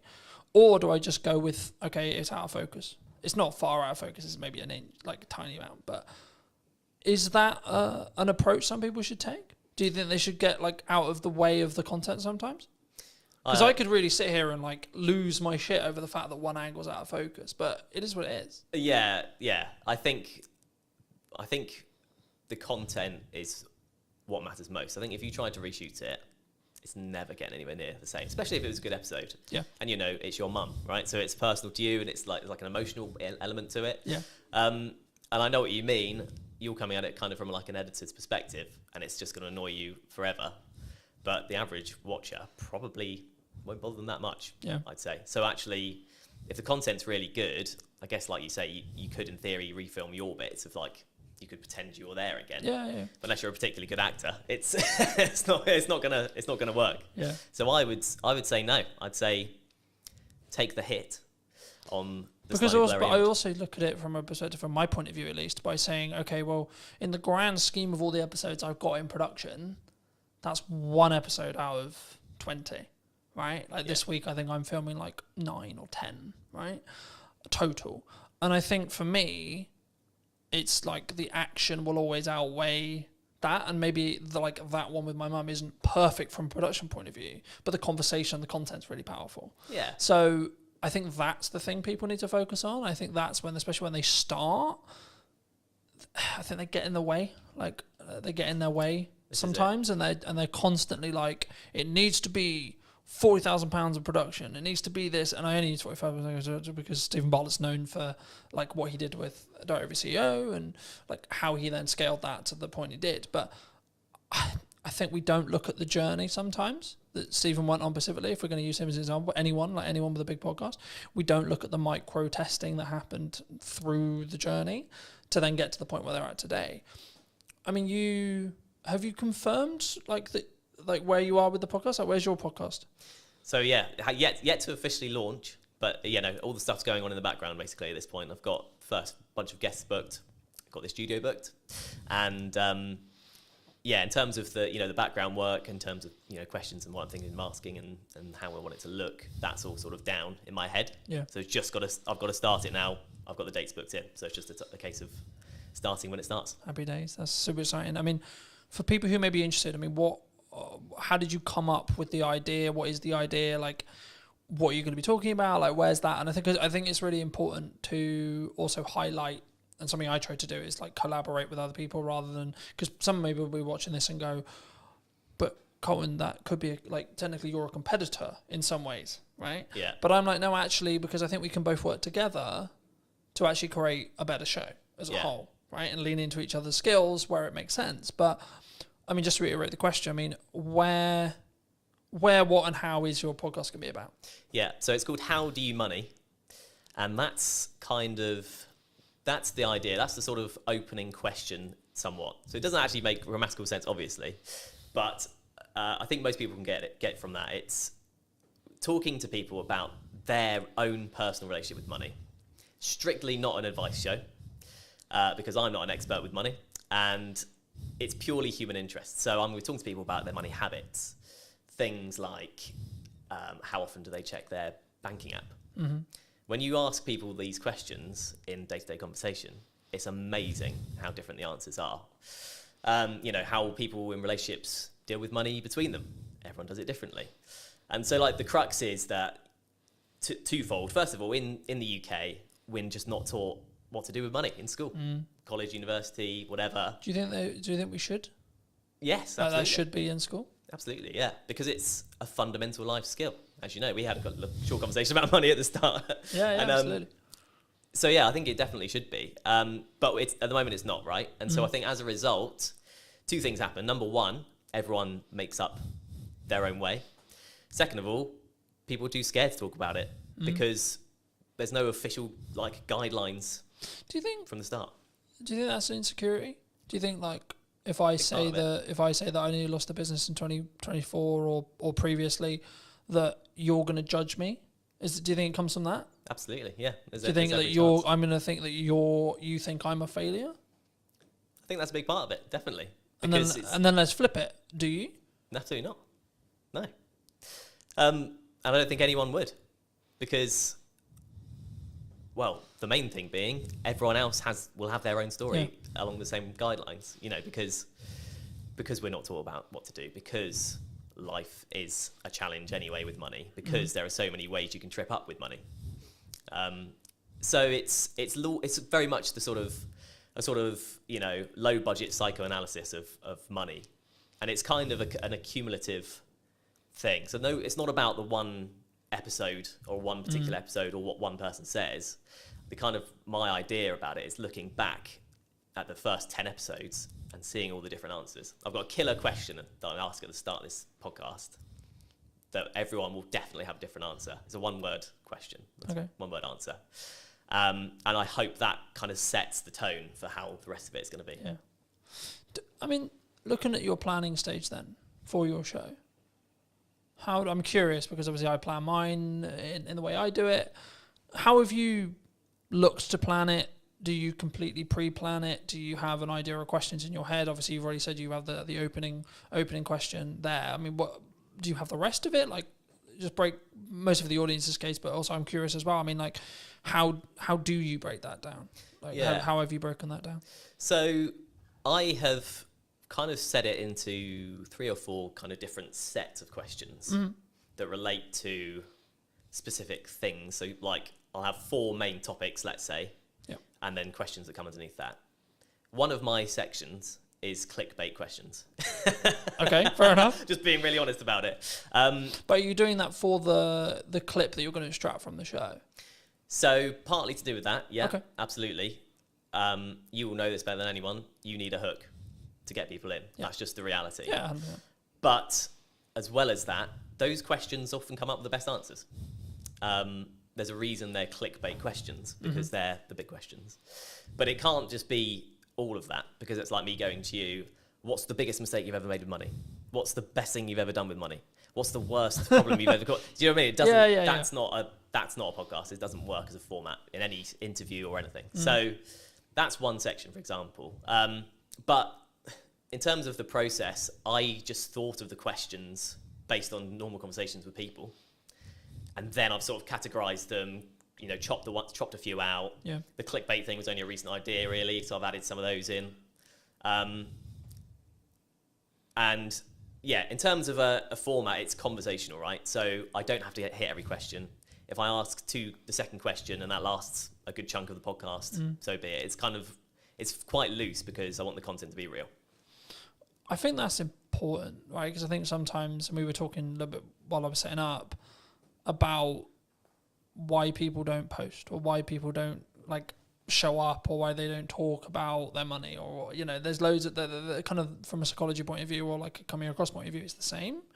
And I think that for me, I've been very fortunate that I've always sort of taught publicly or built in public. And it was interesting because about a month or 2 ago, I think, I personally, sorry, I don't know when the trend started, but the trend of building in public really started taking momentum. I mean, have you, because I know we in our one-to-one, we talked about the fact that you were 6 months ish, like into freelance. I mean, how was your journey from like, okay, I'm going to do this thing, I'm going to go freelance? I mean, was it forced on you? Was it 50%? Okay. Yeah. I took voluntary redundancy basically from my previous job. But to be honest, I'd come to a point where I felt like I wasn't going anywhere in that job, if that makes sense. And yeah, it was a bold decision because I was also 3 months away from my first child being born. So I've since had a conversation with a friend who was like, "You're mad. Why have you gone and done this at this exact time?" But yeah, a lot of things felt right about it. I did seek advice about it from people about, rates and how much work is available, just a few people that I knew. And it just seemed like the way to go. And it has been the way to go up until this point. So it's a bit like that freelance. And you'll know as a business owner, you're just sort of going, okay, I've got through this month, go to the next one. I was definitely like that at the start. Right, I've been very fortunate. I've talked quite openly about the fact that 2024 was quite rough, but I blame myself on why it was quite rough. Yeah, because I wasn't showing up as it's in the correct marketing to actually get the output I wanted, but also in volume. I don't think. Yeah. I think if now I look in hindsight about what I was doing and like what went wrong, quote unquote. And I could sit in the respect of maybe a victimized mentality of saying, well, the economy was hard and there was this issue and then etc. But like as we were discussing before, I think you're an example of this at 6 months in, but I'm maybe an example of this year. You have to have a strong business model. Something that I've tweaked in the business model now is a more recurring revenue model. So we'll work with people on a monthly returning like payment plan. Nice. Or like and it's not like that's not the only thing I do, but I still do project work. But like for me, it was always a matter of, from looking at a business point of view, of how do I squish those troughs, right, and also squish those peaks in proxy to an extent.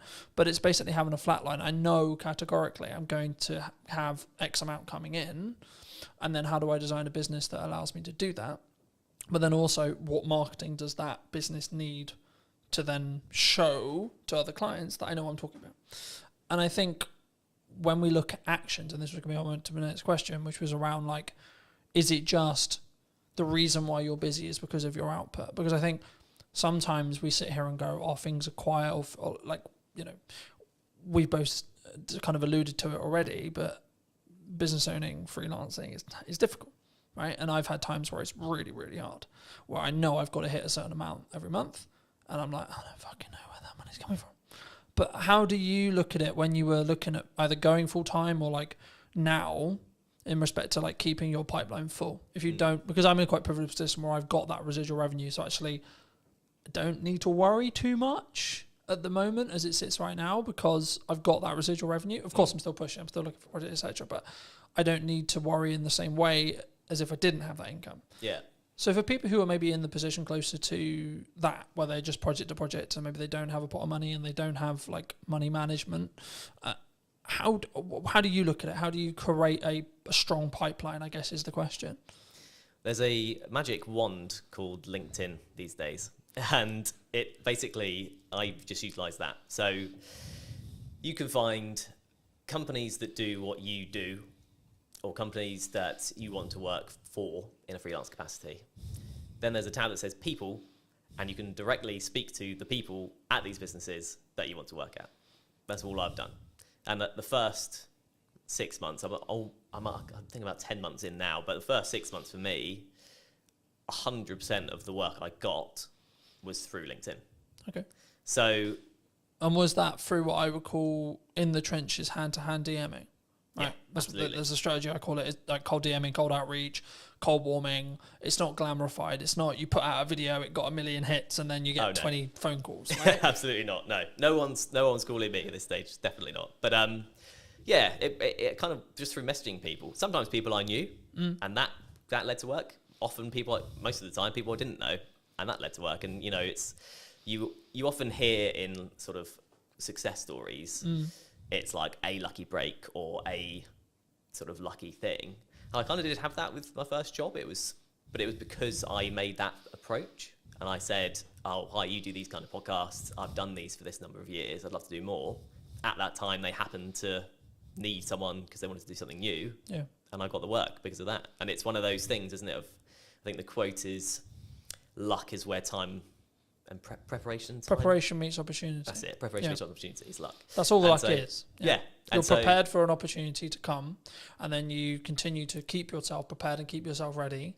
Like, we're recording this just before, about a week and a half before the kids break up for school, right? A lot of people in business look at that as, oh Christ, everything's going to go quiet. Everyone, which understandably, they're going to spend time with their children, they're going to go on holiday, etc. I read a post the other day, there was something on the lines of, things are quiet, right? Things like the creative industry is struggling, got these kind of terms. And I was like, okay, that might be true.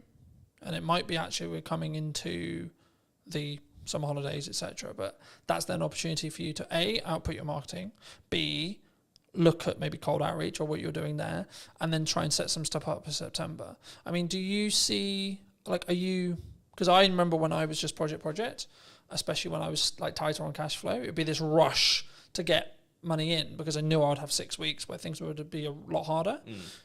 Are you either financially planning wise or pipeline wise or etc.? Are you planning for that to be slower, or do you expect actually there's going to be a percentage of businesses that actually just keep going and work around everything? Yeah, I just feel like at this stage, I don't think I can really plan for it, if that makes sense. The planning is outreach. Yeah. Just message people, talk to people I know, people I've worked for before, people I don't know, people I want to work for, all that kind of thing. So yeah, I'm not at that stage yet where I could do that, but there are opportunities sort of on the horizon where I may be able to do that. So it's one of those, really.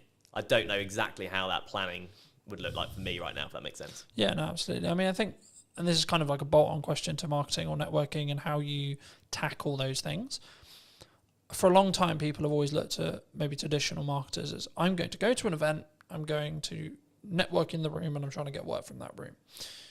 What I've always understood is it's networking through that room, right? But nowadays, because of time and because of what I do less of the in the room having a conversation stuff, but I'm still leveraging either the network that I have and then their connections that they're making potentially, or you as an example, or I'm actually just trying to utilize the network I already have to then lean into either creating more content or creating opportunities to have conversations in one-to-ones with very targeted people. And I think sometimes, especially at the beginning, and I look at it as phases in business, right? So I'll use you as an example. The phase you're in freelancing as a whole is you've got to do a lot of hand-to-hand, you've got to do a lot of time investment, you've got to do a lot of network events, you've got to, like, I think the term would be like kiss a lot of frogs before you get your prince or princess, right? And I think for me, it's then about like maybe looking at scaling. You may not have thought about this yet, but like how would you then look at, say, you're 3 years down the line, 4 years down the line, and actually you've got, like, not that you don't have a reputation now, but you've got more of an established reputation. How would you then like say to a person or a client or a friend that maybe was looking to scale? Because the issue is when you're trading time like that, it's not as scalable, right? You can scale the unscalable by just working really hard and working smart, sure. But would you look to do content? Like how would you look at it from your perspective? And or what are you planning to do? In terms of content, how do you mean in terms of content? In respect to like, would you continue to network and would you continue to lean into your own podcast and see that, because I expect what will end up happening, of course we don't know, it hasn't launched yet, but I expect what will end up happening is you'll get inquiries solely because you have a podcast, right? That's kind of, yeah, and that's part of the strategy, frankly. Yeah. You know, an ultimate goal for the podcast would be sponsorship eventually, right? Mm-hmm. Very hard to get, notoriously, very long time to get there. So I'm not particularly holding my hopes up for that at this point, but that's kind of my best bet in terms of something like you say that isn't just working and getting paid for the work, if you know what I mean. Yeah. You are getting paid to do the podcast, but it's not directly, I do this hour, I get this pay. Yeah, absolutely. I mean, I'm glad you mentioned sponsorship because I think it's something which people really struggle with. Do you think, because normally it's audience size based, right? Yeah. But I would actually say it's value, to an extent it's audience size, but also it depends on who you're asking to sponsor it. Okay. Yeah. If you're trying to get Coca-Cola to sponsor it, you probably should be pulling like a couple of million, right? If you're not trying to go for Coca-Cola, you can probably do it on a lesser scale. I mean, at what point would you, from your experience, would you say that even entertaining the idea of a sponsorship is a good idea? From a business's perspective. Yeah, from from the sponsor coming into looking for shows, and or if you have a show, at what stage should you then be like, hey, we've got sponsorship opportunities? Oh, I see, okay. Well, from the sponsor's perspective, there's a lot more talk these days about the power of niche podcasts, basically.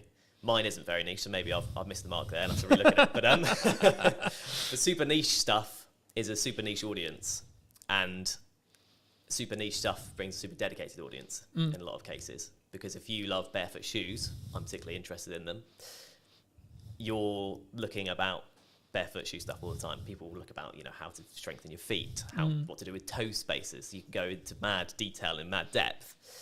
And if you're a barefoot shoe brand and there's a podcast with 1,000 dedicated fans, you can put yourself in front of 1,000 dedicated fans.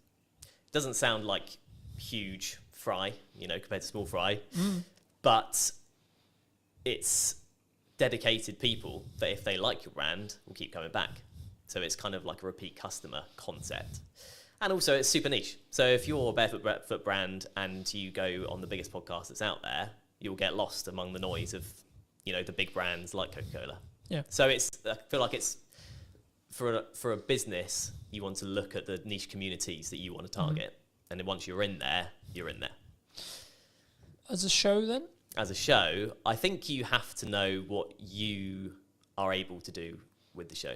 If you're committed to it week in, week out, because I think sort of weekly is what you need to be doing really for it to be worth sponsoring, maybe bi-weekly. Yeah, you could go for it from day one. I could be chasing it now, but I haven't got anything to show. I can't say, here's the podcast. I can say, here's the idea. Yeah. I think if you have something that it looks good and sounds good and the content is good and a community are reacting to it or people are reacting to it or you're getting a good amount of, if there's a value proposition in there, you're ready to sort of offer it up as long as you're committed to keep it going. Because then otherwise there isn't a sponsorable thing, right? Yeah.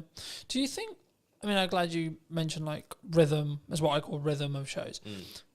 Do you think that you kind of alluded to it maybe weekly or bi-weekly, like, because I know there's some people who may be listening who are like, I can only do once a month. Yeah. Right? Would you say that would stop them doing a show, or do they need to organise filming in such a way or producing in such a way where when they launch, they've actually got enough to do weekly, for example? Yeah, I think it kind of probably depends on the content, what the podcast is about.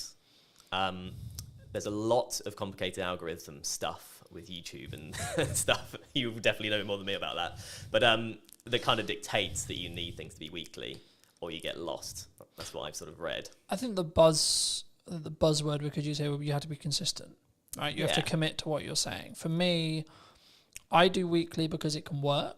And how I do that behind the curtain-esque is I just film a shit ton. Yeah. So then I've constantly got content, right? So for me, I've kind of got content buckets. Like, so I'll have stuff that's just me involved. For that, I'm about 6 weeks ahead of schedule in respect to like what I'm editing, in respect to what I'm filming. And then from a podcast point of view, as I alluded to earlier, I'm filming 7 episodes this week. But 7 episodes won't go live this week. No, right? Of course not. In the first week, when I relaunched the show, 7 episodes, like close to 7 episodes did go live, but that was a deliberate marketing plan that was, we're going to push the podcast really hard. Now, I'm doing clip generation through AI. I'm doing clip generation with me, and it's a yes and strategy rather than a yes or strategy. Because I think so many people, they look at, we could use ops clips, we could use an editor, we could use this, and they don't say, what if we do and, right? How do you look at it from a post-production point of view? Should someone, when they want to start doing a podcast, I guess it's audience-based and it's the person, right? Whether they've got resources to throw at it, etc. But should someone who's starting a podcast, maybe a corporate or a medium-sized business, and they want to do a podcast, should they get into the trenches first and start? Or should they just pay someone like us to come in and help them with it from day one, would you say? Yeah, I think if you're taking it seriously, you need a producer of some kind, an editor of some kind, realistically. To do that exact strategy, as you mentioned, have X amount ready to go. Yeah. And then it just kind of mitigates against all kind of problems coming up. You know, the studio isn't ready. You know, available. Studio isn't available. Someone doesn't show up. Someone's sick. Yeah. You like, for me, there's client delivery weeks where I cannot fit it in. Yeah. Physically, there's no gap in my calendar. It doesn't happen. Yeah. Right. But then I also have the week after, the 2 weeks after, where I'm like, this is podcast filming week. Yeah. Then I'll have a month where like I don't have that, but because I've got a load of bank, and that's why I constantly try and bank as much content as I can when I can film it, that I can then be in a position where actually it's fine, right? So if I do fortunately get really busy with work, which is a nice problem to have, I guess, right? Which is actually the reality I'm now in, because I have an abundance of content, an abundance of, I guess in some ways it's a mindset thing around like, I don't need the work. So to an extent, actually the work's more there because I'm showing up differently, I think. But I think for me, like, especially as I'm doing a clip strategy as well as the YouTube, like the YouTube is a focus, sure. But for me, and just quickly, as we're talking algorithms very quickly, the way YouTube's algorithm currently works, basically, in a nutshell, is you'll be served a piece of content that you like when you open the platform. So it'll pull, not push, it'll pull the content for you. And what will happen is when a piece of content goes live, so I put a new podcast out, I put ours out, etc., it will send it to a specific audience sector, okay? And then it will say, okay, cool, this audience sector watched X amount, Y amount, it got number of views, etc. If that is, and the threshold changes, right, and it's the unknown bit of the algorithm, but if it hits above a certain threshold, it will then be served to a similar sized new audience. Then it will check the threshold again and repeat. So when something goes, quote, viral, what's happening is the watch time, the likes, the views, whatever it is, whatever metric they're waiting on at the time, is basically scaling repeatedly into new audiences, and the reaction from every new audience is great. So it's greater than the next one. So it then serves it to a larger audience, and so on. That's how it gains momentum. But even virality videos will lose momentum eventually. Yeah. Just because it will be oversaturated to the market. It will go into a different part of the audience, etc., etc. TikTok's known for this. And then people will start clicking off or not watching it, and then you'll just watch it sort of drop off. Right. You know? But then there's also the reason why like YouTube's so powerful. Is you can have a video that's been it's got 5 views. 6 months, 12 months time, for whatever reason, triggered by the algorithm, 1,000 views. Right? I've watched it happen. I'm sure you have as well. And I think for me, it's not necessarily about looking at what the algorithm is rewarding or isn't rewarding. It's more about what content can you create on a consistent schedule that you're passionate about, that you can speak from, that puts you in a position to put your best foot forward. When you look at working with people, are you quite picky and choosy? Or are you in a fortunate position where you can be picky and choosy when you work with people on their podcasts? In terms of clients? In terms of clients, in terms of people you collaborate with, in terms of people you work with. Because I'm always curious whether it's just the nature of the beast in some ways. Like as I said, I sort of explained the makeup of my business this year. I'm now in a position where I'm very protective of my time. And that's not like I don't want to talk to you. It's just I only have a certain amount of time, and that's the only barrier, and that's my hurdle now. Because actually I'm okay on cash flow pretty much all the time because of my retainers. I'm okay because of project delivery. I've got a strong pipeline, and I'm good on content because I've got a large pile. So now I'm like, how can I best spend today? And how can I be as efficient as I can, in that respect? So is that, I guess the question, I'll re-ask it, but like, is it something you personally do? And if so, or if it isn't, is it something that you think you'll adapt to as your business scales and grows in that respect? Yeah, I think it's a stage thing. So at this stage, I'm picking up what I can where I can effectively. If there's something I particularly don't want to do, I'm not going to do it. I was just saying, is there still a line? There's still a line, I think. Yeah. There's a line in terms of the day rate. Frankly, if that's not up to scratch, there's a line in terms of what the actual work is. Sometimes. Do you think people struggle with? So I've said no to certain clients just on like, not necessarily political ideology, but their approach, how they come across, whether they respect my time, things like that. And I think people, they sometimes worry, what if I say no? What if there's, like, do you think that's it comes from I'm aware that I'm overusing the word insecurity, but I can't think of another way to describe it. Is it an insecurity of like, there isn't going to be more work down the road for me? Yeah, well, it's the biggest insecurity, isn't it? Because money is security these days, really. Yeah. Yeah, absolutely, it is. I think in terms of people saying yes to literally everything. Yeah, I think you're picky and choosy when you can be, probably. Frankly, you know, if you go, oh, the last couple of months are fine, I could do nothing for the next 2 months and be fine.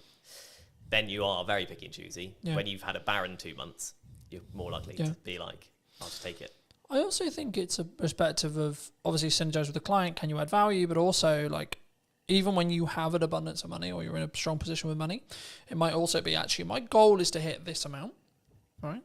And this project might not be ideal, but it pushes me closer to that goal so I can hit it sooner as well. And I think we sometimes, I'm in two minds about it. Part, like, because I'm a big advocate for you should say no, but also I'm a big advocate to get off your ego, get off your high horse. You still need to be in the trenches. Just because things are good right now, they're only good because you make them good for 6 months' time, etc. Right? And that's why I'm focusing on content. That's why I'm focusing on how I show up. That's why I'm focusing on constantly personally developing me, so that actually in 6 months' time things can be even better than they are, rather than, oh, I had a really good 25 for the first half. You know?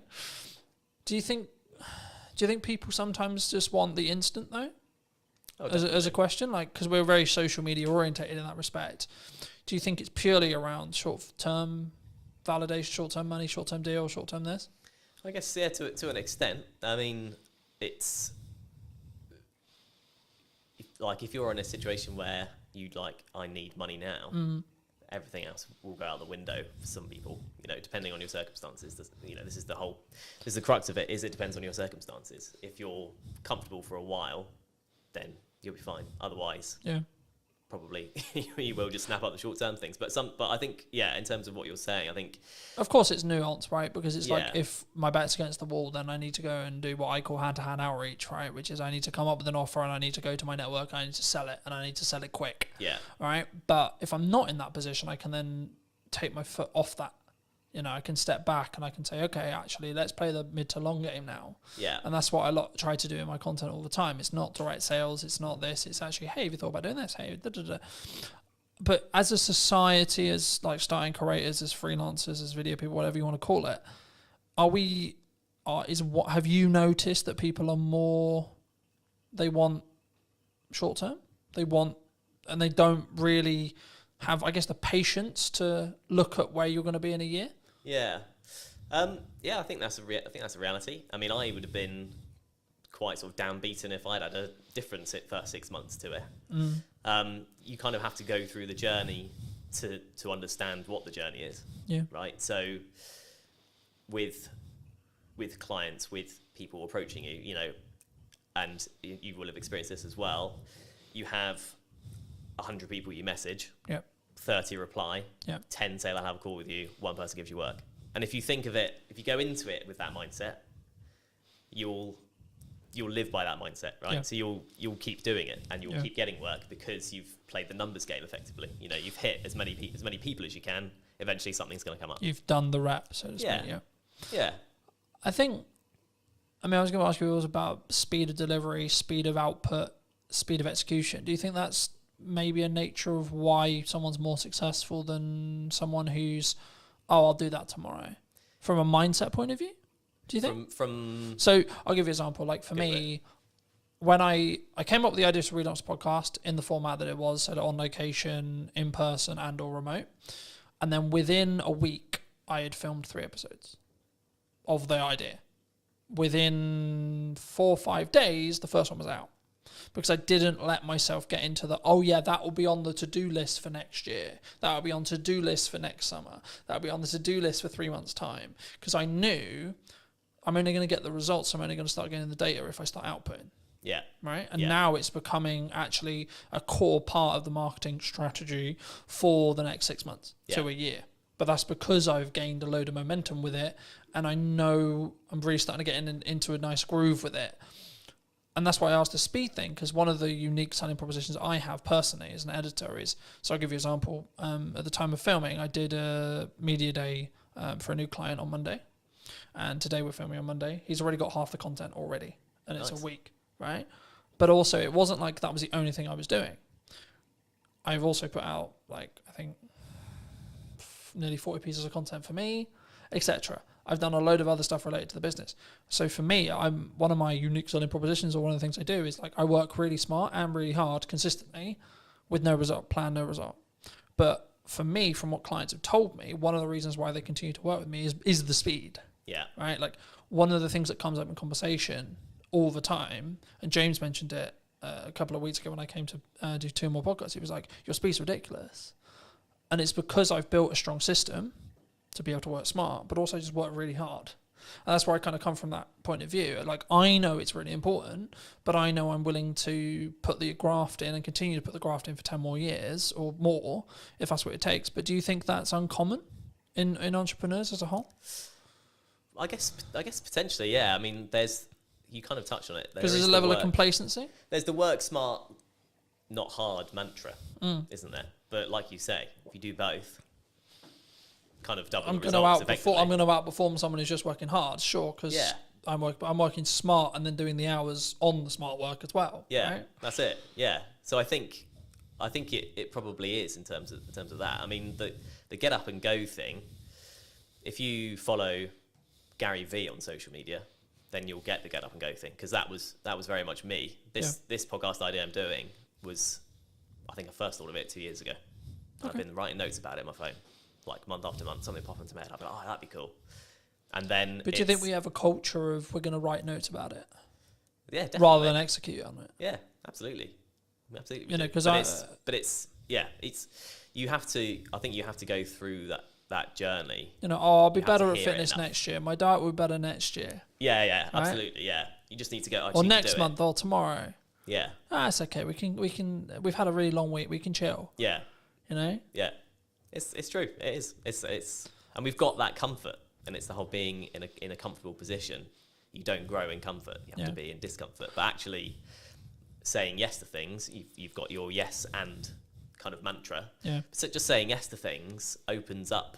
You realise, oh yeah, I can do this. Like if you just go, I'm just going to do it, and actually plan it.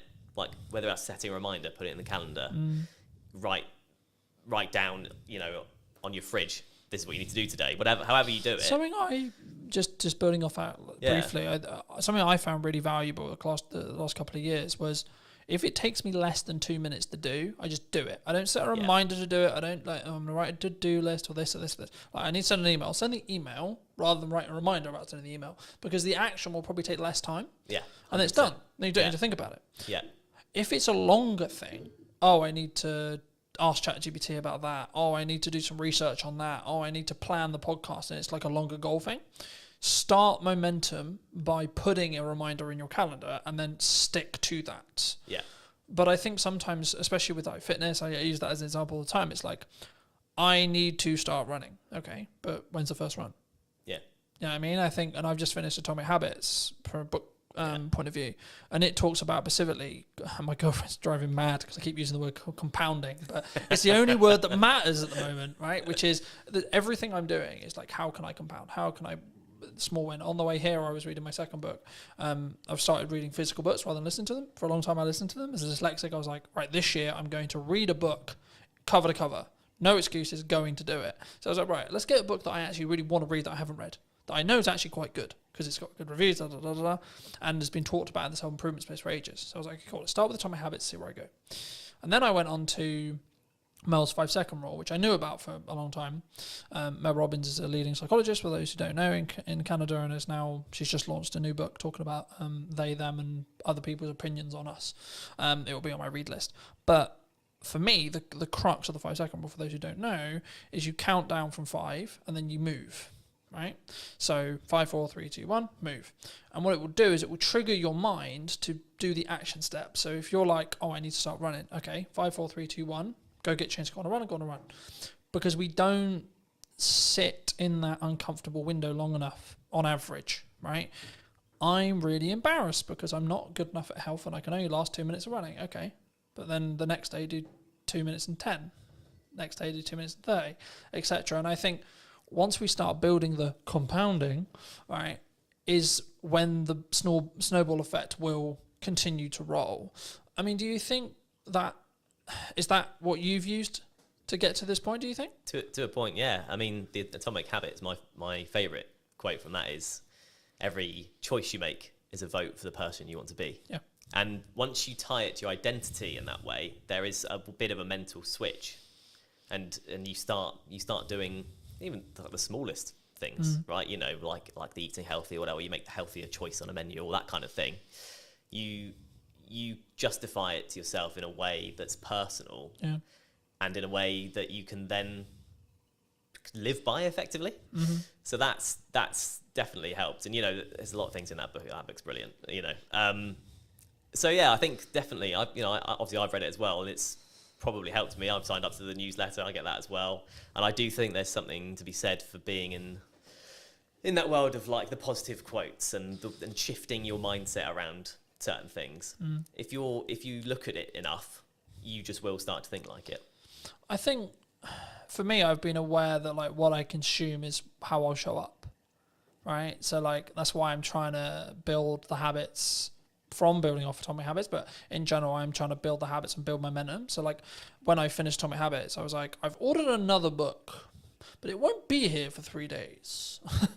So I'm like, I need another one, because if I stop, then I won't do it. Then I broke the habit. And in the book, in Atomic Habits, they talk about streaking. And I'm the same with fitness, I'm the same with podcasts, I'm the same with everything. But for me, that's the key. So actually, I'm not like, my heart's not broken that my other book's not going to be here, because actually it's now planned in for when I finish Mel's, right? So actually I'm constantly like, and now to an extent, my travel plans, my thought process, etc., like how I use my downtime is actually trying to change. And like, actually I'm sleeping better because I'm reading before bed, like I'm reading on trains, etc. I'm like using my phone less, and I'm trying to, I guess sometimes I did an episode that I'm recording about a week ago talking about digital detox. And I for me, I've been notoriously known for like, because we work in media, so we're constantly on our phones and we're constantly, etc. And it's a tool, but I hadn't given myself that.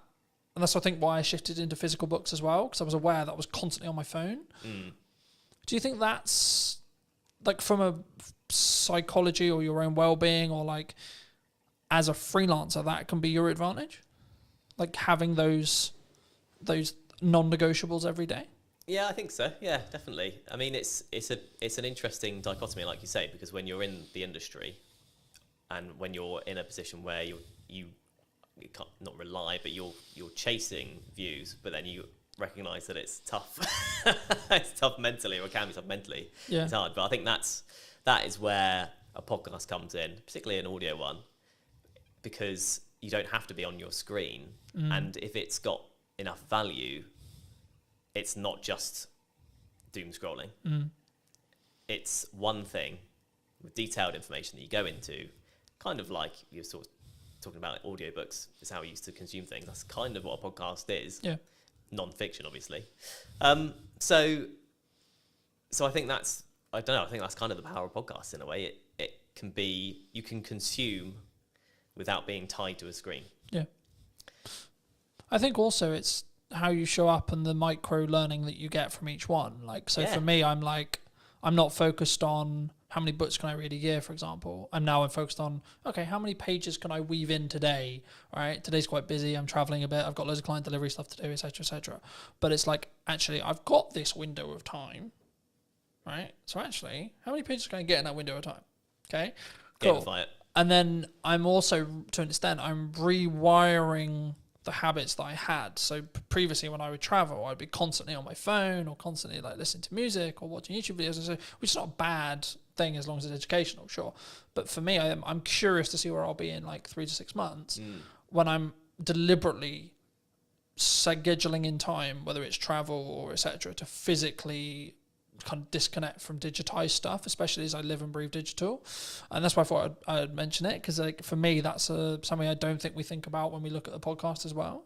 Because I think what you'll find, and I'll be curious to see if we do an interview in a year about whether your money management skills is like compounded really, really hard, because you're constantly talking about money, right? I found I'm becoming an infinitely better marketer because I'm constantly talking about marketing, right? So I noticed little things like, hold on, I said that thing in the podcast, but I'm not doing it with my own content, right? So you mentioned hooks earlier.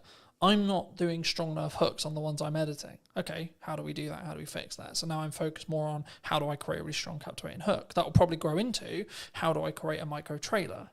I expect as an editor. But also the knock-on effect for my clients will be they'll get a better product. Yeah. Which in turn means I'll be able to charge more. Which in turn means I'll have more money to either give myself a longer buffer or outsource to do other things and scale the business that way. Do you think, like, I don't want to specifically like steal in some ways a lot of your podcast, but if you could rate yourself on money management right now, where would you rate yourself? 10 being incredibly good, you know where every single pound's going. 1 being, I've got no idea what's in my bank account. Yeah. There's a psychology fact about ask someone for a number between 1 and 10, everyone says 7. But that's kind of where I'm tempted to land on that, really. You know, I've been on my own journey with it, definitely. And, you know, I married an accountant, so that's helped me quite a lot. And, you know, just being in a relationship, she's super savvy. She's closer to the 10 mark than, you know, most people I know.